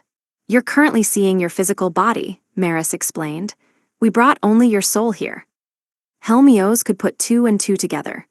After defeating the talent hunters who had attacked him, he must have passed out and been carried away. Trials such as talent hunters will continue to plague you, the angel went on. I suggest you tread more cautiously. You managed to pull through this time, but you really pushed your limits, and you put your dear friends in danger. Helmios was quiet for a few moments. I'm sorry, he finally said. It's fine. It's commendable that you faced your trial without running away.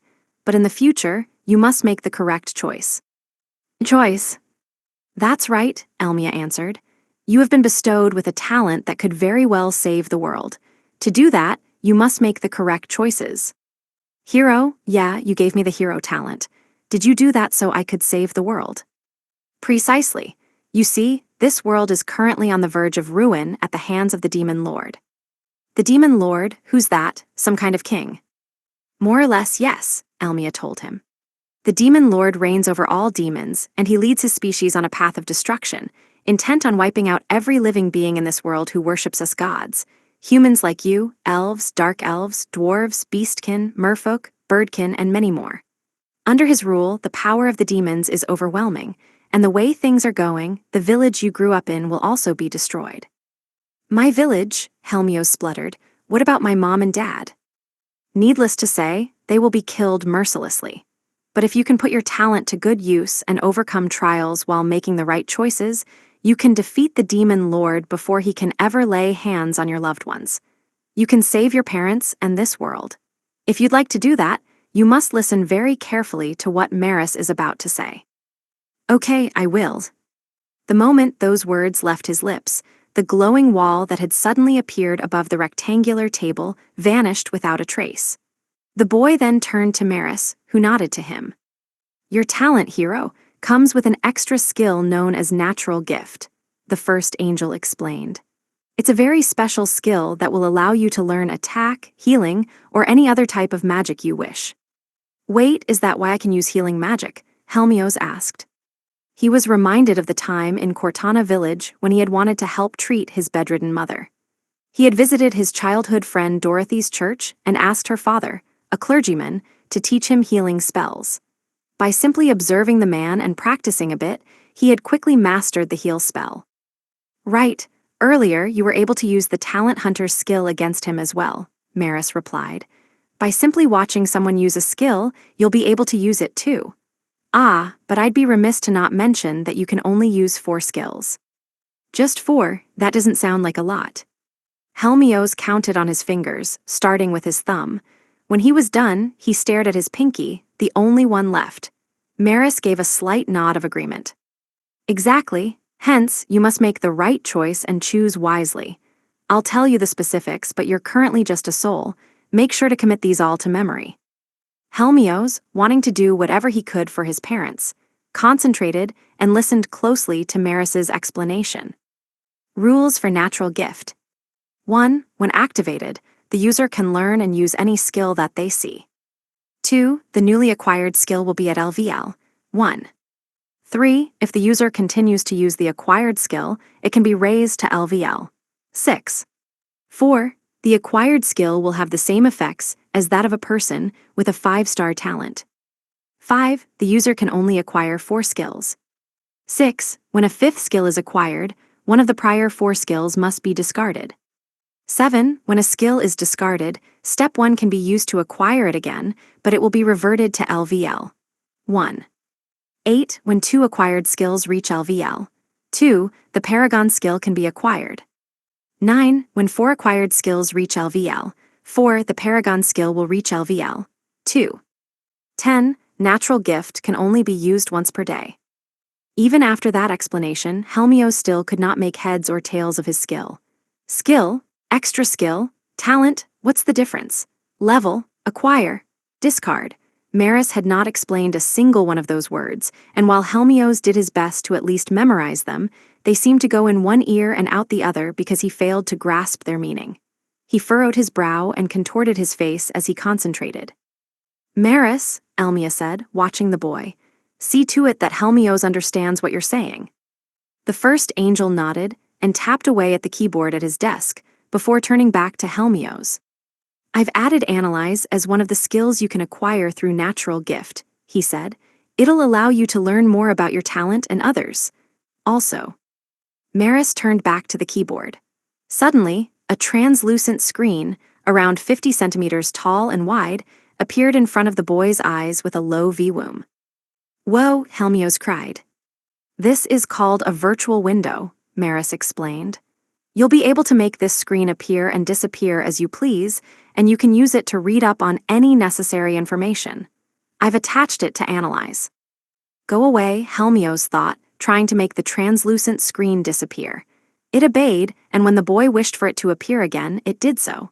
He then carefully scrutinized the virtual window. When he turned to the side, it followed, mirroring his movements.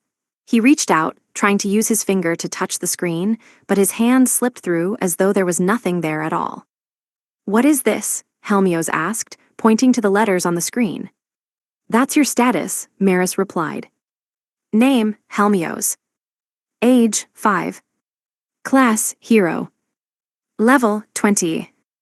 HP, 395, 790, plus 750, 1,500. MP, 278, 557, plus 750, 1,500. Attack, 395, 790, plus 750, 1,500. Endurance, 395, 790, plus 750, 1,500.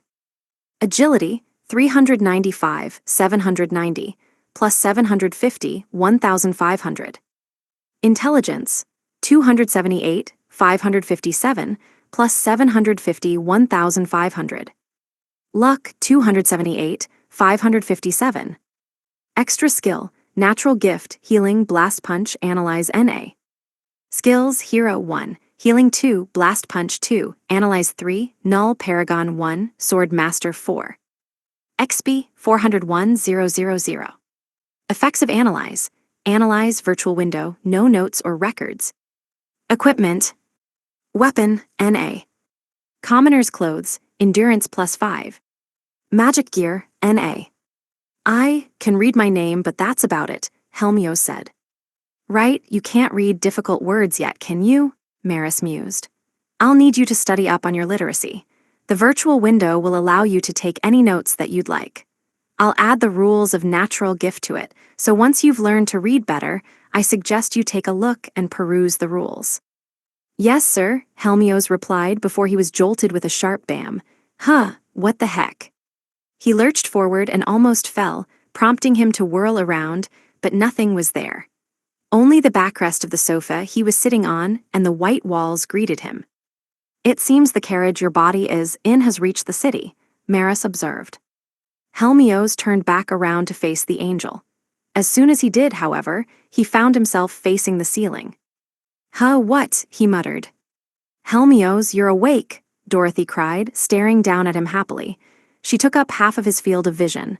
"Thank goodness, we just reached Halden." "Dorothy." Gatsun and Ina peeked down at him next. "Hey, you all right?" Gatsun asked. "Don't push yourself," Ina advised. "I am okay, I can get up," Helmios replied. He raised his head from Dorothy's lap and sat up in his seat before looking outside the carriage window. The vehicle had crossed the Halden city gate and just creaked to a halt. The crimson sunset illuminated the buildings nearby as people busily walked in front. Helmios gazed at the scene when Knight Captain Maxil peered through the window. "Hey, Helmios," he said, "glad to see you up." Right," Helmios replied. "Thank you, sir." "No, we should be the ones thanking you. If you hadn't been there, I don't know what would have happened to us. But you can put that all behind you. Starting today, you guys will be living at Talent School." "Talent School, what's that?" "It's a place for kids Lord Elmia has bestowed with talents, kids like you, to improve their abilities. The Lord of the Land has prepared an area specifically for talented children, but you'll eventually have to head to the academy." "Will we be living there too?" Gatsun asked, peering over Helmios' shoulder. "Yes," the Knight Captain answered with a nod. "Why don't I just tell you all now? Come on, get off the carriage." The kids obeyed, and upon doing so, they spotted other children stepping off carriages of their own. Just like Helmios and his friends, kids with talents had been gathered from across the region, escorted by knights, and now they all crowded in front of the knight captain. "Listen carefully," Maxil said. "We're going to take you all to talent school. It's a place where kids like you, who have been bestowed with combat-oriented talents, will learn how to wield your skills and what is necessary for your survival.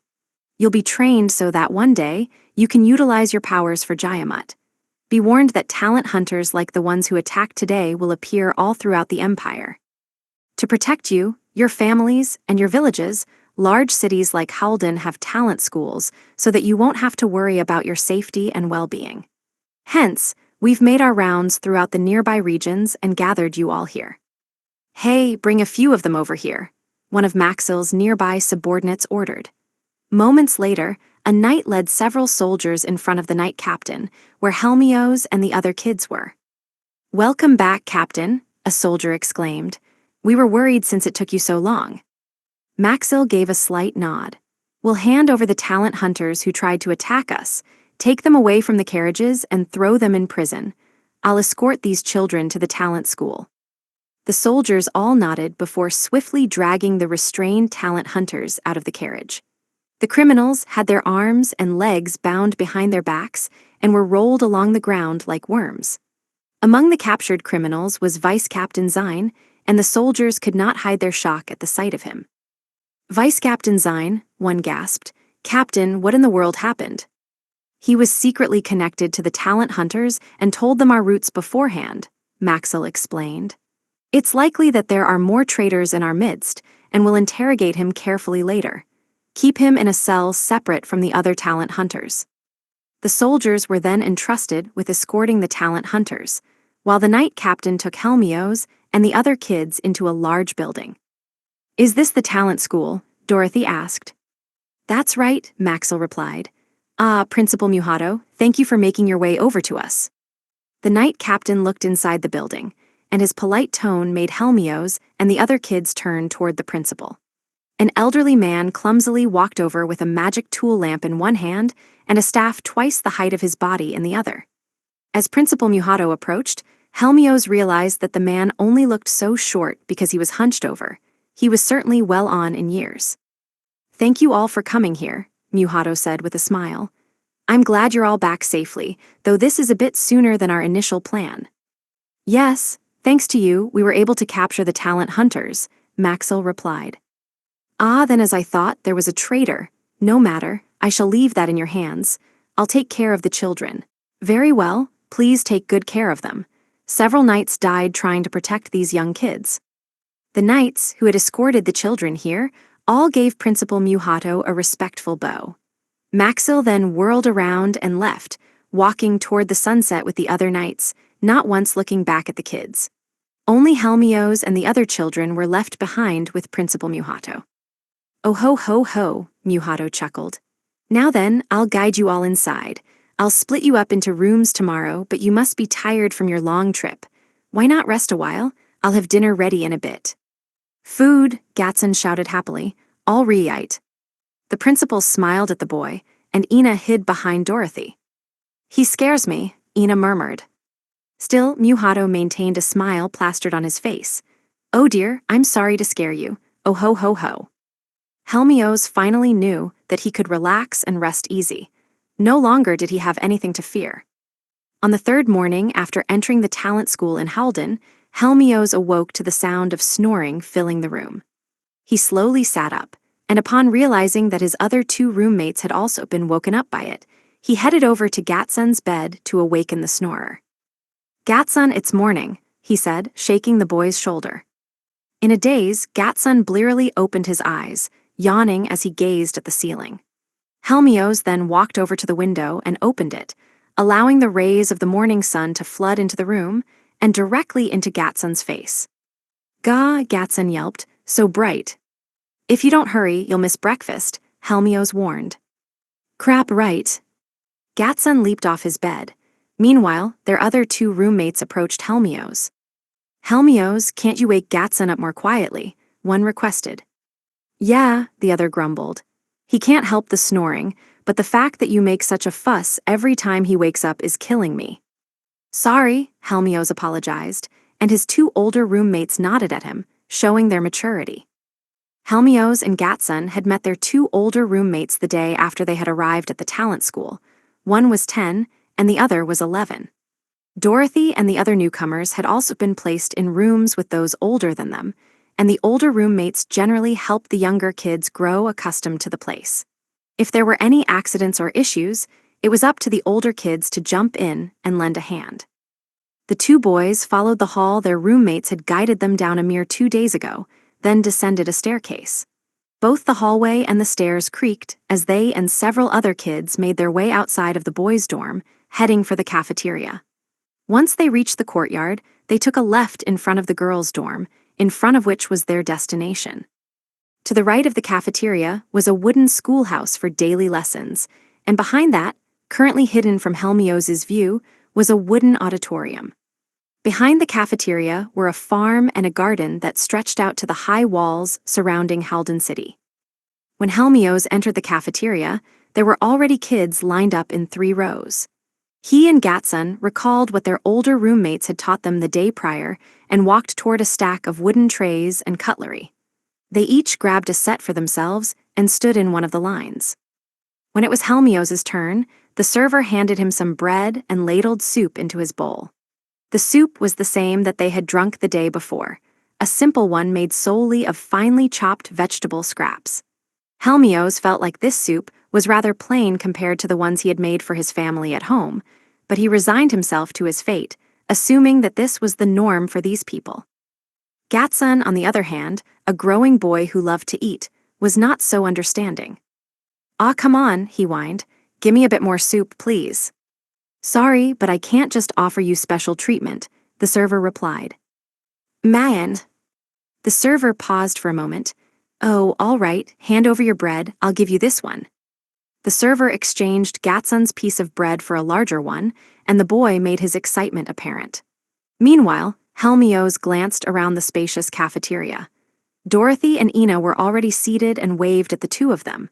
And so, Helmios and Gatsun went to eat at the same table as their friends. "Good morning, Helmios," Ina said. "Good morning," Helmios echoed. "You're lucky you weren't forced to skip breakfast today, Gatsun," Dorothy pointed out. "Duh, I got moves," Gatsun replied. The boy proceeded to greedily chow down on his bread and practically funnel his soup into his mouth.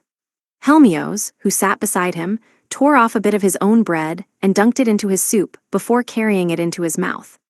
The bread was dry and had not properly risen. There were tough spots throughout, and he had discovered yesterday that it was best to soak the bread in the soup before eating it. "Food is yummy when I get to eat with everyone," Ina said with a happy smile. Her hair, a far cry from yesterday's messy coiffure, was now properly combed and glossy. Dorothy had brought a comb from home, and thanks to that, Ina was able to fix her unruly locks. Or maybe she looks better now because she's eating well here, Helmios thought.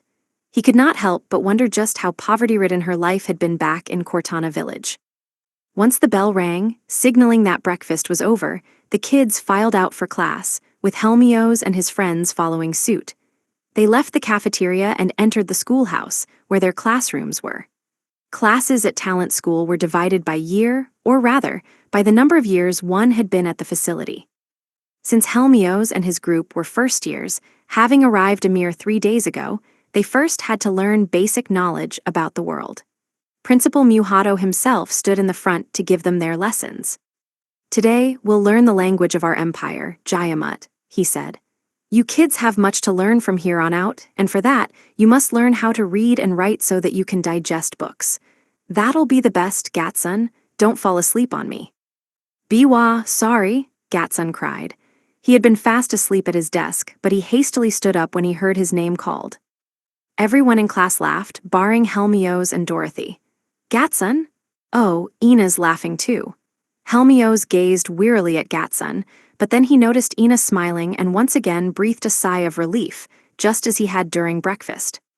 The students spent the rest of their time focusing on the lesson. Muhato wrote the Jimatan language on the chalkboard, and everyone copied it down using the tiny blackboards that were in their desks until the bell rang. That signaled the start of break time, Muhato explained. Some of the kids chattered away with their friends, others went to the restroom, but Helmios continued to practice his letters. I promised Lord Elmia and First Angel Maris. I'll learn how to use my hero talent, defeat the Demon Lord, and protect Mom and Dad. The first step to that is to learn how to read and write. When break time was over, the next lesson started. Principal Muhato first spoke about the geography of Haldon. When Helmios's home, Cortana Village, was also brought up, the young boy was reminded of his village life.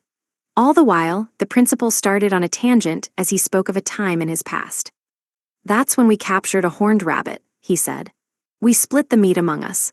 Have any of you ever eaten a horned rabbit? You can roast it whole over a fire, and when you stick your knife into it, you can catch a glimpse of white meat as fat drips from the steaming cut. A loud growl filled the room, coming from none other than Gatsun's stomach as he sat next to Helmios. It prompted another round of laughter. I'm mortified, Dorothy muttered. Yeah, embarrassing, Ina added. Just then, Helmios heard footsteps pace down the hallway and approach their classroom. Gatsun, are you hungry already, huh? The principal stopped himself, also hearing the footsteps. When he turned to the door, it opened, and a middle-aged man peeked inside. I'm terribly sorry for my sudden interruption, he said. I just got an urgent request. I'm looking for a boy called Helmios, but is he in this class? Ah, you're the Viscount's emissary, Muhato said. You're quite late. My sincerest apologies, the middle-aged man replied. The roads were packed, and many failed to notice the Viscount's carriage as well. That caused my delay. The man gave a deep bow as Muhato turned away and spotted Helmios. The principal gestured with his chin. Go on, Helmios, he said. I doubt you'll be treated horribly. How's me?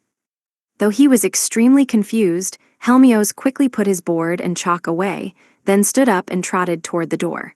When he left the classroom, he spotted several knights in full suits of armor lined up in the hallway. Still perplexed, he followed the middle-aged man out of the schoolhouse. It had been 3 days since Helmios had parted ways with Maxil to be under Muhato's care. He was now back at the place where that had happened, where a carriage was waiting for him. Escorted by the middle-aged man, the boy boarded the vehicle, and 4 horses immediately began pulling it along. I'm sorry to spring this on you, but I'm taking you to Viscount Haldon, the lord who rules over this area, the man explained as the carriage creaked forward. He was being less stiff and formal with Helmios. Okay, Helmios said with a nod, unable to wrap his mind around his situation. You'd better change into this. The man pulled a set of clothes from the leather sack next to his seat. You don't want to be rude. Right here. Correct. Helmios was given no other choice. He took the clothes and began to get changed on the spot. The top and the pants had a peculiar scent that he had never smelled before. It was oddly addictive. When he finished changing, though, his nose was hit with the musty scent characteristic of outfits that had been stored away for a long while, and he intuited that the aroma from earlier had come from a deodorizer. After he was done, he gazed outside the window, the carriage clattering throughout the ride. It was just before noon in Haldon City, and Helmios had never seen so many people bustling around before. He could not hide his awe. They were even spilling out onto the roads, making it difficult for vehicles to pass. This is weird. I don't really sense a lively or cheery atmosphere. For the past 3 days, Helmios had not set foot outside the school, and he had been fast asleep during his ride there as he had been meeting God of Creation Elmia and First Angel Maris. Not once had he seen the city, and the busy sights made it look like a festival was underway, but he quickly discarded that idea. While the city was crowded with people, unlike the cheery air of the classroom, everyone looked impossibly exhausted. They lifelessly wandered about the streets. When the carriage left the area, the impressive crowd immediately died down, replaced by several magnificent buildings. These houses are all so huge, Helmios murmured. Their yards are too. The middle-aged man, who had been quiet since ordering Helmios to get changed, opened his mouth. This is where lords and those with peerages live. As Helmios went past these houses, clearly grander and more majestic than the commoners' houses that had lined the streets earlier, he spotted a gate far larger than any he had ever seen. When the carriage approached, the gate groaned open, and the vehicle rushed in, maintaining its speed. It circled the stone fountain before stopping near an impressive manor. Helmios stepped off the carriage, and a sharply dressed, elderly man greeted him. "My name is Burton, head butler of the House of Viscount Haldon. Sir Helmios, my master awaits. Right this way, please." They passed through an atrium at the entrance, and a massive staircase stood proudly before them. It had a landing halfway up, then split off, arcing out to either side the rest of the way up to the second floor. Helmios followed Barton the butler up the stairs and headed down a hallway in the right wing, then took a left and made their way to the front of the manor. As they walked the halls, servants bowed their heads, and Helmios solemnly bowed back. "It's such a big house," the boy murmured. He immediately recalled the Temple of Elmia, the god of creation. If the manor is this huge, I wonder how big that temple is. The butler, who could not have possibly read Helmios's mind, sounded proud and happy to receive the words of praise. "Oh ho, yes, it is a large house, isn't it?" he replied. "I guess he's happy to hear his master or their belongings being complimented. Maybe there's something else I can praise." "It's a big city too," Helmios added. "I've never seen a city as big as this one. It's awesome." "I see. Sir Helmios, you hail from Cortana village, yes. How are you doing in talent school? Is there anything that troubles you?" Well, I never really did any studying before I came here. It's harder than I thought." "Is that so? But I heard from Muhato that you're studious and always giving it your all. It may be tough now, but I promise that it shall be of use to you one day." "Do you know the principal, sir?" "Yes, we once worked in the same department of the palace." "Really?" "If there's anything you'd like to say, but find it difficult to tell him directly, feel free to come to me anytime." Thank you." As Helmios eked out his response, the pair reached the end of the hall. A lavish door with ornate engravings stood solemnly in front of the boy, and Burton raised his voice. "I've brought Sir Helmios, my lord." "Come in," a voice replied from beyond the door. Burton bowed toward the door before placing his hand upon it and opening it, using his other hand to usher Helmios inside. The boy gingerly stepped into the spacious room. To his right was a large window, and to his left was an extravagant fireplace, while the middle of the room was furnished with a long, white table covered with a cloth. A dining room, Helmios wondered aloud. A man sat in the depths of the room, behind the table that stood in front of Helmios. "Precisely," the man replied. "I've wanted to have a little chat with you. I'm quite the busy man, and the only free time I have is during lunch.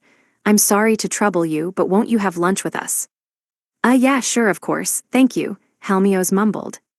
"Us?" Helmios walked alongside the longer end of the table near the window when he spotted two people already seated. The man in the back of the room, whom Helmios had been speaking with, was middle-aged and had a neatly trimmed mustache. What he had said about having a busy schedule must have been true, as his hair and mustache were completely white, lending credence to the idea that he was not free of worries. To his right, near the fireplace, sat a plump, middle-aged woman with her hair tied up. Her large, beautiful eyes sparkled inquisitively within her round face. "My word, what an adorable child," she gasped. "Oh, I'm so sorry, dear. You were so late that we already started our lunch." A servant by the window swiftly stepped forward and pulled out a chair in front of the lady. "Do they want me to sit there?" When Helmios took his seat, the middle-aged man broke the silence. "I'm Arnold von Halden, and this is my wife, Shanna." "Shanna Halden, charmed, I'm sure." "Hi, it's nice to meet you. I'm Helmios." As the boy fumbled over his words, Viscount Halden sized him up. "I hope this doesn't come off as rude, but Helmios, you're a boy, correct?" the Viscount asked. "I am," Helmios replied. "People often get confused." Though the boy was not very well aware of it, he took after his mother, and with his hair grown out, he was often mistaken for a girl by the occasional visitor to Cortana village. "It took you quite some time, Burton," the Viscount said. "Does that mean?" "Yes, my lord. With every passing day, more and more people are flooding into our capital city, chased out of their homes." Yeah, the city was super crowded. Even Helmios had found it odd to see so many people on the streets. "I thought so. I suppose I should limit the number of commoners who can come here." "Oh, but I'd feel so bad for them," the Viscountess replied. "They've lost their homes and come to this city in search of a place to be. But this city doesn't have the funds or space to accept so many outsiders." "But dear," Viscountess Haldon could not help but raise her voice in protest. What's going on here? My lord, perhaps it's best to save this conversation for another time, Burton advised, interrupting the conversation. Ah, yes, excuse us. This may not suffice for having you come here on such short notice, but feel free to eat as much as you like. The food might have gotten a bit cold, but it's still good. Almost immediately, the servant who had pulled out the chair for Helmios left the room, then returned with a few other servers pushing small wagons of food. The Viscountess gazed at Helmios apologetically, feeling guilty for having startled the young boy. All the while, food from the wagons lined the table, and Helmios was greeted by a lavish feast the likes of which he had never seen before. Nobles eat so well, and it's still only lunch. Back in Cortana village, whenever he and his friends got hungry, they would sneak into the fruit orchard to steal a few Malmo fruits to snack on. Please let me know if you run out of bread, the waiter said. I shall bring a fresh batch right away. Soup and salad were placed in front of Helmios, along with a basket of bread. He was sure that he could not eat it all. Image summary, manga illustration of a wide-eyed, excited young boy sitting before a lavish feast, including soup, salad, a plate of meat, and a basket of bread. How's the food? Do you like it? The Viscount asked. Yeah, I mean, yes, my lord, Helmios replied.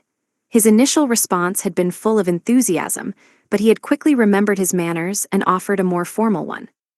You're an energetic child, I see, the Viscountess said, smiling kindly at him. I can hardly believe that you're the child of prophecy the Margrave mentioned.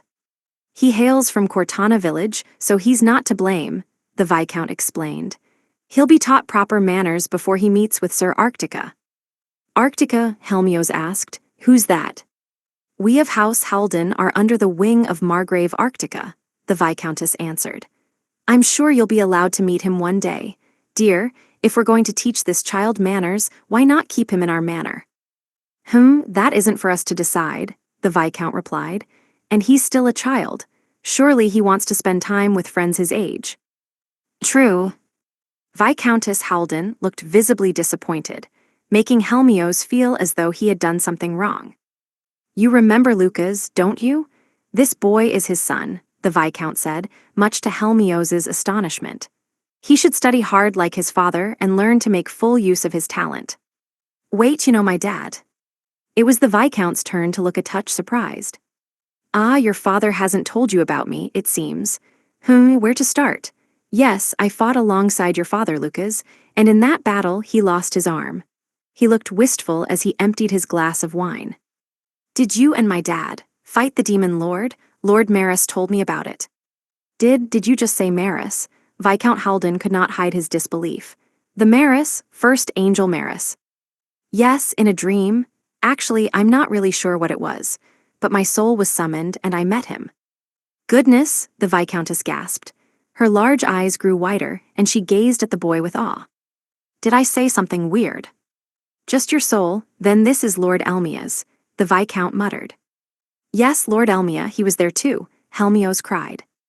The Viscount placed his cutlery on the table and gave a deep sigh. It seems the oracle was true, he murmured. I didn't think Lucas's child, of all people, would be. Helmios did not know how to respond when the Viscountess, who sat across from him, began to sniffle. He turned toward her. Finally, the horrible, wretched war will be over, she wept. Perhaps the child who was permitted to return to Lord Elmia's side guided us. What child? This house doesn't have a child, or maybe they had one. Helmios finally intuited why the Viscountess seemed so eager to allow him to stay in the manor. Oh, hey, it's the Knight Captain. The door sounded with a loud thump, and Burton brought Knight Captain Maxwell into the room, cutting off the boy's train of thought. Helmios, my lord, my lady, please pardon me for interrupting your meal, Maxwell said. I came to report back. How did it go? The Viscount asked sternly, a stark contrast from the soft demeanor he had shown his wife and Helmios. Did Zine spill it all? Unfortunately not. I came to tell you the status of our interrogation. I'm not sure if he received an exorbitant amount of money or if someone important to him has been taken hostage, but he maintains his silence. Then I shall allow you to be even harsher with him. If he is after the envoy of God that he heard about from Sir Arctica, I'm certain that he's trying to threaten my land. My dear, please don't treat Zine too terribly, Viscountess Haldon protested, looking saddened. When you once went to watch the goblin hunt, he risked his life to protect you. Please, at least, spare his life in kind. Why, you're right. Indeed, perhaps it's best if he stays imprisoned for a bit longer to repent. It sounded as though Vice Captain Zine, who was connected to the talent hunters, would at least avoid the death sentence. But Helmios was unsure of how he could join in on the conversation, so he merely took a bite of his bread. I should buy everyone a souvenir before I head home. As his meal drew to a close, he decided that he wanted to bring back some bread and fruit for his friends. The adventures of Helmios, armed with his extra skill, natural gift, had just begun. Bonus short story. Chapter 4.5, The Outlaws from Outside the City. The carriage headed back to the talent school with Helmios on board. The boy had finished lunch with the Haldens, and it had been an hour since they had departed, but they still had not reached their destination. They passed through the nobles' district and onto the main street. The carriage, protected by knights atop horses, was moving rather slowly. I feel like it'd be faster if I walked the entire way, Helmios thought. The streets, lined with wooden stores, were crowded with people, but they all looked exhausted and lifeless. Everyone looked down as though to turn away from the sunset, much to Helmios's dismay. Just then, Burton the head butler, who sat across from the boy, broke the silence. I'm so very sorry for how long this is taking, he apologized. Oh, it's fine, Helmios replied with a strained smile. Upon hearing that Helmios had met God of Creation Elmia in a dream, the Viscount, Viscountess, and head butler had begun treating the boy differently. Not only was the butler escorting him back to school, but he had even been provided several knights to protect the carriage. Their guardianship slowed the vehicle down, however, and Helmios found it humorous that the Haldens' considerate acts were working against them. You're very kind, Lord Helmios, Burton said, misunderstanding the meaning behind Helmios's smile. He then pointed to the basket filled with bread and fruit that was in the boy's lap. You even prepared souvenirs for your friends. Well, I've got a friend who eats a whole lot. His stomach growled in the middle of class today. The boy began his story, but he was immediately interrupted by loud, angry roars from outside the carriage, and he snapped his mouth shut.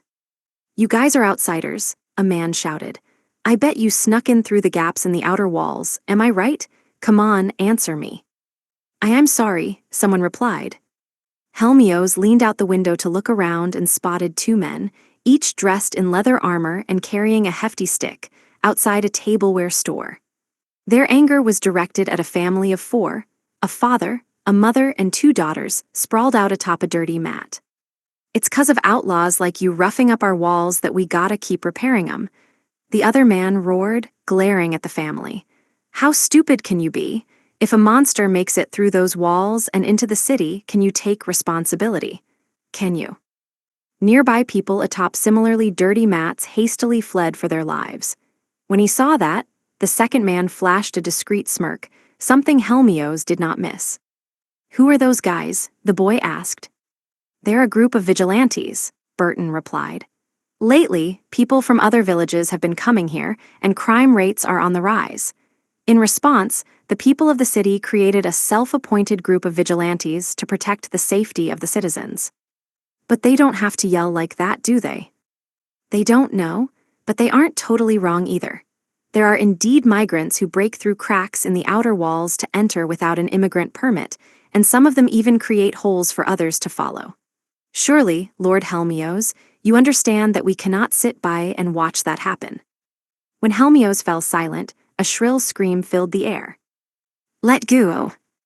Helmios's head whirled toward the noise, and he saw the youngest daughter of the family from earlier crying for her life.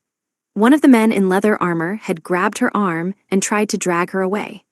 That sight was the last straw for Helmios. No longer did hesitation grip his body. Lord Helmios, Burton exclaimed. But the boy would have none of it. He burst out of the carriage and cut through the wave of people working to distance themselves from the commotion. In mere moments, he had jumped in front of the man who was trying to drag the poor girl away. Stop that, he shouted. The second vigilante froze for a moment, and the older daughter took her chance. She pounced on the man's arm, freeing her little sister from his grasp. "Be big, sis," the little girl wailed. The other vigilante snapped back to his senses and tried to take the daughters hostage while swinging his large stick around. "I told you to cut it out," Helmios bellowed. The boy stepped forward and stopped the stick. "H-nga," the man gasped. The vigilante had thrust his stick out and was shocked to find himself stopped dead in his tracks, his stick refusing to budge at the hands of a child. He could not help but stare in awe as the other vigilante finally realized that an unknown child had gotten in their way. "You little brat," he growled. "This isn't a joke, Raya." He swung his stick around, and Helmios used his other hand to grab that one as well, stopping both men. The vigilantes, unable to hide their shock, used all their might to try to free their weapons, but the boy tightened his grip, crushing them. One vigilante had been pushing, and he fell forward, while the other member had been pulling and fell backward pathetically, landing on his butt. "Damn you, you little," the second man rumbled as he stood back up and swung what remained of his stick. "Enough," Burton shouted from behind Helmios, the fully armed knights in tow. Startled, the two vigilantes froze. They spotted the Haldon family crest sewn into the collar of the approaching butler's jacket and immediately turned pale. "Wait, you're the Viscounts," one of them murmured. "Indeed, I serve the Viscount," Burton replied, "and this boy is his guest. He has been informed of your daily activities and is simply trying to give you a helping hand. Please leave this place to us and carry out your duties elsewhere, good sirs." The two vigilantes, able to read between the lines, frantically bowed their heads, then whirled around and raced off. "We're sorry," they cried in unison. Once the two men had left, Burton turned back to the migrant family. "I beg your pardon, do you have a permit with you?" The mother quietly shook her head. Burton frowned for a moment, but he swiftly turned expressionless once more. "I suppose there's nothing we can do," he said. "Please escort them out of the city." The knights stepped forward to surround the family. "No," Helmios cried, unable to maintain his silence. "Please, Mr. Burton, don't be so cold-hearted." "Lord Helmios, the laws of this city exist to protect those who live here," the butler replied quietly. "To disregard them is to disregard the people of the city. I'm sure all the immigrants who come here, not just this family, have reasons for leaving their villages. However, those reasons alone do not warrant that we bend the laws and make an exception." Helmios could not refute that claim. He could not choose between the butler's words and immigrant circumstances. They were equally important to him. "But they've got such young kids," Helmios muttered, beginning to tear up while pleading Burton with his eyes. "I suppose I can arrange a permit for them." The butler relented with a sigh. He turned back to the family, all of whom were hanging their heads. "Head to the church in the middle of this street by the end of the day. They're a helpful organization that will accept immigrants, but they can't help everyone. I'll have you work there until you receive your permits." The family all looked up. Really? Thank you so much." "Thank you for saving us, big brother," the youngest daughter said. Finally, Helmios flashed a smile. When he saw how exhausted the siblings looked, he asked them to wait for a few moments and rushed back to the carriage. When he returned, he was carrying a basket filled with a heaping pile of bread and fruit. "F for us," the parents gasped in shock. Are you sure?" "Of course," Helmios replied. "Eat every last crumb." The mother took the basket and burst into tears. Why?" the boy started with confusion. "Our village was attacked by goblins," the father explained while staggering to his feet. "We made it out alive, but we've barely eaten or drank until now." The man's legs peeked out from his tattered rags. One of them was being stabilized with a splint. Only then did Helmios realize that the parents were covered in wounds. "No wonder you're all beat up," he said. "Okay, heal." The boy knelt down in front of the man and cast his healing magic, healing the injuries in a flash. "Indeed, truly, he is the child of miracles," Burton murmured as he continued to gaze at the boy. The butler quietly wiped away a tear that slid down his cheek. Afterward, thanks to everyone, Hell Mode, which started serialization in 2020, has finally reached its 10th volume. A total of 1.6 million copies have been sold, and the series is going strong. Thank you all for reading the story this far. I'm still working on it, so I hope you'll continue to support me. Now, onto the main story. Palomas, who is heavily featured in some of the special bonus stories in Volume 9, was finally able to enter the main arc. Unfortunately, Volume 10 ended just as Biku was about to enter the story as well. Born as the eldest son of the massive nation of Albehel and blessed with an excellent talent, he fell into despair and, despite his agony, struggled through life to make his decisions as a royal. I hope I was able to really convey the rocky life he's led. It also begs the question of who's the most popular, Biku, Xiu, or Xia.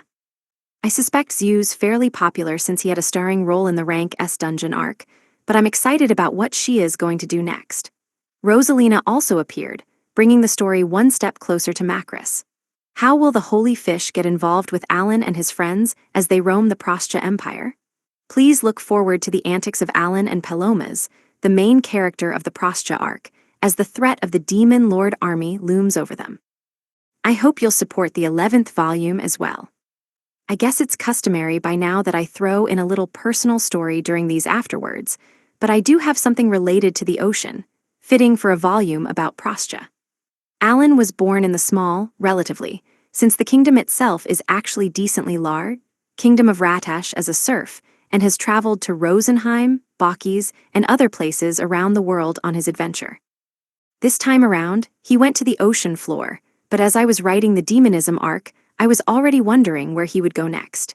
He went to the central continent, Rosenheim, Bakis, and the Galiatan continent, where the holy land of Elmal resides. Perhaps it would have been most natural for him to head to the Garlesian continent and explore Albehel, since it's the last unexplored continent for him. I did think about just carrying on the story in a classic sense, having Alan go to Albehel, enter the Beast King martial arts tournament with Xia, and all that jazz. But that was when I scrolled through X, Twitter at the time, and a certain illustration caught my eye. Mo, the illustrator for this series, had uploaded a drawing of a woman swimming in the sea.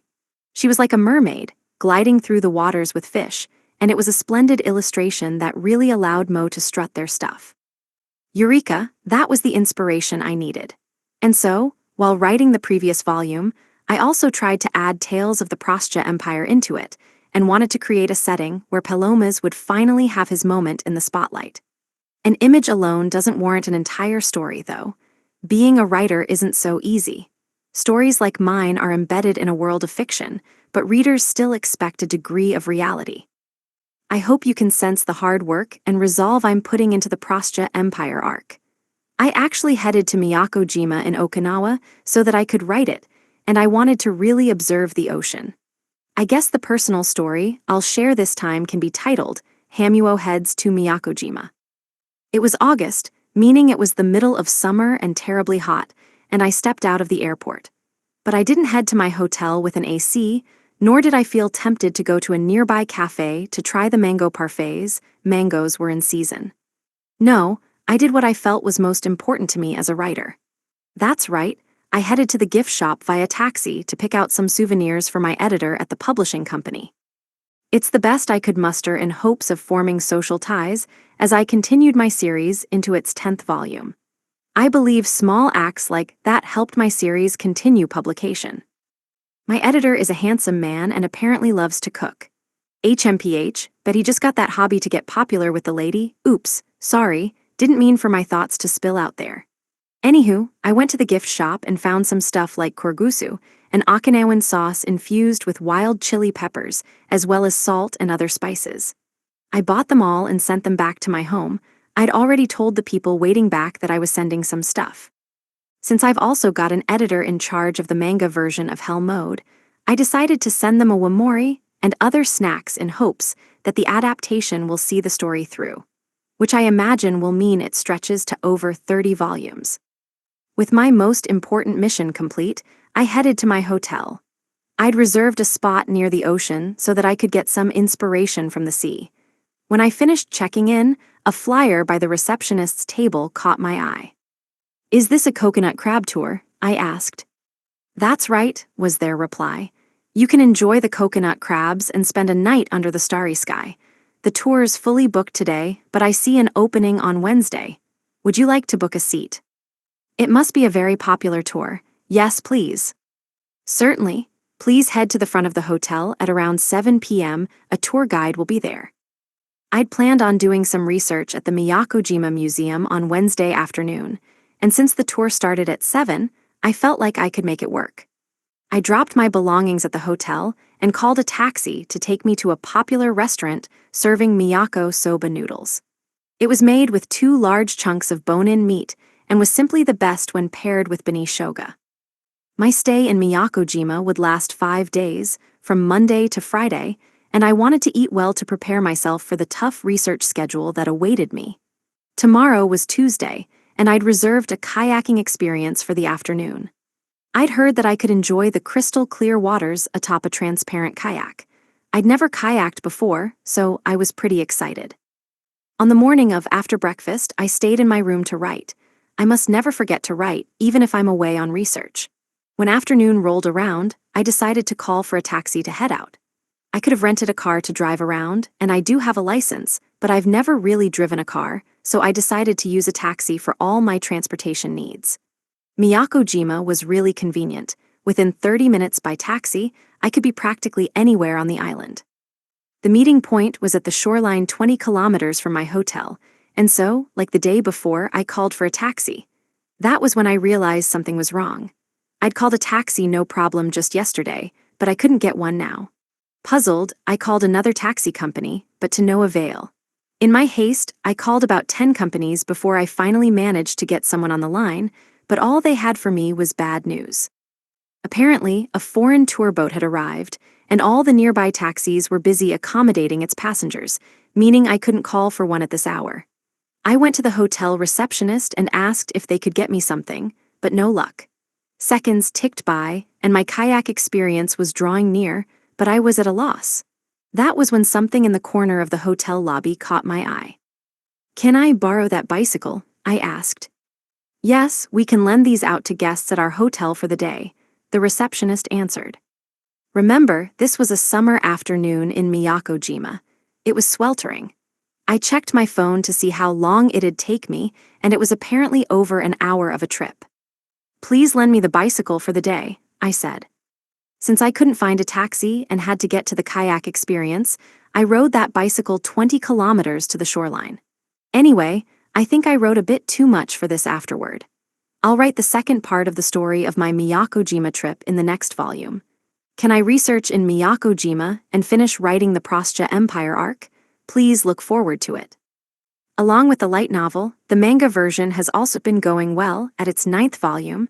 I'd be ecstatic if you'd enjoy the manga too. Let's meet again in the 11th volume. I'll see you soon. Image summary, manga illustrations celebrating the 10th volume release, featuring a smiling man with a mustache and goatee holding a small child. You've reached the end of the book. Licensing information follows. Copyright. Hell Mode the Hardcore Gamer dominates in another world with garbage balancing. Tilda Volume 10. By Hamyo. Translated by Pio. Edited by Adam Haffen. This book is a work of fiction. Names, characters, places, and incidents are the product of the author's imagination or are used fictitiously. Any resemblance to actual events, locales, or persons, living or dead, is coincidental. Copyright 2024 Hamua. Illustrations copyright 2024 Mo. Cover illustration by Mo. All rights reserved.